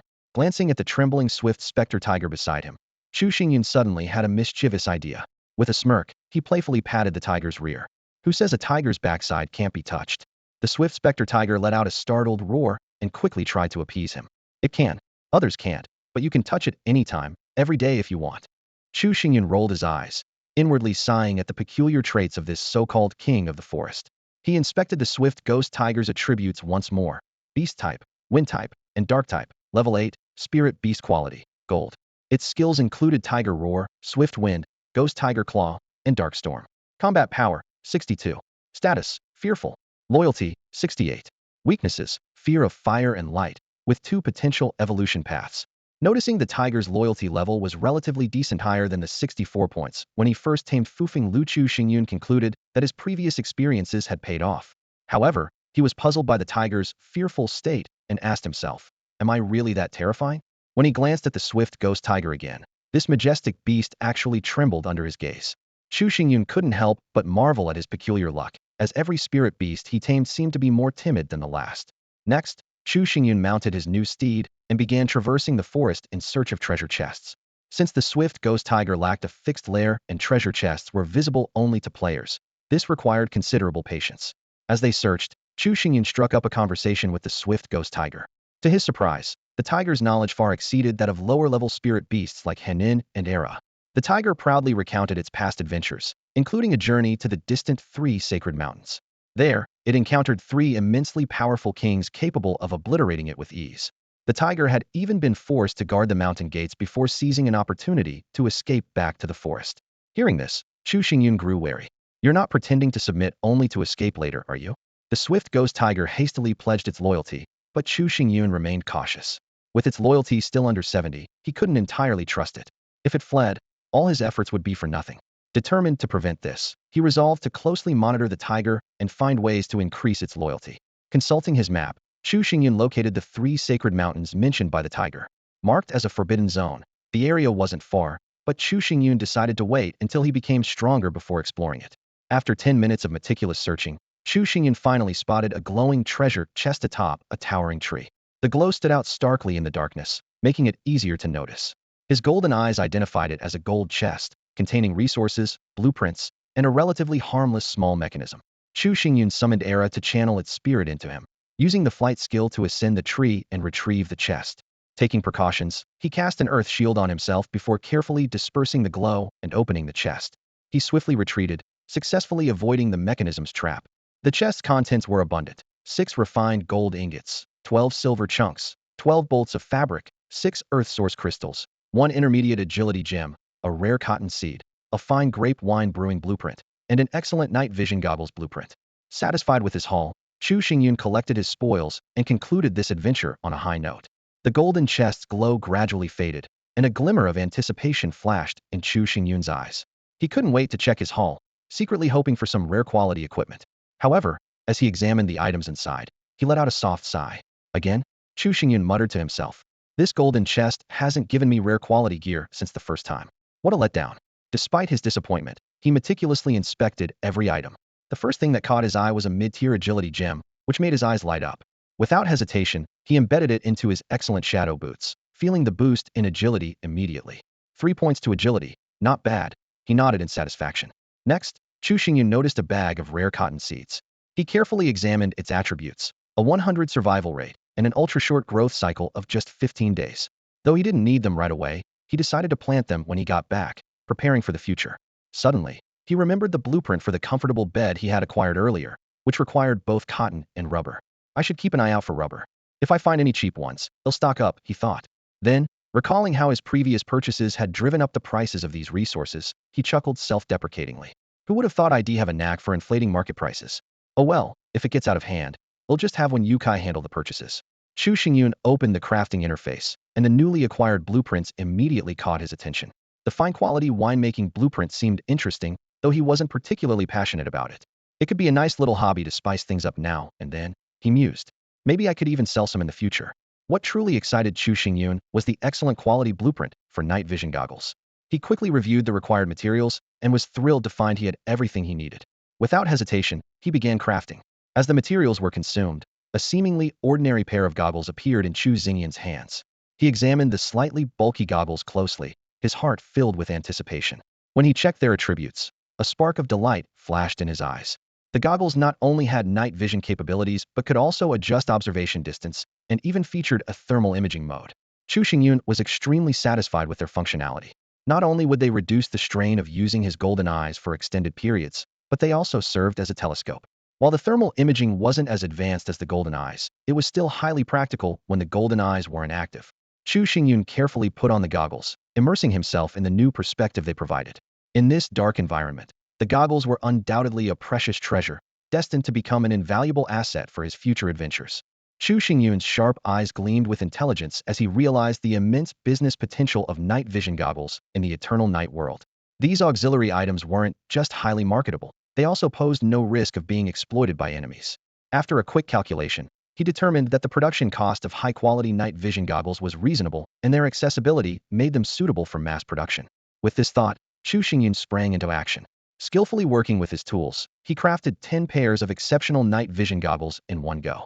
A system notification chimed, indicating the materials consumed. Silver blocks 20, refined gold 10, crystals 10, dark source crystals 10, fire source crystals 10. Satisfied with the freshly made goggles, Chu Xingyun didn't hesitate to list them in the trading zone at twice their production cost. The trading zone quickly displayed the new listing. Seller, Chu Xingyun. Item, exceptional night vision goggles 1. Price, 4 silver blocks, 2 refined gold, 2 crystals, 2 dark source crystals, 2 fire source crystals. Stock, 10. Add, exceptional night vision goggles see the world with unparalleled clarity. Combines the functions of a telescope and a thermal imaging detector. A must-have for any adventurer. After completing the listing, Chu Xingyun glanced at the time. It was nearing 2 p.m. Deciding it was time to head home, he mounted his swift phantom tiger. Feeling the boost in speed, his mood lifted as he set off. First, he stopped by the grazing grounds to gather his herd of cattle, planning ahead for a steady supply of fresh milk. As he began the return journey with the entire herd in tow, he also instructed the Shadow Wolf pack to carefully carry little Chu Chu's treehouse. With the addition of the cattle, the growing procession became an imposing sight that deterred anyone from approaching. On the way, Chu Xingyun expertly used the zoom functionality of the exceptional night vision goggles to spot 2 unfamiliar players in the distance. Intimidated by the sheer size of his group, the players quickly moved out of sight. By dusk, Chu Xingyun finally led the entourage back to his home base. He immediately activated the exceptional daylight beacon, then turned his attention to settling the cattle. After reviewing the material requirements for constructing a premium pasture, he realized he was only short on grass, a basic resource. Without hesitation, he spent 20 silver coins in the trading zone to purchase 2,000 units of grass. With all the materials gathered, Chu Xingyun brought Chu Chu and the cattle to the back of the property. With practiced ease, he assembled a premium pasture in no time. The system notification displayed the materials consumed. Timber 100, grass 2,000, wood source crystal 1, earth source crystal 1, water source crystal 1. Pointing to the brand new pasture, Chu Xingyun smiled warmly at the herd. This will be your home from now on. The cattle eagerly rushed into the pasture, relishing the fresh grass. Little Chu Chu cheered with excitement and leaped into Chu Xingyun's arms, giving him a heartfelt hug. Afterward, Chu Xingyun took the swift phantom tiger and Chu Chu on a tour of the home base. He first settled the swift phantom tiger on the ground floor, sternly warning it not to bully the other pets, Henin and Era. He then considered giving little Chu Chu her own room, but she clearly preferred her treehouse. Respecting her wishes, he set up the treehouse in the backyard. Watching her joyfully climb into it, a contented smile spread across Chu Xingyun's face. After setting up the treehouse for the little girl, Chu Xingyun glanced at the sky. It was already evening. Realizing he hadn't visited the altar to collect resources yet, he decided to retrieve them before returning for dinner. Before heading out, Chu Xingyun carefully planted the rare spirit essence fruit tree beside the whispering wind willow. He softly instructed the willow to take good care of the precious tree, calculating the dual benefits in his mind. First, the spirit essence fruit tree could attract monsters, making it easier for the willow to hunt and level up. Second, the area around the whispering wind willow was the safest part of their home, ensuring the tree's protection. After that, Chu Xingyun fed the excess flesh he had obtained today to the whispering wind willow and buried the bronze and silver-grade beast cores he had accumulated over the past few days at the base of the spirit essence fruit tree. With these tasks done, he mounted the swift phantom tiger, bringing only Era and the pack of shadow wolves, and set off. Since this trip was merely to gather resources, he left Henin and Miao Miao behind. With the swift phantom tiger as his mount, and the speed of Era and the shadow wolves not far behind, the group quickly arrived at the dark altar. This time, everything went smoothly with no unexpected incidents. The ritual for obtaining source crystals was exceptionally successful. 75 shadow wolves yielded 75 source crystals. Chu Xingyun suddenly remembered there had originally been 76 shadow wolves, but one had been killed by the swift phantom tiger. He couldn't help but glare at the tiger. Sensing its master's displeasure, the swift phantom tiger shrank its neck guiltily. Looking at the swift phantom tiger, Chu Xingyun had a sudden idea. This creature also had a dark attribute. Could it successfully make a wish at the altar? Out of curiosity, he let the tiger try. To his surprise, it worked. Chu Xingyun picked up the item that appeared on the altar and examined it closely, his brow furrowing. What's this? A rope? He muttered, then joked. What kind of hobby does this swift phantom tiger have? Into some kind of kinky stuff. Upon closer inspection of the item's attributes, Chu Xingyun finally understood. It was an auxiliary piece of equipment called the reins bestowed by the Lord of Darkness, of exceptional quality. The item had 2 special effects. It could increase the loyalty of any bound creature by 5 points, and it granted the user mastery in riding skills. However, it could only be bound to one creature, and once bound, it would be ineffective on others. After reading the description, Chu Xingyun couldn't help but smile. He approached the swift phantom tiger and fitted the reins onto it, then curiously asked, What were you wishing for just now? The swift phantom tiger let out a low growl, expressing its thoughts. It wanted its master to trust and like it even more. Chu Xingyun suddenly understood. No wonder the Lord of Darkness granted such an item. Increasing loyalty would naturally enhance his trust in the swift phantom tiger, while the riding mastery skill would make him enjoy riding it even more. At that moment, Chu Xingyun seemed to grasp the pattern behind the altar's bestowed items. He recalled his earlier attempts to have shadow wolves request more valuable items, which had all failed, yielding at most ordinary or dark attribute source crystals. Deep in thought, he mused, so, besides attributes, does it also depend on the creature's innate potential? The pack of shadow wolves obtained a total of 75 elemental crystals, 10 earth crystals, 10 wood crystals, 15 water crystals, 10 fire crystals, 10 wind crystals, and 20 dark crystals. Riding atop the swift phantom tiger, Chu Xingyun enthusiastically demonstrated various riding skills along the way, reveling in the joy of this unexpected bounty. However, when he returned to his home base, the scene before him instantly put him on high alert. For barbarian corpses lay beneath the whispering willow, and several more bodies were strewn near the entrance. Chu Xingyun's heart tightened as he immediately sought out Meow Meow to inquire about what had happened. It turned out that shortly after Chu Xingyun had left, 8 barbarians had invaded the home base. The clever Meow Meow had lured the enemies near the whispering willow and successfully eliminated them. However, Meow Meow mentioned having seen a figure fleeing into the distance. Chu Xingyun was relieved that he had left Meow Meow and Han Han at home, knowing the consequences could have been dire otherwise. He praised Meow Meow and Han Han for their efforts in protecting the home base, promising to reward Meow Meow with a steamed butter crab and Han Han with some honey. Yet, doubts lingered in Chu Xingyun's mind. The barbarian village was far from his home base, so how had they found their way here? Was it due to the conspicuous sunlight lighthouse? Regardless of the reason, the fact remained that enemies had breached the home base, and Chu Xingyun couldn't let this slide. Moreover, he would need to venture out for exploration in the future, and it was impossible to always leave his combat strength behind to guard the home. This potential threat had to be eliminated, especially since one of the intruders had escaped, leaving the home base vulnerable to another attack at any time. Though night had fallen, Chu Xingyun decided to rest well tonight, and set out the next morning to investigate the enemy's whereabouts. If possible, he intended to completely eradicate this group of barbarians. While cleaning up the barbarian corpses, Chu Xingyun found 16 high-quality battle axes, 2 fire crystals, and 2 maps. These items appeared to be standard equipment for the barbarian teams. Each squad of 4 carried a map and a fire crystal with the team leader. The 2 maps were similar to the ones he had obtained before, suggesting they were mass-produced items. After organizing the spoils, Chu Xingyun began preparing a hearty dinner. The meal included roasted meat, stewed meat, grilled fish, eggplant and potatoes, rice, and a variety of fruits, some of which he had specially traded for using rice and apples in the marketplace. The delicious roasted meat brought a sense of happiness to the newly joined swift phantom tiger, increasing its loyalty by 3 points. With its initial loyalty and the bonus from the Dark Lord's gifted reins, the total loyalty reached 76 points, surpassing the threshold of concern. Chu Xingyun no longer worried about this cunning tiger trying to escape. Little Chu Chu was thrilled by the variety of fruits. As a unique being who could level up simply by eating, she had an exceptional fondness for food. Back when she lived with the mutated split-hoofed bull, there had been no such abundance of fruits around. To reward Meow Meow, Chu Xingyun specially prepared a steamed male butter crab for it. Knowing how delicious butter crab was, Ha and Han Han drooled with envy. While Han Han was quickly distracted by a large amount of honey, Ha persistently rubbed against Chu Xingyun's legs. Helpless, Chu Xingyun eventually traded for 2 Copper King sausages in the marketplace for Ha. As Chu Xingyun and his companions enjoyed their feast, in a distant village, a group of barbarians was quietly gathering, preparing for their next move. After dinner, Chu Xingyun eagerly opened the trading interface, nodding in satisfaction at the data in front of him. The excellent night vision goggles he had listed earlier in the day had completely sold out. Without hesitation, he chose to claim the profits. The system notification chimed. You have received 40 silver ingots, 20 refined gold, 20 crystals, 20 dark source crystals, and 20 fire source crystals. Sales are good. Chu Xingyun mused to himself. This type of equipment doesn't have a major impact. Selling more to earn resources is no problem.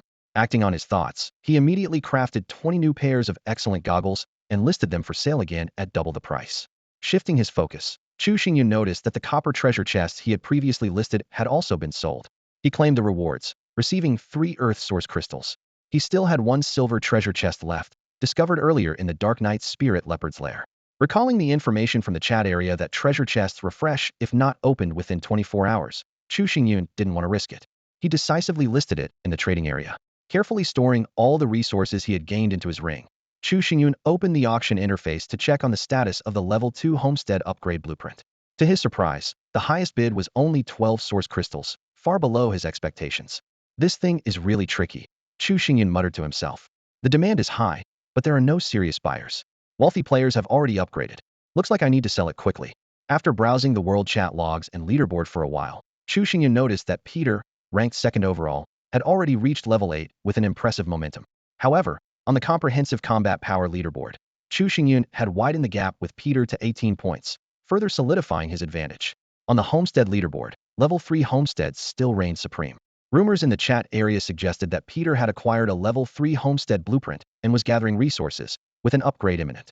Chu Xingyun, however, remained unfazed.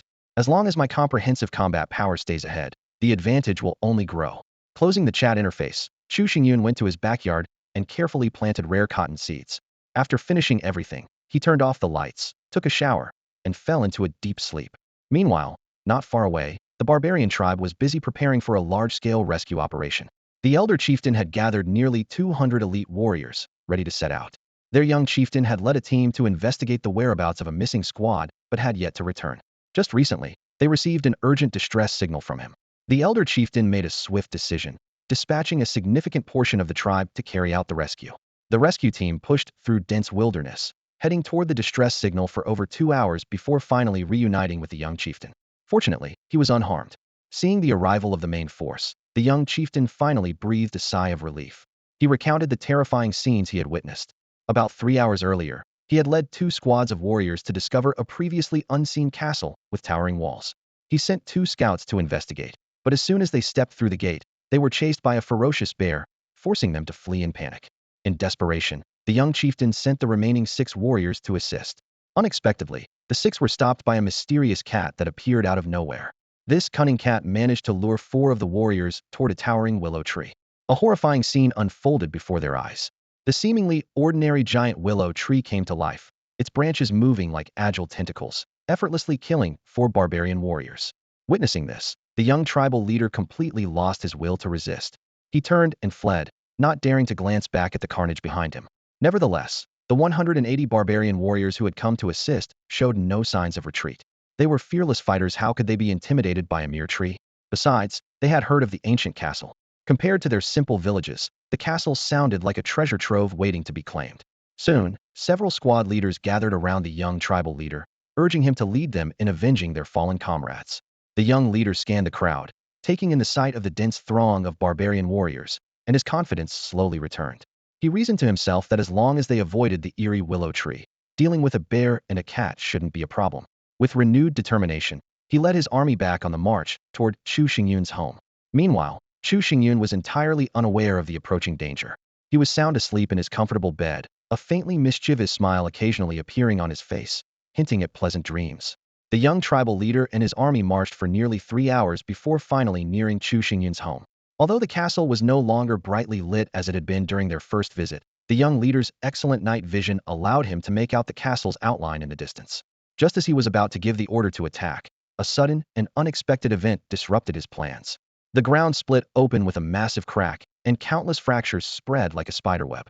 The earth shook violently, accompanied by deafening rumbling sounds that grew louder and more intense with each passing moment. The tremendous noise jolted Chu Xingyun awake from his sleep. At first, he thought it was the mutant split-hoofed cattle causing trouble again. Muttering complaints about slaughtering a few for meat, he got up to investigate. But when he stepped onto his balcony and took in the scene before him, he was stunned. Centered around his home, the surrounding land was riddled with massive cracks, forming a network of deep fissures. Chu Xingyun muttered to himself, "Is this an earthquake?" As he observed more closely, he noticed starlight in the sky, breaking the perpetual darkness. The eternal night has ended? Is this a new disaster? He wondered.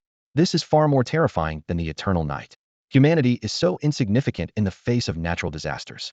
Even with the attribute bonuses we players gained after our career changes, there's no way to fight against such overwhelming natural forces. Determined to gather more information, Chu Xingyun checked the world chat channel to see how others were faring. The channel was filled with messages of fear and confusion. This is terrifying. What's happening? Is it an earthquake? You're experiencing it too? This cursed world is trying to kill us. My little wooden hut was completely shaken apart. I almost fell into a crack in the ground. My brick house partially collapsed. Luckily, I wasn't crushed. I'm smart. I dismantled my home as soon as the earthquake started. I'll rebuild it once everything settles. At most, I'll lose some materials. Good idea. Following your lead. Thanks for sharing. Did anyone notice? There are stars in the sky now. Could this mean the darkness is over? Is this the next disaster? Possibly. The system did say the world would face continuous disasters, but this is way too much. I'm a world-renowned geologist with extensive knowledge of earthquake prevention. Check out my post if you're interested. As Chu Xingyun scrolled through the messages, he realized that this sudden earthquake might be a harbinger of an even greater crisis to come.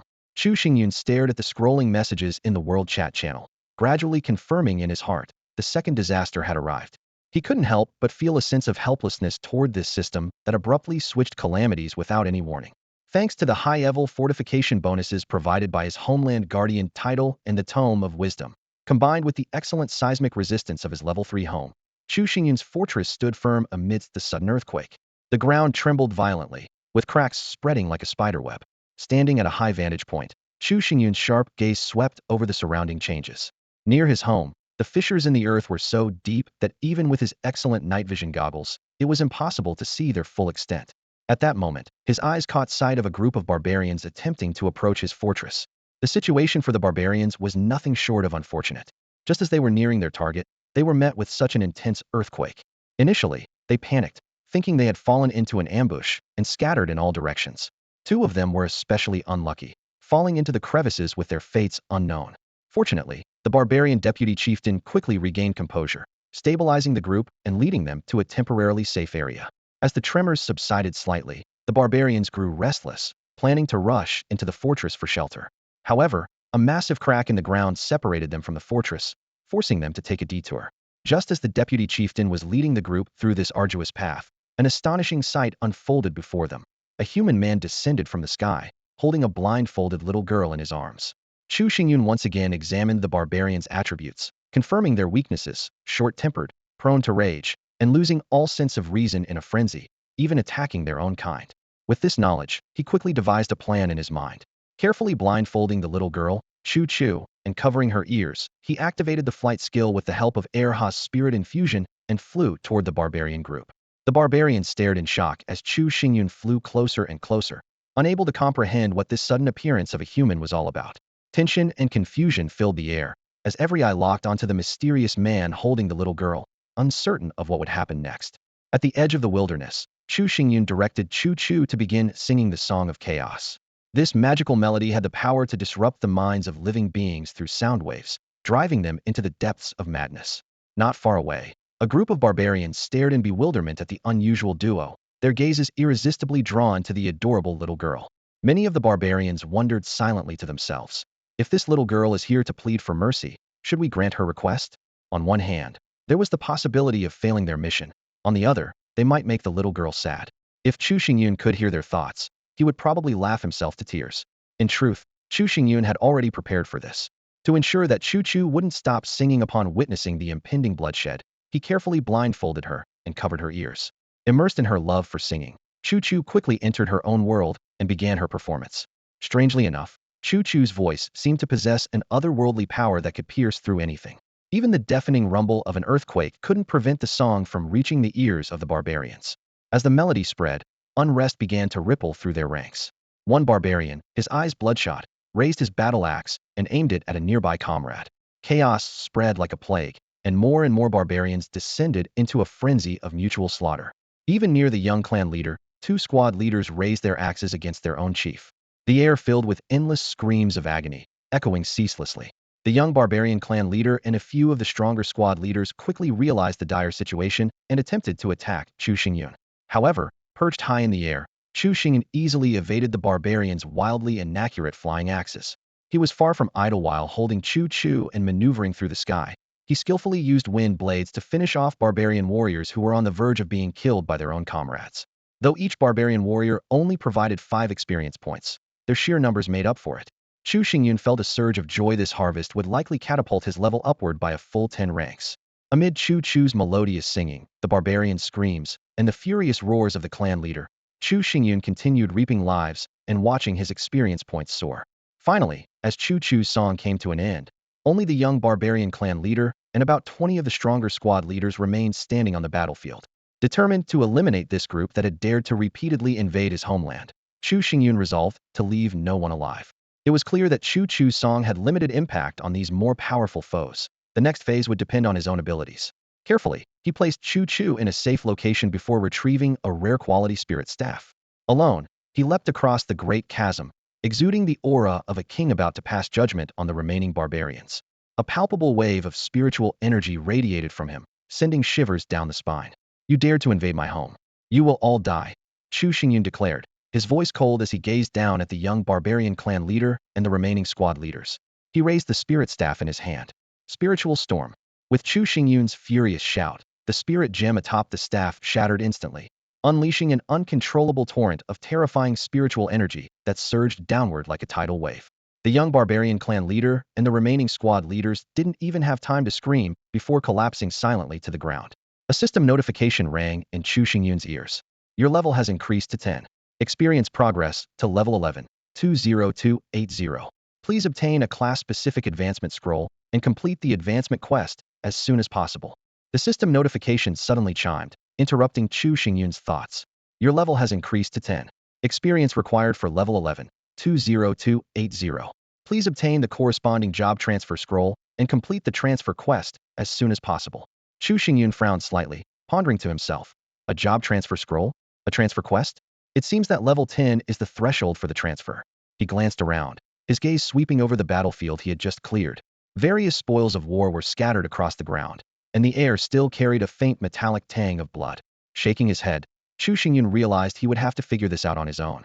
The world chat channel buzzed with discussions about Peter, who ranked second on the leaderboard. That guy had been grinding non-stop to catch up with him, but he was still only at level 8. Chu Xingyun couldn't help but smile, thinking Peter would need to work a bit harder to reach level 10. He bent down and began collecting the loot scattered on the ground. With each item he picked up, the smile on his face grew wider. These were all valuable treasures. The barbarians had generously contributed a total of 50 fire source crystals, with the barbarian subchief offering the largest share. Chu Xingyun also found 300 high-quality battle axes, already planning in his mind how to sell them in bulk. Unfortunately, a few of the crazed barbarians had thrown their axes recklessly, causing some to fall into crevices in the ground where Chu Xingyun couldn't retrieve them. He picked up a few maps as well, but had no intention of selling information about his current location. These useless items would be handed over to the Windweaver Willow along with the bodies. As Chu Xingyun was scavenging fire source crystals from the barbarian subchief, he suddenly noticed something unusual. The barbarian was still breathing faintly. He had only been knocked unconscious by the mental storm. Examining the subchief closely, Chu Xingyun realized he was indeed the strongest among the barbarians, which explained how he had survived the mental storm. A glint of interest flashed in Chu Xingyun's eyes. Keeping him alive could be useful, perfect for interrogation. Chu Xingyun had originally planned to annihilate the barbarian tribe since their enmity was already irreconcilable. However, the violent earthquake had drastically altered the terrain, making travel difficult and fraught with unknown dangers. For now, he decided to interrogate this barbarian before making a decision. After gathering all the spoils, Chu Xingyun easily lifted the barbarian subchief and leaped across the massive fissure. He rejoined the little girl, Chu, and together they headed back home. Upon seeing their master return, Meow Meow and Han Hang, his two pets, immediately ran up to greet him. Meow Meow pointed a paw at the barbarian in Chu Xingyun's grasp, seemingly recognizing him as the one who had fled earlier in the day. Chu Xingyun first approached the Windweaver Willow and handed over all the corpses and the unconscious barbarian subchief for disposal. The willow's roots quivered briefly before swiftly burying the bodies in the rare black, calcium-rich soil beneath. Moments later, dozens of branches extended outward, tightly wrapping around the unconscious barbarian subchief. With that resolved, Chu Xingyun carefully inspected the surroundings of his home. Apart from severe damage to the newly built pasture in the rear, the rest of the area was largely intact. He spent some time repositioning structures to avoid the fissures and used available materials to make repairs. Once everything was in order, Chu Xingyun exhaled deeply, feeling a sense of relief that the day's tasks were finally complete. The aftershocks of the earthquake finally subsided, and the world returned to silence. Chu Xingyun woke from his sleep, seething with anger, and vented all his frustration on the unfortunate savages. He looked around. Aside from the massive cracks spreading around his home, everything seemed normal. Chu Xingyun opened the world chat channel and browsed through the players' discussions. Some were relieved, thinking the disaster wasn't as terrifying as expected, only to be met with others' warnings. This is just the beginning, someone cautioned. The conversation quickly shifted to the earthquake's intensity, with some comparing it to apocalyptic scenes from movies. Suddenly, a distress message caught Chu Xingyun's attention. A player had accidentally fallen into a chasm and was unable to escape. Shortly after, another player seized the opportunity to advertise featherfall caps in the trade section, claiming they could prevent fatal falls. This sparked a wave of complaints, with someone grumbling about the caps being green. Even more alarming was the discovery of powerful monsters underground. A self-proclaimed top 100 rank player boasted, "I took it down with a single axe swing." This message made Chu Xingyun wary, realizing that the earthquake was merely the precursor to a larger disaster, and the real challenge lay in the threats beneath the surface. Despite this, Chu Xingyun remained composed. He instructed Era to lead the Shadow Wolves on guard duty while he returned to his house for a peaceful night's sleep. The next morning, the long mist sunrise greeted him. Although the advanced sun lamps could simulate sunlight, nothing compared to the real thing, and it saved energy crystals as well. After freshening up, Chu Xingyun had just come downstairs when Era dragged him to a large crack in the ground. Two corpses lay on the ground, evidently creatures that had climbed up from below. Chu Xingyun dismantled the bodies and was pleasantly surprised to find two silver-grade beast cores. This indicated that the monster's strength had increased, providing better resources for the evolution of his spirit beasts. As he passed the wind-swaying willow, Chu Xingyun noticed the captured young chieftain of the savages had woken up. He decided to have breakfast before conducting an interrogation. The aroma of food wafted through the air and reached the savage's nose, only adding to his torment.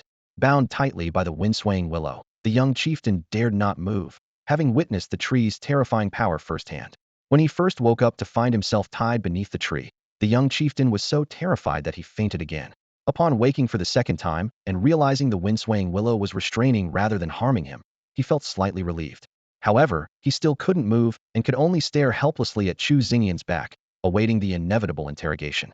After finishing his breakfast, Chu Xingyun walked to the breeze willow tree, his gaze falling upon the barbarian young chieftain, who was now utterly terrified.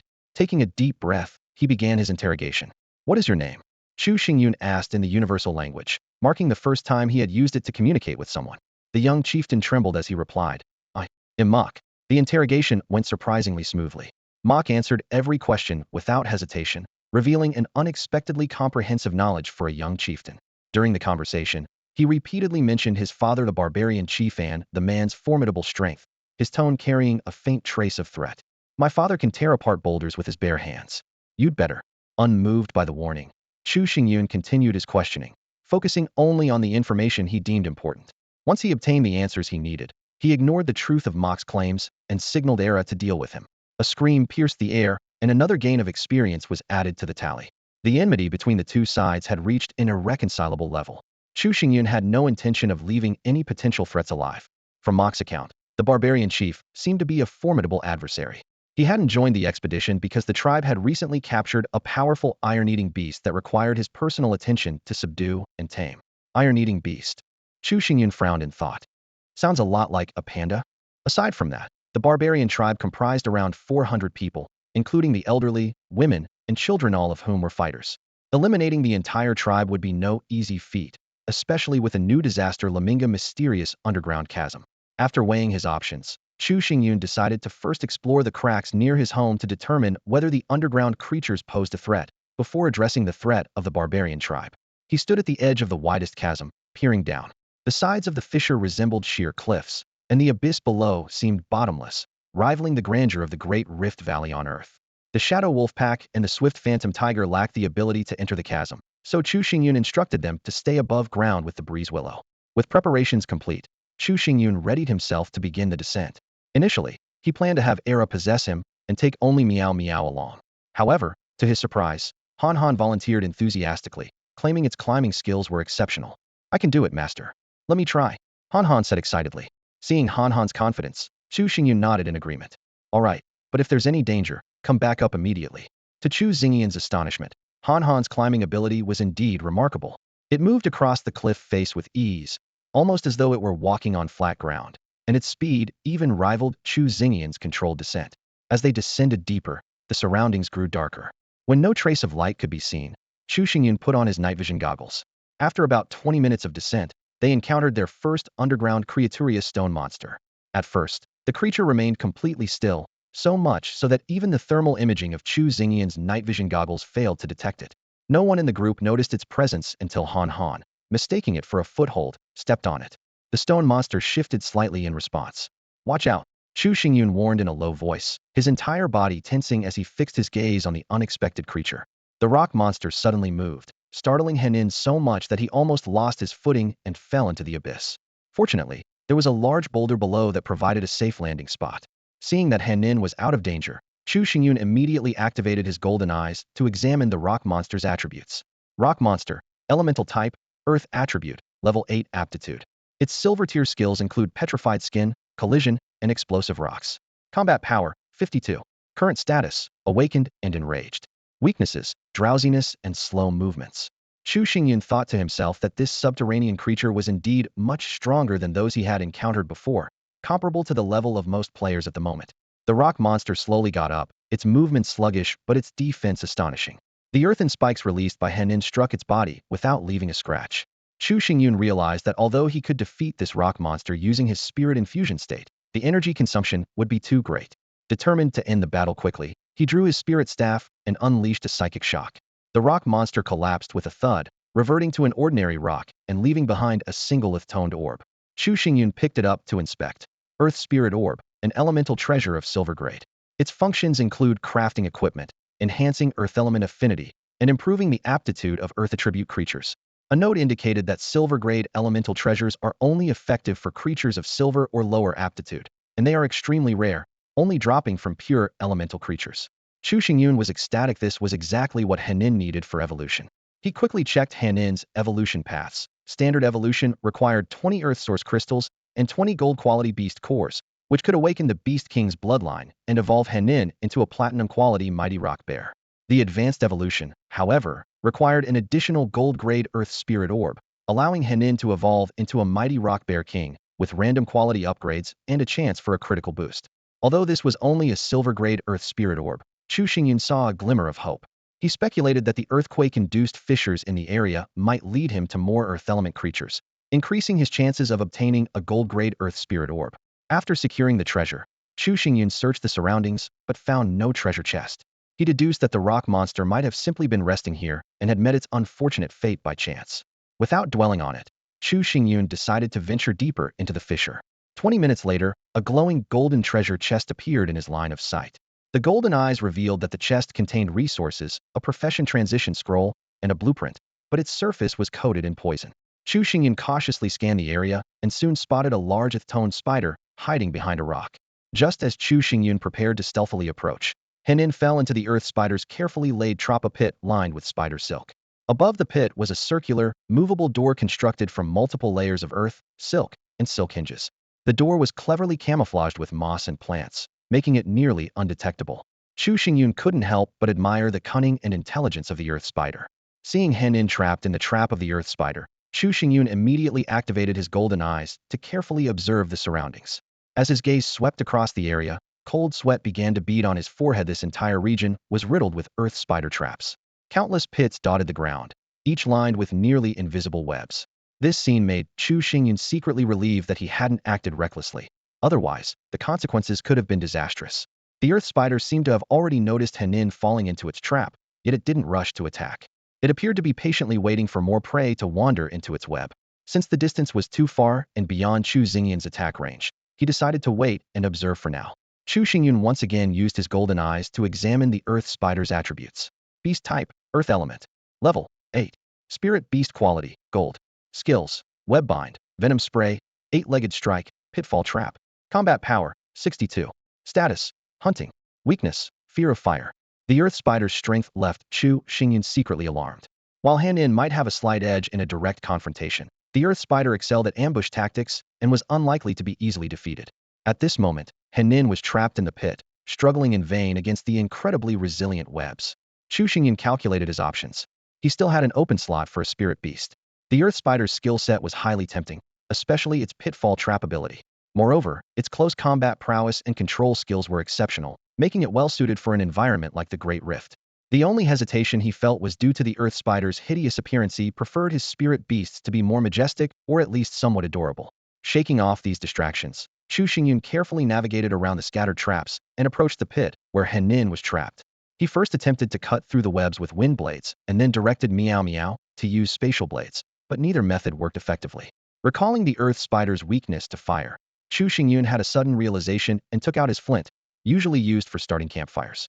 The flames quickly burned through the webs, but accidentally singed Henin's tail in the process. Chu Xingyun hurriedly put out the fire. Even using his honey water, which was meant for restoring energy. Once the fire was extinguished, Chu Xingyun looked at Henin's already short and now completely bare tail and couldn't help but burst out laughing. Beside him, Meow Meow laughed so hard it rolled on the ground, clutching its snowy white belly with its tiny paws. Henin, confused, stared at his two companions who were laughing uncontrollably, completely unaware of what had happened. At that moment, the earth spider, seemingly alarmed by the firelight, let out a hiss and charged toward them. Worried it might use venom spray, Chu Xingyun quickly cast a wind wall to block it. Meow Meow also timely deployed a spatial barrier, keeping the earth spider at bay. Seizing the opportunity, Chu Xingyun targeted the earth spider with a mental shock, rendering it unconscious in one strike. With the threat neutralized, Chu Xingyun left the task of vengeance to Henin and turned his attention to a glowing treasure chest not far away. Carefully dispersing the light, he remained cautious, knowing that the golden chest was coated with poison. Using an old map from his ring to shield his hand, Chu Xingyun cautiously opened the chest. The items inside the chest gradually appeared. Refined gold 6, black iron 6, cloth 12, earth origin crystals 6, strong spider silk 12, berserker job transfer scroll 1. Satisfied with his spoils, Chu Xingyun stored the loot and glanced back at Henin, who was still teaching the earth spider a lesson. His mind had already begun planning the next step. As the golden chest opened, a dazzling light flashed, and Chu Xingyun was thrilled to discover an exceptional blueprint for crafting spider silk gloves. Eagerly, he chose to learn it, and the blueprint dissolved into light, merging into his body. Chu Xingyun immediately checked the newly acquired crafting details. The blueprint highlighted the use of strong spider silk, a rare material with superior toughness and durability compared to ordinary spider silk, making it ideal for creating the gloves. A crafting interface appeared before him. The exceptional spider silk gloves required Xian iron 1192, cloth 665, spider silk 1210, earth essence crystal 601, water essence crystal 281, and wind essence crystal 371. The description mentioned that these gloves allowed the user to shoot spider silk to latch onto targets, enabling abilities like rapid jumping, aerial stunts, and pinpoint leaps. Chu Xingyun, recalling his love for Marvel movies back on Earth, couldn't contain his excitement. With all the materials ready, he began crafting without hesitation. As the materials were consumed, a pair of red gloves with silver-white web patterns appeared in his hands. They bore a striking resemblance to Spider-Man's gloves from the movies, complete with a black spider emblem on the back. Chu Xingyun quickly put them on, finding them incredibly lightweight and perfectly fitting, almost impossible to shake off. He carefully examined the gloves' attributes: exceptional quality, auxiliary equipment, and highly practical. The special effects included the ability to shoot spider silk to latch onto targets, with auto-calibration and retractable control. They also granted rapid jumping, aerial stunts, and pinpoint leaps. A note advised avoiding fire and explained the gloves' automatic fitting and detachment features. Eager to test them out, Chu Xingyun began his Spider-Man performance. He moved skillfully across cliffs and ledges, occasionally performing 360-degree spins midair with seamless grace. The glove's auto-calibration made it feel as though he had mastered these abilities naturally. Nearby, Henin and Meow Meow watched in stunned amazement. Henin exclaimed, "Master's climbing skills are even better than mine, and I'm a bear." Meow Meow, excited, added, "This looks more fun than flying spells. I want to try it too." Chu Xingyun snapped out of his Spider-Man-like experience, secretly delighted that he could now move freely in the Great Rift without relying on Aerith's spirit attachment. His gaze quickly fell on the Berserker Job Change scroll, and he began studying it carefully. Scroll name: Berserker Job Change Scroll. Type: Tier 1 Job Change Scroll. Quality: Common. Function: initiates the Berserker Job Change quest. Upon completion, the player can switch to the Berserker class. Usage restriction: requires level 10 or above and must be a basic melee warrior class. Note: the quest is random and time-limited. Ensure adequate preparation before use. Failing the quest will require another scroll to retry. Damn! Chu Xingyun couldn't help but curse aloud as his mind raced. Based on what he had learned over the past few days, players' job change options were incredibly diverse, with some being entirely unheard of. The only known way to obtain a job change scroll was by opening treasure chests, and it seemed that players needed to reach level 10 to even have a chance of acquiring one. What made things even more frustrating was the random nature of the scrolls. Chu Xingyun frowned deeply, contemplating the implications. If the quest failed, another scroll would be needed to retry. For players with basic classes, this might not be a huge problem. After all, they received 3 treasure chests daily, so it was just a matter of time before they got what they needed. With an abundance of scrolls, trading would also be easier, and the prices shouldn't be too outrageous. But for someone with a unique class like his, the situation was entirely different. Chu Xingyun let out a bitter laugh. What were the odds of him obtaining a Spirit Master Job Change scroll? If he relied on luck alone, he might never get it, even in a lifetime. If someone else managed to acquire it, They'd likely demand an astronomical price to sell it to him, especially since he was the top player on all three leaderboards. Chu Xingyun furrowed his brows, continuing to analyze the situation post-job change. He recalled that when everyone had initially changed to new classes, they had received attribute boosts and new skills. Would the same happen with a second job change? It was likely. If other players advanced while he didn't, the gap between them would widen. For those who started with basic classes, this might be their chance to turn the tables. Given the limited supply, even if the system provided equal probabilities, stronger classes would naturally have a lower chance of obtaining their corresponding job change scrolls. Moreover, the exact probability remained unknown, but it was certain that scrolls for powerful classes wouldn't be easier to get. Basic class players would have an easier time transitioning. If they could leverage this advantage, acquire strong equipment, and develop further, it wasn't impossible for them to surpass players with rare or even perfect classes. Chu Xingyun had to admit that while the random scroll system was fair in theory, it was highly unfavorable for him. The difficulty of obtaining a Spirit Master job change scroll was absurdly high. A bold idea suddenly flashed through Chu Xingyun's mind. In that case, why not cheat a little? Without hesitation, he activated the blessing of the Goddess of Luck, increasing his chances of obtaining a scroll suited to his class today. After using the blessing, a thought struck him about the other players with perfect or rare classes. He couldn't help but silently mourn for them, imagining their reactions once they realized the challenges ahead. Chu Xingyun planned to personally reveal some information about the job change scrolls after returning home that evening. His intentions were clear: to excite players with ordinary professions while also taking the opportunity to auction off the scrolls. Currently, he was the only one who had reached level 10, presenting a rare chance to earn a fortune. He calculated that once most players could obtain job change scrolls from treasure chests, their value would plummet. Meanwhile, Henin had already dealt with the earth spider. Chu Xingyun swiftly used the spider silk gloves to leap over to the spider's corpse and began dismantling it. System notifications flashed rapidly.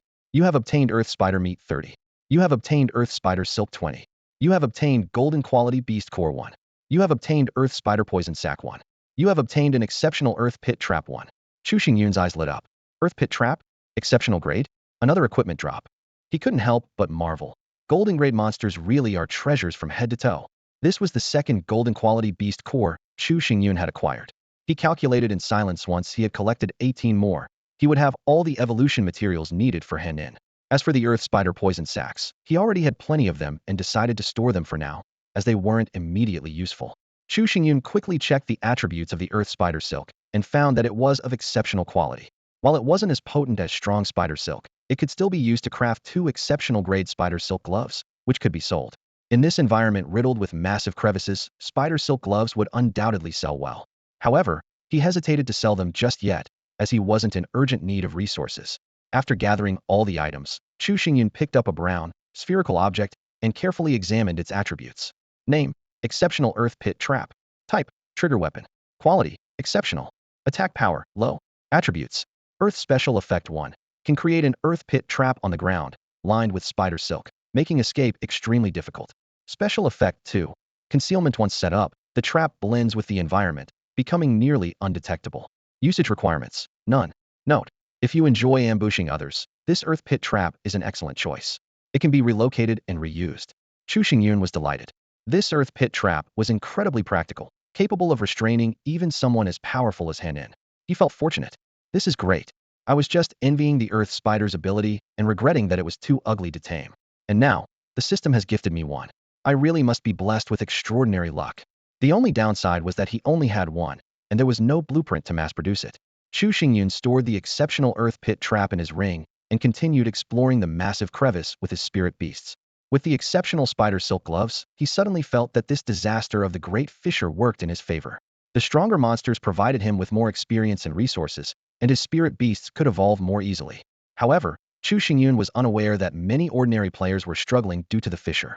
The difficulty of moving around made it nearly impossible for them to venture out and hunt monsters, let alone descend into the fissure. Many players were simply waiting for the creatures from the crevice to climb out and serve themselves as easy prey. In the trading market, meat, which had previously plummeted in value and was largely ignored, was now starting to rise in price again.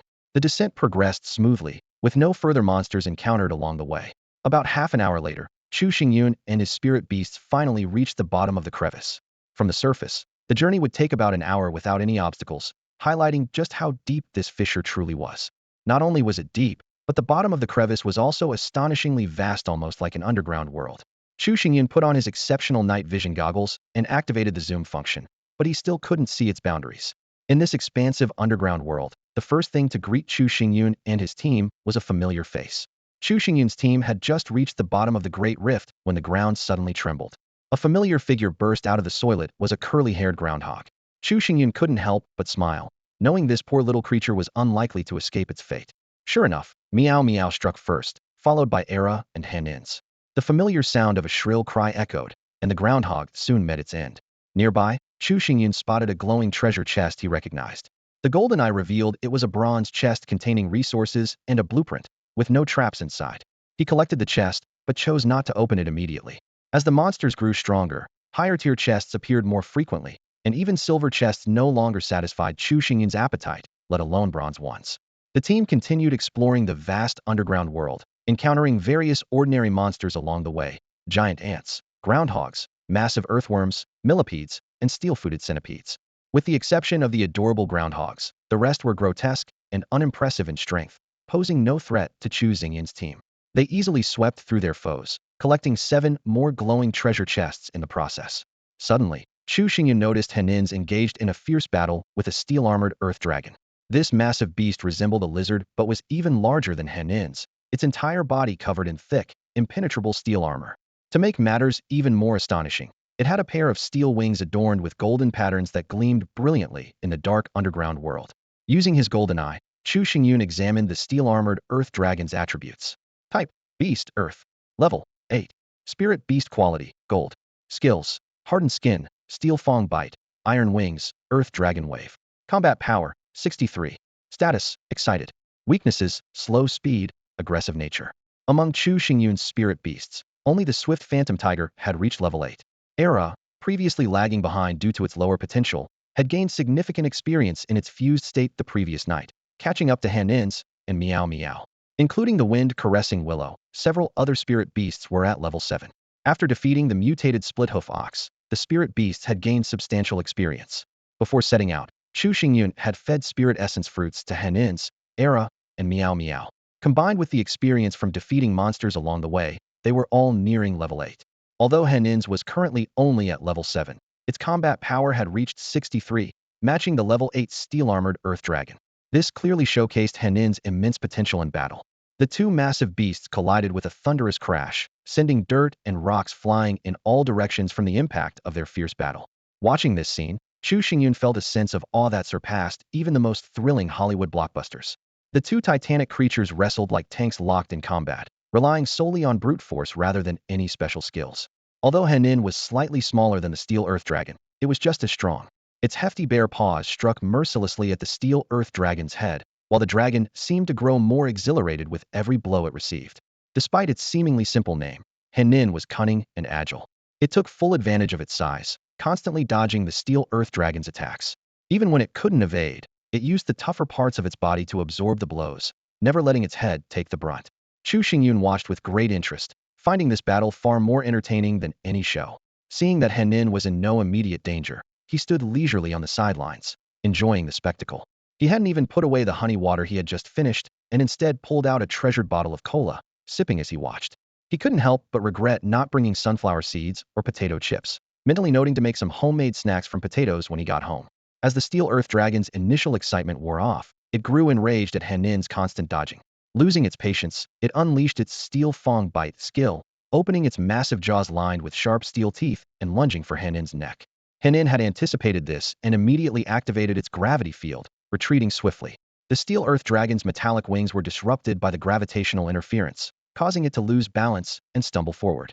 Seizing the opportunity, Hanin delivered a powerful bare paw smash to the back of its head, followed by a sharp earth spike aimed at its abdomen. Fortunately for the steel earth dragon, it was in its hardened skin state. Otherwise, that attack could have been fatal. Feeling humiliated by this crafty bear, the steel earth dragon roared in fury and unleashed its ultimate move, Earth Dragon Wave. Dense earth element energy gathered in its mouth, forming a tangible, mud-colored beam that shot directly at Hanin. Prepared for this, Hanin quickly shielded itself with an earth shield. The shield seemed to have a unique defensive property against the earth element attack, managing to block the devastating Earth Dragon Wave, though it shattered in the process. The battle then evolved into a war of attrition. Hanin exploited the steel earth dragon's slower speed, relying on its agility and endurance to outlast its opponent. In the end, Henin wore the dragon down, securing victory despite having slightly lower combat strength. The fight was nothing short of extraordinary, and Chu Xingyun couldn't help but applaud and cheer for Henin's clever and tenacious performance. When the battle ended, Chu Xingyun approached the slightly fatigued Henin and used the wind of renewal to heal its external wounds. Henin affectionately nuzzled Chu Xingyun with its bare head, then pointed its paw at the steel earth dragon's corpse as if proudly showing off its victory. After tending to Henin, Chu Xingyun walked over to the steel earth dragon's body and began dismantling it. You have obtained steel earth dragon meat 140. You have obtained steel earth dragon blood 20. You have obtained steel earth dragon bone 1. You have obtained golden grade beast core 1. You have obtained steel wings 1. Wow. Omega, Chu Xingyun exclaimed in amazement. Golden ear monsters really are treasure troves. It even dropped steel wings. Could this be flying gear? Chu Xingyun's gaze was immediately drawn to a pair of dazzling, striking wings. These steel wings had a unique design resembling the wings of a fighter jet, with golden patterns etched across their surface. Reaching out to touch them, he was surprised by their unexpected weight. So heavy? Are they not meant for flying? Chu Xingyun muttered as he checked their attributes. Name, steel wings. Type, auxiliary equipment. Quality, excellent. Practicality, moderate. Special effect 1. Overload flight capability, can carry weights under 200 tons. Special effect 2. Adjustable size, up to 20 times larger or smaller. Note, low flight speed, poor maneuverability. Disappointment was written all over his face as he murmured to himself. This is just a glorified cargo plane. It's not as handy as the excellent spider gloves, and nowhere near as agile as Era's flying spell. Despite his initial dismay, he recognized the wings' strength's exceptional load capacity and adjustable size, which made them ideal for his summoned creatures. Remembering that the wings were obtained after Henin defeated the steel-plated earth dragon, Chu Xingyun casually tossed them to Henin. However, after trying them on, Henin frowned and handed the steel wings back to Chu Xingyun. I don't like the feeling of leaving the ground, Henin said. Left with no choice, Chu Xingyun stored the wings in his ring, planning to give them to the swift phantom tiger later. After all, the tiger lacked both flying and climbing abilities, making it difficult for it to navigate even large crevices. Chu Xingyun then moved on to sort through the rest of the spoils. Among the loot was a third golden grade beast core. Its acquisition seemed to be getting easier. The large quantity of steel-plated earth dragon meat made his mouth water. Just in time for lunch. I'll grill a few pieces to try, he thought. What excited Chu Xingyun the most was the steel-plated earth dragon's blood. This was the first time he had acquired blood with a special effect that could enhance skin defense. Unfortunately, there were only 20 portions. I'll save it for a soak when I get home, he planned silently. After organizing everything, Chu Xingyun began searching for treasure chests. Before long, he encountered a glowing chest with no apparent dangers nearby. Without hesitation, he opened it. Loot obtained. Adamantite X6, Black Iron X6, Crystal X2, Earth Element Crystal X6, Refined Steel X12, Shield Warrior Job Change Scroll X1, Blueprint for Excellent Steel Armor X1. Chu Xingyun scoffed. Gold chests aren't satisfying me anymore. The system prompted. Would you like to learn the blueprint for excellent steel armor? No. Chu Xingyun declined without hesitation. I already have the superior Bear King armor. I don't need a lower tier, bulky set. I'll just put it up for auction. He glanced at the Shield Warrior Job Change Scroll and thought, just like the Berserker Scroll, it's only for basic defensive warriors. After dismantling the gold chest, Chu Xingyun obtained a small gold ingot. With all the resources secured, Chu Xingyun decided to prepare lunch on the spot. It's not easy coming down to the Great Rift. I'll eat here instead of heading back, he said, skillfully taking out his cooking tools and starting to prepare a meal. Perhaps it was Chu Xingyun's exceptional cooking skills, but the mouth-watering aroma of grilled meat quickly spread through the area. Normally, this scent would attract fierce beasts, but this time, it drew in a small group of players instead. While Chu Xingyun and his spirit beasts were leisurely enjoying their lunch, four figures approached from a distance: 3 men and 1 woman. Chu Xingyun had already sensed the presence of these players. Activating his golden eye, he carefully observed them. After confirming that they posed minimal danger and exhibited no aggressive behavior, he allowed them to come closer. Among the 4 players, there was a defensive warrior, a wind mage, a blazing fire sword master, and a female archer. Aside from the blazing fire sword master, which was a rare class, the other 3 were common classes, with levels ranging from 6 to 7. Their combat power was pitifully low, incapable of even scratching the Bear King armor. Initially, their target seemed to be the large and conspicuous Henin. They cautiously approached, attempting to conceal their movements, oblivious to the fact that Chu Xingyun had already taken note of them. When they noticed someone grilling meat and realized they had been spotted, they reluctantly stepped out into the open. Nevertheless, their faces were etched with caution. Every player was aware of the existence of pets, though most didn't have any. Typically, A player could only have one pet slot. Seeing Chu Xingyun surrounded by multiple spirit beasts, they couldn't help but display curious expressions, their gazes captivated by these extraordinary creatures. As they came closer, the female player was the first to recognize Chu Xingyun. After all, his reputation as the top player on the leaderboard was unparalleled, especially with his real avatar displayed. The female player blurted out in astonishment. You're that top-ranked expert, Chu Xingyun? Her outburst drew a disapproving glance from the blazing fire sword master, but the group was undeniably shaken by the mention of Chu Xingyun's name. They began scrutinizing the legendary expert before them. Unaccustomed to being observed so intently, Chu Xingyun felt like a zoo animal on display, thoroughly uncomfortable. He spoke up directly. Yes, that's me. Do you need something? If not, please don't disturb my meal. Detecting Chu Xingyun's impatience and indifference, the blazing fire sword master prepared to lead his companions away. However, the other three seemed unwilling to leave so easily. The female archer exclaimed excitedly, "Wow, this cat is so cute. Is it your pet? Do you have so many pets because of the spirit master class?" The wind mage followed up eagerly. "Master, meeting you feels like fate. Could you take us under your wing?" The defensive warrior, drawn by the aroma, remarked, "The meat you're grilling smells amazing. Could we have some, please?" The group chattered incessantly, their hopeful gazes fixed on Chu Xingyun after they finished speaking. Chu Xingyun replied coolly, "It's impolite to inquire about someone's class upon first meeting. I'm not obligated to mentor you. And as for the grilled meat, you can have some if you trade resources for it and grill it yourself." With that, he resumed enjoying his barbecue and cola, ignoring their awkward expressions. It was indeed mealtime, and the group was hungry. The enticing aroma of Chu Xingyun's cooking proved irresistible. In the end, they traded some rare resources for a few pieces of earth dragon meat and the chance to grill their own. Having accepted their resources, Chu Xingyun felt it would be rude to drive them away entirely, so he engaged in casual conversation with them. To his surprise, after so long without normal social interaction, he found the atmosphere rather pleasant. At first, the group occasionally asked sensitive questions, but Chu Xingyun skillfully deflected them. Eventually, they realized certain topics were off-limits and refrained from pressing further, leading to a relatively harmonious exchange. During their chat, the group introduced themselves. The female archer was named Chen Sahan, the wind mage was Li Ming, the defensive warrior was Qin Shan, and the blazing firesword master was Mo Guanghao. Although Chu Xingyun had already used his golden eye to examine their attributes, he listened attentively and pretended to know nothing. Among them, Li Ming, the wind mage, seemed particularly eager for Chu Xingyun to join their team. Despite Mo Guanghao's disapproving glances, Li Ming revealed a piece of information that piqued Chu Xingyun's interest. The group had discovered an underground ruin that required a 5-member team to enter. Hearing about the underground ruins, Chu Xingyun's eyes lit up with interest. Beside him, the fiery blazing sword master, Mo Guanghao, frowned slightly, coughing a few times in an attempt to stop the wind mage, Li Ming, from revealing more. However, Li Ming paid no heed and enthusiastically shared everything he knew with Chu Xingyun. "Last night during that earthquake, I accidentally fell into a massive crevice," Li Ming recalled, his eyes sparkling with excitement. Chu Xingyun was puzzled, as he had previously checked Li Ming's abilities and knew the wind mage had not yet mastered the art of flight. How had he survived such a fall? Li Ming confessed candidly. "Earlier, I killed a feline monster and obtained a ring blueprint called the Elegant Spirit Cat Ring. Its function is quite unique, allows the wearer to survive falls from great heights without injury." He continued his story, his voice tinged with mystery. "At the bottom of the crevice, I discovered a peculiar entrance. Just as I was about to explore further, the system issued a notification. It congratulated me on discovering the underground ruins, but warned that the ruins were fraught with danger, recommending a team of at least 5 to enter."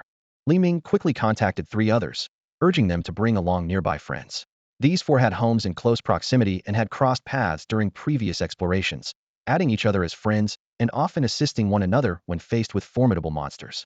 Upon receiving Li Ming's message, the 3 racked their brains and prepared ropes, bridges, climbing tools, and other equipment. After much effort, they finally reached the bottom of the crevice and reunited with Li Ming. However, other friends, upon learning the destination was deep within the crevice, hesitated and chose not to join. Left with no other options, the 4 decided to venture in first, ready to retreat at the first sign of danger. Unexpectedly, they encountered Chu Xingyun along the way. Li Ming, ever enthusiastic, immediately extended an invitation, hoping this formidable expert would join their team and bolster their chances of success. Mo Guanghao, on the other hand, looked uneasy. Perhaps he was worried that Chu Xingyun's strength would overshadow his own or feared losing the spotlight. Whatever the reason, he seemed less than pleased. After understanding the situation, Chu Xingyun decided to join them.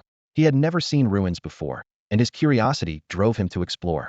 More importantly, he He sensed that treasures awaited within the ruins and did not want to miss the opportunity.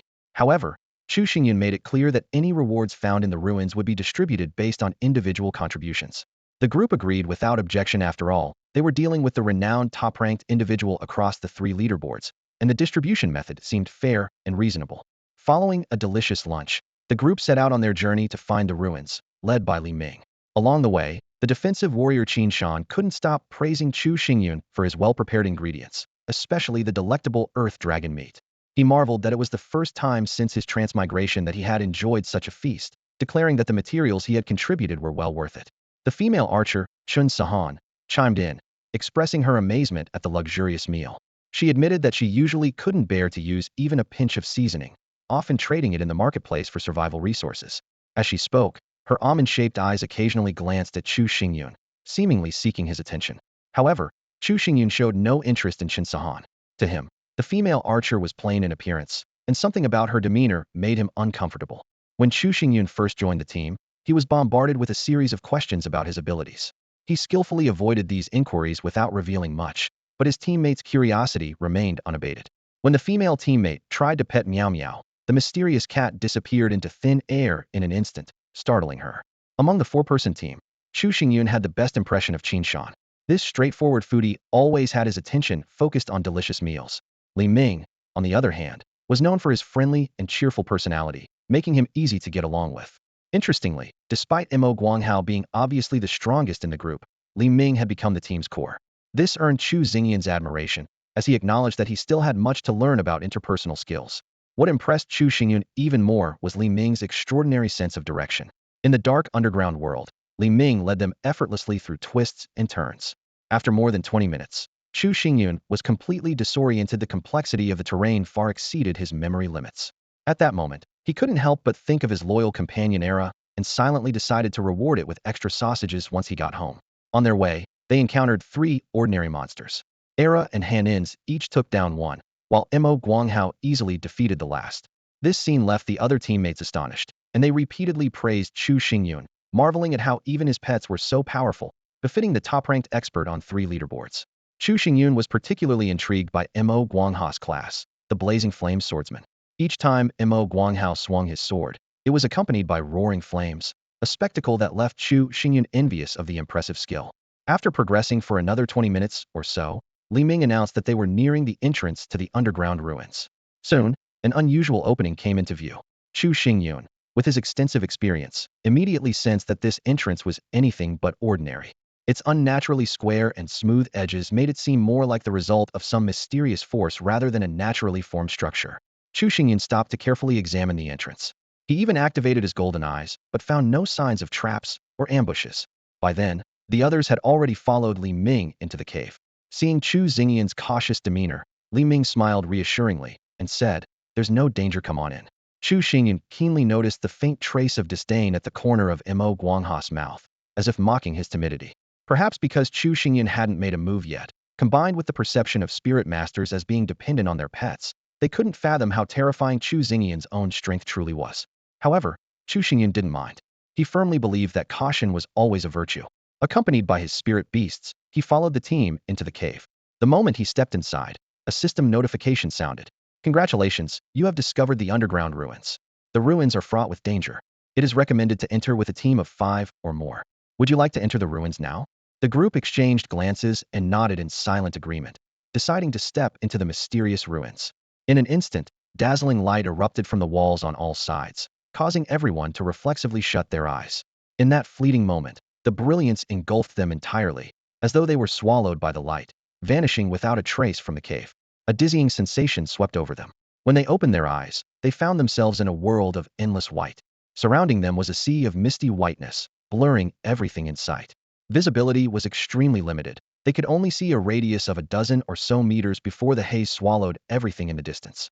Chu Xingyun was the first to scan their surroundings, ensuring that all the spirit beasts and companions had safely gathered nearby. Only then did he feel a sense of relief. Quietly activating his golden eyes, he quickly discerned that the mist-covered area was not particularly vast. He suspected it was some kind of illusion or maze-like formation, which seemed to have little effect on him. Qin Sahan couldn't help but ask, "Have we entered the ruins? Why is everything surrounded by this white mist?" However, no one responded to her obvious question. Qin Shan and Mo Guanghao were engrossed in observing the environment, while Li Ming attempted to cast a wind spell. Yet, even as the fierce winds howled, the mist dispersed only momentarily before reforming as if untouched. Li Ming spoke in a low voice. The situation is unclear, and our vision is heavily impaired. We don't know much yet. Everyone needs to stay alert and stick together. Mo Guanghao nodded in agreement. Exactly. Let's not rush. Well, follow Li Ming and see if we can find a way out of this mist. The group unanimously agreed to let Li Ming, known for his excellent sense of direction, lead the way. Chu Xingyun, despite his capabilities, chose to remain passive and observe for now. Thus, they followed Li Ming, navigating through the dense fog. However, even someone as skilled as Li Ming seemed to be caught in a perplexing loop, unable to escape the mist-shrouded area. After nearly half an hour of wandering, a breakthrough finally occurred. They stumbled upon an ancient bronze mirror in the center of the fog. As the others gathered around to closely examine the mirror, Chu Xingyun keenly noticed something unusual.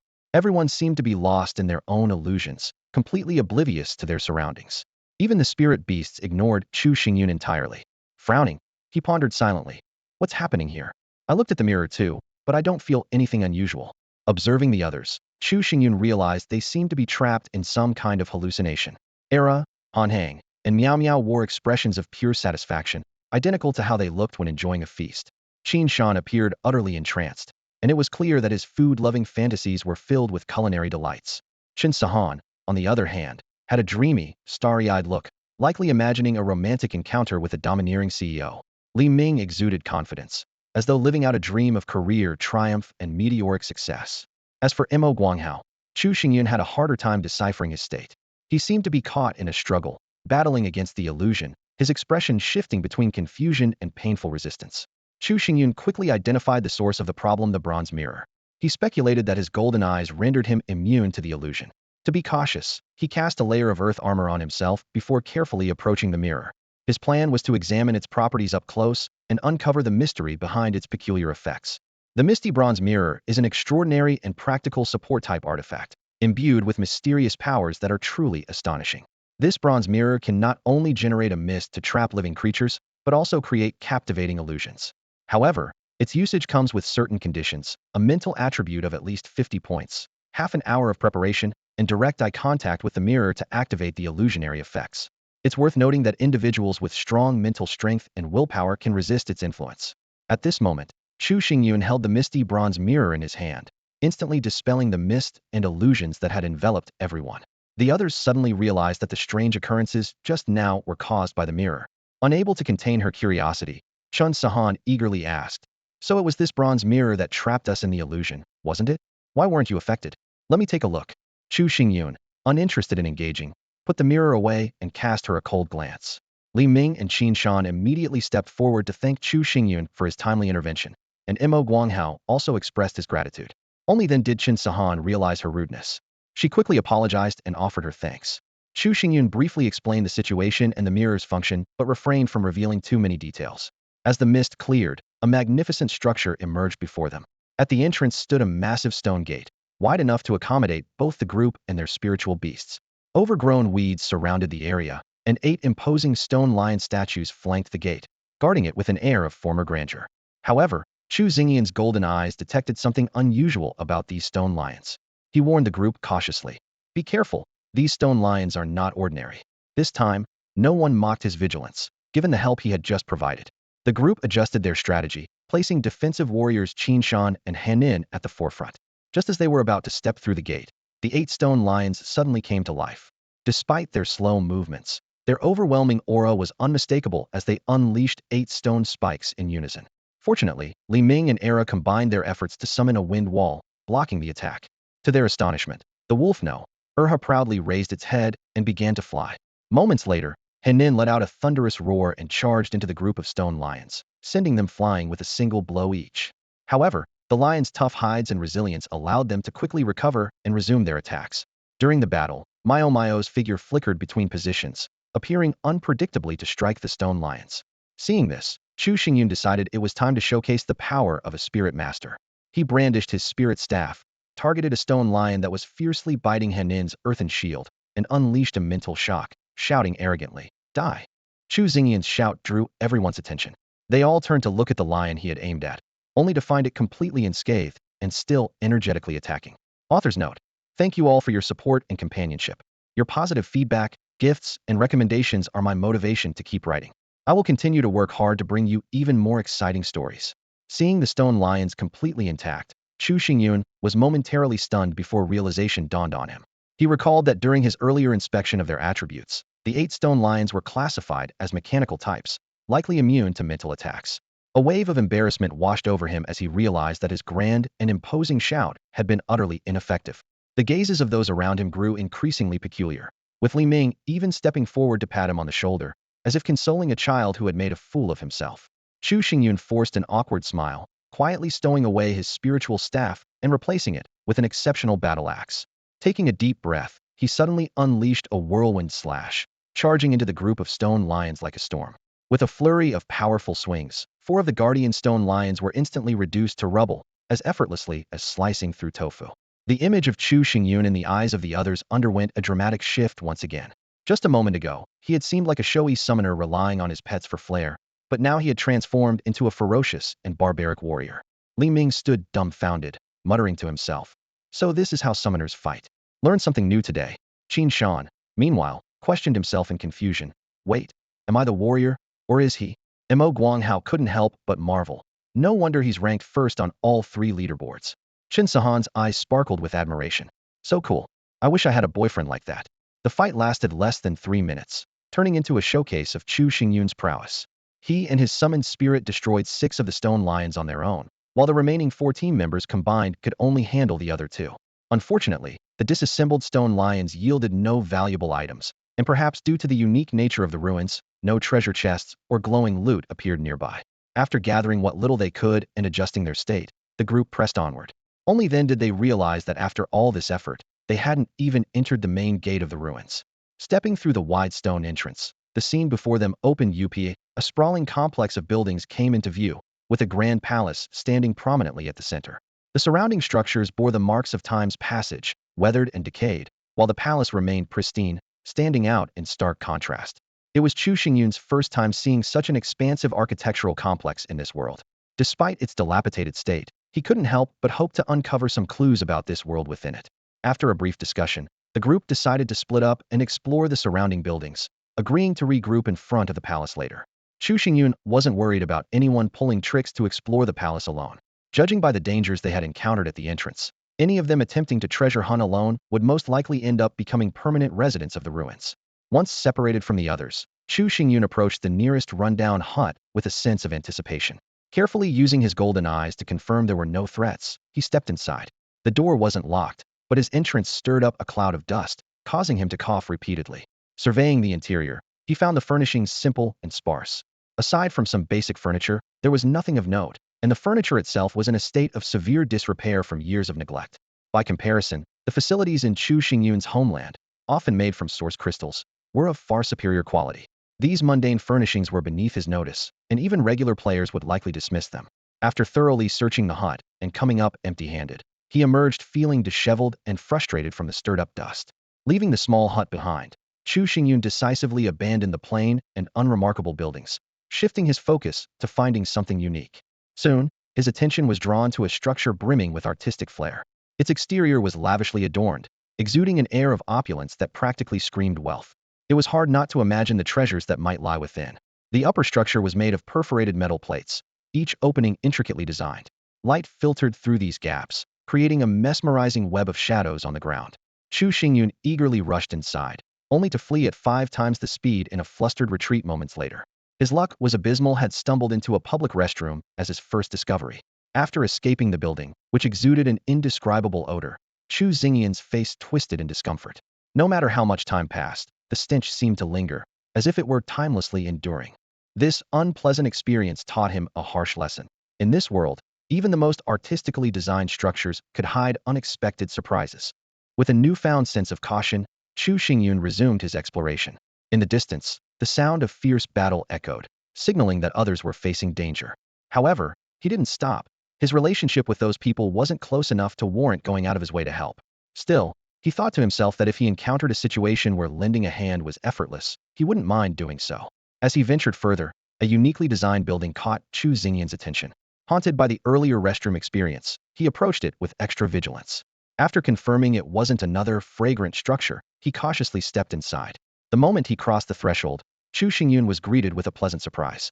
The entrance hall resembled a blacksmith's workshop. A forge stood at the center, surrounded by scattered tools and materials.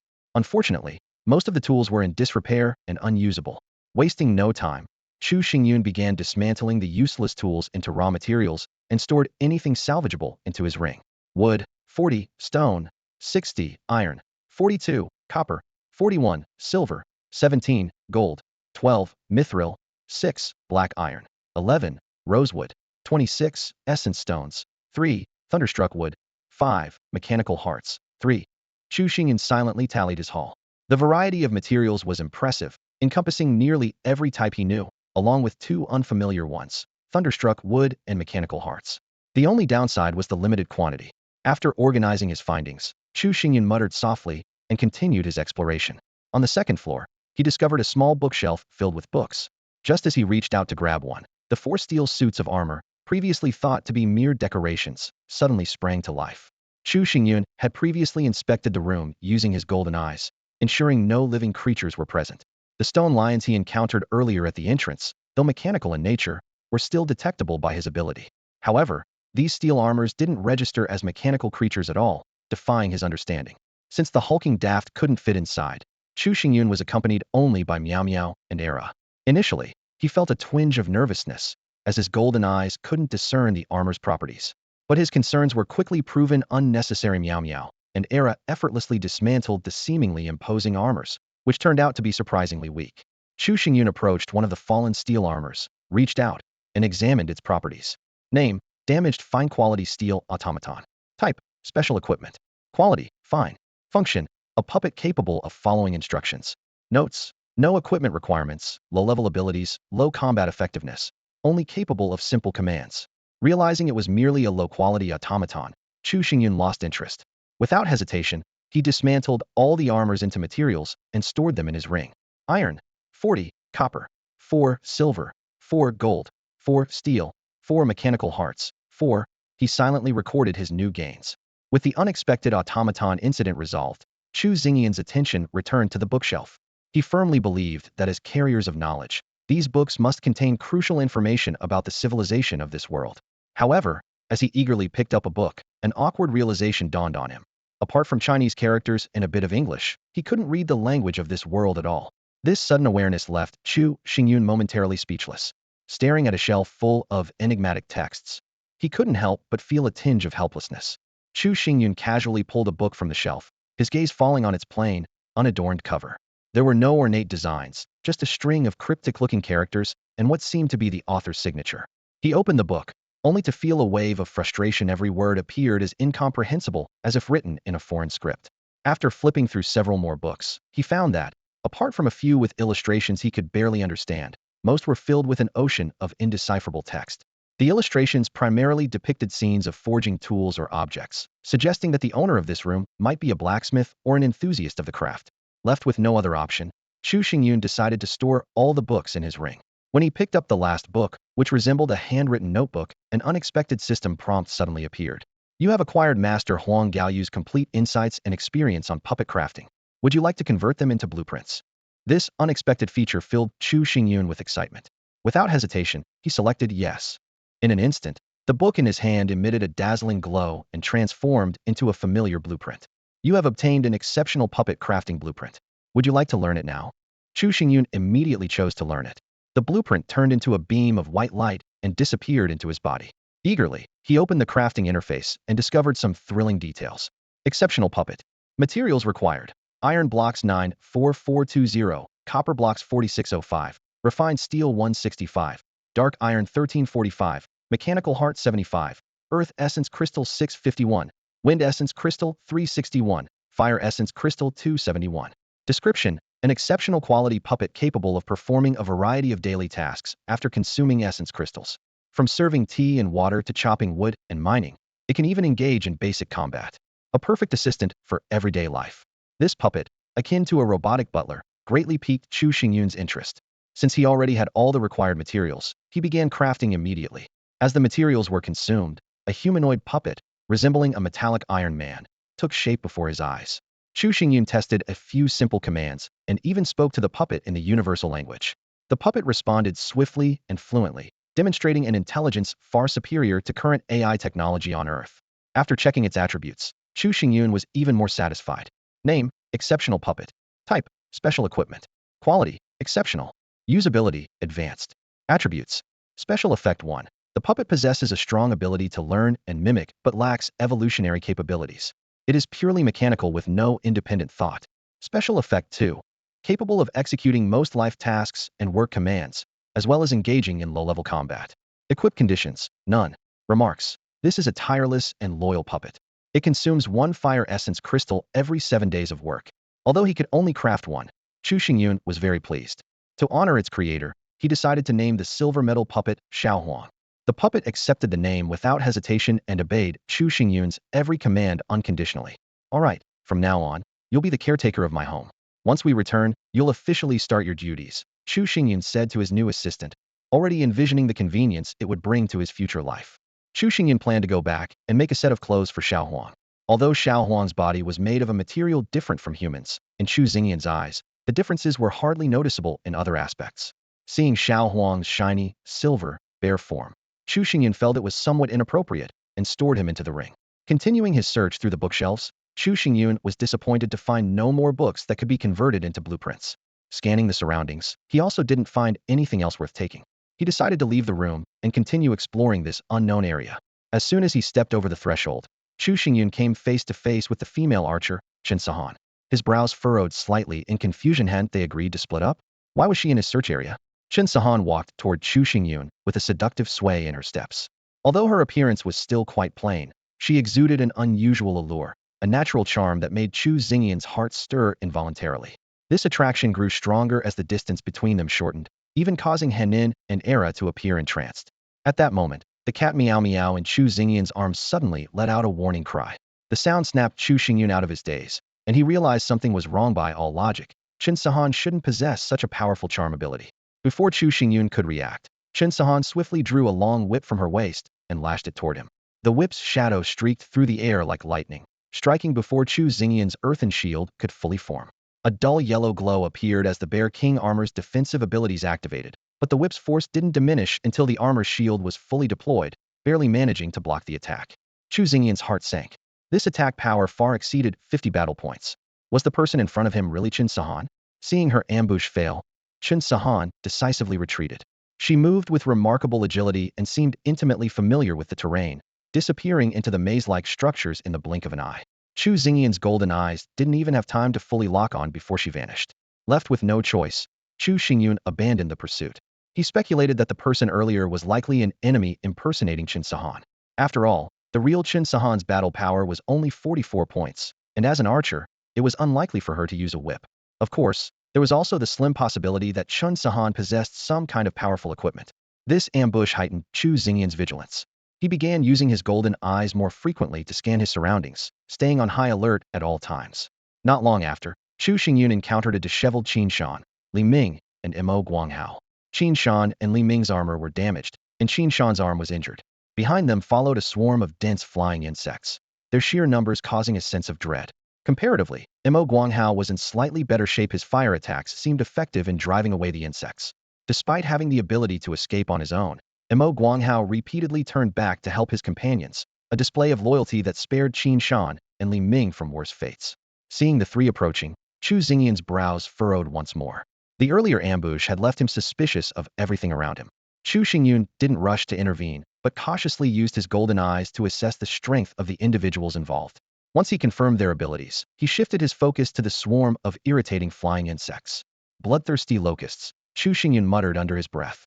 Beast type, dark type, level 6 spiritual beasts, with bronze tier skills. He carefully analyzed their attributes: blood-sucking ability, powerful bites, combat strength of 38. They were ravenous, craving blood, but feared fire and light. Too weak, Chu Xingyun shook his head disdainfully. No wonder there are so many of them. Yet they've been chasing those three weaklings for so long without success. Glancing at Ha, Meow Meow, and Han Han beside him, Chu Xingyun couldn't help but reminisce about his former companions, Fufeng Lu and the swift phantom tiger. Those two, with their wide-range attack skills, could have dealt with such weak creatures effortlessly.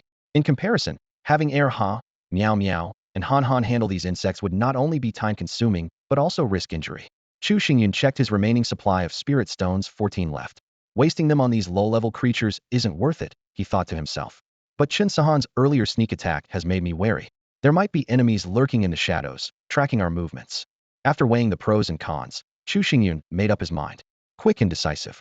He pulled out his spirit staff and summoned Han Han for spirit infusion, planning to share the experience points with it.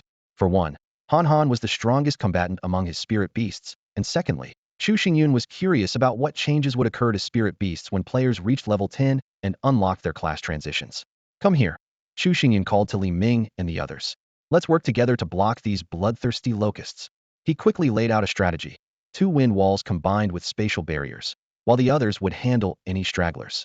Chu Xingyun began channeling energy, preparing to unleash a spiritual storm. Meanwhile, Li Ming, Mo Guanghao, and Qin Shan exchanged bewildered glances. The scene felt oddly familiar. Wasn't this the same strategy used against the stone lion earlier? They couldn't help but silently grumble. The world of experts is truly incomprehensible. Is showing off really that important? Die! Chu Xingyun shouted with unmatched arrogance. The 3 men covered their faces, unable to bear watching. However, when they glanced back at the battlefield, the sight before them left them utterly stunned, their jaws practically hitting the ground. The once vibrant swarm of bloodthirsty locusts had plummeted like dumplings into a pot, lifeless in an instant. To them, it was nothing short of terrifying. After all, their own strength barely exceeded that of a single bloodthirsty locust, with only Mo Guanghao being slightly stronger. What did this mean? If Chu Xingyun wanted their lives, all it would take was a single word: die, without even considering their numbers. In that moment, the terrifying power of the man ranked first on all 3 leaderboards became crystal clear.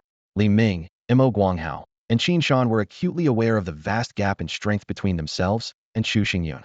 Their attitudes toward him subtly shifted, and his invincible image took root in their minds. It was likely that they would never dare to oppose him for the rest of their lives. Li Ming suddenly realized Mo Guanghao's earlier intention in preventing them from teaming up with Chu Xingyun. Chu Xingyun's overwhelming strength was terrifying, capable of easily taking their lives. However, it wasn't just their group that was shocked. The enemies lurking in the shadows were equally stunned. Witnessing Chu Xingyun's fearsome display of power, those hidden opponents became even more cautious.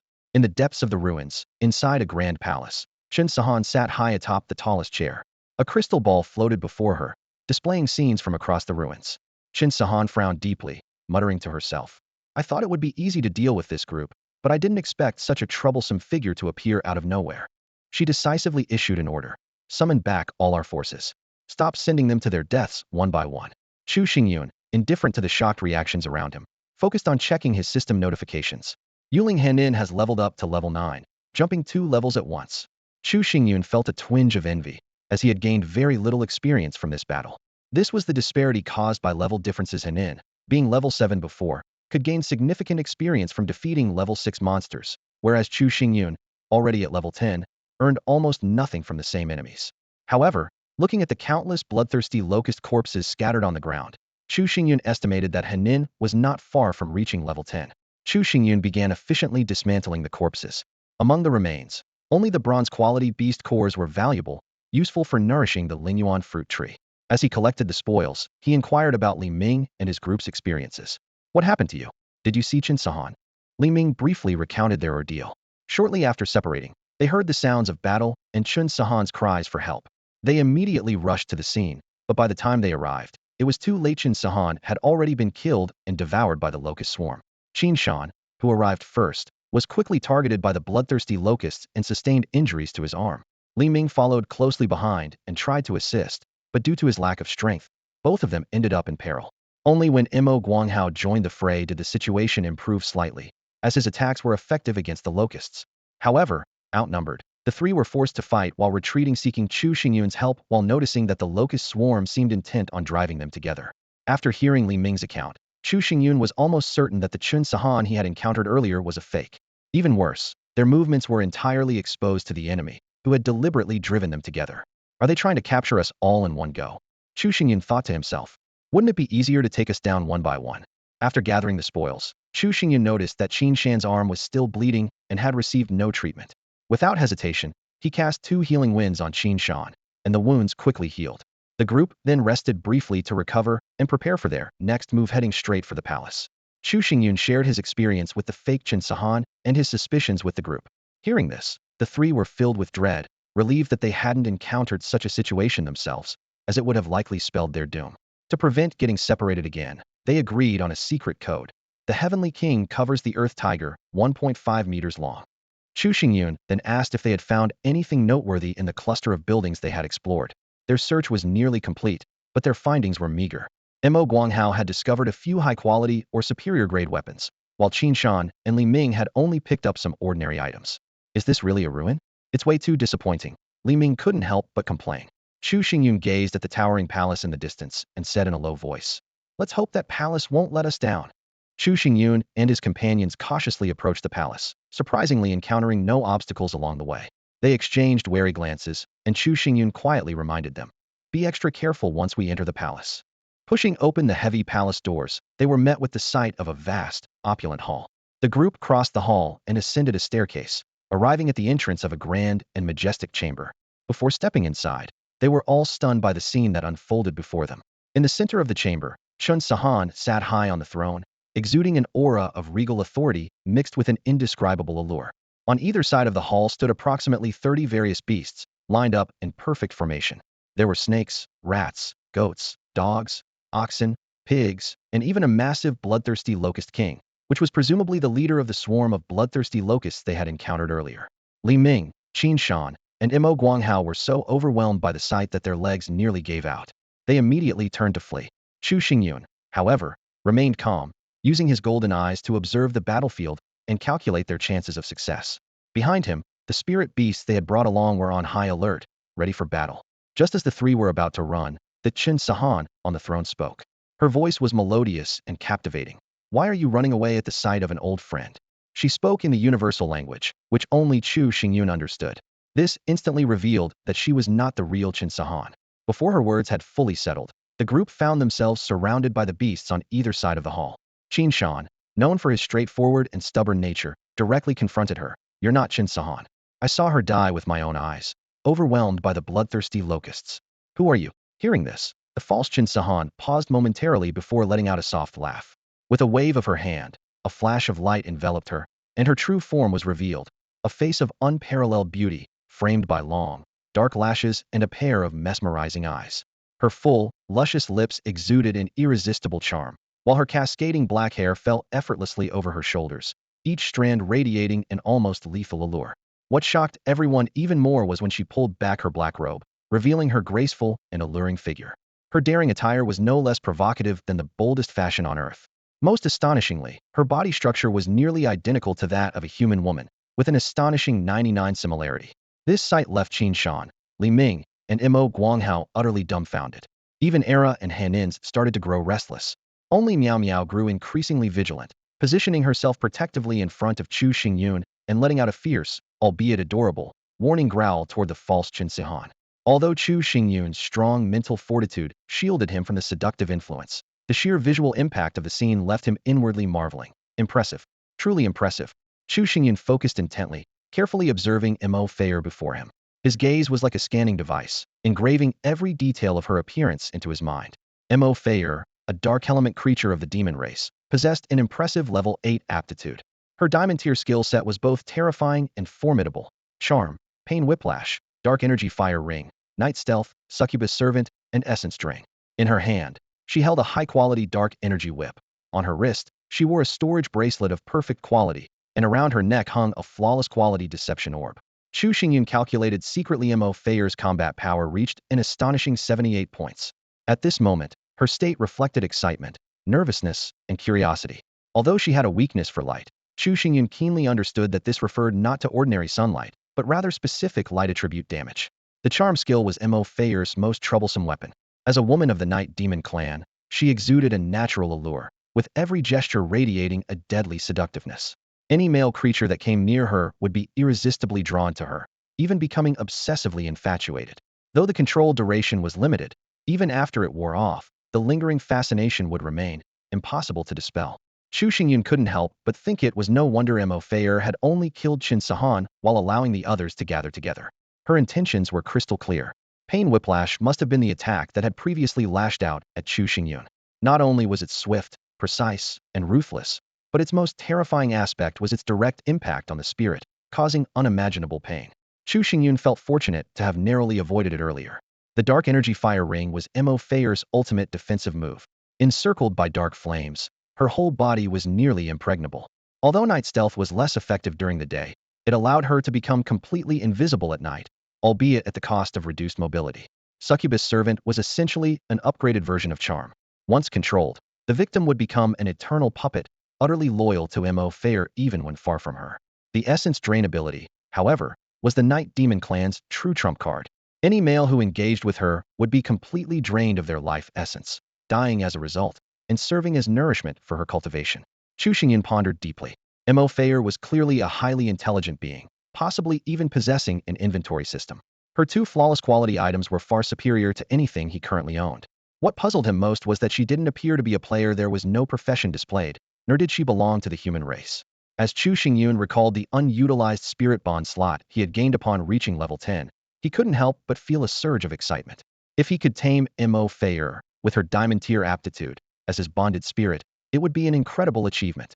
As Mo Feier moved closer, the surrounding crowd seemed to have completely succumbed to her charm. Chu Xingyun, fully aware of her skill effects, decided to play along for now and observe her true intentions. Mo Feier glanced around, seeing that everything was under her control.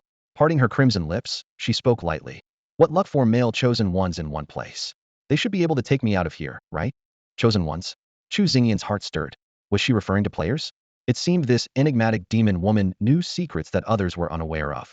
At this moment, Chu Xingyun found himself in a perilous situation. Aside from his loyal companion Meow Meow, the nearly 40 people around him had all become his enemies, entirely under Mo Feier's control. Alone, facing Mo Feier's diamond tier aptitude, her 78-point combat power, and her unpredictable abilities, Chu Xingyun wasn't confident in his chances of victory. In this critical moment, Chu Xingyun's only hope lay in his beginner-level spirit bond skill. Silently, he prayed that this ability would come through at the crucial moment and help him turn the tide. As Mo Feier approached closer, Chu Xingyun felt a wave of nervous unease. Her captivating, almond-shaped eyes locked onto him, as if they intended to devour him whole. Chu Xingyun forced himself to maintain a calm facade, pretending to be entranced, though his heart churned with turmoil. Although his mental strength was strong enough to resist enchantment, the physical attack of Mo Feier's eyes was something he found hard to withstand. At this moment, Chu Xingyun's heart raced, his mouth went dry, and it felt as though a fire burned within him, a sensation 100 times more exhilarating than bungee jumping. Silently calculating, Chu Xingyun realized that if Mo Feier ordered the surrounding beasts to attack, he would likely be overwhelmed. At this critical moment, Mo Feier stepped into the casting range of the basic spirit control spell. Chu Xingyun quickly retrieved the long-unused moonlight staff from his ring. This treasured item could increase the success rate of basic spirit control by 5. He regretted that he had already used the blessing of the goddess of fortune earlier today. It would have been perfect for taming a diamond-level spirit beast. Mo Feier, keenly perceptive, noticed Chu Xingyun's movement and immediately became alert. Both of them began casting their spells almost simultaneously. Chu Xingyun used basic spirit control, while Mo Feier attempted to cast Succubus Servant. Each aimed to dominate the other, but both spells ultimately failed. The failure of basic spirit control left Chu Xingyun slightly disappointed, while Mo Feier suffered a severe backlash from her spell, leaving her with a splitting headache. Both were shocked by the strength of the other. Mo Feier swiftly issued a command, and nearly 40 enemies surrounded Chu Xingyun at once. Leading the charge were Han Han, Er Ha, Mo Guanghao, Li Ming, and Qin Shan. Chu Xingyun knew that if he continued targeting Mo Feier with spells at this moment, he would undoubtedly be killed under the onslaught. The dense attacks made even Void Walk impossible to execute. Facing a desperate situation, Chu Xingyun made a split-second decision. He ordered Meow Meow to perform Spirit Attachment and simultaneously activated his strongest buff, Sublimation of Wisdom, a skill granted by the Chapter of Wisdom. This ability, which could only be used once per day and lasted 30 seconds, instantly doubled Chu Xingyun's intelligence. Feeling the surging power within, Chu Xingyun realized he had greatly underestimated his own capabilities. During these 30 seconds, he felt as if he had become a god. While he knew he could use Mental Storm to instantly annihilate all nearby enemies, he chose a defensive strategy to protect Er Ha and Han Han. Chu Xingyun quickly cast what appeared to be an ordinary earth shield. However, with the massive boost to his intelligence, the power of this defensive spell far exceeded expectations. The thick, sturdy shield easily withstood the enemy's ranged attacks, giving Chu Xingyun a much-needed moment to catch his breath. Chu Xingyun activated the skill Agile Wind, attached to the exceptional shadow boots, instantly feeling a surge of lightness coursing through his body. His movement speed and agility multiplied, allowing him to rush toward Mo Fayer, who was trying to widen the distance between them like a swift gale. At the same time, he conjured a spatial barrier behind him, sturdier and broader than the one he had summoned earlier. This barrier was strong enough to withstand the ferocious attacks of the crazed creatures chasing him. Out of the corner of his eye, Chu Xingyun noticed Mo Guanghao wielding the blazing flame sword, unleashing devastating fire attacks on the spatial barrier, but failing to leave a single mark. Even more absurdly, Qin Shan, the fool, ignored his injured arm and tried to ram the barrier with his body. Chu Xingyun silently resolved not to heal this reckless brute later. Mo Fayer had clearly underestimated Chu Xingyun's strength. As he closed in quickly, a trace of panic flickered in her seductive, almond-shaped eyes. Being a master of cunning abilities rather than direct combat, her earlier close-range sneak attack on Chu Xingyun had failed to harm him in the slightest. This was why she had opted to retreat and planned to use her powers to subdue Heimer Resort to overwhelming him with numbers if necessary. However, Chu Xingyun's mental strength far exceeded her expectations, even capable of countering her trump card skill, Servant of Desire. What shocked her even more was his overwhelming combat ability. The onslaught of nearly 40 creatures was effortlessly neutralized by him, leaving Mo Fayer deeply intimidated by his sheer power. Noticing the fear in Mo Fayer's eyes, Chu Xingyun recalled his previous experience taming the swift ghost tiger. It seemed that overpowering and then using spirit mastery greatly increased the success rate and loyalty. However, facing such a seductive beauty, he hesitated to strike her. An idea struck him: psychological intimidation might yield even better results. With time on his side, Chu Xingyun deliberately slowed his pace, amplifying Mo Fayer's mental pressure. As he approached, he unleashed the skill Bear King's Intimidation from his Bear King armor. This oppressive aura was particularly effective at instilling a sense of submission in weaker opponents. After setting the stage, Chu Xingyun decisively cast a basic spirit mastery spell. Basic spirit mastery successful. Congratulations, you have tamed Spirit Mo Fayer. A familiar spiritual connection was established between Chu Xingyun and Mo Fayer. At that moment, the 30-second enhancement from Wisdom Ascension ended. Chu Xingyun immediately commanded Mo Fayer to take control of the situation. Reflecting on the brief yet intense 30 seconds, Chu Xingyun couldn't help but marvel at the power of Wisdom Ascension. During that period, he felt utterly invincible. Although it could only be used once a day for 30 seconds, Chu Xingyun remained grateful it had made him 6 times stronger than the Barbarian King, a true force to be reckoned with. Congratulations on taming Spirit Mo Fayer. You have randomly shared one of her skills, Pain Lash. Seeing this notification, Chu Xingyun, initially thrilled about acquiring a diamond-grade spirit, was momentarily baffled. Was he supposed to wield a whip and lash people now? Did he look like that kind of person? Did the Pain Lash skill require a whip to activate? Chu Xingyun speculated that the skill might have originated from Mo Fayer's penchant for using a whip. He decided to test it by channeling Pain Lash into his palm and lightly tapping Mo Fayer in front of him. Mo Fayer let out a sound that was a mix of pain and satisfaction. This discovery pleased Chu Xingyun greatly. It turned out that Pain Lash didn't necessarily require a whip. It effectively gave him an additional mental attack skill. Even without a rare-grade psychic staff, Chu Xingyun now possessed the ability to launch mental assaults. Your spirit Mo Fayer fears her master's punishment, but secretly enjoys it, loyalty too. Seeing this notification, Chu Xingyun couldn't help but chuckle wryly. Was it really that easy to increase loyalty? Could this intelligent race possibly be sillier than a mischievous dog or a clumsy brute? Chu Xingyun originally planned to use the Pain Lash skill again, both to confirm its effects and to take the opportunity to increase Mo Fayer's loyalty. However, when he checked Mo Fayer's attributes, he noticed something unusual in her status bar, indicating signs of mental collapse. Chu Xingyun immediately stopped, fearing that his newly acquired diamond-grade spirit beast might perish prematurely. Mo Fayer's attribute panel appeared before Chu Xingyun. Race, Demon. Element, Dark. Level, 8. Qualification, Diamond. Skills, Charm, Pain Lash, Dark Energy Fire Ring, Night Stealth, Succubus Servant. Absorbed items, Excellent Dark Energy Whip, Perfect Storage Bracelet, Perfect Deception Orb. Combat Power, 78. Status, Suffering Mental Backlash, on the verge of collapse. Loyalty, 70. Weakness, Light Element Attacks. Evolution Path, 1. Chu Xingyun calculated silently. Adding the previous 2 points, her loyalty was now right on the warning line. He realized he needed to work harder, while reminding himself that intelligent species like Mo Fayer were different from ordinary beasts. The factors affecting loyalty were complex and unpredictable, requiring constant vigilance. What's going on with your mental state? Chu Xingyun asked directly. Mo Fayer weakly replied. It's because I just used the succubus servant skill on you, master. Your mental strength far exceeds mine, so I suffered a backlash. Chu Xingyun frowned. This state seems dangerous. Is there no way to treat it? Mo Fayer explained. Items that can repair mental strength are extremely rare. Before I left, my father god gave me 3 bottles of excellent grade life spring water, but their grade is too low. They can only stabilize the condition, not cure it. As she spoke, Mo Fayer retrieved a small bottle from her ring. The bottle was an exquisite emerald green, clearly a rare treasure. She removed the stopper, and a refreshing fragrance immediately filled the air. Just catching a whiff, Chu Xingyun felt a surge of mental clarity. However, the familiar scent reminded Chu Xingyun that he seemed to possess something similar, and of a higher grade. While he was still pondering, Mo Fayer reluctantly drank the life spring water in one go, even tilting her head back to ensure not a single drop was wasted. Father God, excellent grade life spring water. Chu Xingyun recalled Mo Fayer mentioning phrases like chosen one and taking her away before their battle. This title further confirmed her extraordinary identity. Chu Xingyun grew wary, concerned that his enjoyable gaming experience might suddenly be interrupted by some powerful deity.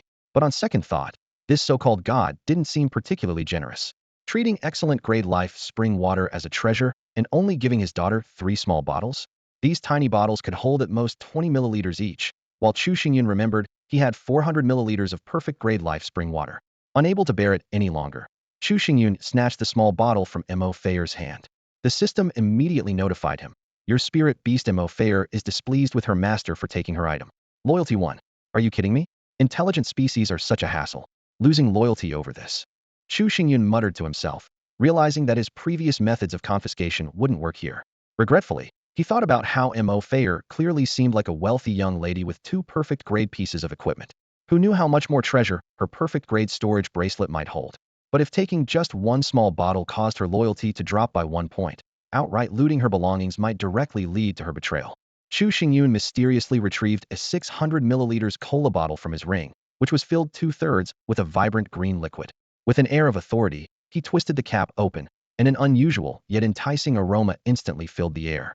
Mo Fayer caught a whiff of the scent, her eyes locking onto the bottle as she involuntarily swallowed, seemingly captivated by the mysterious liquid.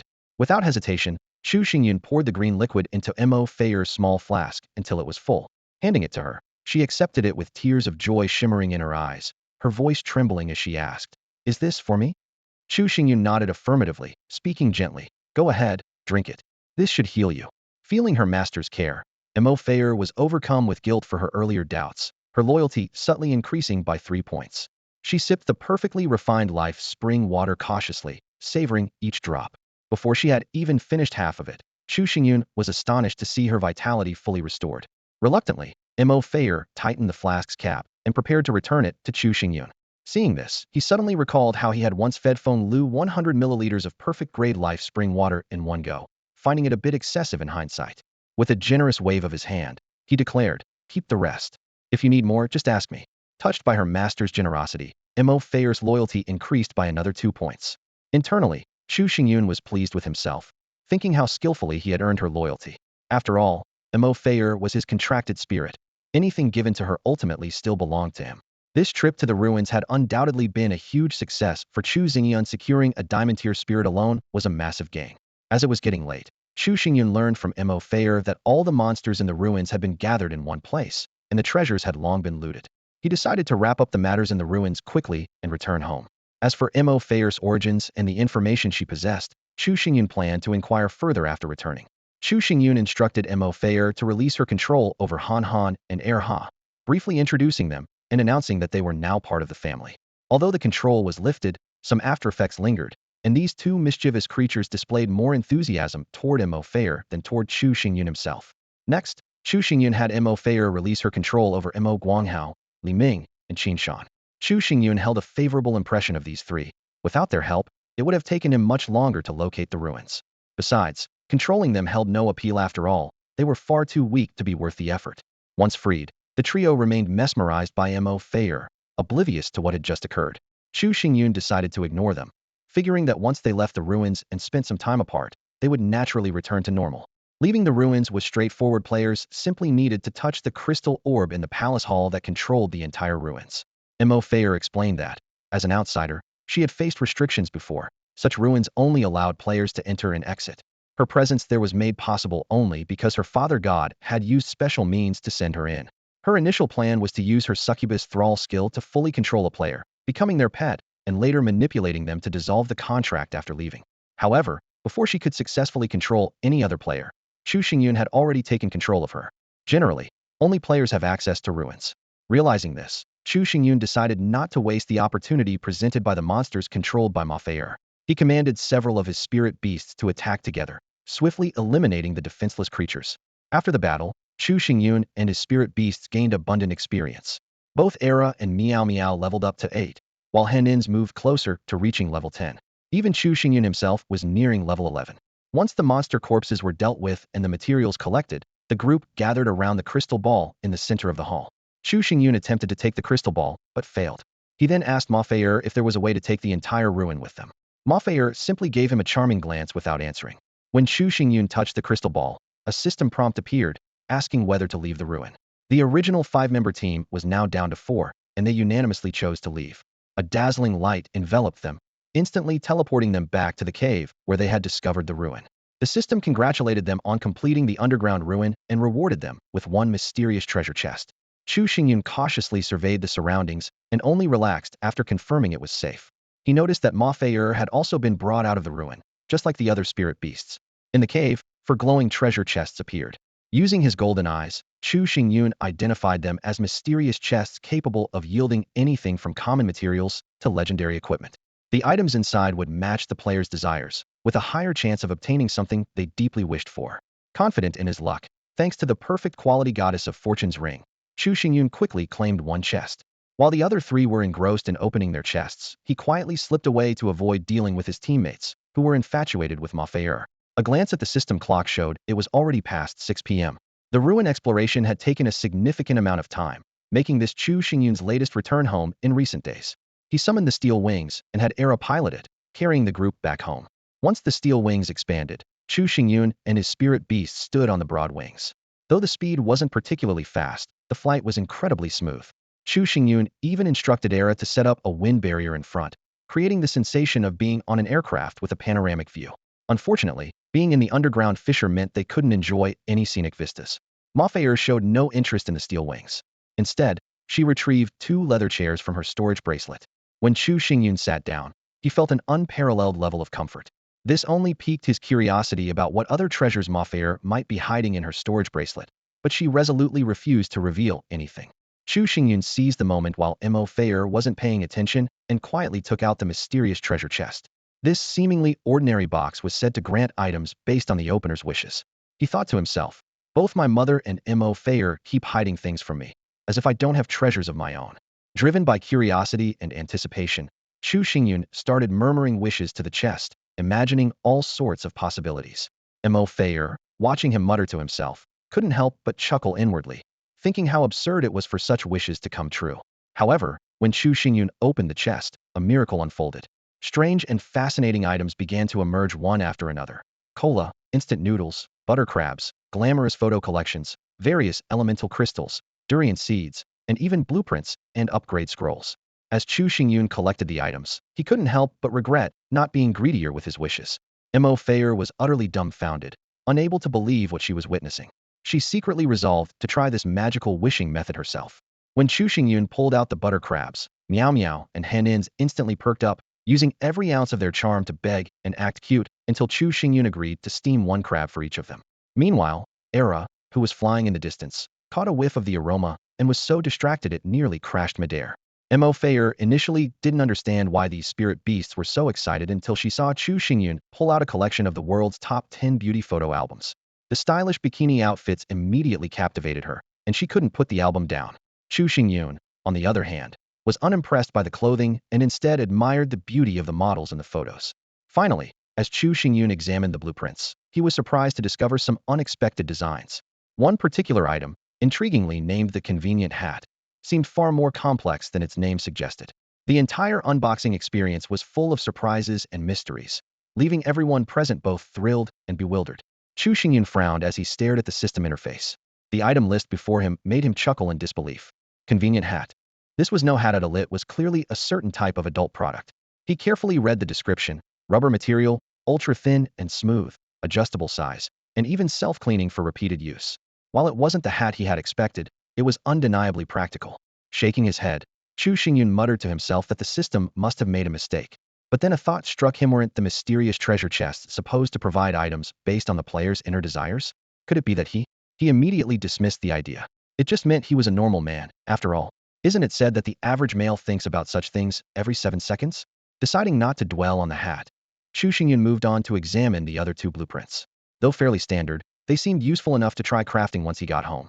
He then focused on the list of materials required for upgrading his 4th level homestead. 4,000 units of wood, 10,000 of stone, 1,000 of iron, 600 of copper, 180 of silver, 60 of gold, and 60 units each of earth, wood, water, and fire elemental crystals. Although he still lacked a significant portion, none of the materials seemed particularly hard to find. Chu Xingyun felt confident he could gather everything in a short time. Finally, he carefully stored away the precious intermediate spirit master job change scroll. This rare and valuable item was not to be squandered. He decided to wait until the next morning when he was at peak condition to use it, ensuring he would make the most of this rare opportunity. As Chu Xingyun embarked on the long journey home, he struck up a conversation with Mo Fayer, hoping to learn more about her identity and the world they were in. Mo Fayer admitted that her knowledge of this world was limited because she had come from the sacred star. Everything she knew had been told to her by her father God when he sent her into this world. Mo Fayer spoke at length, painting a vivid picture of the mysterious sacred star, a place accessible only to players who had reached extraordinary realms. The sacred star wasn't a planet but the highest known spatial plane, surrounded by numerous lower or intermediate planes.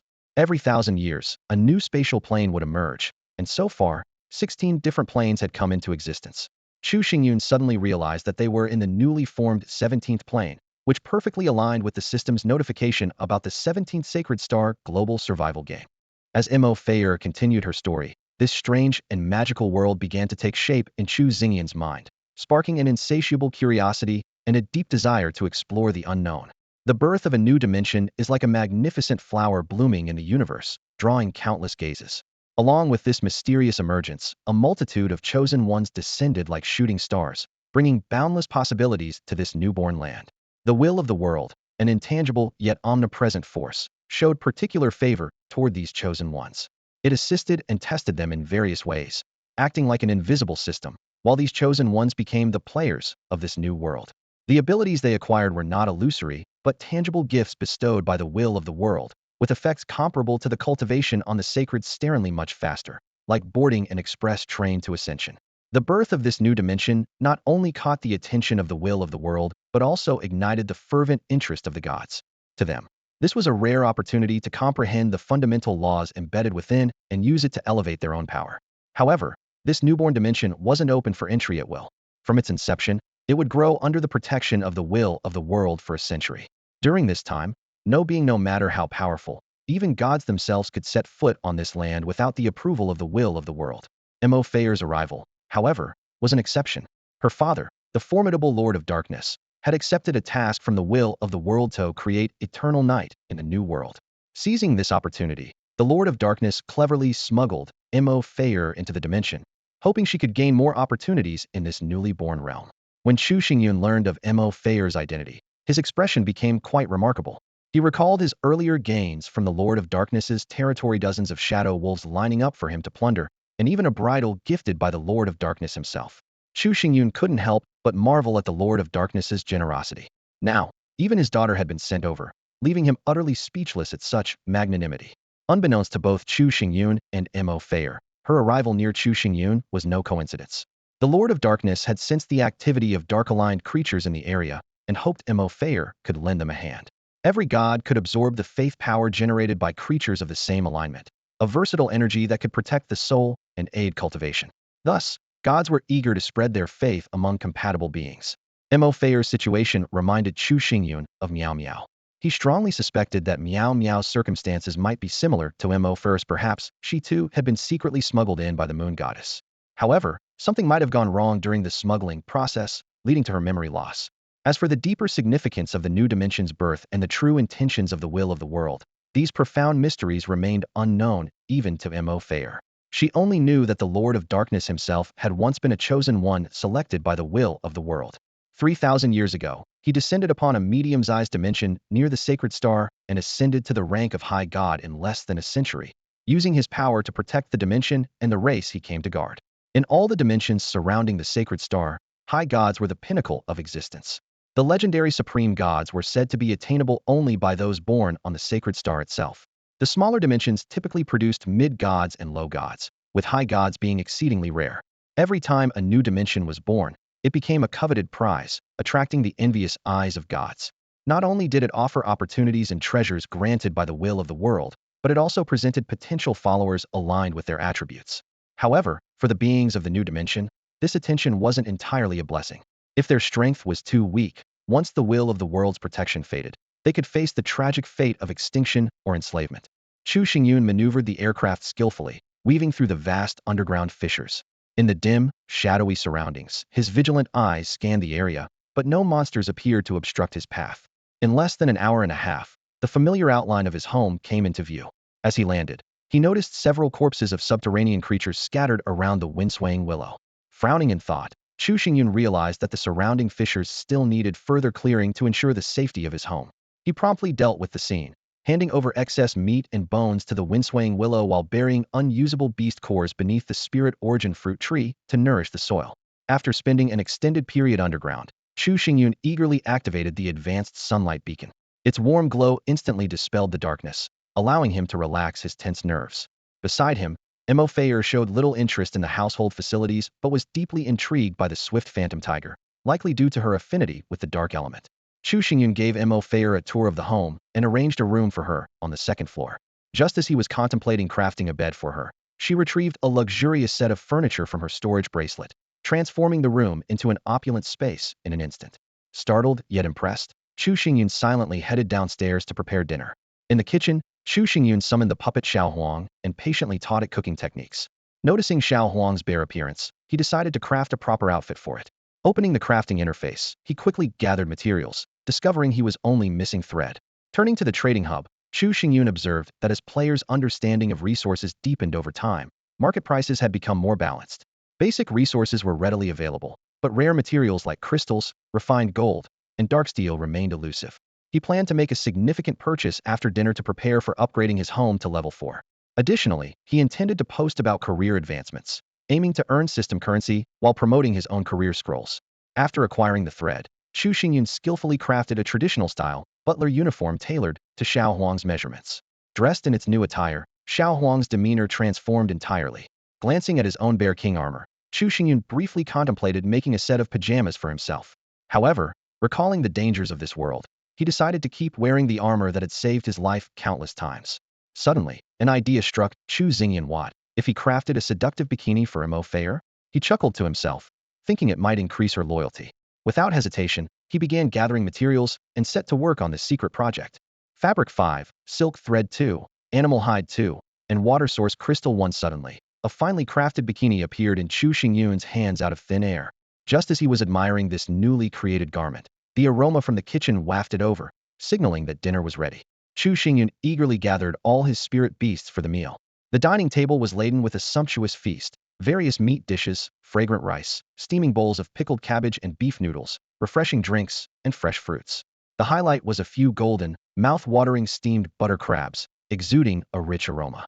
Each of them Chu Xingyun, Han Han, Meow Meow, and Mo Fair had a crab placed in front of them. Even the swift ghost tiger, who had been guarding the home diligently, was rewarded with a share.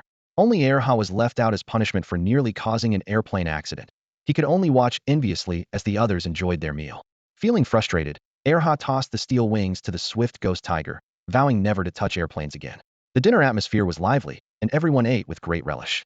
Mo Fayer couldn't stop praising the food, particularly the butter crab and the pickled cabbage beef noodles.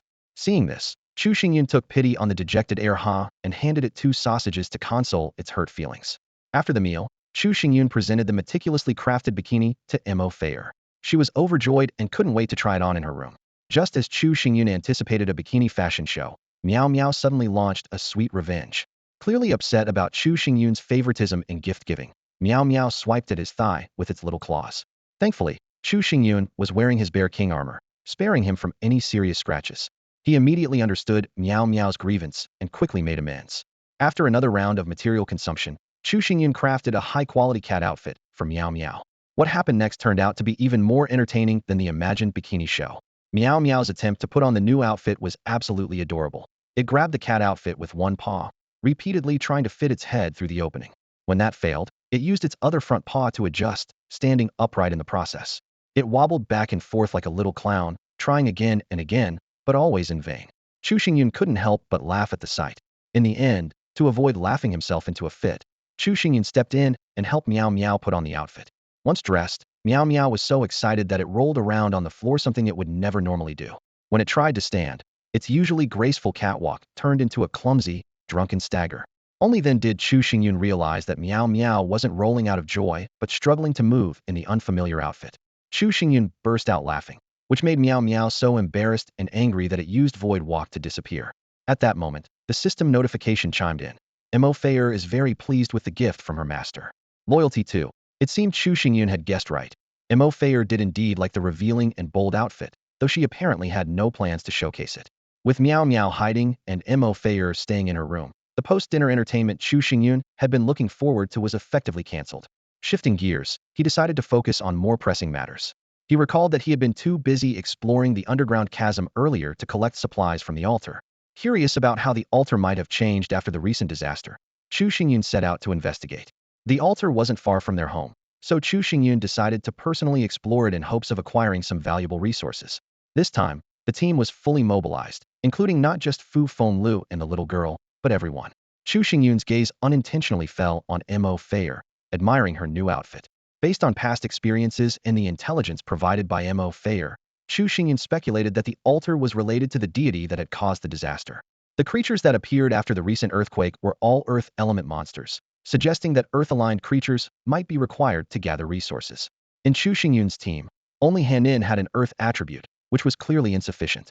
Henin is still the Bear King, after all. Chu Xingyun calculated in his mind. I need to find an opportunity for it to gather a group of little bears and have them collect resources one by one. This idea reminded him of the generous Dark Lord, and he couldn't help but glance at Mo Fayer again. He inwardly denied that it was to admire her swimsuit-like attire, but his thoughts soon drifted to designing a Lolita-style dress for the little girl. This time, the one piloting their transport was the swift Phantom Tiger. Experiencing flight for the first time, it was overly excited and attempted several high-difficulty maneuvers, which resulted in a stern scolding from Chu Xingyun. The poor tiger, ever since meeting Chu Xingyun, had endured countless beatings and had become the quintessential example of a subdued spirit beast. In less than half an hour, they arrived at their destination. Chu Xingyun looked down and noticed significant changes to the altar. More notably, a group of stone monsters was guarding the perimeter of the altar. Before the swift Phantom Tiger could land, several massive boulders came hurtling toward the steel wings. Fortunately, the steel wings' robust defenses prevented any serious damage. Chu Xingyun observed closely and identified the attackers as the stone monsters, numbering over 20. Their appearance resembled the rock monsters he had encountered in the Great Rift, but this group was more diverse, including goldstone monsters, silverstone monsters, and even a diamond monster acting as their leader. Chu Xingyun quickly examined the attributes of the diamond monster. Element, Earth. Level, 8. Quality, Gold. Skills, Diamond Skin. Charge, Exploding Rocks, Split Fuse, Stun. Combat Power, 62. Status, Patrolling Territory, Angry. Weaknesses, Slow Movement, Vulnerable to lightning attacks. The first 3 skills were ones Chu Xingyun had already witnessed when fighting rock monsters before, but the last 2 intrigued him. The Split Fuse ability allowed the diamond monster to create additional goldstone and silverstone monsters or merge to become an even stronger entity. The stun skill meant that every attack from the split creatures had a chance to leave enemies dazed. This is a tough opponent, Chu Xingyun thought to himself. I wonder how strong the diamond monster would become after fusion. It might reach diamond tier strength. The most troublesome part is the stun effect. Facing so many stone monsters alone would likely result in being stunned repeatedly until death. After weighing his options, Chu Xingyun decided to employ a group assault tactic to scatter the stone monsters and prevent them from fusing. This was a strategy he excelled at. With a single command, all his spirit beasts surged toward the stone monsters like a tidal wave. Chu Xingyun, meanwhile, stood back, observing the situation without rushing to seize any experience points. To deal with the horde of rock monsters, Henin, as usual, charged to the front, using its massive body to draw the enemy's attention. The rock monsters launched their first wave of attacks at Henin, bombarding it with countless exploding stones that rained down like a storm. Poor Henin was left dazed and disoriented, with imaginary stars spinning above its bare head, frozen in place. Seizing the opportunity, the other spirit beasts launched a fierce counterattack on the rock monsters. Seeing that attacking Henin was ineffective, the rock monsters quickly changed tactics, spreading out to target the other spirit beasts. However, the battlefield had already been divided. The individual gold and silver rock monsters proved no match for Chu Xingyun's high-quality spirit beasts under his command. The battle quickly turned into a one-sided affair. The diamond monster, sensing the unfavorable situation, tried to merge with the other rock monsters to enhance its power. However, the strongest spirit beast, Sunfire, had anticipated this move and immediately blocked its path. Although the genderless diamond monster was immune to Sunfire's charm abilities, its unmerged strength was no match for Sunfire in combat. Chu Xingyun initially intended to capture this powerful creature for his own use, but his spirit beast slots were already full, leaving him no choice but to eliminate it.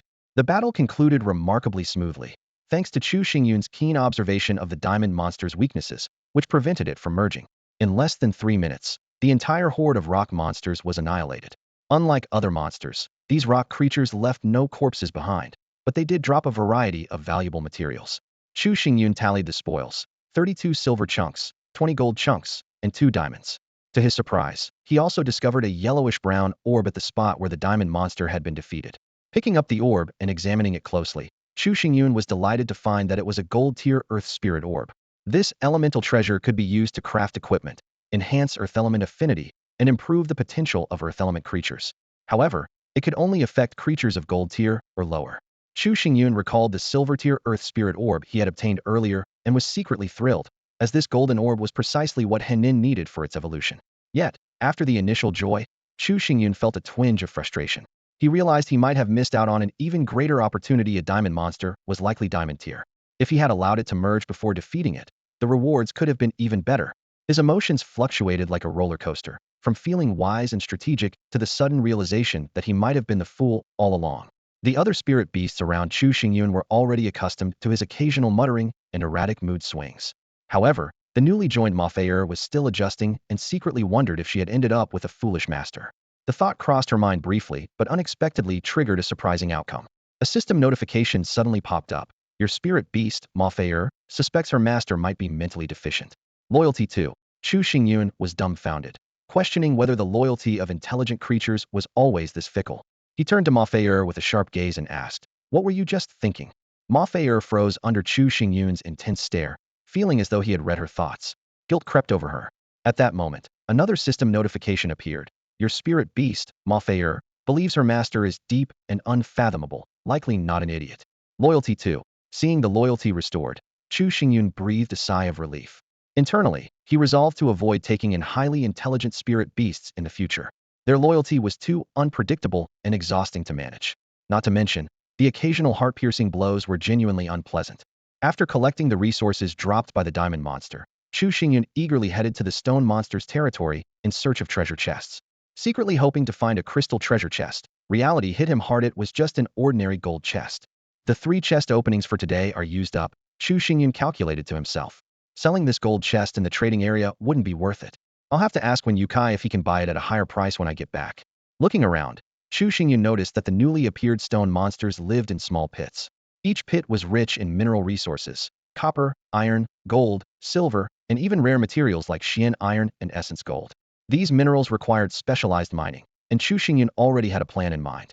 When I get home, I'll have the swift ghost tiger bring Little Yellow to dig out all these minerals, he mentally noted. Next, Chu Xingyun turned his attention to the altar. This time, the altar had a heavy, earthy feel, with a predominantly brown-yellow tone. At its center stood a statue depicting the earth elemental deity. Remembering the lesson from last time, Chu Xingyun knew that the faith collector granted items based on attributes, and he didn't want to waste his efforts again. So, he sent Henin alone to the statue to claim the supplies. Ugh, that's another big loss of income, Chu Xingyun sighed. However, to his surprise, the earth elemental deity seemed unusually generous. It granted Henin a skill book. Name: Intermediate Earth Element Skill Book. Type: Consumable. Rarity: Rare. Function: grants the user the ability to learn the Intermediate Earth Skill, Anti-Gravity Spell. Note: any creature with Earth attributes can learn this skill. Interesting, Chu Xingyun's eyes lit up. Henin already knows Gravity Spell, and now there's Anti-Gravity Spell. Without hesitation, Chu Xingyun used the skill book on his spirit beast, Henin. In an instant, the book dissolved into white light, which flowed into Henin's body. The anti-gravity spell, an intermediate earth magic skill, manipulates the earth elements around the user to apply anti-gravity to a single target. When the anti-gravity force surpasses the target's weight, the target will float. Roar, Henin let out an excited cry, thrilled to have learned a new skill. Although it personally disliked the feeling of being suspended, it quickly realized the potential combat applications of this ability. Chu Xingyun couldn't help but imagine a battle scenario where the enemy suddenly lost their footing, floating helplessly in midair. He envisioned some creative ways to use this skill. However, recalling the earlier fluctuation in Mafir's loyalty, he restrained himself from grinning foolishly and decided to share these ideas with his spirit beasts instead. Unfortunately, his humor seemed lost on them. The spirit beasts only gave him puzzled looks, as if to say, "Master, what are you even talking about?" After receiving the skill book, Chu Xingyun led his spirit beasts back home. He assigned the swift ghost tiger as the driver, taking Little Yellow the miner and Meow Meow the transporter to extract the minerals.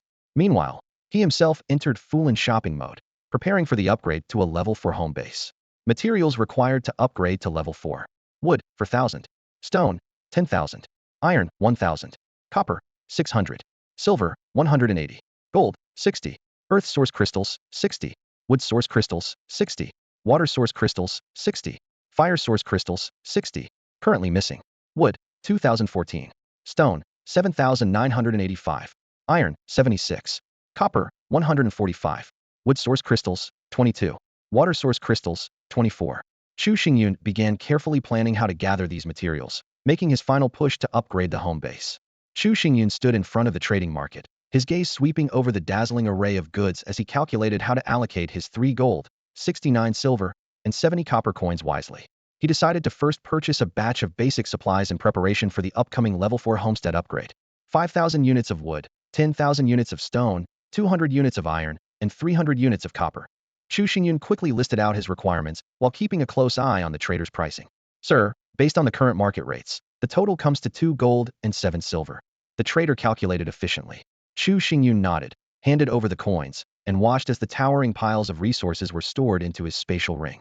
He mentally calculated that although his remaining gold was limited, it was sufficient to support his next plan. Back at his residence, Chu Xingyun opened the survival forum and swiftly composed a post about job advancements and job advancement scrolls. This time, he increased the viewing fee to 20 copper coins per person. As the current top player on the level leaderboard, he held exclusive information that other players had no access to. Peter is only level 9, and this information can only be accessed at level 10. Chu Xingyun thought confidently. Job advancement is always a hot topic. I'm sure a large number of players will be willing to pay to view this post. As soon as the post went live, it caused an uproar in the world chat channel. "Check it out. Boss Chu just posted something about job advancements. I've read it, and now I feel like my ordinary class might actually have a chance to turn things around. I was hoping for a hidden class with my second advancement, but now it seems unlikely. Who cares about hidden classes? Without an advancement scroll, it'll crush those special classes after my second advancement. Honestly, with so many classes, each has its own role. There's no need to underestimate your own class. As a priest, I feel totally useless, just coasting along while my teammates carry me. Without them, I wouldn't have survived this far. To the person above, the fact that you're still alive is a miracle. You might just be the fabled child of fortune. I love how naive you sound. Surviving while coasting makes you a child of fortune? I've got a troublemaker in my team who's still alive and kicking. What should we call him? Don't underestimate priests. Look at Duan Lingfeng, ranked 16th on the combat leaderboard. Isn't he just an ordinary priest?" However, not everyone agreed with Chu Xingyun's post. Some jealous players began spreading rumors on the forum. "You guys actually believe the stuff he posts, and even pay 20 copper to read it? What a bunch of fools. Fake, right? So many players out there, and none of them have ever heard of advancement info only he knows. Wake up, people. A top-tier player who dominates 3 leaderboards doesn't care about your 20 copper coins. Remember, the early stages of capital accumulation are always tainted by dirty means. Just because he's top-ranked doesn't mean he's a good guy." Chu Xingyun had no intention of arguing with these skeptics. Instead, he directly listed a Berserker advancement scroll and a Shield Warrior advancement scroll on the auction house, using concrete actions to prove his credibility. This move instantly silenced the doubters and earned him even more trust and respect. Chu Xingyun stood in front of the auction house, his gaze sweeping over the newly listed Berserker and Shield Warrior job change scrolls. The corners of his mouth lifted slightly into a faint smile. He turned around and began reviewing his previous auction earnings, his fingers gliding swiftly across the light screen. Level 2 Home Blueprint, 16 Source Crystals. Level 3 Home Blueprint, 47 Source Crystals, purchased by the Dark Ranger, Drow. Chu Xingyun murmured to himself, frowning slightly. It seems this guy made quite a profit during the Eternal Night and has significantly boosted his strength. He continued scrolling through the list. Excellent Steel Armor Blueprint, 12 Source Crystals. A total of 75 Source Crystals, 12 wood, 14 water, 10 fire, 18 earth, 11 wind, and 10 dark. Switching to the trading interface, Chu Xingyun noticed that all 20 pairs of excellent night vision goggles he had listed earlier had sold out. He chuckled lightly. Even though the eternal night has passed, night vision goggles are still in high demand. After a quick calculation, he tallied his earnings. 80 silver ingots, 40 fine gold ingots, 40 crystals, 40 dark source crystals, and 40 fire source crystals. Without hesitation, Chu Xingyun began crafting 40 new pairs of excellent night vision goggles and promptly listed them in the trading zone. He also noticed that a treasure chest light orb had sold for 3 water source crystals, and the 316 excellent battle axes he had previously collected had all been sold, bringing him a substantial amount of fabric, black iron, fine gold, gold ingots, and silver ingots. After organizing his inventory, Chu Xingyun contacted Wen Yukai and sold the treasure chest light orb to him for 10 source crystals, with the promise to refund the amount if the items inside proved to be of lesser value. Wen Yukai seemed very pleased with the contents, and instead of taking the source crystals, Chu Xingyun gave him 10 fire source crystals, asking him to exchange them for wood and water source crystals, as well as to purchase rubber. Boss One, I need you to help me acquire a batch of rubber, Chu Xingyun explained. If I buy it directly, it might drive up the price. With the first batch of rubber, I can start producing convenience hats and earn more resources. As part of the deal, Chu Xingyun promised to prioritize giving Wen Yukai the priest job change scroll. While waiting for Wen Yukai to complete the exchanges, Chu Xingyun had considered constructing a high-quality greenhouse to grow durians, but realized he was short on wood source crystals. He decisively chose to upgrade to a level 4 home first, temporarily setting aside the greenhouse plan. In less than 20 minutes, Wen Yukai completed the task, bringing back 10 wood source crystals, 10 water source crystals, and 10 units of rubber in exchange for 1 source crystal. Chu Xingyun settled the account using fire source crystals and began planning his next steps. Just then, the world chat channel erupted in excitement. Did you guys see? The second-ranked player on the home leaderboard, Peter, just upgraded to a level 3 home. This message immediately sparked heated discussions, and Chu Xingyun's attention was inevitably drawn to it. Peter had just upgraded his home base to level 3, and he could hardly contain his excitement. He thought to himself, after chasing after Chu Xingyun for so long, I finally have something that puts me on equal footing with him. It won't be long before I surpass him completely. However, his joy was destined to be short-lived. At the same time, Chu Xingyun had already gathered all the resources needed to upgrade his home base to level 4. He summoned all his spirit companions to witness this monumental achievement together. From his ring, he retrieved an enormous amount of resources and stacked them outside his home base. Then, he took out the blueprint for the level 4 upgrade, confirmed that all conditions were met, and decisively initiated the upgrade. The system notification sounded, listing the required materials for 1,000 wood, 10,000 stone, 1,000 iron blocks, 600 copper blocks, 180 silver blocks, 60 gold blocks, and 60 earth source crystals, wood source crystals, water source crystals, and fire source crystals each. Chu Xingyun looked at the materials he had painstakingly accumulated and couldn't help but marvel at the gold-devouring beast that was his home base. The upgrade began, and the familiar scene unfolded. The home base lit up with dazzling brilliance as countless materials transformed into streams of light, merging into the structure. This time, the process lasted a full 10 minutes before the light gradually faded. When everything settled, the sight before him was breathtaking. The walls were not only sturdier and taller, but also more aesthetically pleasing. If the level 3 home base resembled a castle, the level 4 home base now radiated the grandeur of a sprawling estate. The expanded area could now accommodate the wind-swaying willows, along with the previous pasture and cattle, all within its boundaries. Chu Xingyun toured the new home with his spirit companions, his heart brimming with joy. He thought to himself, with this much space, I could house dozens more spirit companions without feeling crowded. This is perfect.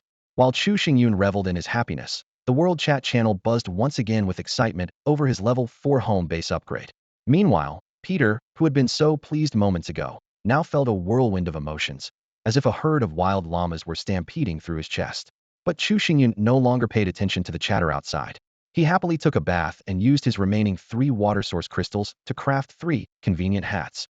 The system notification displayed, rubber consumed, 6 water source crystals consumed, 3 convenient hats crafted, 3. He promptly listed these hats in the trade area at 5 times the base price. The sale information read, Seller, Chu Xingyun, item, convenient hat 1 unit, asking price, 10 rubber, 5 water source crystals, or 10 rubber, 5 wood source crystals. Stock, 3 units. The ad's tagline stated, when a man gets serious, he means business, and women love it. With this, you'll never regret not aiming for the wall.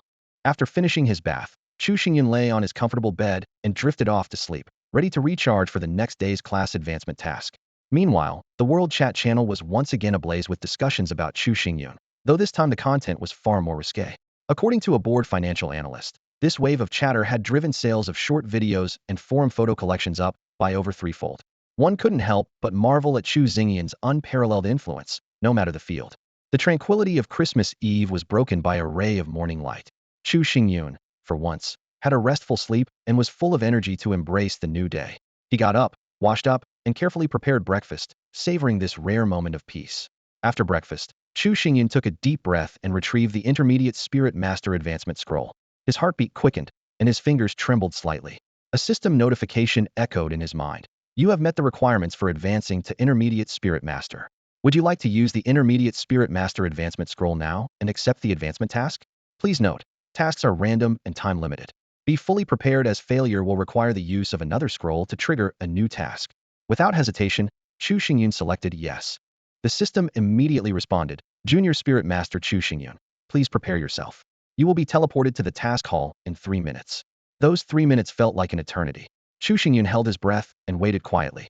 Suddenly, the scroll burst into a blinding white light, and the familiar sensation of teleportation enveloped him once more. When Chu Xingyun opened his eyes again, he found himself, along with all his spirit companions, and even Fu Fenglu, standing inside a grand gray-white stone structure.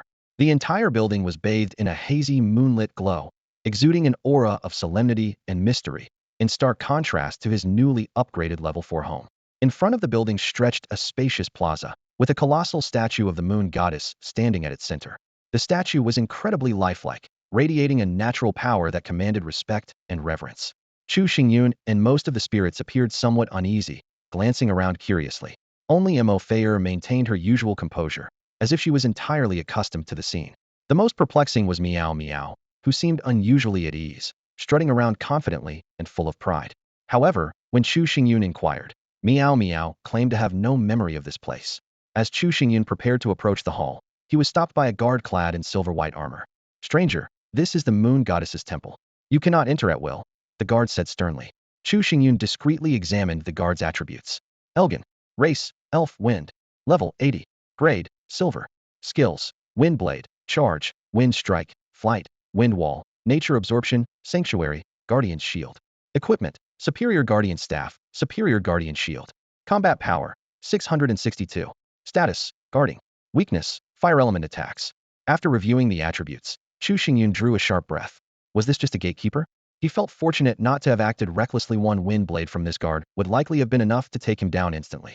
Respectfully, Chu Xingyun presented the Intermediate Spirit Master Advancement Scroll and replied, Hello, I am here to take on the advancement task.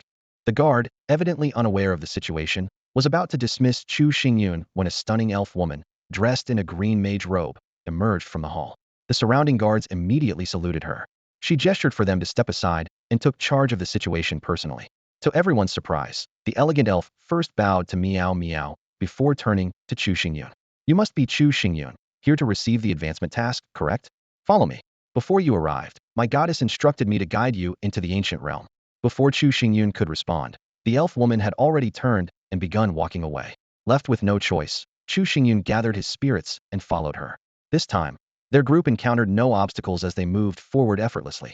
Chu Xingyun followed Yejina through the vast space, secretly relieved that the area was spacious enough. Otherwise, it would have been difficult for his Wind Willow spirit to move freely. Along the way, he discreetly checked the attribute panel of the elven beauty. Yejina, Elf Race, Wind Level, Extraordinary Tier 1 Aptitude. She possessed a series of diamond great skills: Gale Arrow, Exploding Arrow, Stunning Arrow, Armor-Piercing Arrow, Splitting Arrow, Shooting Stars and Moon, Flight, Wind Wall, Nature's Absorption, Wind Barrier, Insightful Eye, Moonlight Shadow, and Storm Arrow Ring. Her equipment included the perfect elven bow, a rare elven armor set, the moon goddess's blessing necklace, and a rare storage bracelet. Her combat power reached an astonishing 1086, with her only weakness being fire-based attacks. Chu Xingyun was amazed. Over 1,000 combat power, that's terrifying. If I could contract her as a spirit companion, I could practically dominate anywhere. From Yejina's status bar, it was evident that she was curious about Chu Xingyun, but she restrained herself from speaking to him. It was clear that she was acting under some kind of directive or command. What puzzled Chu Xingyun further was that such a powerful individual as Yejina even had to bow respectfully to Miao Miao. Unable to suppress his curiosity, Chu Xingyun tried speaking in the universal language. Hey, we could actually have a chat. you know? However, Eugenia still ignored him, leaving Chu Xingyun silently grumbling to himself. These NPCs are way too rigid. They can't even answer a simple question. After nearly 10 minutes of walking, the group arrived at a spacious altar. Mafei explained that it was a formation capable of enabling ultra-long-range, cross-dimensional teleportation. Can it send me back to Earth? Chu Xingyun asked. Mafei looked confused and asked in return, what is Earth? The group stepped into the center of the formation. Eugenia straightened her expression and began chanting softly. Opportunity and death walk hand in hand. Young one, are you willing to enter another world to pursue immense power? It is a distant, ancient battlefield, where you shall receive the blessings of the gods and prove the value of your existence within the wheel of time.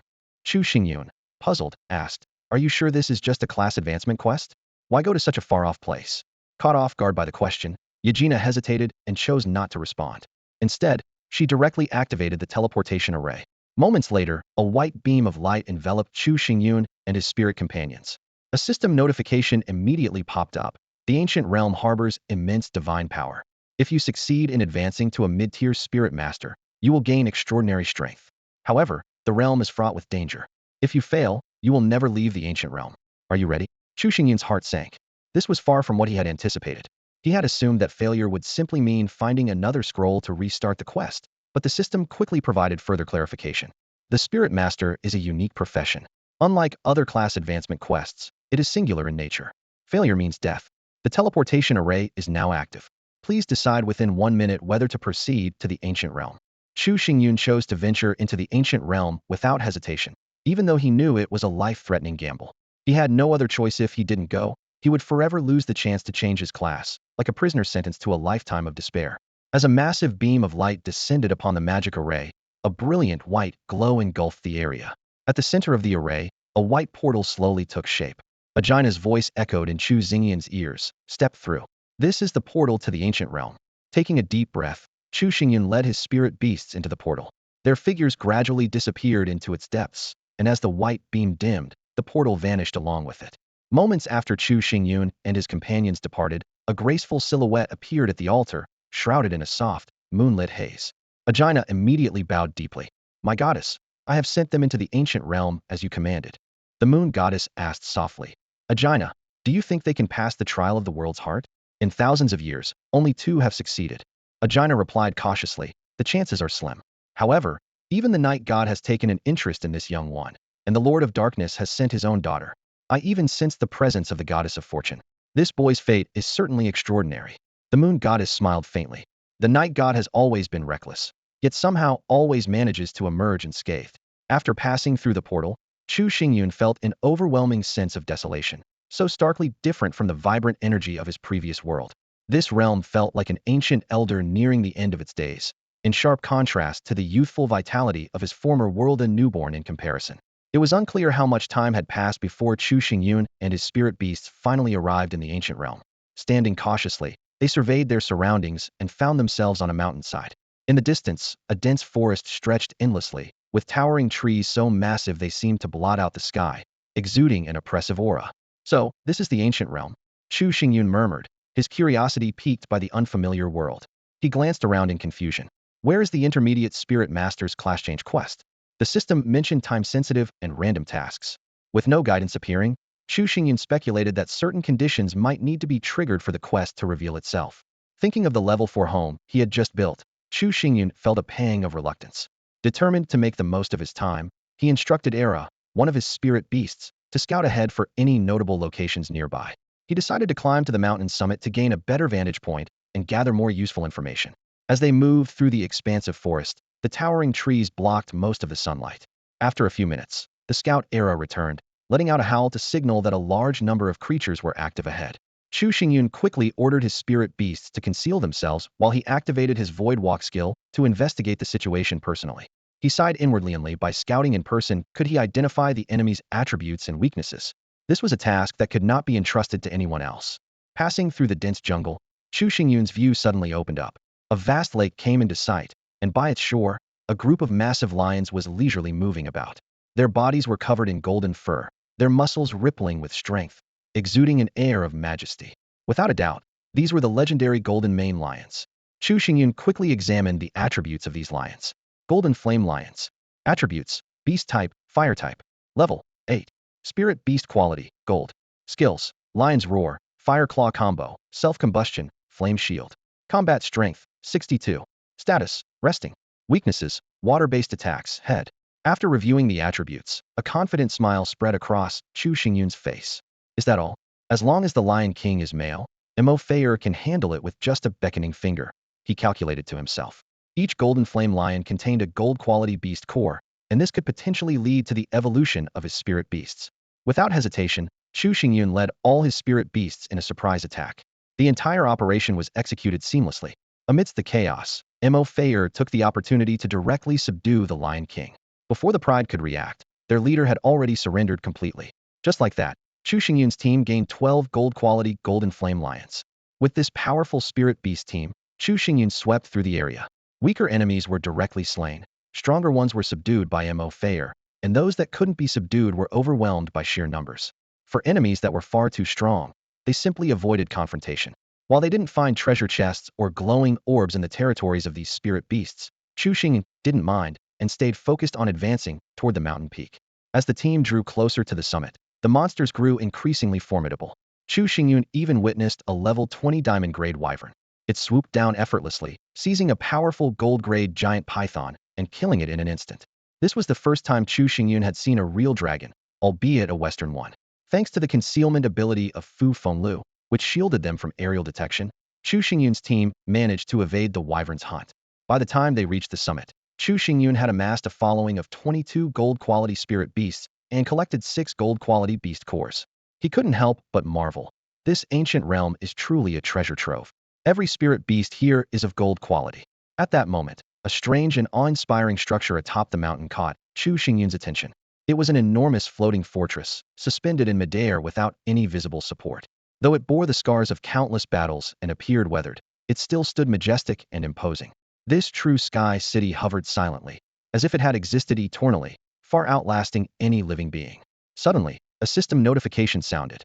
Congratulations on discovering the space of the gods. Proceed to the space of the gods, locate the heart of the world, and pass its trial to uncover the lost legacy. Finally, Chu Xingyun had acquired a crucial clue for his class advancement quest. However, a new challenge arose: how to enter the Sky City. He realized that the powerful diamond-grade wyvern they had encountered earlier seemed to reside at the mountain peak. A direct confrontation was out of the question. To approach the Sky City without alerting the wyvern, only Chu Xingyun and Miao Miao could attempt it, and perhaps Mo Feier could manage it if it were nighttime. Faced with this daunting challenge, Chu Xingyun began meticulously crafting a plan, preparing for the perilous adventure ahead. The Sky City hovered high above the clouds, its entrance a near impossible challenge.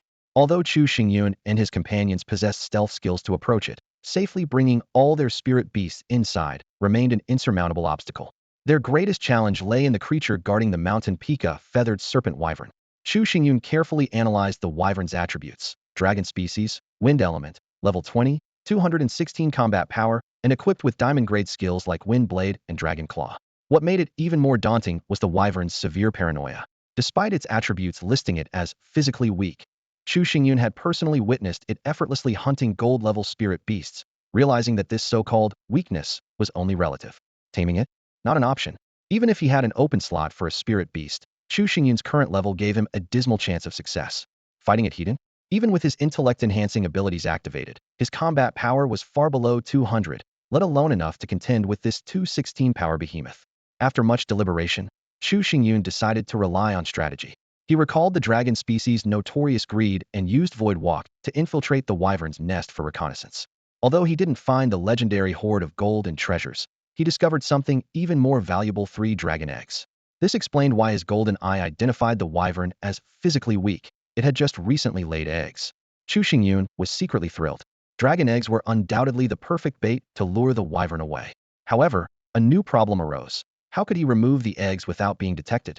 Dragon eggs couldn't be stored in spatial items, nor could they accompany Chu Xingyun into the void. Carrying them by hand would inevitably alert the wyvern. Surveying his surroundings, Chu Xingyun noticed that the wyvern was at the top of this area's food chain, leaving no other powerful spirit beasts to exploit. Left with no other choice, he decided to use the gold-level spirit beasts he had tamed along the way as bait to distract the wyvern and buy himself time. And so, Chu Xingyun began meticulously planning this daring operation, preparing to stage a heart-pounding heist under the shadows of Sky City, a thrilling attempt to steal the dragon eggs. Although these creatures were no match for the Quetzalcoatlus in an unknown fight, they had the advantage of numbers. Delaying the beast was akin to victory. Chu Xingyun quickly instructed Mo Feier to position the tamed spirit beasts in the dense forest nearby, then ordered her to regroup with the other spirit tamers. As for himself, he only brought Era along, preparing to risk everything to steal a dragon egg. There were two reasons for choosing Era as his sole companion. First, Era's spirit fusion ability could drastically enhance speed, making it easier to evade the Quetzalcoatlus pursuit. Second, Era could fly, which would be crucial for reaching the Sky City. Chu Xingyun had Era activate spirit fusion, then used the Void Walk skill to silently infiltrate the Quetzalcoatlus nest. Inside the nest lay 3 silver, oval-shaped dragon eggs, each about half the height of a person. Chu Xingyun examined their attributes carefully. Name: Quetzalcoatlus egg. Attribute: Dragon Clan, Wind Element. Spirit Beast Quality: Diamond. Combat Power: 0. Status: Unhatched. Note: Can hatch into a level 0 Quetzalcoatlus hatchling. Taming success rate for Spirit Beast eggs is 100. Looking at these diamond-grade pet eggs, Chu Xingyun couldn't help but feel tempted. Using his golden eyes, he observed the Quetzalcoatlus state and confirmed that the creature, as rumored, was perpetually on high alert. Unable to find the right opportunity, Chu Xingyun decided not to waste any more time. In his current fused state with Era and continuously using the Void Walk skill, his energy was being drained every second. There was no way he could outlast the Quetzalcoatlus. Taking a deep breath, Chu Xingyun acted decisively.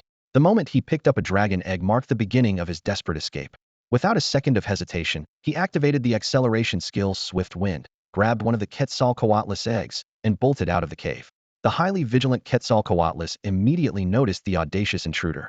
A deafening roar echoed through the skies as the beast unfurled its massive wings and launched into a frenzied pursuit of Chu Xingyun. This was Chu Xingyun's first time facing such a powerful spirit beast, and it was under the dire circumstances of being hunted. A crushing sense of pressure bore down on him, making him question whether he could truly handle this formidable Quetzalcoatlus. Behind him, the Quetzalcoatlus opened its massive jaws and unleashed a deafening roar, activating its wide-area attack skill Tempest Sands. The skill's coverage was immense, and even though Chu Xingyun immediately used an acceleration skill to flee, he couldn't escape its range. A violent hurricane, mixed with countless grains of sand, enveloped Chu Xingyun like an inescapable net. The powerful shockwaves battered the earth shield granted by his Bear King armor. The ear-splitting explosions reverberated in his ears, causing sharp pain in his eardrums. This single wide-range attack from the Quetzalcoatlus forced Chu Xingyun to rely on his strongest defensive ability. Realizing the terrifying strength of the Quetzalcoatlus, Chu Xingyun dared not linger. He immediately activated the Shadow Boots skill, Agile Wind, sprinting into the dense forest at top speed, hoping to use the towering trees to obscure the dragon's sight. However, the Quetzalcoatlus gaze remained locked on Chu Xingyun. It let out low, furious roars, venting its boundless rage. Wherever it passed, towering trees were snapped in half by the fierce winds, crashing to the ground in a chaotic symphony. The Quetzalcoatlus speed was astonishing. Despite Chu Xingyun relentlessly deploying various acceleration skills Swift Wind, Era's Wind Assault, and the Agile Wind from his Shadow Boots, she couldn't shake off the enraged dragon. Recalling the devastating power of the Tempest Sand skill earlier, Chu Xingyun felt a chill run down his spine. He was certain that if he were to take even a single direct hit from the Quetzalcoatlus, it would be game over for him. On the edge of life and death, Chu Xingyun's survival instincts kicked into high gear. He pushed himself to his absolute limits, fleeing with all his might while his mind raced to devise a way to escape. Under the relentless pursuit of the Quetzalcoatlus, Chu Xingyun was forced to become a master of agile and creative escapes. Darting through the dense forest like a Spider-Man-inspired Tarzan, he clutched a dragon egg tightly with one hand while deftly maneuvering with his web-shooting gloves in the other. The silk threads obeyed his every command, propelling him swiftly between branches as he changed directions constantly, trying to shake off the massive beast hot on his trail. Chu Xingyun's quick thinking bought invaluable time for his companions.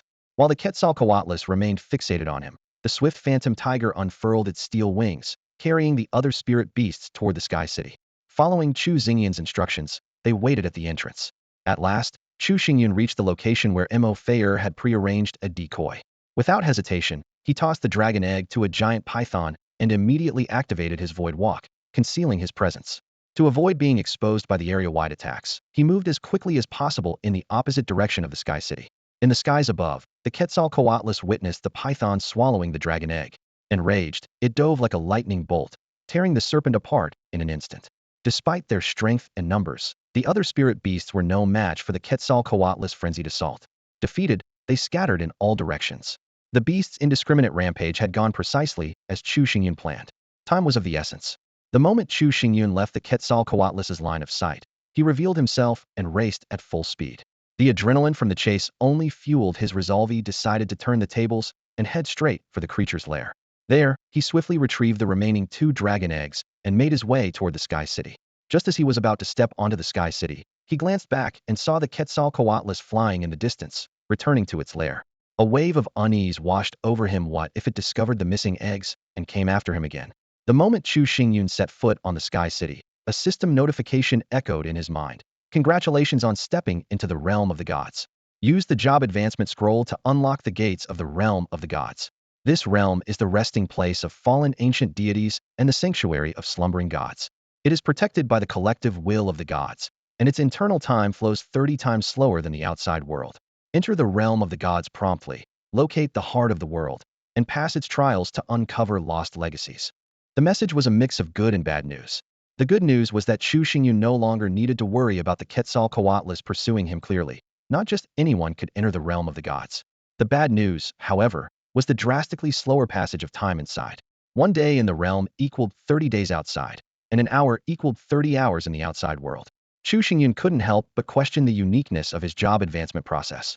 It seemed unlike any other, requiring him to traverse 2 worlds to complete it. If everyone's job advancement were this convoluted, how much more would it cost in terms of resources? Was such complexity truly necessary? What worried him even more was the possibility that his advancement process might be an exception. If others didn't need to enter the realm of the gods for their job advancements, then every day he spent inside would mean falling a whole month behind them in the outside world. The cost of this disparity was staggering. Chu Xingyun stood at the entrance to the space of the gods, his heart filled with hesitation and anxiety. He was keenly aware that a month's difference in time could cost him all his advantages, potentially reducing him to the weakest player. Just then, a furious and mournful dragon roar echoed from beneath the floating city, breaking his train of thought. I have to make a decision now, Chu Xingyun resolved silently. If I don't go in, I can't complete the class change, and that enraged feathered wyvern could catch up to me at any moment. Moving quickly, he handed the dragon egg to Henin, securing it firmly with spider silk. With the class change scroll in hand, the grand doors to the space of the gods opened automatically. Chu Xingyun peered inside, where an endless expanse stretched far beyond what the outside world could reveal.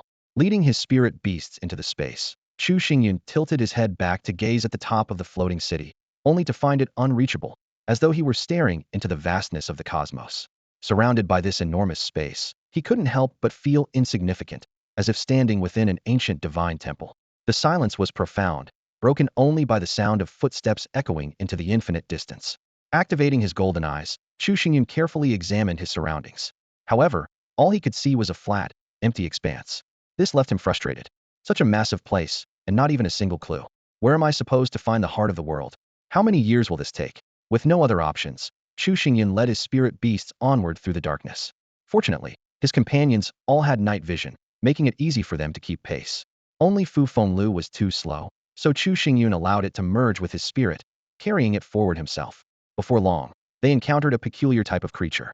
These beings floated eerily in the air, drifting like specters while emitting waves of chilling energy. Using his golden eyes, Chu Xingyun observed their attributes.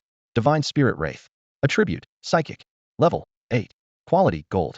Skills, Soul Manifestation, Mental Impact, Psychic Barrier, Psychic Pierce. Combat Power, 60. Status, Wandering. Weakness, Psychic Attacks, Lack of Consciousness. The Divine Spirit Wraith's vacant eyes roamed aimlessly, resembling clusters of ghostly flames flickering with an eerie glow. Even from a distance, Chu Xingyun could feel the cold aura emanating from them. According to the system, this space of the gods is the tomb of the ancient deities. It's no surprise that such things would appear here, Chu Xingyun thought. I need to end this quickly. I can't afford to waste too much time here. The battle began swiftly. Chu Xingyun soon realized that physical and elemental attacks were largely ineffective against these wraiths. However, Ma Feier's attacks were incredibly potent, often taking down a wraith with a single strike. Her dark energy fire ring repelled the wraiths effortlessly. Additionally, Chu Xingyun's psychic attacks were highly effective against them, allowing the fight to proceed smoothly. In less than 2 minutes, the battle was over. The divine spirit wraiths, lacking physical forms, left no corpses behind. Instead, they dropped a rare crystal known as Divine Soul Stone. Chu Xingyun picked one up and examined its properties. Name, Divine Soul Stone. Type, Material. Quality, Rare. Function, can absorb internal energy to rapidly restore mental energy, used in equipment crafting, etc. Remark: a crystal formed from the divine soul energy dissipated after a god's fall. Extremely rare. After collecting the spoils, Chu Xingyun continued to lead his team forward, anticipation growing for the adventures that lay ahead. Chu Xingyun and Mo Feier continued their journey, encountering spectral spirits along the way. Although these spirits were their enemies, they unexpectedly became a source of valuable resources. Each time they defeated one, they obtained precious soul stones, which effectively replenished their mental energy and significantly enhanced their ability to sustain combat. Chu Xingyun even began to use his Golden Eyes ability without restraint. This energy-intensive skill became much more manageable with the support of the soul stones. As they advanced, they cleared away the sporadically appearing spirits, almost as if they were on a highly rewarding hunt. About 20 minutes later, a sight in the distance made Chu Xingyun stop abruptly. What appeared before him was an endless field of glowing spherical crystals, scattered across the horizon like a sea of stars. At the center of this crystalline ocean, a massive, luminous sphere floated high in the air, radiating intense white light, resembling a miniature sun. This enormous crystal emitted a surging energy, and the countless smaller crystals around it seemed like satellites orbiting their central star. Each smaller crystal glimmered with a distinct elemental essence: earth, water, fire, wind, light, darkness, lightning, and several other unique elements that Chu Xingyun had never encountered before and couldn't identify. These crystals seemed to be continuously absorbing the energy emanating from the central sphere. As they moved closer, Chu Xingyun felt enveloped in a warm white light. His consciousness seemed to drift away from his body, as though it had entered another dimension. A mysterious voice called to him, and, almost involuntarily, Chu Xingyun began walking toward the massive glowing crystal. At that moment, the system's notification sounded. Congratulations! You have discovered the heart of the world in the ancient realm. In that instant, countless ancient gods turned their attention toward the divine space. The moon goddess whispered, "He has indeed found the heart of the world. I wonder if he can complete the trial. The real challenge is just beginning." The god of light remarked in astonishment, "This destiny's chosen one is progressing so quickly?" Peter, that fool, was utterly useless. The system posed another question. "Do you wish to accept the trial to advance to a mid-level spirit master?" Chu Xingyun thought to himself, "So this is the heart of the world? After crossing 2 worlds, I finally reached the transfer quest." Without hesitation, he selected yes. In an instant, Chu Xingyun and his spirit companions felt the world spinning around them. The next moment, they found themselves in a vast, white expanse.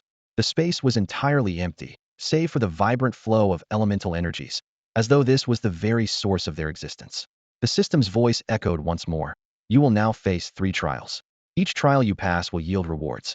Successfully completing all 3 trials will allow you to advance to a mid-level spirit master. The first trial will test the loyalty of all your spirit companions. A qualified spirit master must ensure the unwavering loyalty of their spirits. Have each of your spirits touch the crystal ball. The ball will reflect their innermost thoughts and provide a score based on their true feelings. The higher the score, the greater their loyalty. To pass, all your spirits must achieve a loyalty score of 70 or above. Passing this trial will grant you the ability to connect with your spirits on a deeper, telepathic level." Chu Xingyun furrowed his brows slightly, pondering, "Testing loyalty? While I can use my golden eyes to observe their loyalty levels, I wonder if this trial's criteria align with what I've observed." With this uncertainty, he prepared himself to face the challenge of the first trial. Chu Xingyun's attention was drawn to the sudden appearance of a peculiar scene before him. In this vast, white expanse, 6 crystal spheres, each the size of a watermelon, materialized out of thin air and settled steadily atop stone pillars. These crystal spheres were completely transparent, radiating a soft, warm glow that irresistibly invited closer inspection. Driven by curiosity, Chu Xingyun approached to examine the spheres more closely. He carefully observed their properties. Name: exceptional test crystal. Type: auxiliary equipment. Quality: exceptional. Practicality: moderate. Special effect 1. Allows entry into an illusionary world upon touch, enabling the experience of various scenarios. Special effect 2. Can perform score assessments based on specific criteria. Equipping conditions: none. Notes: crafted from the Heartstone, it possesses a hypnotic power that induces immediate immersion into an illusion. Within the illusion, all actions stem from one's true intentions, leaving no room for deceit. Interesting. Chu Xingyun mused to himself. Isn't this basically a high-level lie detector? I wonder if I can take one with me after the test. He then instructed all his spirit companions to each select a crystal sphere for testing. Obediently, the companions approached the pillars and reached out to touch the spheres. Most of them easily managed to make contact, except for the petite Meow Meow, who couldn't quite reach. It meowed anxiously before leaping up, its entire body landing atop the sphere. In an instant, the spheres emanated a gentle light that enveloped each spirit companion. Their reflections became vividly visible on the surfaces of the spheres, and one by one, they closed their eyes and entered the illusionary world. The spheres began projecting scenes of their experiences within the illusions, each moment tugging at Chu Xingyun's heartstrings. Henin displayed fearless bravery against formidable foes, standing guard before Chu Xingyun despite being covered in wounds.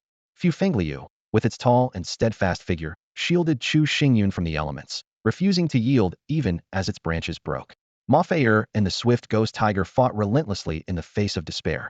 Miao Miao, driven by fury and tears, attacked powerful enemies to protect an injured Chu Xingyun. Era stayed unwaveringly by his side, willing to endure a rain of arrows just to ensure his safety. These vivid scenes deeply moved Chu Xingyun, and tears began streaming uncontrollably down his face. Enough, he choked out. Perhaps sensing Chu Xingyun's emotions, or perhaps because the trial had concluded, the system's prompt sounded at just the right moment. Congratulations on passing the first trial. You have gained the skill, mind communication. Regardless of distance, as long as you remain within the same plane, you can access your spirit companion's vision and communicate with them telepathically. All the spirit companions gazed at Chu Xingyun, whose face was streaked with tears, recalling their shared experiences in the illusion. They, too, were overcome with emotion. The system continued its notifications. Your spirit companion Era, having shared trials and tribulations with its master in the illusion, has gained 1 loyalty. Your spirit companion Miao Miao, having shared trials and tribulations with its master in the illusion, has gained 2 loyalty. Your spirit companion Henin, having shared trials and tribulations with its master in the illusion, has gained 2 loyalty. The loyalty of all spirit companions had significantly increased. Chu Xingyun took a deep breath, calming his emotions. Just then, the system's voice rang out again, announcing the commencement of the second trial. The second trial arrived, and Chu Xingyun steadied his mind and calmed his breath. As the system prompt faded, his thoughts shot forth like an arrow, traversing the vast expanse of the universe. Countless images flashed through his mind, eventually dissolving into nothingness. A solemn and harmonious voice resonated within Chu Xingyun's heart. Though he couldn't comprehend its meaning, it miraculously dispelled his stray thoughts. In the blink of an eye, he found himself standing before the entrance of a library. The surroundings were silent, with no trace of any spirit beasts. He stood there alone, facing the grand doors. Chu Xingyun pushed the doors open, revealing rows upon rows of bookshelves, similar in scale to an ordinary library on Earth. He pulled out a random book and was surprised to find it written in Chinese. Under normal circumstances, he would have marveled at the system's extraordinary capabilities, but at this moment, his heart was as calm as still water, fully focused on absorbing knowledge. Time passed as Chu Xingyun immersed himself in the sea of books, reading one volume after another. Gradually, he gained a preliminary understanding of the art of spirit awakening. It was essentially a method of using one's soul power to nurture and awaken the spirit and soul of an object. To perform this, the practitioner needed to possess either no elemental attribute or all attributes to avoid any conflict. As a spirit master with no attributes, Chu Xingyun easily met this requirement. Additionally, spirit awakening required a powerful and delicate Solon innate gift. Under the guidance of that mysterious voice, Chu Xingyun felt as if he had a patient mentor by his side, offering meticulous instruction. He came to realize that spirit awakening was not an ability exclusive to spirit masters. Powerful deities often used it to help their followers achieve breakthroughs, and some master craftsmen employed it to imbue their creations with spiritual essence. After an indeterminate amount of time, Chu Xingyun had read through every book in the library. Brimming with confidence, he decided to put his newfound knowledge to the test. Walking to the library's entrance, he placed his palm on the door and focused his mind intensely. A surge of intent flowed from him like a spring, enveloping the entire door in an instant. Chu Xingyun's consciousness seemed to plunge into boundless darkness. He understood that this was the critical moment for spirit awakening. Success would mean illuminating this darkness. Awaken! Chu Xingyun shouted in his heart. With a hum, a faint glimmer of light appeared, flickering like a candle in the wind, unsteady and fragile. Chu Xingyun furrowed his brows. The result was far from what the books had described. While the light managed to dispel a small portion of the darkness, it vanished almost immediately. It's harder than I thought, Chu Xingyun murmured to himself, realizing that the path of spirit awakening was far from easy. Chu Xingyun attempted spirit awakening once again. A flash of light pierced through the darkness but quickly faded, just as before. Frowning in thought, he soon realized the issue: he hadn't located the core position of the item he was trying to awaken.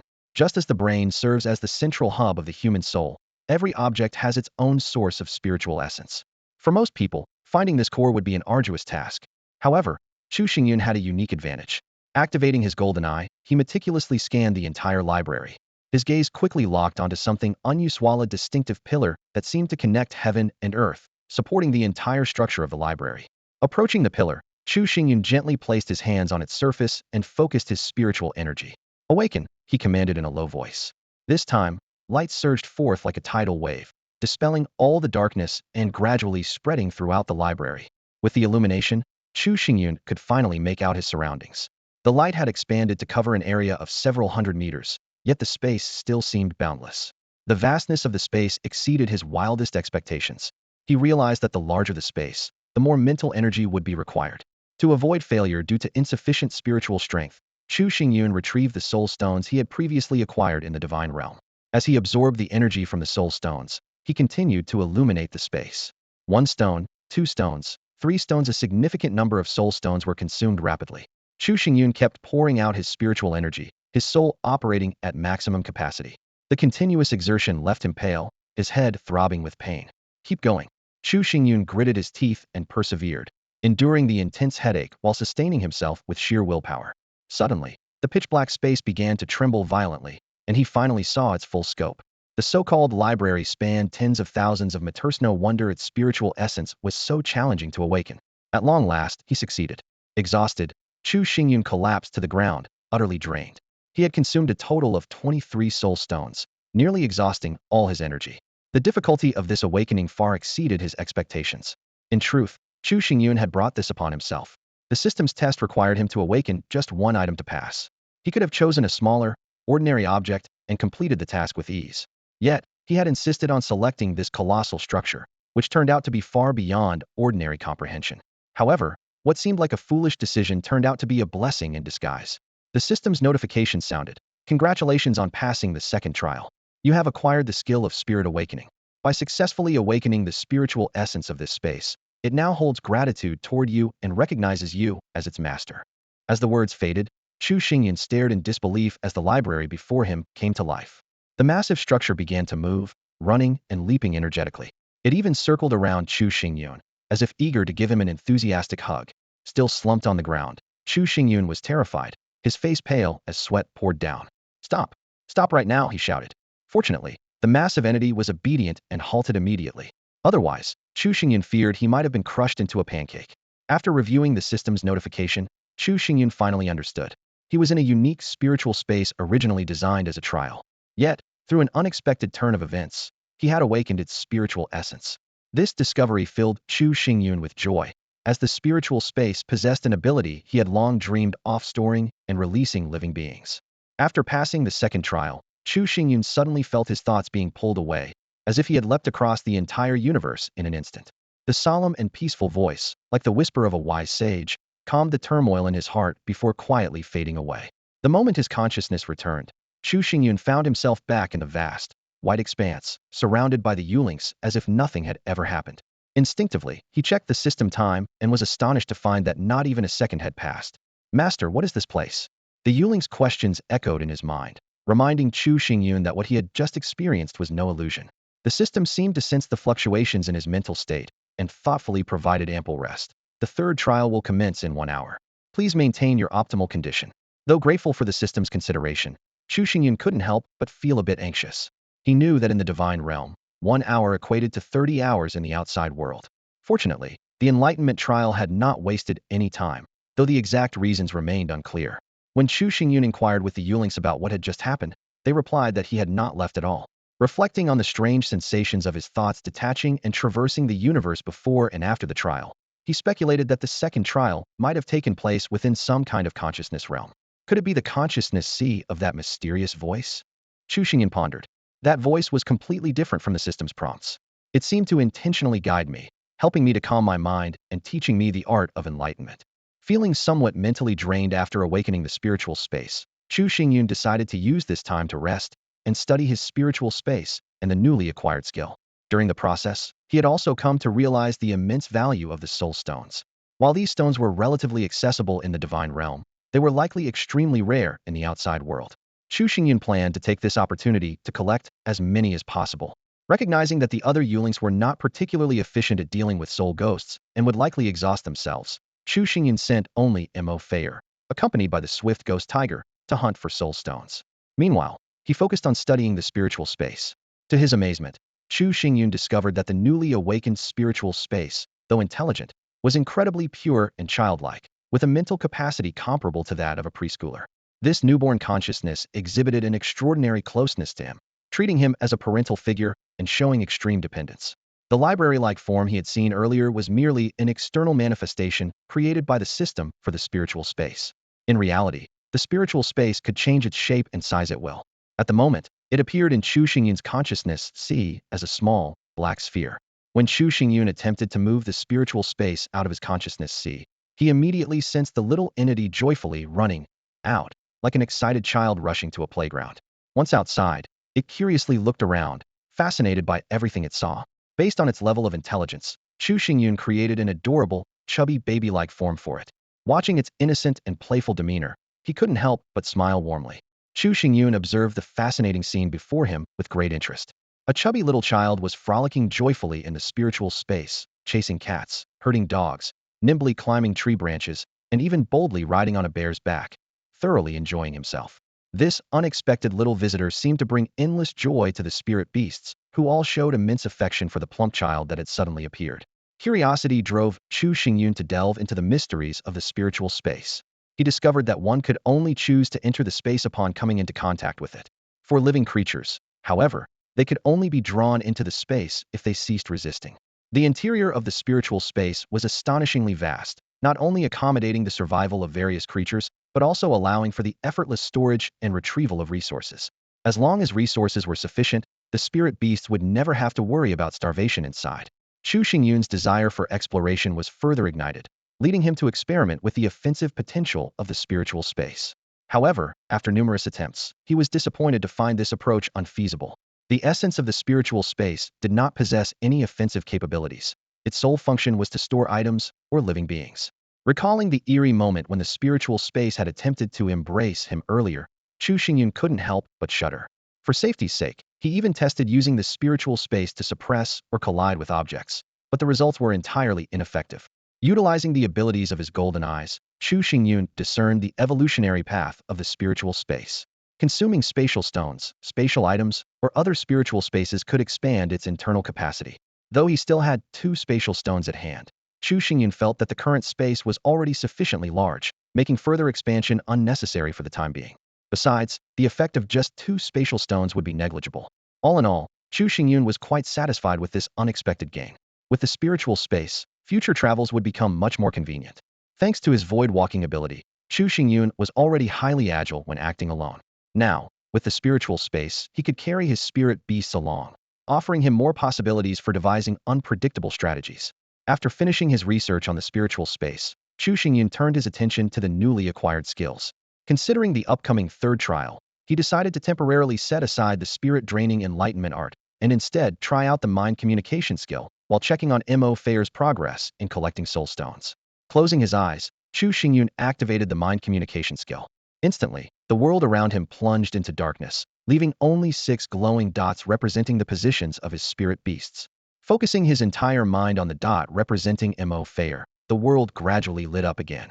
Through Mo Fair's perspective, Chu Xingyun saw the swift ghost tiger engaged in a fierce battle with a small group of soul phantoms.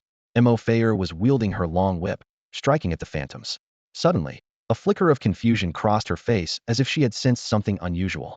Chu Xingyun's voice echoed directly in her consciousness. "Don't worry, it's me." Mo Fair was astonished. She had ventured far away and knew Chu Xingyun wasn't nearby, yet he was able to communicate with her mind. Even her father, the Lord of Darkness, couldn't achieve such a feat. A system prompt suddenly appeared.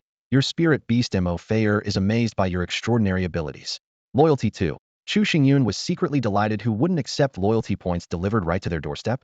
He quickly switched to the swift ghost tiger's perspective, only to be stunned by the scene before him. His vision was filled with the graceful figure of Mo Fair, her movements mesmerizing as she lashed her whip with fluid elegance. Alarm bells went off in Chu Xingyun's mind. Why did this scene feel so off? They were clearly in the middle of a battle, so why wasn't the tiger focused on its enemies? At that moment, the swift ghost tiger was entirely fixated on Mo Fair, oblivious to Chu Xingyun's presence. Unable to resist, Chu Xingyun dropped a soul-piercing question into its consciousness. "What are you looking at? Is it that good?" The swift phantom tiger was fully focused on observing its surroundings when suddenly, a familiar voice echoed in its mind, startling it so much that it shuddered. Chu Xingyun's voice came through clearly. Silly tiger, stop looking around. I'm far away from you. This is telepathic communication. Remember, during a fight, don't peek around, or you might get yourself killed without even realizing it. Startled, the swift phantom tiger glanced around but couldn't spot Chu Xingyun anywhere. It then realized that its master was using a mysterious form of communication.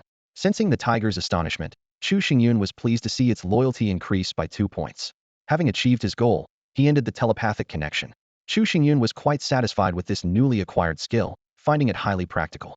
The spiritual beasts he had tamed were all incredibly talented and powerful in battle, but due to communication barriers, he hadn't dared to let them roam too far for hunting, which had slowed their leveling up.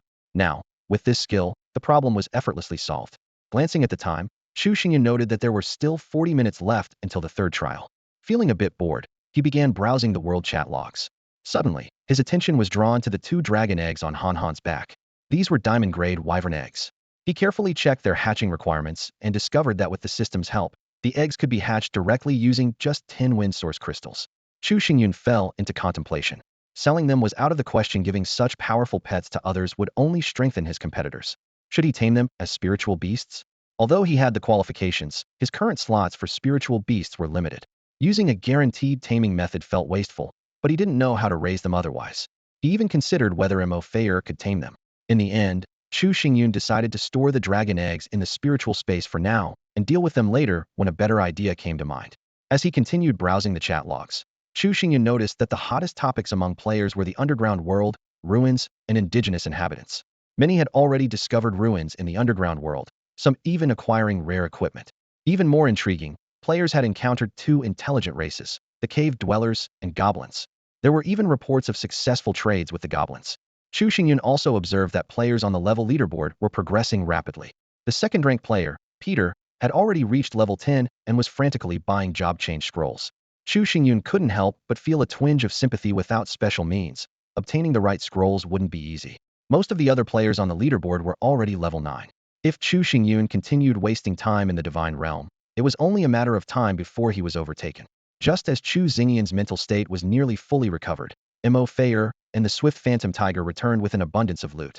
Chu Xingyun had collected 74 soul stones, which, combined with his previous reserves, brought the total to 96. He left 20 stones for Mo Fayer and stored the rest in his ring. At that moment, a new system prompt appeared. The third trial was about to commence. Challenge yourself and overcome yourself. The system's voice echoed in Chu Xingyun's mind. Within 1 minute, you must enter the illusionary array with all your contracted spirits and defeat the version of yourself inside. The illusionary version will have the exact same attributes, skills, spirits, and equipment as you. Chu Xingyun chuckled inwardly. This trial? Waiting an hour was completely unnecessary. But then a sense of unease crept in. Will the system notice that I'm cheating? Before he could dwell on it further, the crystal ball used in the first trial disappeared, replaced by a massive glowing ring. The illusionary array. Chu Xingyun stepped into it with all his spirits. A minute later, the ring erupted in dazzling white light. Chu Xingyun felt nothing unusual, but he noticed all his spirits instantly shifting into battle mode. Has it started? Or is it already over? He wondered, scanning his surroundings. There's no indication at all. Apprehension surged within him. According to the system, I have to defeat myself to leave the illusion. But if I can't even get in, does that count as passing? After a while, Chu Xingyun noticed that all his spirits were looking at him in confusion. He quickly asked Mo Fayer what had happened. She explained that all the spirits had entered the illusion and faced identical versions of themselves. Each spirit had a perfect counterpart, but there was only one Chu Xingyun. Before they could figure out what was happening, they were abruptly ejected from the illusion. 3 minutes later, the system finally issued a new prompt. An anomaly has been detected in the third trial. The trial has been reconfigured. Third trial. Enter the mirror space and defeat the shadow mirror image to pass. The mirror space will create shadow images based on the number and strength of those who enter. The more entities that enter, the more opponents you will face. Chu Xingyun breathed a sigh of relief. It seems the system doesn't intend to eliminate me, he thought to himself. The golden eye is even more powerful than I imagined. It's undetectable, even by the system. Do you wish to enter the mirror space now? The system inquired. Yes, Chu Xingyun responded decisively. He was in peak condition and didn't want to waste any more time. Considering the system's warning, he chose to enter alone, leaving his spirits behind. In the next instant, Chu Xingyun was pulled into the mirror space. The entire realm was composed of countless mirrors, creating an eerie atmosphere. What shocked him even more was the figure standing opposite him, a perfect replica of himself. The appearance, expression, gaze, movements, and equipment were identical in every way. Chu Xingyun examined the flawless mirror image, and a faint smile appeared on his lips. He waved casually at the doppelganger and greeted it with ease. "Hello there." On the surface, Chu Xingyun seemed to be exchanging pleasantries, but in reality, he was carefully observing the opponent's attributes. This incomplete mirror image of Chu Xingyun, though lacking a level, possessed 10 different professional skills. It perfectly replicated the abilities of a beginner spirit master, mastering skills like Wind Blade, Earth Shield, and Void Walk. Fully equipped from head to toe, it boasted exceptional gear, from the extraordinary snakeskin armor to the perfectly crafted ring of the Goddess of Fortune, showcasing its formidable combat power of 98 points. However, just as Chu Xingyun finished gathering this information, he suddenly sensed something was amiss. The mirror image was even mimicking his greeting gestures. While he was still puzzled, he caught a glimpse in the reflection of a swift wind blade slicing through the air, aimed directly at the back of his neck. At the critical moment, Chu Xingyun barely managed to summon an earth shield, narrowly blocking the deadly strike. It turned out the shadow mirror image had never taken his polite gesture seriously. Seizing the moment when he was distracted, it silently used Void Walk to maneuver behind him and launch a surprise attack. The shadow mirror image pressed on relentlessly, giving Chu Xingyun no chance to catch his breath. It possessed all of Chu Xingyun's skills, and, in terms of combat prowess, might even surpass him. Seeing that the wind blade had failed, the mirror image decisively drew a rare quality spirit staff from its ring. This sight made Chu Xingyun's heart tighten. He was well aware of the terrifying power of the spirit staff, and he lacked any mental defense skills. If struck, even if he survived, he could be rendered unconscious, which would lead to disastrous consequences. In a moment of desperation, Chu Xingyun had a sudden inspiration. He quickly extended his left hand, and the extraordinary spider silk glove shot out a powerful strand of webbing that accurately latched onto the spirit staff in the opponent's hand. The shadow mirror image was clearly caught off guard and hesitated briefly. "Come to me, my precious," Chu Xingyun shouted triumphantly. Taking advantage of its momentary distraction, he successfully snatched the spirit staff. Though the shadow mirror image possessed superior combat instincts, it recovered swiftly from its brief lapse. Seeing its weapon taken, it immediately retrieved a moonlight staff from its ring. Chu Xingyun, noticing this, repeated his earlier tactic.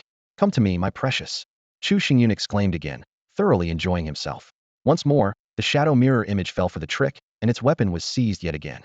The behavior of the shadow mirror image appeared rather rigid. A single mistake might be understandable, but falling for the same trick twice was baffling. The reason lay in the fact that the shadow mirror image's combat database lacked experience in handling such unconventional tactics.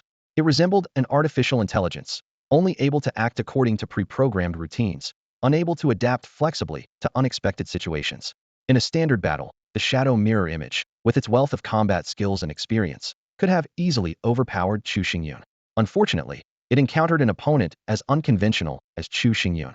Even so, the shadow mirror image was not without its merits. It exhibited remarkable composure, calmness, and tenacity. If an ordinary person had faced Chu Xingyun's shameless tactics, they might have already been shouting insults in frustration.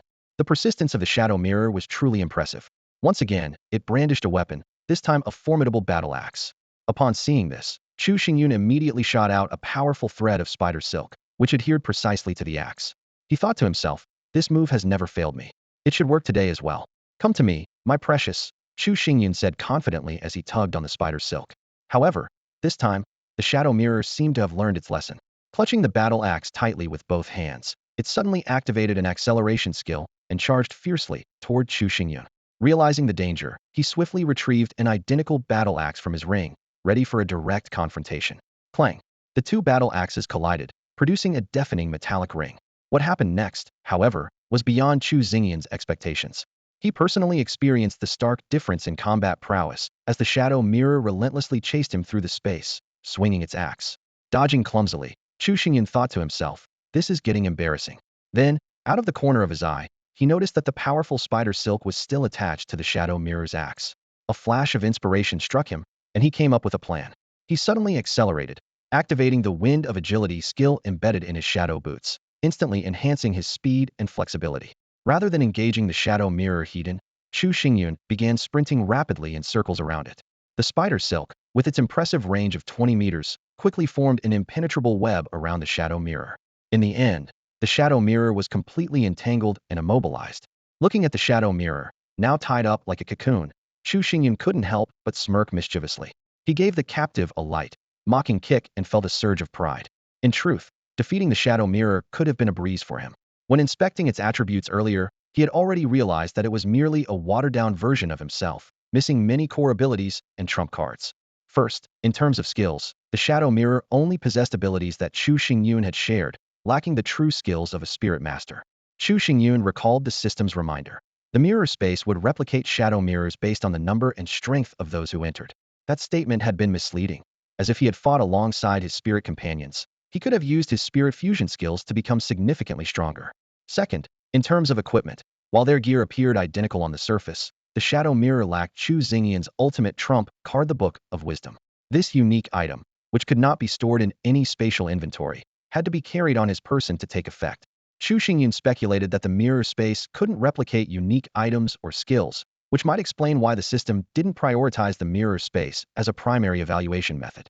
Although Chu Xingyun could have easily obliterated the shadow mirror, he had wanted to personally experience the so-called advanced combat prowess. However, the outcome left him disappointed. Is this it? Chu Xingyun sneered at the shadow mirror lying on the ground. So-called advanced combat prowess is nothing compared to superior intelligence. The sound of the system prompt echoed, signaling that Chu Xingyun had successfully passed the third trial. The shadowy figure of the mirror image gradually dissipated, along with the confiscated weapons, fading into nothingness. Chu Xingyun muttered under his breath, "How stingy."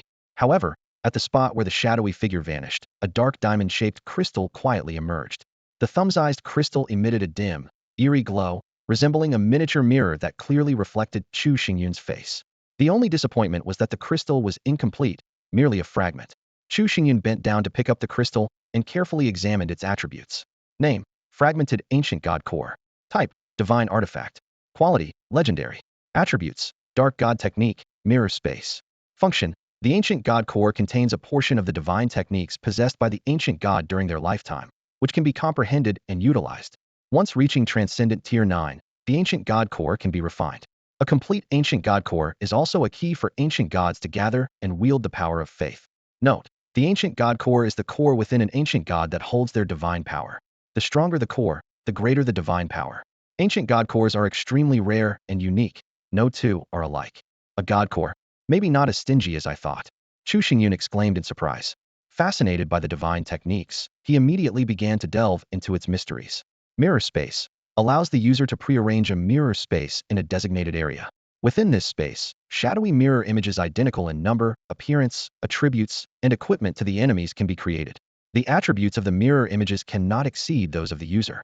These images possess advanced combat instincts, but lack human intelligence and reasoning. They also cannot replicate unique skills or items. The larger the area covered by the space and the longer it exists, the more divine power it consumes, and the longer the setup time required. Divine power can recover automatically over time. Chu Xingyun quickly grasped the essence of this skill. It was akin to an ability with a cooldown period. The larger the space and the longer it was used, the longer the cooldown. Specific data would need to be tested further. A true divine technique. Chu Xingyun marveled to himself. With this skill, as long as his attributes surpassed his enemies, defeating him would be a challenge. To overcome Chu Xingyun, one would first have to defeat an exact replica of themselves. This was undoubtedly a game-changing ability. Chu Xingyun realized that with this skill, he could focus on a strategy of overwhelming strength, dominating opponents through superior attributes alone. The lack of intelligence in the shadow mirror images was no issue, as Chu Xingyun could personally command them. The only slight drawback was that the shadow images couldn't replicate certain unique skills or items often the enemy's trump cards.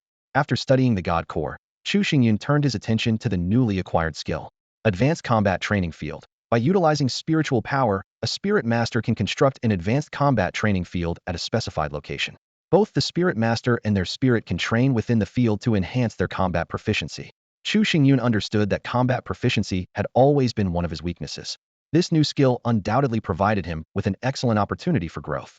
Chu Xingyun stood in the mirrored space, his brows slightly furrowed. His combat style resembled a turn-based game, where each side took turns attacking, and whoever had the stronger and more numerous skills gained the upper hand.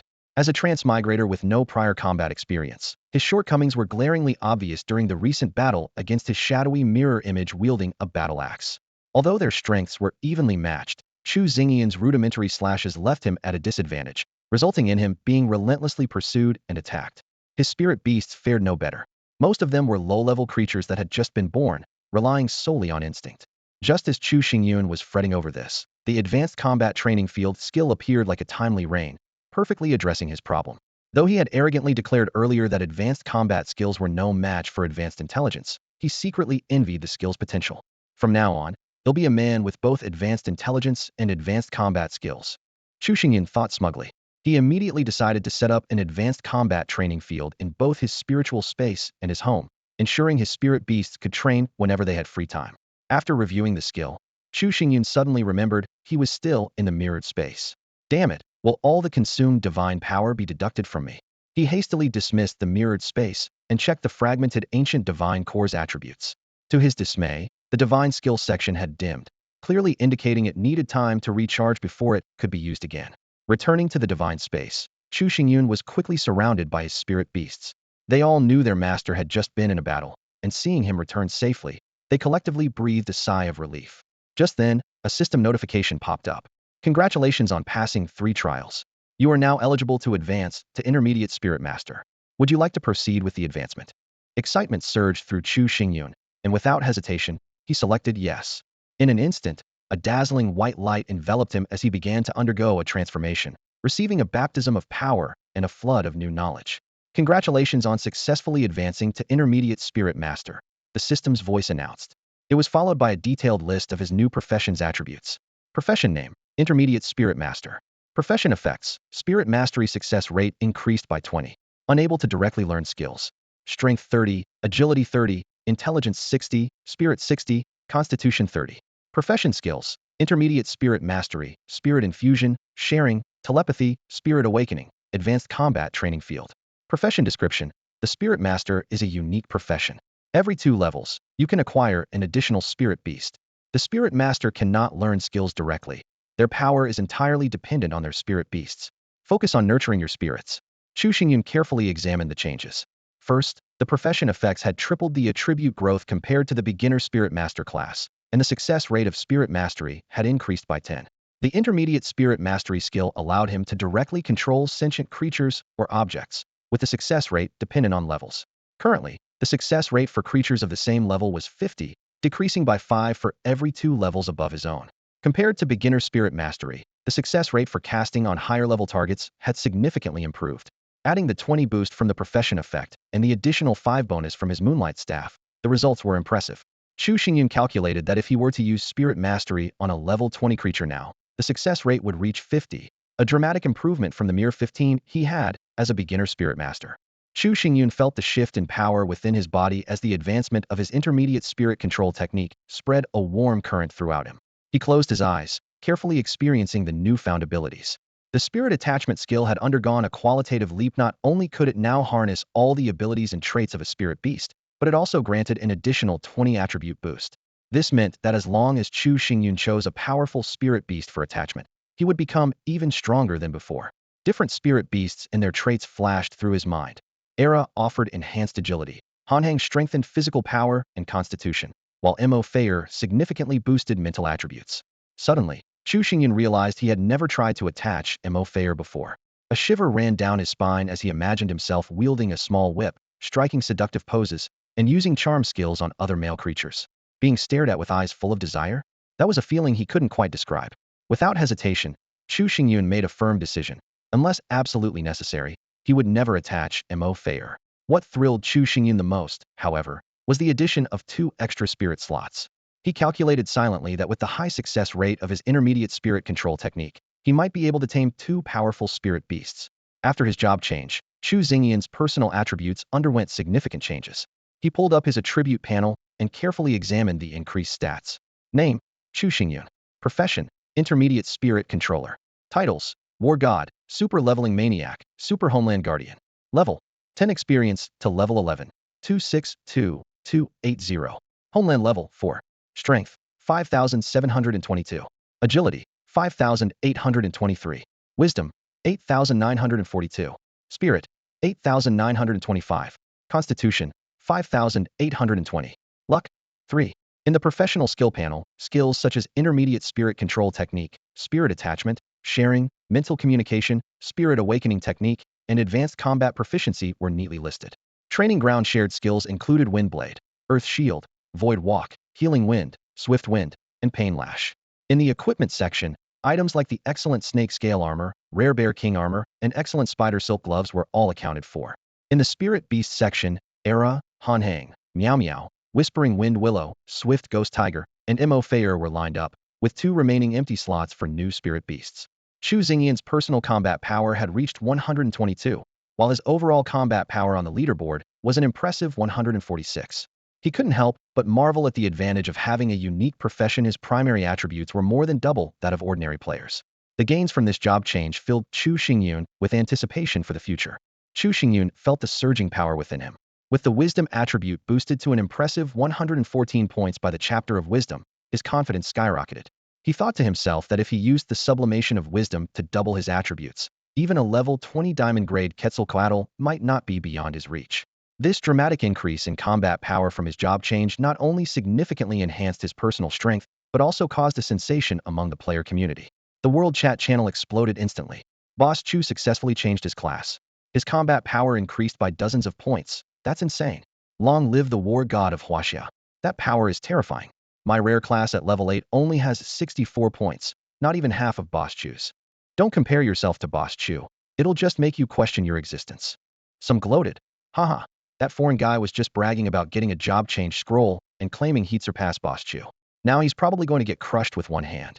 Others questioned. Didn't Chu Xingyun say that high-tier job change scrolls are extremely rare? How come they got one so easily? A level 10 player stood up to defend. Wait until you reach level 10. Then you'll understand how hard it is to find a scroll that matches your class. Chu Xingyun ignored all the chatter. He sent his spirit companions into the spiritual space for training, leaving only the swift phantom tiger as his mount. Upon exiting the divine realm, he realized that more than 2 days had passed in the outside world. Thinking about the fact that only the little girl and the herd of cows were at his home, he grew concerned and decided to return as soon as possible. However, there was one thing he needed to do before heading back. While he could feel his newfound strength, he had to test just how powerful he had become through actual combat. He swapped the swift phantom tiger for the spirit-fused husky and slowly descended from Sky City with a calmness that was a stark contrast to his urgency upon arrival. Chu Xingyun retrieved a dragon egg from his spiritual space, then provocatively gestured at the Quetzalcoatl below and shouted arrogantly, "Come at me." The feathered serpent dragon scanned its surroundings warily, its innate severe paranoia keeping it on high alert at all times. Suddenly, it detected Chu Xingyun's provocation, and fury surged through it. A deafening dragon roar reverberated through the skies as the feathered serpent dragon unfurled its massive wings and shot upward like an arrow, hurtling straight toward Chu Xingyun with the intent of teaching the audacious egg thief a bloody lesson. Despite his swelling confidence, Chu Xingyun was not reckless. He was acutely aware that the feathered serpent dragon's combat power reached an intimidating 216 points, far beyond his current ability to contend with. Thus, he had never planned to engage in a direct confrontation. Instead, his goal was to use intermediate spirit taming to subdue this formidable creature. Prior to provoking the feathered serpent dragon, Chu Xingyun had prudently invoked the blessing of the goddess of luck to increase his chances of successfully taming it that day. He then swiftly cast every defensive skill at his disposal upon himself, standing ready as he awaited the dragon to enter the casting range of his intermediate spirit taming. To his surprise and delight, the casting range of intermediate spirit taming was twice that of the basic version. As soon as he saw the feathered serpent dragon fly into range, he raised his moonlight staff and unleashed the intermediate spirit taming spell upon the massive creature charging toward him. Intermediate spirit taming successful. Congratulations, you have tamed the spirit beast, feathered serpent dragon. The system's notification echoed in Chu Xingyun's mind. He felt a mysterious bond form between himself and the dragon, and his tense heart finally eased. Even so, Chu Xingyun had prepared for the worst if the taming had failed. He was ready to activate Wisdom Ascension and shield himself from the dragon's ferocious attacks. Fortunately, everything went smoothly this time, with no unexpected complications. Congratulations on taming the spirit beast, feathered serpent dragon. A random skill has been shared with you. The system prompted again. You have acquired the skill, Storm God's Dragon Whirl. Storm God's Dragon Whirl was a powerful ability capable of gathering massive amounts of wind energy to form a terrifying dragon-shaped whirlwind, dealing immense damage to surrounding enemies. Chu Xingyun silently celebrated his luck in obtaining such a potent skill. As the feathered serpent dragon's ultimate move, it boasted not only devastating power, but also wide-range attack capabilities, making it highly practical. After landing alongside the feathered serpent dragon, Chu Xingyun immediately checked its updated attributes. Feathered serpent dragon attributes. Race, dragon, wind element. Level, 20. Potential, diamond. Skills, wind blade, dragon claw, Wind God's Protection, Gale Storm, Wyvern Dance, Soaring Return, Dragon's Might, Storm God's Dragon Whirl. Combat Power, 221. Status, Nervous, Depressed. Loyalty, 64. Weakness, Severe Paranoia. Evolution Paths, 2. Chu Xingyun noticed that the feathered serpent dragon's combat power had slightly increased, and its weakened state had disappeared, indicating it had recovered well over the past 2 days. However, its loyalty was surprisingly low, reminding him of the Windwillow spirit he had forcibly tamed in the past. It seemed that forcibly acquired spirit beasts often displayed lower initial loyalty. As for the dragon's current nervous and depressed state, Chu Xingyun found it perplexing. He couldn't begin to fathom the thoughts of a creature afflicted with severe paranoia. After pondering for a moment, Chu Xingyun retrieved 2 dragon eggs from his spiritual space and returned them to the feathered serpent dragon. Now that it was part of his team, Chu Xingyun couldn't bear to see it separated from its offspring. Your spirit beast, feathered serpent dragon, deeply appreciates its master's gesture of returning the dragon eggs. Loyalty 3. The system's notification chimed once more. Chu Xingyun watched the slight increase in loyalty with satisfaction, already contemplating ways to further strengthen his bond with this powerful spirit beast. Chu Xingyun felt a surge of joy in his heart. Although the loyalty of the feathered serpent wyvern was low, he already had a plan to improve it. Returning to the lair with the massive creature, his eyes lit up. 13 golden-grade beast cores lay quietly in the corner. These were likely left behind by the spirit beasts that had been used as cannon fodder earlier. Originally stored as food reserves for the wyvern, these high-energy cores had now fallen into Chu Xingyun's hands. Without hesitation, he collected all the beast cores into his ring. Combined with what he had acquired earlier, he now had a total of 22 golden-grade beast cores. The materials for Henin's evolution are finally complete, Chu Xingyun calculated inwardly. Once we return, I'll have it evolve. I must witness the entire process myself. He glanced around the lair with a hint of regret. It's a pity that the ancient realm doesn't have treasure chests. Otherwise, a diamond-level spirit beast lair like this should at least yield a crystal chest. His gaze shifted, and he noticed the feathered serpent wyvern carefully placing 2 dragon eggs in the nest, one of which it had rescued from the giant python earlier. The massive creature was now channeling wind elements to nourish the dragon egg that Chu Xingyun had previously stolen. Recalling the system's description of the hatching method, Chu Xingyun asked, "How long will it take for you to hatch this dragon egg?" Hearing the question, the wyvern immediately shielded the dragon egg with its body, adopting a wary posture. Chu Xingyun chuckled lightly at the sight. "Relax, I'm not after your egg. In fact, I can help you hatch it faster." With that, he retrieved a wind source crystal from his ring and tossed it to the wyvern. "Will this help?" The wyvern's eyes lit up with excitement upon seeing the crystal, nodding eagerly. Satisfied with its reaction, Chu Xingyun took out 19 more wind source crystals and handed them all over. The system promptly notified him. Your spirit beast, the feathered serpent wyvern, feels its master is extremely generous and is grateful for the wind source crystals. Loyalty 2. Chu Xingyun was overjoyed. Raising loyalty is so simple. Soon, it'll surpass the safety threshold. He watched as the wyvern arranged all the wind source crystals around the 3 dragon eggs, causing the surrounding wind elements to become noticeably more active. Originally planning to return to the teleportation array immediately, Chu Xingyun was suddenly struck by a wave of hunger, realizing he hadn't eaten all day. After a busy day, I should eat first. He took out cooking utensils and ingredients from his ring and released all his spirit beasts from the spiritual space, preparing to enjoy a meal. As soon as Era emerged, it rushed to Chu Xingyun, clearly still shaken from the previous battle. The other spirit beasts, noticing the powerful feathered serpent wyvern nearby, were also startled and instinctively entered a defensive stance. The wyvern, seeing these unfamiliar creatures intruding on its territory, grew equally vigilant and was ready to attack. Chu Xingyun quickly stepped in to mediate, explaining, "Don't worry, the feathered serpent wyvern is my newly tamed spirit beast." He gave a brief introduction, not forgetting to boast about his wisdom and prowess. Upon hearing that the wyvern had been subdued, the other spirit beasts looked at Chu Xingyun with newfound respect, especially Era, who was well aware of the wyvern's terrifying strength. The system chimed in again. Your spirit beast Era greatly admires its master for taming such a powerful creature. Loyalty 1. Chu Xingyun was pleasantly surprised, as Era's loyalty had finally reached 100 points. The day's gains had far exceeded his expectations. Congratulations on acquiring your first spirit beast with full loyalty. This brings you one step closer to becoming an outstanding spirit master. A system notification echoed in Chu Xingyun's mind, delivering exciting news. Due to the deep bond and seamless connection between you and your spirit beast Era, when it enters the spirit fusion state, you will receive a 50 boost in Era's attributes, along with an exclusive fusion effect unique to the two of you. Chu Xingyun was thrilled. Achieving full loyalty not only granted him a 50 attribute boost from Era, but it was also significantly higher than the 20 boost he had received upon advancing to an intermediate spirit master. He thought to himself. This made sense. Reaching 100 loyalty was no easy feat, however. He also took note that all energy consumption during the fusion state would be borne by the spirit master, meaning that while his combat power increased, so would the energy expenditure. As for the exclusive fusion effect, Chu Xingyun decided to test it out himself. Era fuse. The moment the words left his mouth, Era transformed into a gust of wind and instantly merged into his body. This time, Chu Xingyun not only gained full access to all of Era's skills, but also received a 70 boost in all of Era's attributes. The overwhelming surge in power coursed through him, with agility seeing the most noticeable improvement. Looking down, he noticed a playful Era emblem had appeared just above his chest, seemingly a minor change.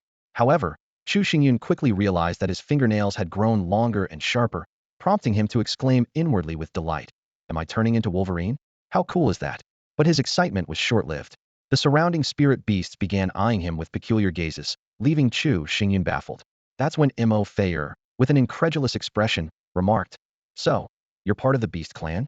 And a big-tailed wolf, no less." Her words left Chu Xingyun utterly confused. Beast clan, big-tailed wolf. None of it made sense. Using his mind communication skill, he accessed Mo Feier's perspective to see himself. What he saw left him completely stunned. His appearance had undergone a dramatic transformation. His pupils glowed with a yellow-green hue. A pair of fluffy wolf ears sprouted from his head, and a massive wolf tail extended from his back. The tail was so oversized and bushy that it couldn't be contained by his pants, sticking out conspicuously. His current look? Undoubtedly, he was the epitome of a big-tailed wolf. Chu Xingyun felt a wave of disbelief crash over him. It was as if he had spent a fortune unlocking a high-end skin, only to end up with this. Was this what the exclusive fusion effect was supposed to be? He grumbled internally. Is there customer service? I'd like to request a refund. Left with no other choice, Chu Xingyun quickly deactivated Era's fusion state. He cast a resentful glance at the clueless Era and turned his attention back to preparing dinner. Xiao Huang had stayed home to tend to the plants and feed the butter crabs, so Chu Xingyun had no choice but to cook himself. He had once considered letting Mo Feier handle the cooking, but after one disastrous attempt, he had completely abandoned that idea. During the meal, the other spirit beasts kept a wary distance from the feathered serpent dragon, visibly intimidated. It was no surprise its massive size made even the usually bold Henin seem tiny in comparison, exuding an overwhelming sense of dominance. Chu Xingyun finally succeeded in taming the powerful, yet highly suspicious feathered serpent wyvern. At first, the massive beast was extremely wary of Chu Xingyun's attempts to feed it, fearing that the food might be laced with hidden dangers. However, after several trials, Chu Xingyun discovered that this creature shared a similar taste with Miao Mayaboth had a preference for fish. To satisfy the feathered serpent wyvern's appetite, Chu Xingyun had to go to great lengths. He initially tried asking Miao Miao for some fish, but the proud feline refused outright. Left with no choice, Chu Xingyun swept through the trading zone, purchasing nearly 1,000 fish in one go. When the fish were piled up like a small mountain before him, the scene was nothing short of spectacular. This sight not only made Miao Miao immediately drop its aloof demeanor and jump into Chu Xingyun's arms, acting adorably, but also excited the feathered serpent wyvern. It thought to itself that following such a generous master might not be a bad choice after all. The allure of the feast caused the feathered serpent wyvern's loyalty to soar to 71 points, finally surpassing the safety threshold. Other spirit beasts also saw a boost in their loyalty due to Chu Xingyun's impressive feat of taming such a mighty beast. Among them, Han Han and Miao Miao reached 96 points, just a step away from the perfect score of 100. However, Chu Xingyun no longer held any expectations for loyalty reaching 100 points. Recalling the skin of the big-tailed wolf from before, he couldn't help but question the system's sense of aesthetics. After the meal, Chu Xingyun returned all his spirit beasts to the spiritual space, leaving only the swift ghost tiger as his mode of transportation.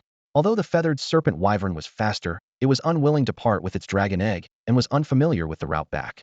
Thus, Chu Xingyun let it remain in the spiritual space to focus on incubating the egg. The journey back was smooth, and Chu Xingyun soon arrived at the location of the teleportation array. As he stepped into the array, Yejina's voice rang out, urging him to quickly enter the teleportation gate. The array activated, and Chu Xingyun's figure gradually disappeared into the portal. Yejina was visibly relieved and happy to see Chu Xingyun return safely. However, noticing that his spirit beasts were nowhere in sight, she felt a slight twinge of curiosity but chose not to press further. Under Yejina's guidance, Chu Xingyun swiftly made his way back to the temple's main hall. There, Chu Xingyun encountered someone he never expected, a player. This unexpected meeting stirred a ripple of emotion in his heart, leaving him wondering what kind of story would unfold next. When Chu Xingyun followed Yejina into the grand hall of the temple, His attention was immediately caught by two incongruous figures with blonde hair and blue eyes. The one walking in front exuded an extraordinary aura on par with Yajina's first-tier transcendence, but what truly astonished Chu Xingyun was the person behind him. Dressed in pure white, the figure stood tall and elegant, with delicately arched brows and almond-shaped eyes radiating a charming allure like blooming peach blossoms. His skin was flawless, smooth as jade, and his perfectly shaped face resembled a delicate oval. The golden hair cascading down his back added an almost divine purity to his presence. Such breathtaking beauty made even the surrounding elves feel inferior. As Chu Xingyun snapped out of his daze, he realized with surprise that this stunning individual was actually a Minoni other than Peter, the perennial runner-up on the rankings. Peter gracefully halted the guide ahead and approached Chu Xingyun. Every movement he made exuded an air of nobility, even in the simplest steps. Reaching Chu Xingyun, Peter extended his hand politely, adhering to impeccable etiquette for a handshake. "Hello, Mr. Chu Xingyun, I am. No need to introduce yourself. I know who you are. It's hard not to recognize someone as prominent as you on the rankings." Chu Xingyun replied courteously, shaking hands while his tone carried a faint hint of indifference. Despite Peter's polished demeanor, Chu Xingyun could sense an underlying challenge in his manner. Unfazed, Peter continued, "The ruins will open in 3 days. I assume you'll be going as well." "What ruins?" Chu Xingyun asked, puzzled. "You haven't heard? Ah, right. You've been busy with your class transition, so you probably haven't kept up. Check the world chat later, and you'll understand. Anyway, see you in 3 days." With that, Peter turned and left. Chu Xingyun pondered silently. This man is confident, assuming I'll definitely show up at the ruins. Still, the mention of the ruins piqued his curiosity. There was something in Peter's words that felt like a veiled challenge. Better head home and figure it all out later. But is he here for a class transition too? Or am I overthinking this? Does everyone's transition have to be this complicated? Chu Xingyun muttered to himself. His musings didn't escape Yajina's notice. Surprisingly, Yajina chose to clarify his doubts this time. For standard or rare classes, transitioning is straightforward. Just accept and complete a simple task in a new plane. Only a select few special classes require being sent here. The Moon Goddess's temple is merely a transit point because it houses portals to new planes. These special classes are tied to unique legacies, and their bearers are transported via teleportation arrays to specific planes where they receive their inheritance. Chu Xingyun reflected thoughtfully. So, each of them has the backing of distinct legacies? Then what about my situation? Ajina's words plunged Chu Xingyun into deep thought. His inheritance was unique and had long been lost, leaving him to rely on his own efforts to perfect it. This meant the challenges he faced were also unlike anyone else's. After hearing the explanation, Chu Xingyun became even more puzzled, wondering if obtaining this Woneo-Faken profession was a blessing or a curse. He recalled the scene where Peter quickly acquired a profession change scroll and finally understood the reason behind it. These special professions were seeking inheritors and would naturally go to great lengths to assist them. Chu Xingyun had once naively believed that ordinary players still had a chance to rise against the odds, but the truth was that destiny had been determined the moment the scrolls were chosen. However, Chu Xingyun quickly came to terms with it. While others had the help of their inheritances, he possessed the golden eyes and was already far ahead. The feathered serpent wyvern alone was enough to crush other players without any additional assistance. Just as Chu Xingyun was about to leave, Ajina took out a profession change scroll, 2 seeds, and 4 small bottles. Handing them to Chu Xingyun, he instructed, "Please deliver this profession change scroll to a player named Qinlan.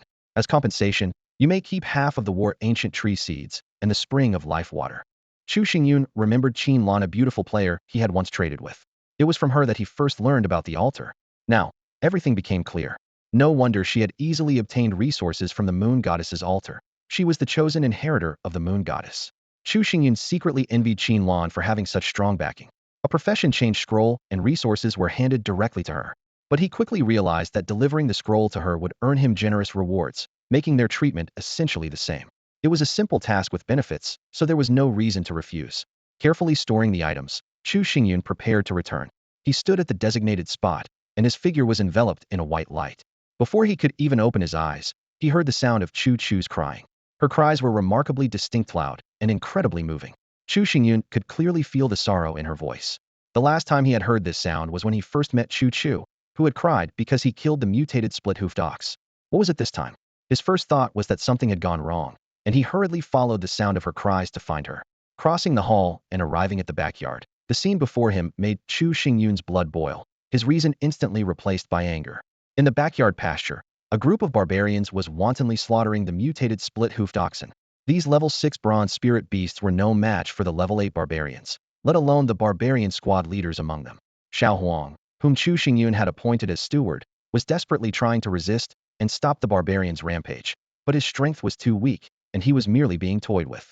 The only one capable of preventing this earlier, Chu, was merely crying incessantly. Perhaps due to her passive skill, no barbarian dared to bully her. At that moment, Chu Xingyun wanted nothing more than to give Chu a stern lesson on responsibility. Without hesitation, he waved his hand and released all his spirit beasts from the spiritual space. The sight of these barbarians wreaking havoc in their home enraged the spirit beasts as well. Furious, Chu Xingyun and his spirit beasts took action. In less than 2 minutes, they had eliminated every single barbarian who had invaded their home, leaving no survivors. He regretted not eradicating the barbarian tribe entirely when he lacked the strength before. He hadn't expected them to dare return. Fortunately, he had arrived in time. Leaping onto the high wall, Chu Xingyun gazed into the distance with cold, resolute eyes and declared, "These barbarians have repeatedly invaded my home. They must not be spared. Follow me now, we will annihilate their entire tribe." Chu Xingyun's words were like a shot of adrenaline, instantly igniting the spirits of the spirit beasts. They were raring to go, their eyes gleaming with excitement, eager to unleash their strength and earn more experience points. Ever since the feathered serpent wyvern joined their ranks, the stark disparity in power had made the spirit beasts acutely aware of the urgency to improve themselves, each silently vowing to grow stronger. The enmity between Chu Xingyun and the barbarians ran deep, originating from a conflict over logging that spiraled into irreconcilable hatred. In this world where the strong thrived and the weak perished, power was the ultimate law. The barbarians had invaded Chu Xingyun's homeland multiple times, leaving animosity that could no longer be resolved.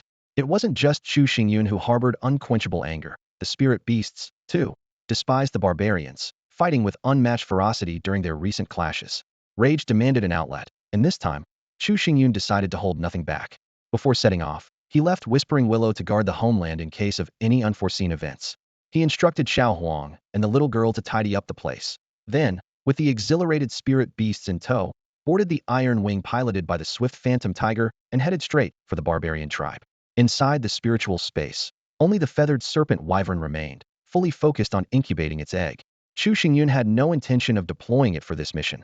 Given its high level, defeating low-tier spirit beasts would yield negligible experience. It was better to let the other spirit beasts seize the opportunity to level up. The massive Iron Wing carried the group through the skies, leaving a striking trail in its wake. Other flying creatures, spotting it from afar, scattered in terror. Chu Xingyun handed a map marked with the location of the barbarian tribe to Ma Fei'er, entrusting her to guide the swift Phantom Tiger. After more than half an hour, the outline of a primitive settlement gradually emerged in their view. The crude stone houses, surrounded by animal hides, formed the barbarians' home. The scars of a recent earthquake were still visible, with cracks crisscrossing the area. Makeshift bridges stretched over the gaps, serving as pathways for their daily hunting expeditions.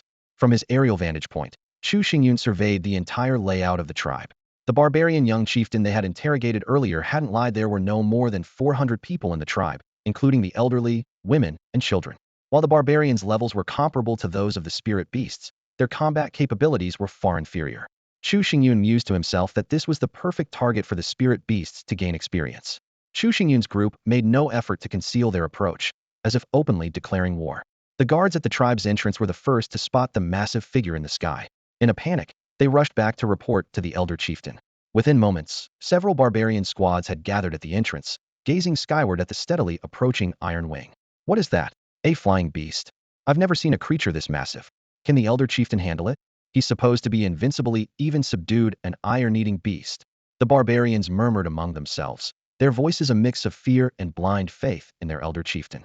Little did they know, the calamity descending upon them would far exceed their worst nightmares. Stop flattering. The state of the barbarian tribe is pitiful, and the past feels like yesterday. The king of the 3 sacred mountains descended, and the old chieftain was defeated in a single move.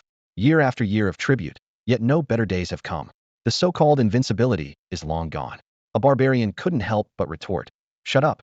If it weren't for the old chieftain's protection, you'd have been dead long ago. Do you remember the last time the iron-eating beast attacked? Without the old chieftain, you'd have been crushed into pulp." Suddenly, a group of uninvited guests in the distance caught everyone's attention. "They don't look like they're here with good intentions," someone murmured. A highly respected barbarian squad leader stepped forward, his voice booming. "No matter what the situation is, anyone approaching our tribe must obey us. If they don't, take them down immediately."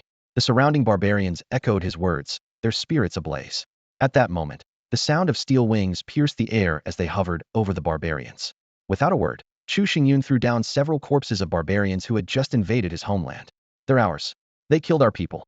The barbarians erupted in fury, their faces twisted with rage and murderous intent. The respected squad leader roared, "Attack! Avenge our brothers!" With that, he led the crowd in a charge toward Chu Xingyun's squad. Chu Xingyun had come with the sole purpose of unleashing carnage. Without hesitation, he ordered, "Kill them all. Leave no one alive." The spirit beasts sprang into action like arrows loosed from a bow, eager to engage. Leading the charge was Henin, the bear, whose earth shield swept through the enemies, crushing them under immense pressure. Era circled above, unleashing slicing wind blades and striking with its wolf claws. Meow Meow moved like a phantom, each strike lethal. Mo Fayer was even more terrifying wherever she went. Enemies turned on each other in chaos.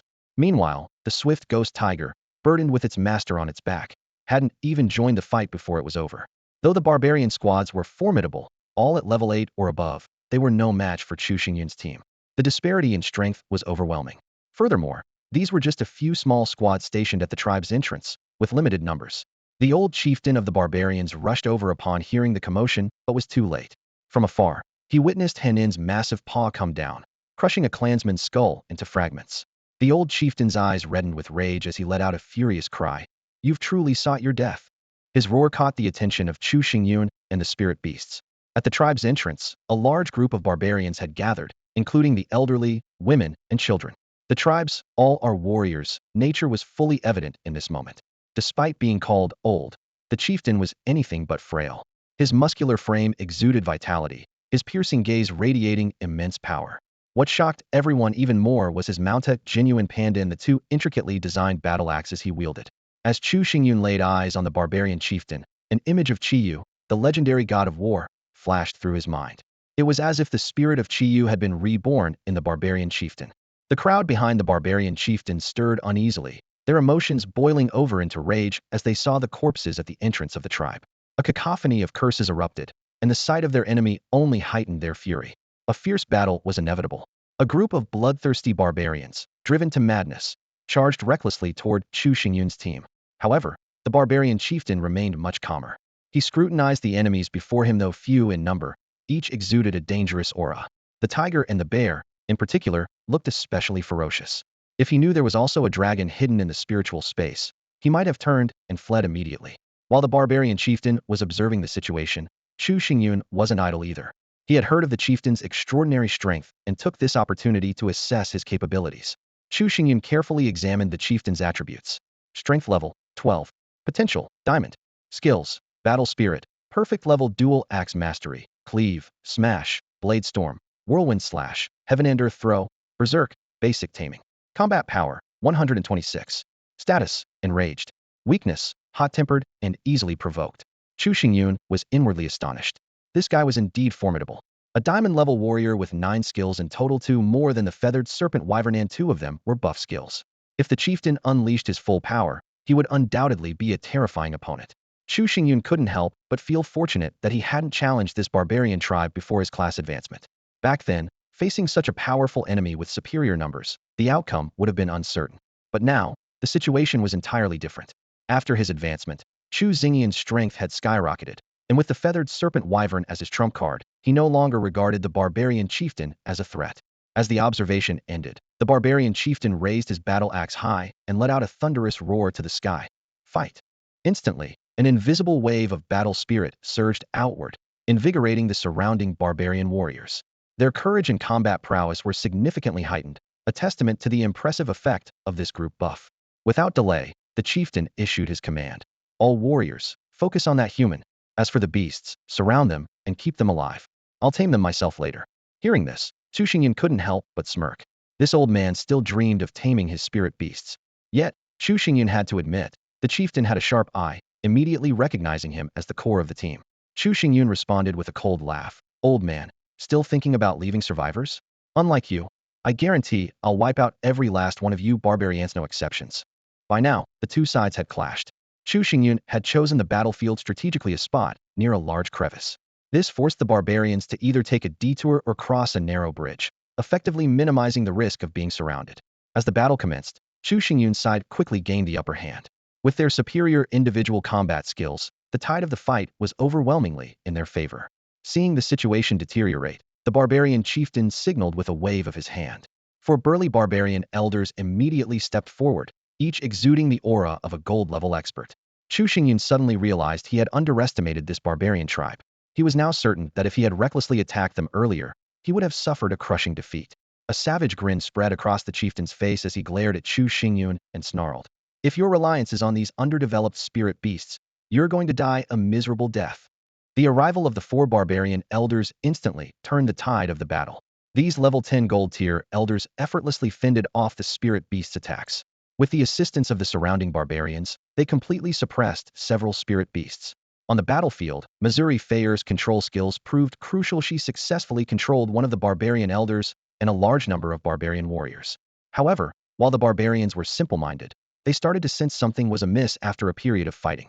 At first, when Mo Fayer controlled the barbarian warriors, the dim-witted fighters didn't notice anything unusual, as infighting was common when barbarians entered a berserk state. But when the barbarian squad leaders and elders began attacking their own, the situation became suspicious. The female barbarian warriors were the first to notice the anomaly. They keenly observed the strange behavior of their comrades and quickly turned their attention to Mo Fayer. One of the female barbarian elders launched a fierce assault on Mo Fayer, giving her special attention. Chu Xingyun stood at the rear, calmly observing the battlefield. This battle was primarily a training exercise aimed to improve the team's coordination and allow the spirit beasts to gain experience by defeating enemies themselves. He only planned to intervene if the spirit beasts were in danger. Meanwhile, the spirit beast stood on high alert, forming a shield in front of Chu Xingyun, determined not to let a single barbarian warrior get near him. The barbarian chieftain, seeing the battlefield momentum shift back in his favor, did not rush to act. Instead, he advanced toward the battlefield with an imposing air, as if savoring the performance of his subordinates. Chu Xingyun closely monitored the situation and realized the spirit beasts were increasingly at a disadvantage. Earlier, with Mo Fayer's peculiar abilities, they managed to hold their ground. But now, Mo Fayer was entangled by the barbarian elders. The Swift Era and the Phantom Ghost Tiger were agile but struggled against the overwhelming number of enemies. Meow Meow, as an assassin, could deal effective damage, but her impact was limited against such a large force. Meanwhile, Han Han was completely surrounded, enduring a barrage of powerful attacks. Among them, only the Phantom Ghost Tiger had large area attack capabilities, but the sheer number of enemies left it with no time to prepare its skills. A forced release would only lead to it being swarmed. Mo Fayer, although highly capable in combat, excelled in control tactics. Unfortunately, the attackers surrounding her were all female barbarian warriors, rendering her signature abilities ineffective. The earlier wave of attacks had already depleted her defensive skill, the Dark Energy Fire Ring. At this moment, the team's shortcomings became glaringly apparent: a lack of large-scale defensive or offensive skills. As the next wave of attacks loomed over Mo Fayer, she seemed destined for serious injury, prompting Chu Xingyun to consider stepping in to save her. Just as the crisis reached its peak, a layer of atoned energy suddenly enveloped Mo Fayer. This barrier not only protected her, but also extended to cover all the spirit beasts, and even Chu Xingyun himself. The shield's defense was incredibly strong, on par with Han Han's Earth Shield, effectively blocking the barbarians' attacks and allowing the spirit beasts to counterattack without restraint. Immediately afterward, Chu Xingyun noticed Han Han, who had been surrounded, let out a wild, primal roar. With a powerful strike of its paws on the ground, the earth around Han Han erupted into a field of sharp, rising spikes. The sudden assault caught the barbarians off guard. In their frantic attempts to evade, over a dozen were injured or even impaled by the earthen spikes. This unexpected turn of events left Chu Xingyun, who had been ready to intervene, pleasantly surprised. It was only then that he realized he had overlooked the system notifications amidst the intense battle. Upon closer inspection, he was thrilled to discover that Han Han had leveled up to level 10 from defeating barbarians, unlocking 2 new skills in the process. Chu Xingyun and his spirit companions stood at the center of the battlefield, radiating an overwhelming aura of power. The intense battle that had just concluded allowed them all to break through their level bottlenecks, significantly enhancing their strength. Henin's level has risen to 10. Meow Meow, Era, Ma Feier, and the Swift Phantom Tiger have all reached level 9. Chu Xingyun could feel the surge of energy coursing through him with excitement. And I've reached level 11 myself, just 292 experience points away from level 12. At that moment, Henin suddenly let out a resounding howl toward the sky, its body glowing with an earthy yellow light. Chu Xingyun immediately recognized the phenomenon as a sign of a spirit companion mastering a new skill. Earth Barrier, Ground Spike Formation. Chu Xingyun carefully sensed Henin's newly gained abilities, his eyes sparkling with delight. Incredible! This is exactly the kind of group defense and offensive skills our team has been lacking. He couldn't help but touch the lucky goddess ring on his left pinky finger. This meticulously crafted piece of perfect-grade equipment, which had cost him a fortune, truly seemed to be bringing him good luck. Reflecting on the time when he had just crossed into this world, struggling to successfully cast spirit summoning spells even with a 55 success rate, he felt a wave of emotion. While Chu Xingyun was immersed in his joy, the swift phantom tiger had already begun charging up its ultimate move, Dark Storm. As the skill unfolded, the surrounding air grew heavy and oppressive, with dark elements swirling wildly. The nearby barbarian soldiers, sensing the looming threat of death, began retreating hastily. In the distance, the barbarian chieftain, who had been watching the battle with amusement, finally realized the danger. He urgently spurred his iron-eating beast mount toward the battlefield, only to find that the usually docile creature had suddenly become unruly and refused to move forward. Seeing that the swift phantom tiger was about to unleash its devastating attack, the chieftain decisively leapt off his mount. Wielding a uniquely designed battle axe, he hurled it with all his might toward the tiger's head. In the face of this critical moment, Chu Xingyun's team demonstrated extraordinary coordination. Just as the battle axe was about to strike, a wind wall, a spatial barrier, and 3 layers of earth element shields materialized in front of the phantom tiger, firmly blocking the lethal attack. The disparity in combat power was as vast as a chasm. The battle axe swept forward with unstoppable force, shattering every obstacle in its path. Finally, it left a shallow blood mark on the forehead of the swift phantom tiger, coincidentally aligning with its original 3 stripes to form the character for king. This scene took Chu Xingyun by surprise.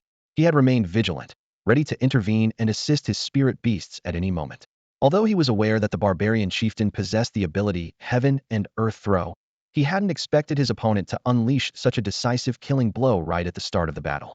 If not for the seamless cooperation of the spirit beasts and the fact that Henin had comprehended a new skill, the consequences would have been disastrous. Chu Xingyun fell into deep thought. This was the second time since his arrival in this world that he had made the mistake of underestimating his opponent. The first was during his encounter with Nie Yan. He silently vowed to himself, while there may be a second time, there must never be a third or fourth. To survive better in this world, he had to become more decisive, eliminating all threats at their inception. At that moment, Chu Xingyun's mindset underwent a transformation. For the sake of survival, he resolved to shed his identity as an ordinary person and become a resolute and unyielding warrior. He set his sights on the barbarian chieftain as his first target, planning to eliminate him before allowing his spirit beasts to safely gain experience. The battlefield shifted dramatically. The swift phantom tiger successfully unleashed its dark storm, taking down a large number of barbarian warriors and allowing the spirit beasts to regain control of the situation. Just as the barbarian chieftain was about to rush to the battlefield, he was ambushed by the iron-eating beast from behind. Clearly, the iron-eating beast had never truly submitted. It turned against him at the critical moment. Chu Xingyun had never imagined that a panda's fury could be so terrifying. Its seemingly harmless appearance was utterly deceptive. As soon as the barbarian chieftain distanced himself from the iron-eating beast, the latter launched a relentless assault. Fireballs, wind blades, and earth spikes bombarded the chieftain, and it even summoned 2 massive water elemental giants. The barbarian chieftain, already discontent with the iron-eating beast's insubordination, now faced outright rebellion. Determined to eliminate this threat, he turned his attention to dealing with the iron-eating beast. At that moment, Chu Xingyun summoned the feathered serpent wyvern from his spiritual space. The feathered serpent wyvern, usually sporting a perpetually grumpy expression as if the world owed it millions, now bore a surprisingly warm smile. While its smile was more unsettling than comforting, Chu Xingyun could sense the joy of his spirit beasts through their shared bond. Without asking, he knew that the 3 dragon eggs had successfully hatched. As the feathered serpent wyvern appeared, its massive form immediately intimidated most of the barbarians, robbing them of their will to fight. However, spirit beasts like Henin and Era showed no fear, seizing the opportunity to gain experience and strive to surpass the feathered serpent wyvern. This time, Chu Xingyun learned his lesson.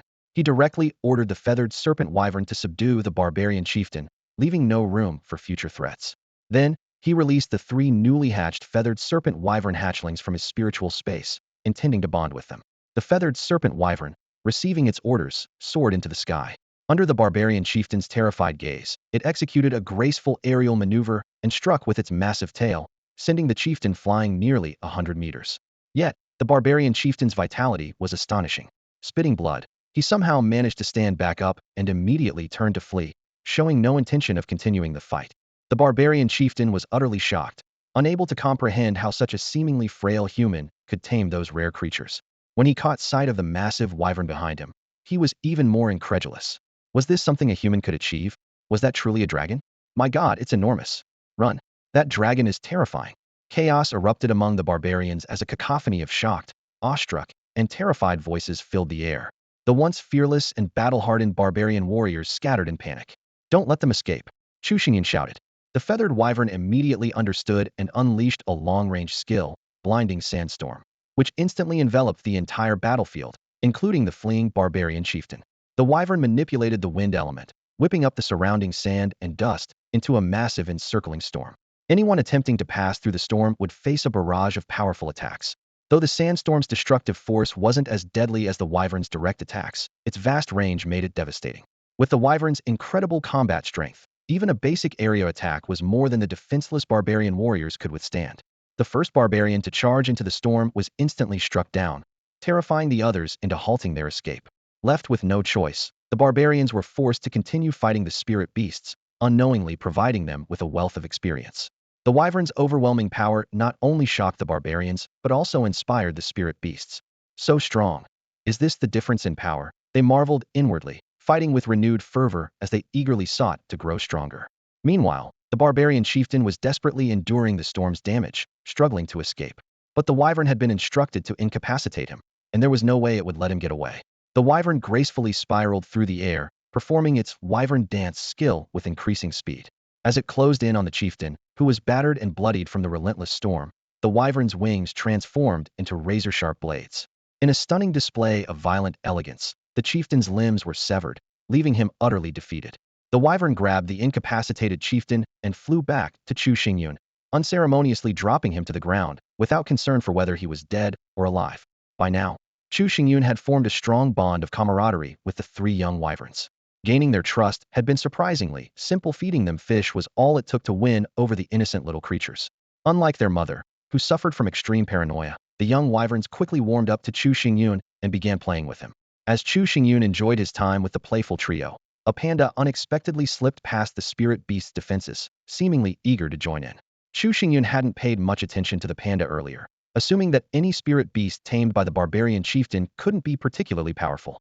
However, the panda's recent display of strength had earned his respect. It had just unleashed 4 different elemental spells in quick succession, making it the most versatile creature Chu Xingyun had encountered so far. Chu Xingyun was astonished to see a rather large panda effortlessly breach the defensive lines set up by the spirit beasts. This unusual occurrence immediately caught his attention, prompting him to carefully examine the attributes of this peculiar creature. The attribute panel revealed that this was a giant panda, categorized as a beast-type all-rounder with an extraordinary 4-star stellar aptitude. Its skill set was remarkably diverse: chaos, black-white, yin-yang, light, dark, strength, and defense. Each skill carried immense potential. Chu Xingyun meticulously studied the descriptions of these abilities, his sense of wonder and curiosity deepening with every word. The chaos skill endowed the panda with a natural balance of elements, allowing it to perform basic magic across all types. The black-white skill made it a favored entity in this new world, granting immunity to both light and dark magic attacks. The yin-yang skill served as its ultimate weapon, capable of triggering devastating explosions. The light and dark skills allowed it to either attract attention or evade notice. The strength skill gave it power rivaling that of bear clans, while the defense skill provided exceptional resilience against attacks. Although the panda's current strength was not particularly high, Chu Xingyun was fully aware of its staggering potential. Since his journey to this world, he had never encountered such a rare creature with stellar aptitude. This seemingly silly and adorable panda was, in truth, a versatile spirit beast, with each skill being incredibly practical. Chu Xingyun couldn't help but marvel at the thought that, even in another world, China's national treasure remained priceless. He silently vowed to protect this little panda at all costs, ensuring it would never fall into anyone else's hands. As he observed further, Chu Xingyun noticed that this panda seemed to be a young cub, likely just born. Despite its size, it was lively and full of energy. It eagerly approached 3 small wyverns, seemingly wanting to play with them. To Chu Xingyun's surprise, the feathered serpent wyvern, known for its extreme vigilance, completely ignored the panda's approach. He guessed this might be the effect of the panda's dark skill, a mysterious ability that not only allowed it to bypass the spirit beast's defenses, but also influenced powerful creatures like the wyvern. Reflecting on the situation, Chu Xingyun realized that even he had been affected by this skill earlier. As a Chinese person, he had subconsciously overlooked the presence of such an iconic creature and had not immediately checked its attributes. The sheer power of this ability left him inwardly shaken. What amazed him even more was that, Despite the panda offering nothing to the young wyverns, the three quickly began playing with it. They frolicked around the panda, treating it as their natural leader. Chu Xingyun speculated that this might be the result of its light skill, which resembled Chu's passive ability, but was evidently more versatile and effective. Watching the harmonious scene before him, Chu Xingyun couldn't help but wonder how the barbarian chieftain had managed to capture such a rare creature. He resolved to interrogate the chieftain thoroughly later to uncover the panda's origins. Finally, Chu Xingyun sighed and mused aloud. So, everyone, which of the panda's skills would you want the most? This question lingered in his mind, as each skill was uniquely impressive and undeniably desirable. Chu Xingyun carefully examined the attributes of the little red panda in front of him, and a decision had already formed in his mind: this would be his new spirit companion. Although, with his current strength, it would be a simple task to subdue the fluffy creature using spirit-taming techniques. Chu Xingyun preferred to win its voluntary loyalty, much like how he had earned Meow Meow's trust in the past. A spirit companion gained this way would likely have a higher initial loyalty level. Chu Xingyun was well aware of the red panda's weakness: it loved to play. He planned to use this trait to persuade the little creature. Thinking back to how the barbarian chieftain had attempted to tame the red panda, Chu Xingyun couldn't help but shake his head. That so-called basic taming skill clearly wasn't very effective, or else the red panda wouldn't have turned against him at a critical moment. First, Chu Xingyun took out some fish to distract the small wyverns. Instantly drawn to the food, the wyverns began feasting and paid no attention to the red panda. Chu Xingyun didn't have any bamboo on hand, nor was he certain what this otherworldly red panda actually ate. He recalled once reading that pandas were technically omnivorous and naturally preferred meat, but due to their slow movements and difficulty hunting, they had to rely on bamboo as their primary food source. Taking a chance, Chu Xingyun offered the red panda a fish. To his surprise, the little creature eagerly accepted it and began devouring the fish with delight, showing no wariness of the stranger feeding it. Seeing this, Chu Xingyun seized the opportunity to coax the red panda into following him. "Hey there, little one," Chu Xingyun said softly. "How about coming with me? My place is lively, full of friends for you to play with, and there's plenty of delicious food." The red panda tilted its head and made a series of peculiar sounds. Chirp, chirp, wah-wah, gurgle. Chu Xingyun was momentarily baffled. Since the red panda wasn't yet his spirit companion, he couldn't understand the meaning of its vocalizations. He wasn't even sure if it understood what had just said. He tried using gestures for a while, but quickly realized that while the red panda was intelligent, it seemed to have little experience interacting with humans, making communication difficult. At this moment, Chu Xingyun regretted not bringing Chu along. The little girl was capable of direct telepathic communication. This thought led to another realization: had made a foolish oversight. Why hadn't he integrated his home into his spiritual space to carry it with him? More importantly, since he had already awakened his spiritual space, why hadn't he awakened his home as well? Curious about what changes might occur, Chu Xingyun resolved to experiment with this idea as soon as he returned. Unable to communicate effectively, Chu Xingyun decided to use spirit-taming techniques to subdue the red panda. He sensed that the creature harbored no hostility toward him, which should increase the likelihood of success. Retrieving the moonlight staff from his ring, he pointed it at the red panda and cast an intermediate spirit-taming spell. Intermediate spirit taming successful. Congratulations, you've obtained the spirit companion, iron-eating beast. The system's notification echoed in Chu Xingyun's mind. Feeling a new connection with the red panda, Chu Xingyun was overjoyed. The success rate of taming creatures weaker than himself with an intermediate-level spell was already high, but succeeding on the first attempt was especially exhilarating. Congratulations on obtaining the spirit companion, iron-eating beast. A random skill of your spirit companion has been shared with you. The system continued. You have acquired the skill, black and white. Black and white. The skill's owner is a favored being of the new world, blessed by its entirety, and is immune to all light and dark magic attacks. Chu Xingyun was thoroughly impressed by the skill. Immunity to both light and dark magica, formidable ability indeed. Judging by the rarity of light and dark elemental crystals and their ranking on the leaderboard, these two elements represented power and rarity in this world. Chu Xingyun stared at the top 10 rankings on the comprehensive combat power list, calculating silently in his mind. The names of 4 powerful individuals with light and dark attributes stood out, and he couldn't help but imagine the future battles against them. Warriors might be easier to handle, but mages could prove difficult to approach. Just then, a small panda chirped and tugged at him, asking for fish food, its round panda eyes brimming with an irresistibly adorable expression. Amused by its cute demeanor, Chu Xingyun generously handed it a few extra fish. "From now on, I'll call you Gun Gun," he said with a smile. "The name suits your build perfectly." The little panda didn't seem to mind its new name. It happily clutched the fish and shared them with a few small feathered wyverns. Checking Gun Gun's loyalty level, Chu Xingyun found it had reached 68 points. Though not low, it still required more effort to surpass the safety threshold. However, as he examined its evolution path, his brows furrowed. As a star-grade spiritual beast, Gun should logically ascend to legendary grade in the next stage.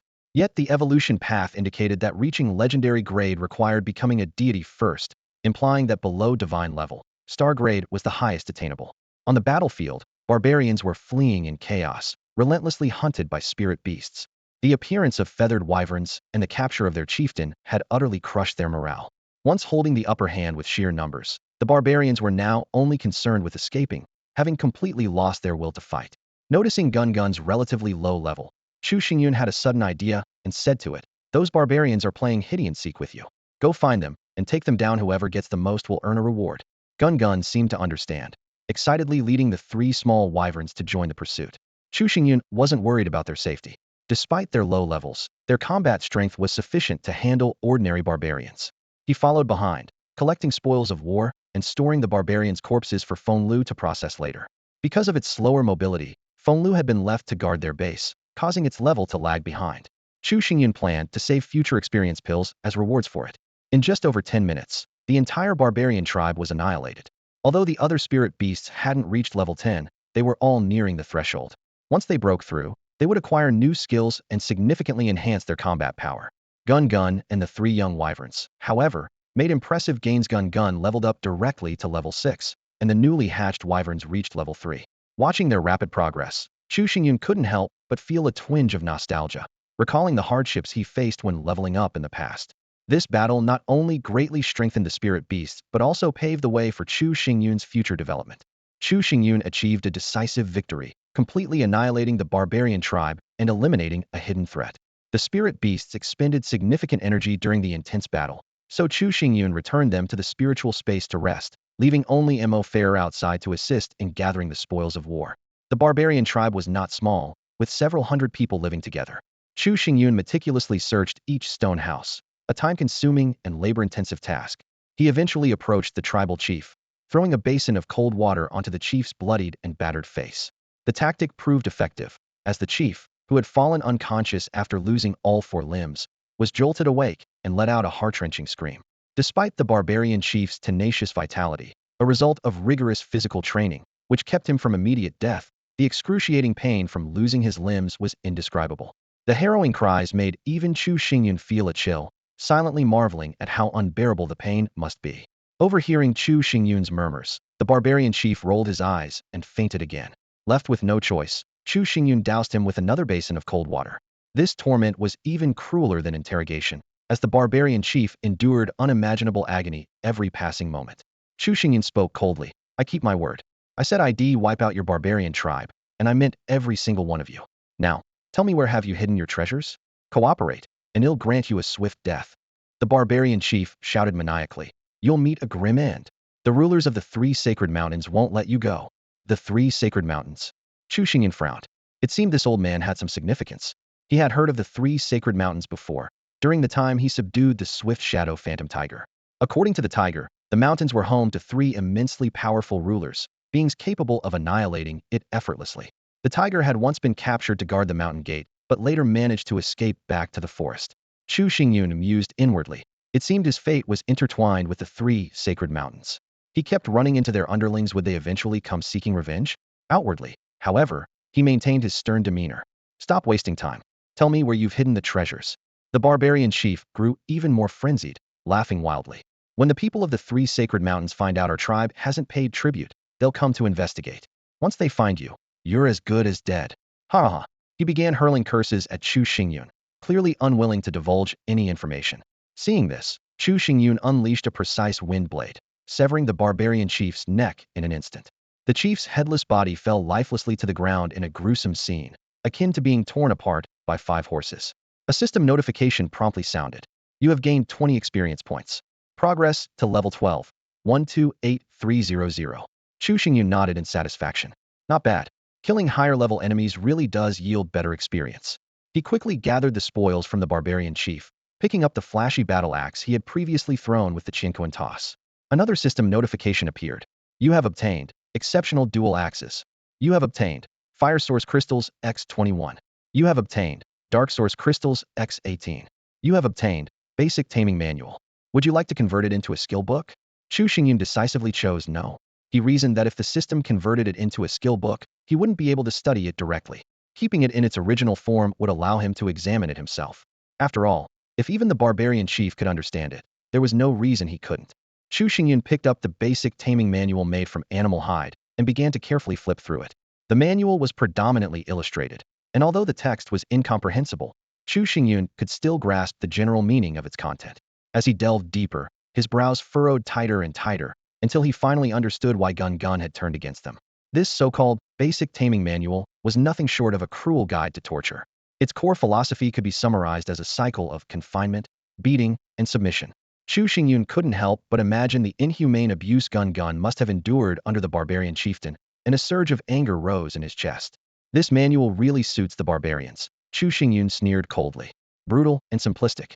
Any race with a bit more intelligence wouldn't need something like this. Setting the manual aside, Chu Xingyun turned his attention to the pair of exceptional axes he had seized. To his disappointment, only one remained intact, and even that one seemed less practical than his own exceptional battle axe. The only noteworthy feature of the pair was their retrieval mechanism within a certain range. One axe could be used to summon the other back. No wonder that barbarian chieftain dared to use the heaven and earth toss, Chu Xingyun suddenly realized. Turns out it could be recalled. Other than that, the axe's advantages were limited to its sturdier durability and slightly ornate appearance. In comparison, Chu Xingyun's self-crafted exceptional battle axe not only came with the practical skills of Berserk and Whirlwind Slash, but also suited his combat style far better. He retrieved the other axe using its pullback mechanism and stored it, along with the rest of his spoils, in his spatial ring. As he inventoried the chieftain's belongings, he was surprised to find, in addition to a large number of fire source crystals, 18 dark source crystals. This was the first time he had found a type of source crystal other than fire source crystals on a barbarian. Why do barbarians only carry fire source crystals on them? Where are the others hidden? Chu Xingyun couldn't figure it out. Unfortunately, the only ones who might have known the answer had already perished at his hands, leaving this mystery for him to unravel in the future. With questions lingering in his mind, Chu Xingyun began systematically searching the entire camp. He inspected each stone hut and searched every corpse. Occasionally, he would find fire source crystals on the bodies of barbarian squad leaders or in the corners of the stone huts. The feeling of finding treasures everywhere was exhilarating. On the corpses of several barbarian elders, Chu Xingyun made significant gains: 2 exceptional greatswords, 4 fine battle axes, and a substantial number of fire source crystals. Just as he was reveling in the joy of his spoils, Mo Fayer came rushing over to report that she had discovered a stone prison nearby, holding 7 humans. Humans? They must be players. Chu Xingyun mused for a moment before deciding to take a look himself. Mo Fayer, lead the way. Soon, under Mo Fayer's guidance, Chu Xingyun arrived at the stone prison. Inside, 7 players were confined, each with a look of despair on their faces. Outside the prison, an iron cauldron was set atop a roaring fire, with its water already boiling. Scattered around the cauldron were the bones of various unidentified creatures, creating a scene that was both grim and horrifying.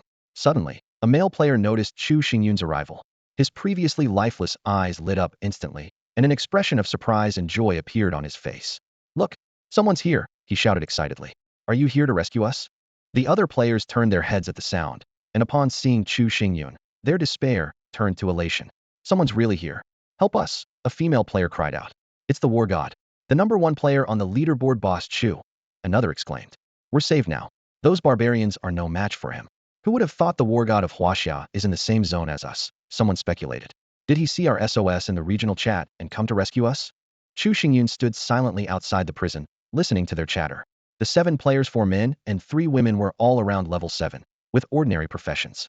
After they had finished speaking, Chu Xingyun finally spoke, his tone leisurely. Carry on. I was just passing by to take a look." Chu Xingyun stood in front of the stone prison, his gaze sweeping over the few players imprisoned inside.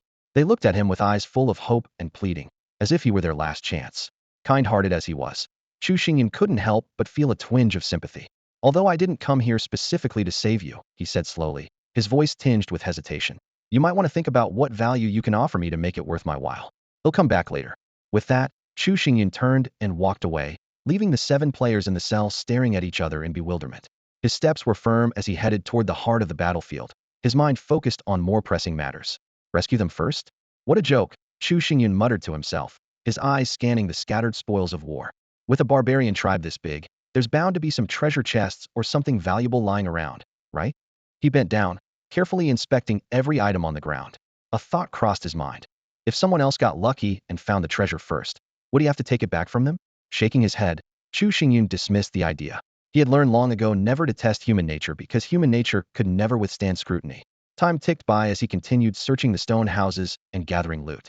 After about 5 minutes, he arrived at the center of the barbarian tribe and spotted the largest, most luxurious stone house. This must be the chieftain's residence, he murmured, pushing open the heavy stone door. The interior was simple yet imposing. Chu Xingyun carefully searched the room and finally discovered a glowing treasure chest in the corner, emitting a faint light. The golden eye immediately provided information. This was a crystal treasure chest containing some resources, a rare profession transfer scroll, and a crafting blueprint. No danger detected. Without hesitation, Chu Xingyun dispelled the glowing light and opened the crystal chest. A string of system notifications flashed before his eyes. You obtained 12 units of black iron. You obtained 12 units of fine gold. You obtained 12 units of crystal. You obtained 12 units of split gold jade. You obtained 6 units of wood source crystal. You obtained 6 units of water source crystal. You obtained 3 units of dark source crystal. You obtained 3 units of light source crystal. You obtained 4 units of thunder source crystal. You obtained 1 advanced strength gem. You obtained 1 intermediate strength skill book. You obtained 1 intermediate frost mage profession transfer scroll. You obtained 1 rare quality strength bracelet crafting blueprint. Not bad, Chu Xingyun remarked calmly, his face showing no trace of excitement. By now, he was completely unfazed by the contents of crystal treasure chests. Would you like to learn the rare quality strength bracelet crafting blueprint? The system prompted. Learn it. The blueprint dissolved into light and merged with Chu Xingyun's body. Disassemble the crystal treasure chest. You obtained 1 unit of crystal. After storing the resources, Chu Xingyun carefully examined the items he was most interested in. The intermediate frost mage profession transfer scroll caught his attention. Not bad, he muttered to himself. Frost mage is a rare profession. It should fetch a good price at auction. Without hesitation, he listed the scroll in the auction house. Suddenly, Chu Xingyun remembered that the berserker and shield warrior transfer scrolls he had previously listed were set to finish auctioning that evening. Although it felt like only a day had passed for him due to the transfer task in the divine realm, nearly 3 days had already gone by in this world. Finally, Chu Xingyun's gaze fell on the intermediate strength skill book. He checked its attributes. Name, intermediate strength skill book. Type, consumable. Quality, rare. Function, grants the user the intermediate strength skill, charge power. Note, charge power is a high burst skill that requires a prolonged buildup of energy to deliver a devastating, one-hit kill. Extremely practical and unrestricted in use. A strength-based skill, Chu Xingyun mused. Both Henin and Gun from my spirit beasts would be perfect candidates to learn this skill. Chu Xingyun pondered for a moment before ultimately deciding to bestow this precious skill upon Henin. He was well aware that Gun already possessed a variety of offensive techniques, including powerful magical attacks, resilience in close combat, and a skill that doubled strength for a short period. In contrast, Henin primarily played a defensive role in the team, and this charging skill was perfect for accumulating power while enduring damage, enabling a burst of strength at critical moments. Chu Xingyun calculated in his mind and resolved to help Henin evolve that very night. After taming many spirit beasts, he discovered that the main differences in aptitude lay in growth attributes and skills. Although he wasn't sure if learning more skills would affect the critical hit probability during an advanced evolution path, Chu Xingyun believed this was an opportunity worth trying. With his decision made, Chu Xingyun summoned Henin from the spiritual space and decisively used the intermediate strength type skill book. In an instant, the skill book dissolved into countless white light particles, flowing into Henin's body like a stream. A system notification promptly appeared. Your spirit beast Henin has learned the charging skill gifted by its master and is very pleased. Loyalty 1. Charging, an intermediate strength type skill. During battle, the user can actively accumulate power. The longer the charge time, the stronger the resulting burst of power, up to a maximum of double the usual strength. After reading the skill description, Chu Xingyun couldn't help but feel a tinge of disappointment. Compared to Gun's strength skill, this intermediate charging skill was clearly inferior. Gun's skill could directly double its strength without the need for prior charging and could last for a period of time. This further highlighted the stark difference between Starshine aptitude and Golden aptitude. However, Chu Xingyun quickly pulled himself together, looking forward to Henin's impending evolution and curious about the level of aptitude it could achieve. Meanwhile, Chu Xingyun noticed that Henin's loyalty had already climbed to 97.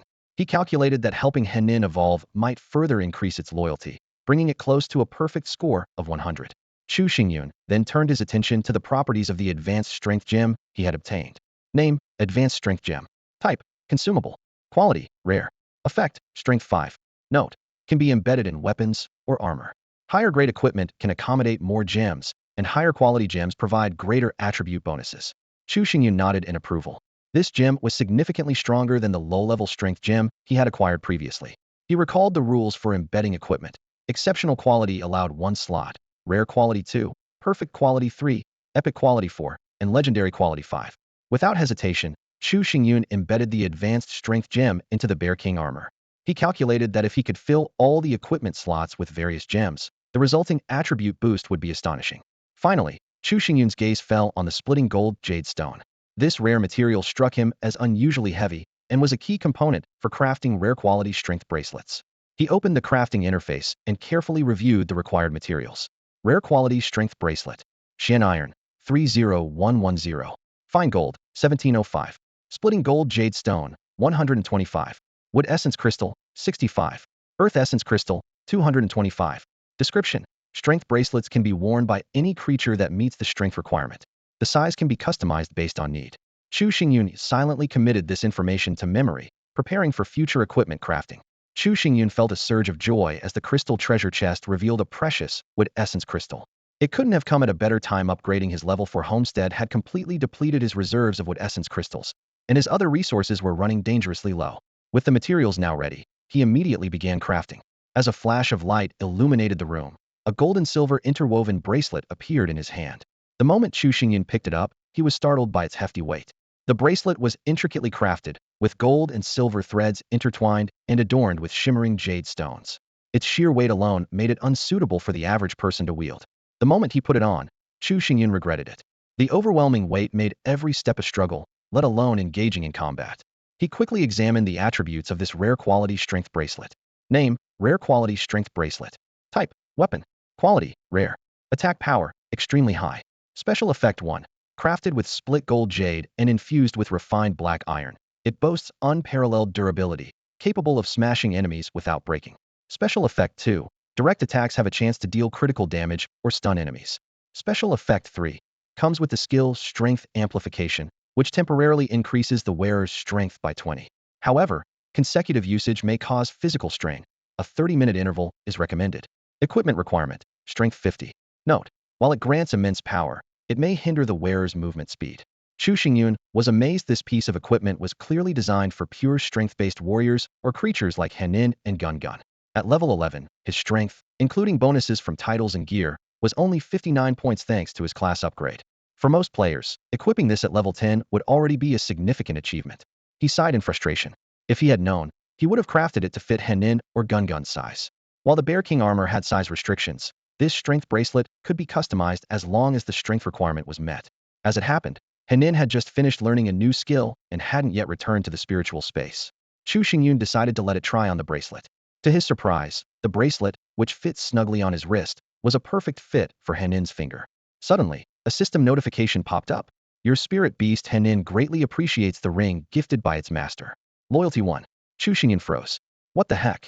Watching Henin gleefully test out its new skill and equipment, he couldn't help but wonder if the creature had misunderstood something. Still, an increase in loyalty was always a good thing. With his supply of wood essence crystals still insufficient, Chu Xingyun decided to craft a large collar for Gun later that evening, using the crystals he could obtain from selling items in the trading zone. He couldn't help but think wistfully if only those mutated split-hoof cattle were a bit stronger, he might have been able to craft nose rings for them, just for fun. Chu Xingyun discovered a mysterious ledger next to a crystal treasure chest. The text on it was written in the common language of the continent. Though he couldn't understand it, he cleverly called Mo Fayer to help translate. As Mo Fayer deciphered the contents, a hidden world gradually unfolded before Chu Xingyun's eyes. The ledger detailed the monthly tribute items offered by the barbarian tribes to the 3 sacred mountains. These mountains were ruled by 3 powerful kings: the King of Earth, who controlled the land, the King of Wind, who commanded the skies, and the King of Water, who ruled the seas. The barbarians devoutly collected and offered elemental source crystals matching the attributes of these kings. Chu Xingyun stroked his chin thoughtfully, finally understanding why he had only found fire source crystals on the barbarians. The 3 kings had claimed the foundational elements of earth, water, and wind, leaving fire as the only one available. As for the rarer source crystals like light, darkness, and lightning, they were even harder to find. Recalling the 18 dark source crystals he had obtained from the tribal chief, he realized they might have been an unexpected result of the Eternal Night's descent. The ledger also contained a detailed inventory of the barbarian tribe's warehouse. Chu Xingyun's eyes lit up as he realized the significance of this discovery. The barbarians operated under centralized resource management, storing all their supplies in the warehouse. Even the tribal chief was only allowed to carry a limited amount. This information clearly pointed Chu Xingyun in the right direction. With excitement, Chu Xingyun and Mo Feier quickly located the warehouse. As they pushed open the heavy wooden doors, the sight before them took Chu Xingyun's breath away. Piles of resources stretched as far as the eye could see, an abundance of weapons, materials, and source crystals. Chu Xingyun couldn't help but marvel. Truly, there's wealth in risk and reward. The ancients were not wrong. Without hesitation, he sprang into action, diligently storing all the resources into his ring. As he tallied his spoils, his eyes practically gleamed with green light. 980 excellent battle axes, 26 finely crafted weapons, and 3 superior-grade heavy swords and dual axes. There were thousands of various raw materials, along with a considerable number of rare source crystals and beast cores. Some of these items might have been the belongings of dungeon players who had fallen, but they now belonged to Chu Xingyun. In addition to these, there was a large stockpile of meat, both from barbarians and their hunted prey. Though Chu Xingyun didn't dare consume it, he planned to bring it all back as a gift for Fu Fenglu. Having tasted such a windfall, Chu Xingyun began to dream about the future.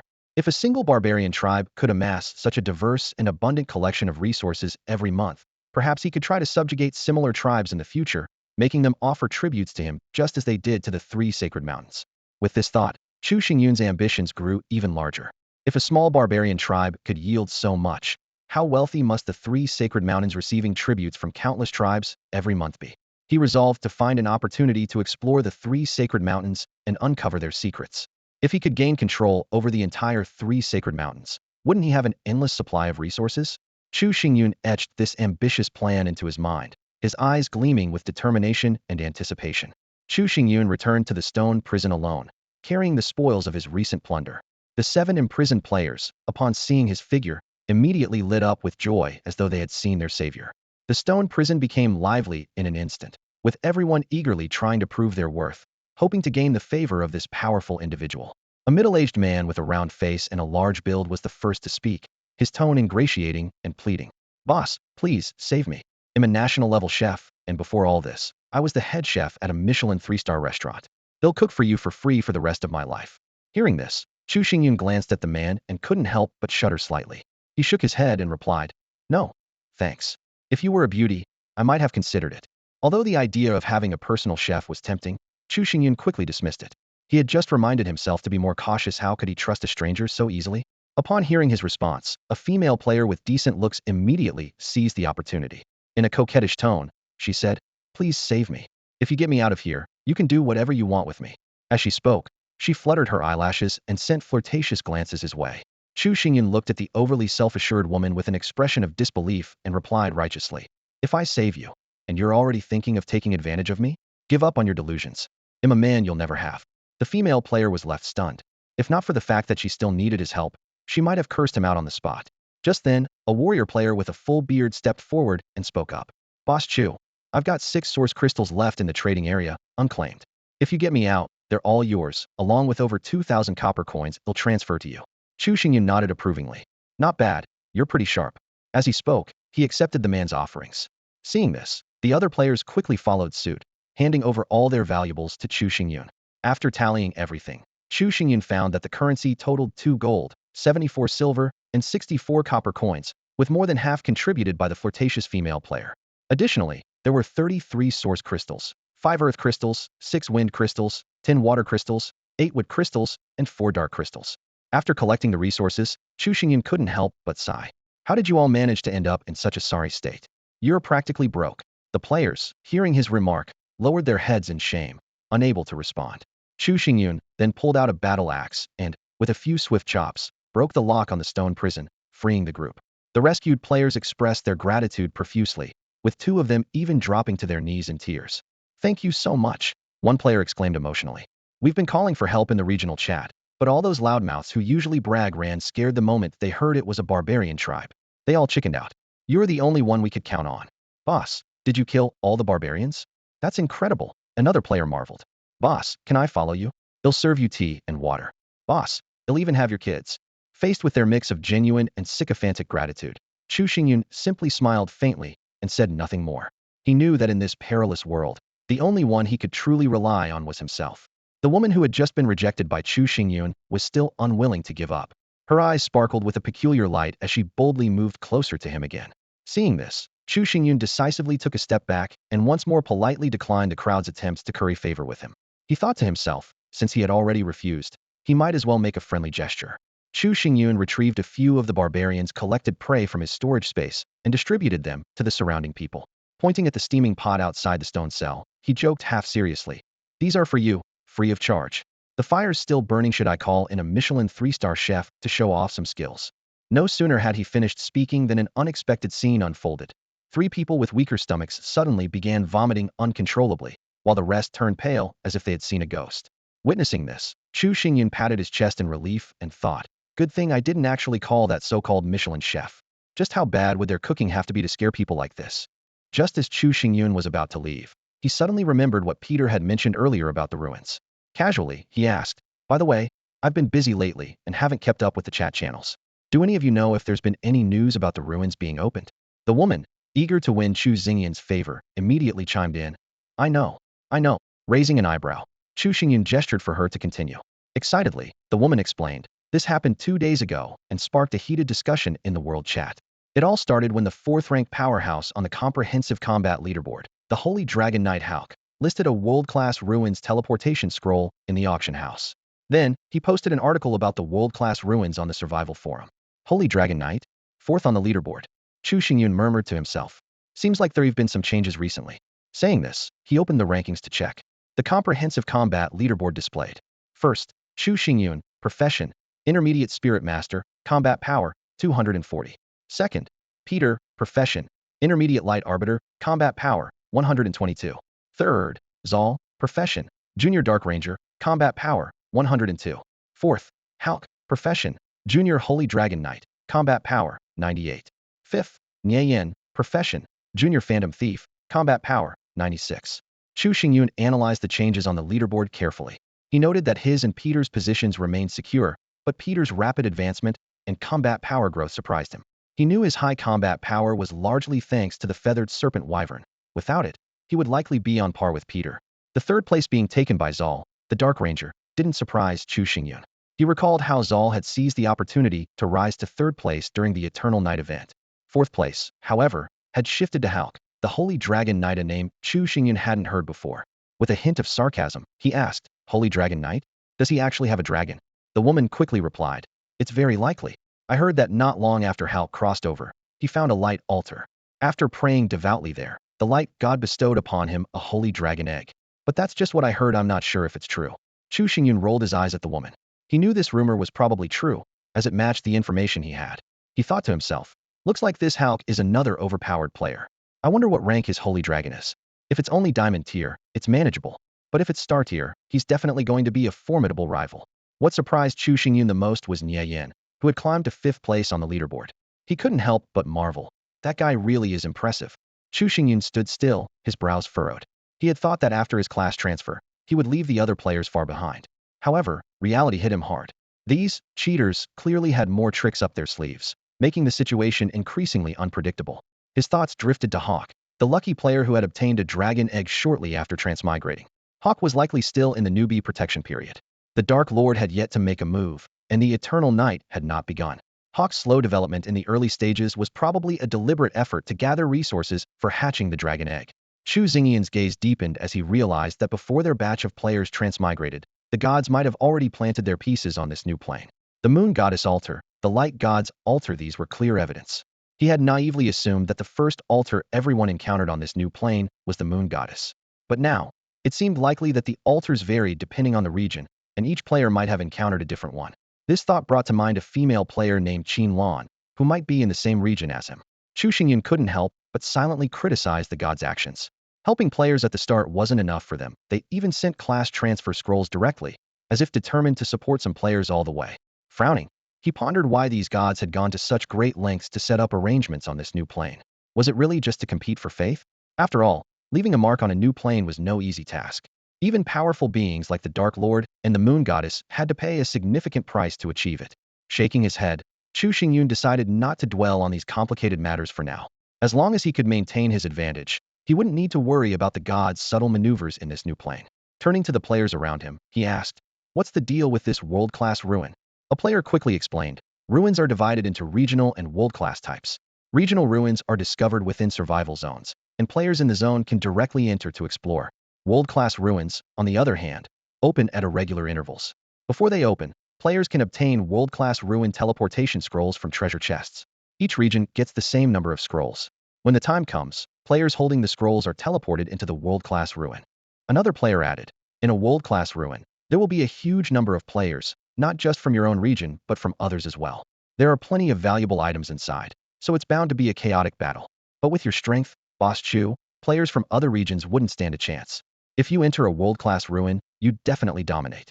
Ignoring the flattery, Chu Xingyun pressed on with the key question, "Other than opening treasure chests or buying them from others, are there any other ways to obtain world-class ruin teleportation scrolls?"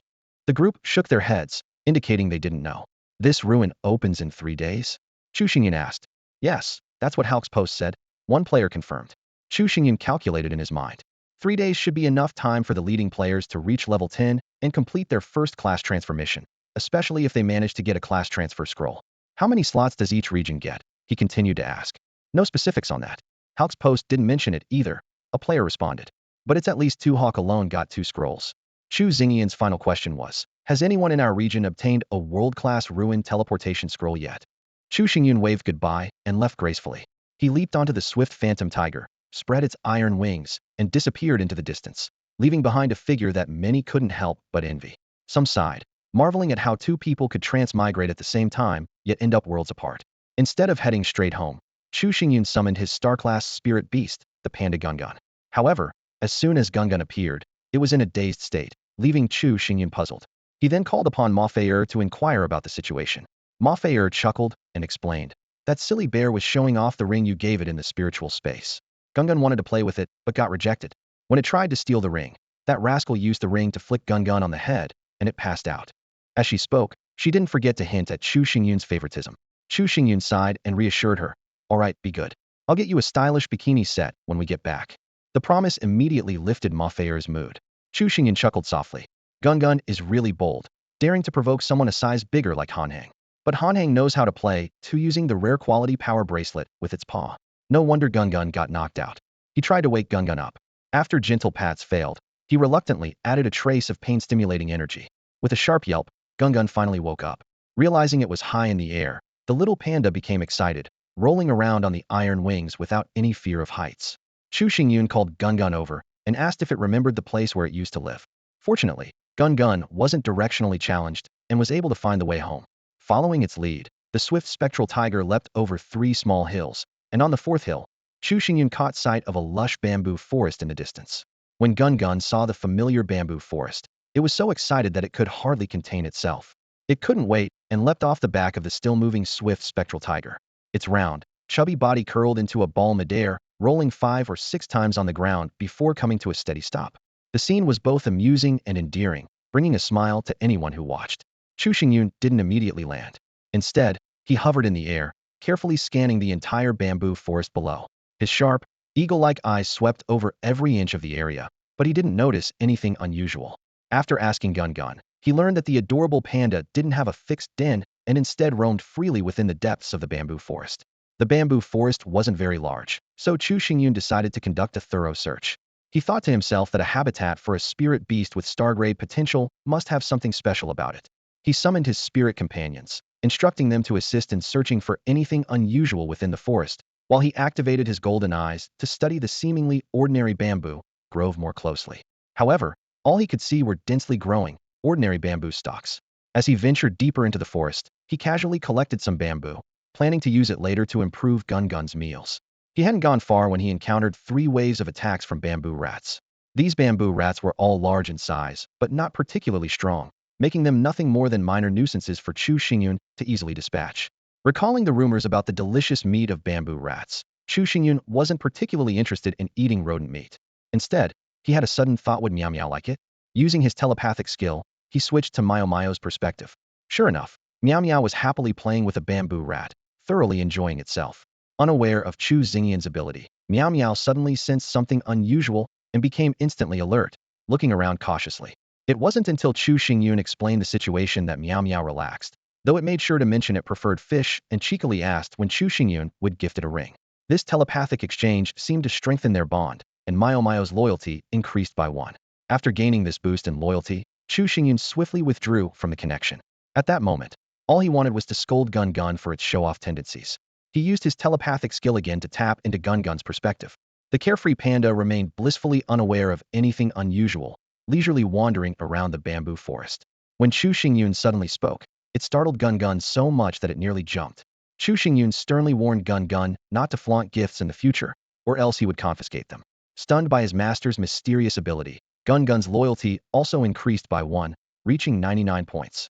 Chu Xingyun thought to himself that helping it evolve back home might just push it to 100 points. Finally, Chu Xingyun established a telepathic connection with Fufeng Lu and gained insight into its unique visual perception. Fufeng Lu didn't have eyes. Its view of the world was formed by wind elements. It perceived the shapes and locations of other beings by sensing the distribution of wind elements. This monochromatic view, resembling a traditional ink painting, felt strange to Chu Xingyun, as the world appeared devoid of color. The advantage of this visual ability was its capability to detect through typical invisibility, though the downside was the lack of color perception.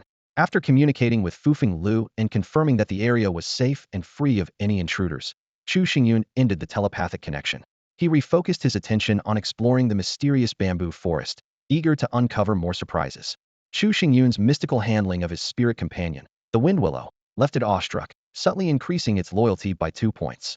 After easily gaining this boost in loyalty, Chu Xingyun continued his exploration deeper into the bamboo forest. Passing through layers of lush green bamboo, he finally arrived at a unique area.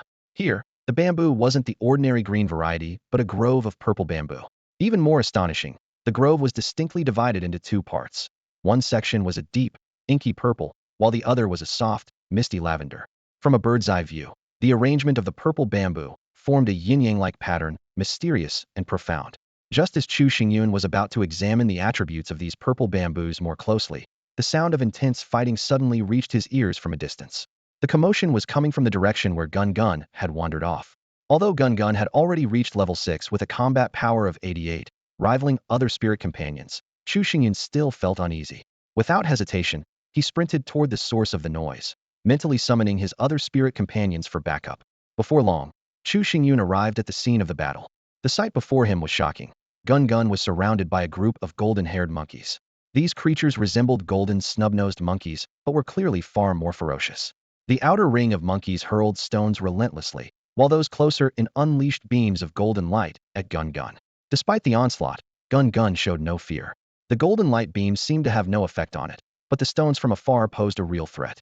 With combat abilities far superior to ordinary monkeys, Gun Gun continuously used wind blades, earth spikes, and water arrows to fend off any monkey that dared to close in. However, the true challenge was the Monkey King leading the pack. Its eyes burned red with madness, and it attacked Gun Gun relentlessly, disregarding its own safety. The Monkey King's strength was clearly superior, gradually pushing Gun Gun into a disadvantageous position. Seeing this, Chu Xingyun didn't hesitate. He charged into the fray and immediately activated Gun Gun's spirit attachment state. This allowed Gun Gun to share experience points as Chu Xingyun defeated the monkeys. While the ordinary monkeys weren't particularly strong, with Gun Gun in its attached state, Chu Xingyun transformed into a mobile artillery unit. His skills rained down on the monkey horde like a torrential storm, creating a scene of chaos and awe. Chu Xingyun moved through the monkey horde like a force of nature, single-handedly battling the group without faltering. The monkeys soon realized they couldn't breach his defenses. In desperation, they began to scatter and flee, only to be intercepted and hunted down by the other spirit companions who had arrived just in time. Only the Monkey King remained, its eyes still blood-red, showing no sign of retreat. Its fearless, frenzied state reminded Chu Xingyun of the Dark Knight Bat King that had previously attacked his home, similarly bloodthirsty and crazed. Chu Xingyun carefully examined the Monkey King's attributes. Golden Thread Monkey King. Attribute: Beast Type, Light Type. Level: 10. Spirit Beast Quality, Diamond. Skills: Light Shield, Light Shadow, Focused Light Beam, Sonic Light Strike, Golden Flash. Combat Power: 96. State: Bloodthirsty, Frenzied, Completely Insane. Weakness: Strong Control Abilities. Looking at the Monkey King's attributes, Chu Xingyun couldn't help but feel a tinge of regret. He had hoped to tame this powerful creature as a spirit companion, but its current state mirrored that of the Dark Knight Bat King. It was beyond saving or taming. Could it have eaten something it shouldn't have? Chu Xingyun murmured, thoughtfully stroking the wisdom tome tucked in his robes. A speculation crossed his mind. Could it be another fragment of the tome? Chu Xingyun faced the frenzied golden thread monkey king with a sharp glint in his eyes, his attacks becoming even more relentless. Each strike was precisely aimed at the monkey king's vital points, leaving no room for the opponent to catch its breath. The monkey king, consumed by madness, completely abandoned defense, engaging in a heated clash with Chu Xingyun. However, Chu Xingyun's superior combat skills quickly became evident. Within just a few rounds, the Monkey King was beaten into a near-death state. This scene reminded Chu Xingyun of the Dark Knight Bat King that had ambushed his home previously. Just as the Monkey King was on the verge of collapse, it suddenly unleashed a final burst of power. But Chu Xingyun had anticipated this and unhesitatingly unleashed his ultimate skill Yin-Yang. Light and dark elements intertwined in the air, forming a massive Yin-Yang symbol. As the symbol approached the Monkey King, it suddenly destabilized, erupting into a cataclysmic explosion. The force of the explosion far exceeded Chu Xingyun's expectations. When the deafening roar subsided, all that remained of the Monkey King's location was a massive crater, with no trace of its body. At the bottom of the crater, Chu Xingyun discovered a black and white jade stone, seemingly the only item resilient enough to withstand the devastating explosion of the Yin-Yang skill. A system notification promptly informed him that he had earned 5 experience points, while his spirit beast, Gun Gun, gained 35 experience points. Additionally, he acquired the Yin-Yang Jade Stone. Chu Xingyun deactivated his spiritual possession state and walked slowly toward the mysterious Jade Stone. Gun Gun appeared unusually excited, expressing its gratitude to its master for repelling the invader. Its loyalty increased by 3 points. Watching Gun Gun's fondness for the territory, Chu Xingyun began to contemplate how he could transplant the purple bamboo forest he had seen earlier into his spiritual space to create a warm and comfortable home for Gun Gun. Picking up the Yin-Yang Jade Stone, Chu Xingyun carefully examined its properties. It was a fragment of a legendary grade equipment piece. Despite being incomplete, it still possessed formidable effects. The Jade Stone could enhance the sturdiness of his home, increase the resources obtained from treasure chests, boost light and dark attribute skill damage, and improve magic resistance. It also increased the chances of discovering and harvesting light source crystals and dark source crystals. The most remarkable feature was its attached skill, Light Dark Shield, which could block attacks 10 times stronger than his defense for 10 seconds. However, the Jade Stone also carried a dangerous side effect. If consumed by an intelligent being, it would cause complete loss of sanity, turning the individual into a bloodthirsty lunatic. Chu Xingyun was relieved he hadn't recklessly experimented with it. Since the Yin-Yang Jade Stone couldn't be stored in spatial equipment, Chu Xingyun retrieved a piece of strong spider silk from his ring. Carefully threading it through the Jade Stone's hole, he tied a secure knot and wore it around his neck. Given the durability of the spider silk, he felt confident it wouldn't be lost unless exposed to fire. By this time, Chu Xingyun's spirit beasts had already eliminated most of the monkeys, leaving only a few clever ones that managed to escape. As the battle came to an end, Chu Xingyun surveyed the surroundings, already planning his next course of action. Chu Xingyun stood at the edge of the purple bamboo forest, his gaze sweeping across the mysterious grove. He spoke softly to the spirit beasts by his side. "You all go level up nearby. I'll search for treasure chests." Although the spirit beasts couldn't see the glowing treasure chests, they obediently followed his instructions and quickly dispersed. Venturing into the bamboo forest alone, Chu Xingyun's sharp eyes scanned his surroundings. Before long, he spotted 2 glowing silver treasure chests. The monsters guarding them had already been cleared out by the spirit beasts, but Chu Xingyun didn't rush to open them. With a wave of his hand, he stored the glowing chests in his ring, thinking to himself, "This isn't enough. I need to find something better." Time ticked by as Chu Xingyun searched the area extensively, but he found no trace of a high-level treasure chest. Disappointment crept in as he unconsciously made his way back to the purple bamboo forest. Standing in the heart of the bamboo grove, Chu Xingyun carefully examined the attributes of the purple bamboo. He noticed that the bamboo came in 2 distinct shades, each with unique properties. The darker-colored bamboo, called Xiang bamboo, was a rare material capable of absorbing its internal energy to quickly replenish light element consumption and could also be used to craft equipment. The lighter-colored bamboo, called Xin bamboo, had a similar function but replenished dark element consumption instead and was equally valuable for crafting. Unexpected, Chu Xingyun murmured to himself. "This entire small bamboo grove is made up of rare materials. It seems the power of the Yin-Yang Jade Stone far exceeds my imagination." A glint of greed flashed in his eyes. "No matter what, I have to find a way to move this bamboo forest into the spiritual space." As Chu Xingyun pondered his next move, a sudden flash of light caught his attention. A dazzling treasure chest appeared, drawing his focus instantly. Holding his breath, his heart began to race. This was exactly the high-level treasure chest he had been searching for. The golden eye promptly provided a notification. This was a diamond treasure chest containing abundant resources, a perfect class transfer scroll, 3 world-level relic teleportation scrolls, and a crafting blueprint. However, the chest was imbued with a massive concentration of light and dark elements, and opening it would unleash a powerful elemental shockwave. Without hesitation, Chu Xingyun strode toward the treasure chest, ignoring the potential elemental impact. With a decisive wave, he dispersed the glowing aura and opened the diamond chest.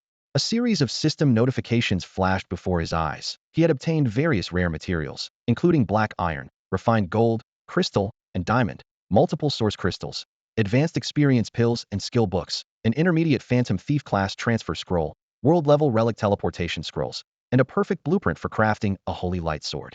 However, as Chu Xingyun reviewed the final reward, his expression darkened. What? A diamond-level treasure chest only yielded a perfect-level blueprint, he muttered through gritted teeth. Someone must have opened the first diamond treasure chest while I was away in the divine realm. Recalling his past experiences, Chu Xingyun knew that the first player to open a high-level chest often received superior rewards, such as higher-tier blueprints. He had always prided himself on staying ahead of other players, but this time, the greatest prize had been snatched away by someone else. It's probably that Hulk who auctioned off the world-level relic teleportation scroll. Chu Xingyun speculated. I got 3 teleportation scrolls too. Looks like everyone is heading for the world relics, huh? A devilish smirk curled at the corner of Chu Xingyun's lips as he thought about it. Interesting. I'm suddenly looking forward to this. Chu Xingyun carefully opened the diamond treasure chest, and the sight before him filled him with joy. The inside of the chest sparkled with colorful lights, with rare resources and source crystals piled high, far exceeding his expectations. He quickly stored these precious items into his ring, afraid of missing even a single one. Do you want to learn the blueprint for crafting the perfect holy light sword? The system prompt echoed in his mind. Learn. Chu Xingyun replied without hesitation. In an instant, the blueprint transformed into a dazzling light and merged into his body. He felt a warm energy coursing through him, as if he had acquired a wondrous new skill. Afterwards, Chu Xingyun dismantled the now empty diamond chest, obtaining a gleaming diamond. Satisfied, he stored this final loot and began to carefully inspect the other items. 2 crystal-clear advanced experience pills caught his attention. Each could provide 500 experience points, which would be a timely boost for Fu Fenglu, who had fallen behind. Chu Xingyun decided to give one to Fu Fenglu and keep the other as a backup for future needs. He calculated that if he didn't need it, he could give it to Gun Gun, whose potential seemed immense.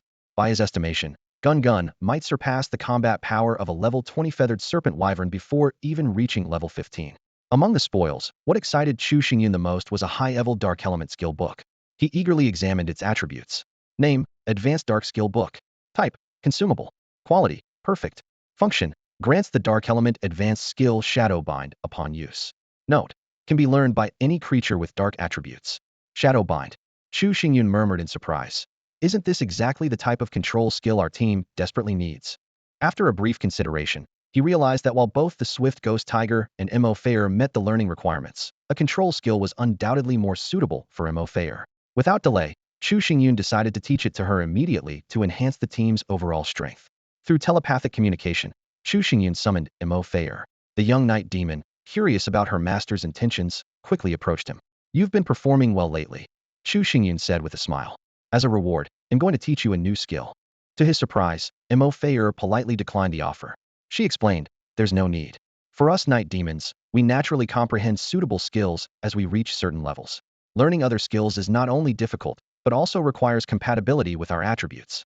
Even then, it would take months. It's better to spend that time leveling up. It was then that Chu Xingyun realized Mo Fair misunderstood the player's system.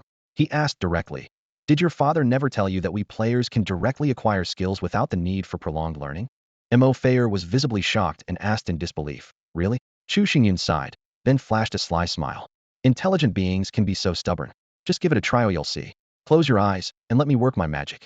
I promise you'll learn it instantly. Though still skeptical, Mo Fair couldn't resist the enticing opportunity. Following Chu Xingyun's instructions, she closed her eyes, awaiting the miracle he promised. The corners of Chu Xingyun's mouth curled into a sly smile as he decided to play a little trick on Mo Fair. Mimicking the gestures from Earth's movies, he quickly formed hand seals while muttering nonsense, in Ba-Ni Lai Meng. Then, he lightly tapped a few of Mo Fair's most sensitive spots, making her burst into barely contained laughter. I'm transferring power to you, so don't move, or it'll all go to waste. Chu Xingyun warned her with a serious face. Watching Mo Fair try to hold back her laughter until her face turned red, he chuckled inwardly.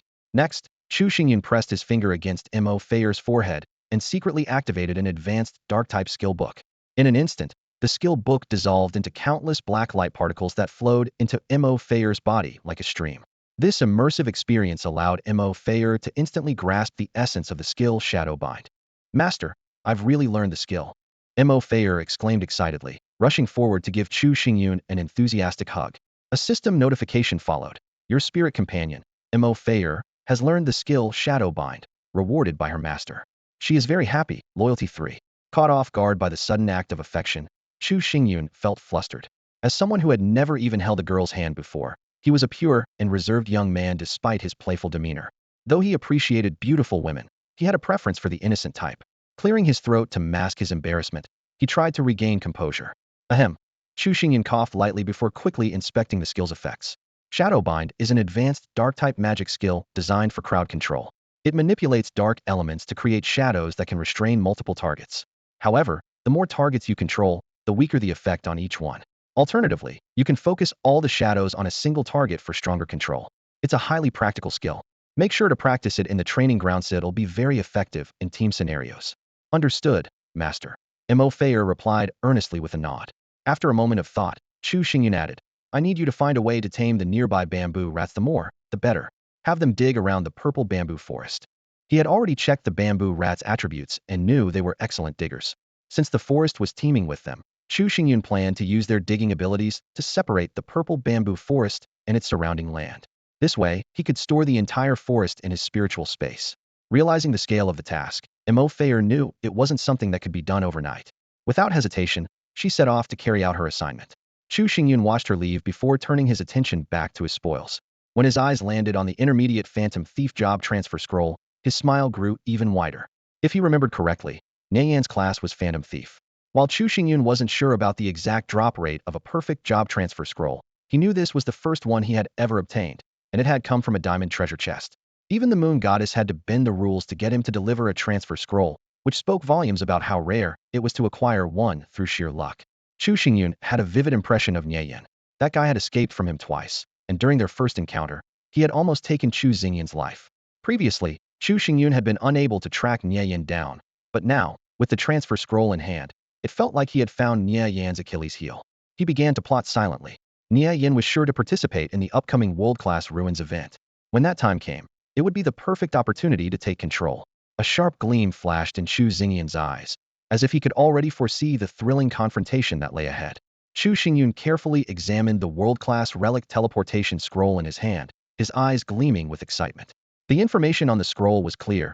Its name was World-Class Relic Teleportation Scroll, categorized as a special item. Its function was to teleport players to a world-class relic at a designated time. A countdown displayed 61 hours, 58 minutes, and 22 seconds remaining. Usage was limited to players only, with a note warning of dangers within the relic. It recommended players from the same region form a team, as teammates would be teleported to the same location.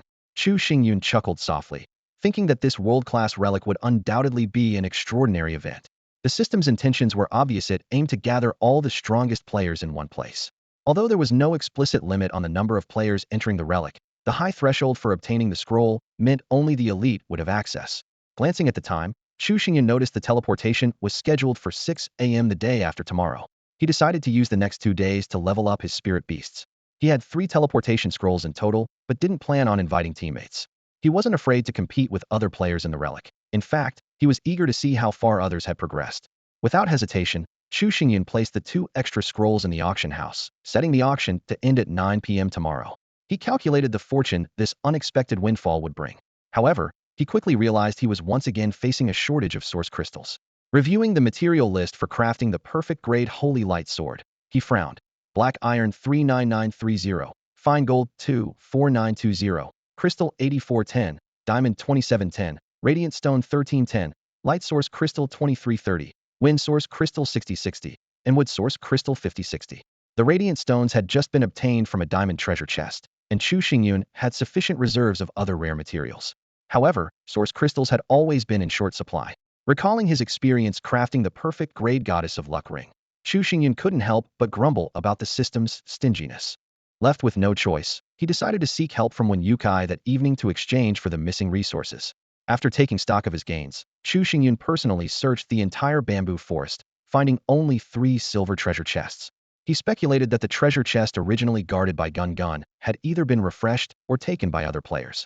Feeling slightly regretful, he thought it was likely a star-grade treasure chest. Mo Feyer's efficiency was impressive. In a short time, she had tamed 2 bamboo rats and was diligently digging outside the purple bamboo forest. Chu Xingyun left his most powerful spirit beast, the feathered serpent wyvern, with Mo Feyer to guard the forest until the excavation was complete. He then took the rest of his spirit beasts and began the journey home. After a long day of hard work, fatigue washed over him like a tide. Chu Xingyun decided to return home for the night, to rest and recharge in preparation for awakening his sanctuary the next morning. By the time he arrived at his sanctuary, night had fallen, and the clock showed it was past 8 p.m. Ah, what a life of toil! Chu Xingyun muttered to himself with a wry smile. He instructed the swift phantom tiger to take Han and Gun to the altar to collect today's resources. As the night deepened, a new adventure awaited. Chu Xingyun stood before the divine altar, recalling his previous exploration.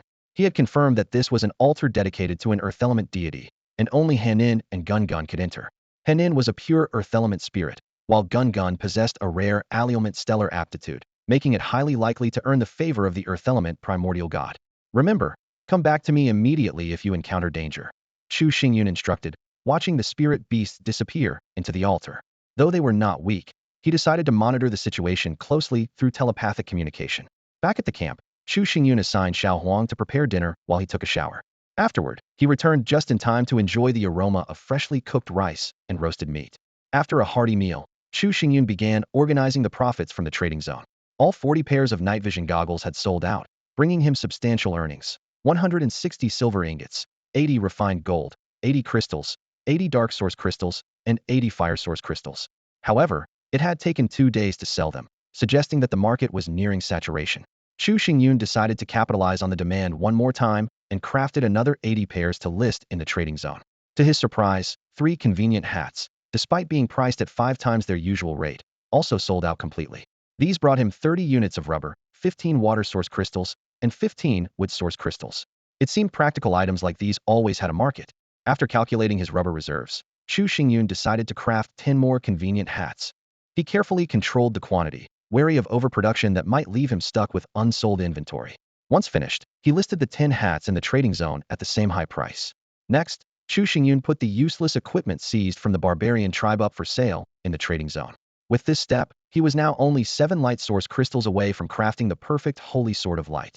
Light source crystals were extremely rare, and all of Chu Xingyun's current supply had come from high-tier treasure chests. He turned his attention to the auction house and adjusted the primary requirements for his ongoing auctions of the intermediate Frost Mage Job Transfer Scroll and 2 World Relic Teleportation Scrolls to prioritize light source crystals. Previously auctioned Berserker and Shield Warrior Job Transfer Scrolls had already sold, earning him 57 source crystals of various types. Chu Xingyun carefully stored these resources and then contacted Wen Yukai, asking for assistance in exchanging for a few light source crystals. He hoped to complete the crafting of the Holy Sword of Light as soon as possible. Afterward, he remembered the unfinished task from the Moon Goddess and attempted to contact Qin Lan. However, to his embarrassment, he realized he wasn't even friends with Qin Lan. After sending a friend request and waiting half a day with no response, Chu Xingyun suspected that Qin Lan, like him, might have disabled friend request notifications. He decided to wait another day, and if he still couldn't add Qin Lan as a friend, he would list the required job transfer scrolls in the auction house. While Chu Xingyun was busy with these tasks, the swift ghost tiger and the others returned from the altar. Unfortunately, they didn't bring back much this time. Hanin obtained only 5 earth source crystals, while Gun brought back 10, confirming that higher aptitude did indeed make it easier to gain the deity's favor. After the spirit beasts finished their meal, Chu Xingyun asked Hanin to stay behind. He took out a pile of materials from his storage space and placed them in front of Hanin. Hanin, eat all of this, Chu Xingyun said gently. Then you'll evolve and become even stronger. Hanin curiously examined the materials before it, seemingly filled with anticipation for the upcoming evolution. Hanin stood to the side, staring intently at Chu Xingyun. It vividly remembered how not long ago, Chu Xingyun had helped Era complete its evolution. At that time, Era had been so weak that it couldn't even withstand a single slap from Hanin, and it would flee in terror at the mere presence of a bear king. Yet after its evolution, Era had leaped to become a formidable being, on par in strength with Hanin. Hanin had been filled with envy back then, and now, it was finally its turn. Before Chu Xingyun could say much, Hanin eagerly leaped toward the evolution materials laid out before it. Opening its mouth wide, it devoured everything in one go with ravenous speed. 20 Earth Origin Crystals, 1 Golden Earth Spirit Pearl, and 20 Golden Quality Beast Cores all disappeared into its stomach. In an instant, Henin felt a surge of overwhelming energy coursing through its body. The force, like mighty rivers, rushed through every inch of its muscles and bones, washing over them repeatedly. A burning heat ignited throughout its body, as if an invisible fire were tempering it. Mysterious energy began to completely reshape its form. However, the transformation was so rapid and intense that Henin could only endure for less than 10 seconds before falling unconscious. Its body began to emit waves of wild, violent energy, as though something was about to break free from within. Chu Xingyun focused intently on observing. Henin's status indicated it was undergoing evolution. While in its unconscious state, Henin's body began to grow steadily and noticeably larger, its limbs becoming more robust and powerful.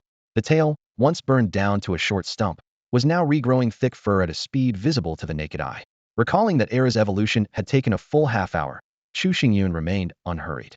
He instructed the other spirit beasts to stand guard around their home, ensuring Henin's evolution would not be disturbed.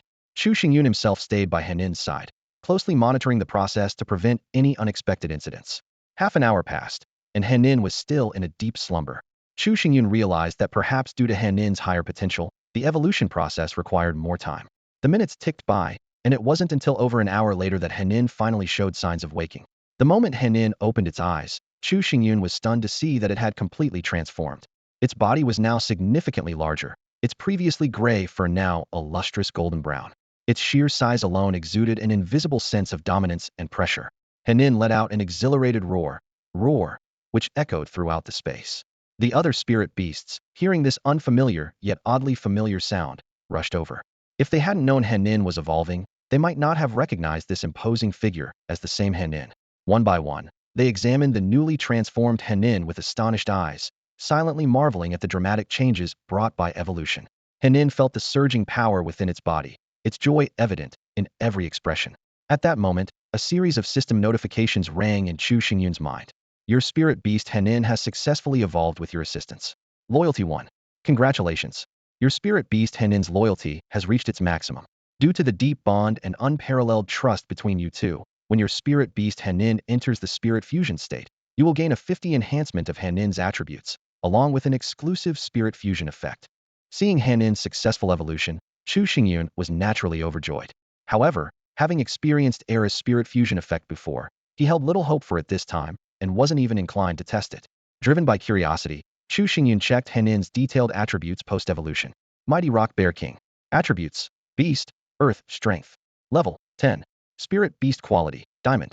Skills: Powerful Earth Spike, Mighty Strength, Earth Shield, Gravity Space, Anti-Gravity Technique. Charge Up, Bear King's Roar, Earth Barrier, Earth Spike Array, Rock Millstone. Combat Power: 116. State: Happy. Loyalty: 100. Loyalty will no longer decrease after reaching maximum.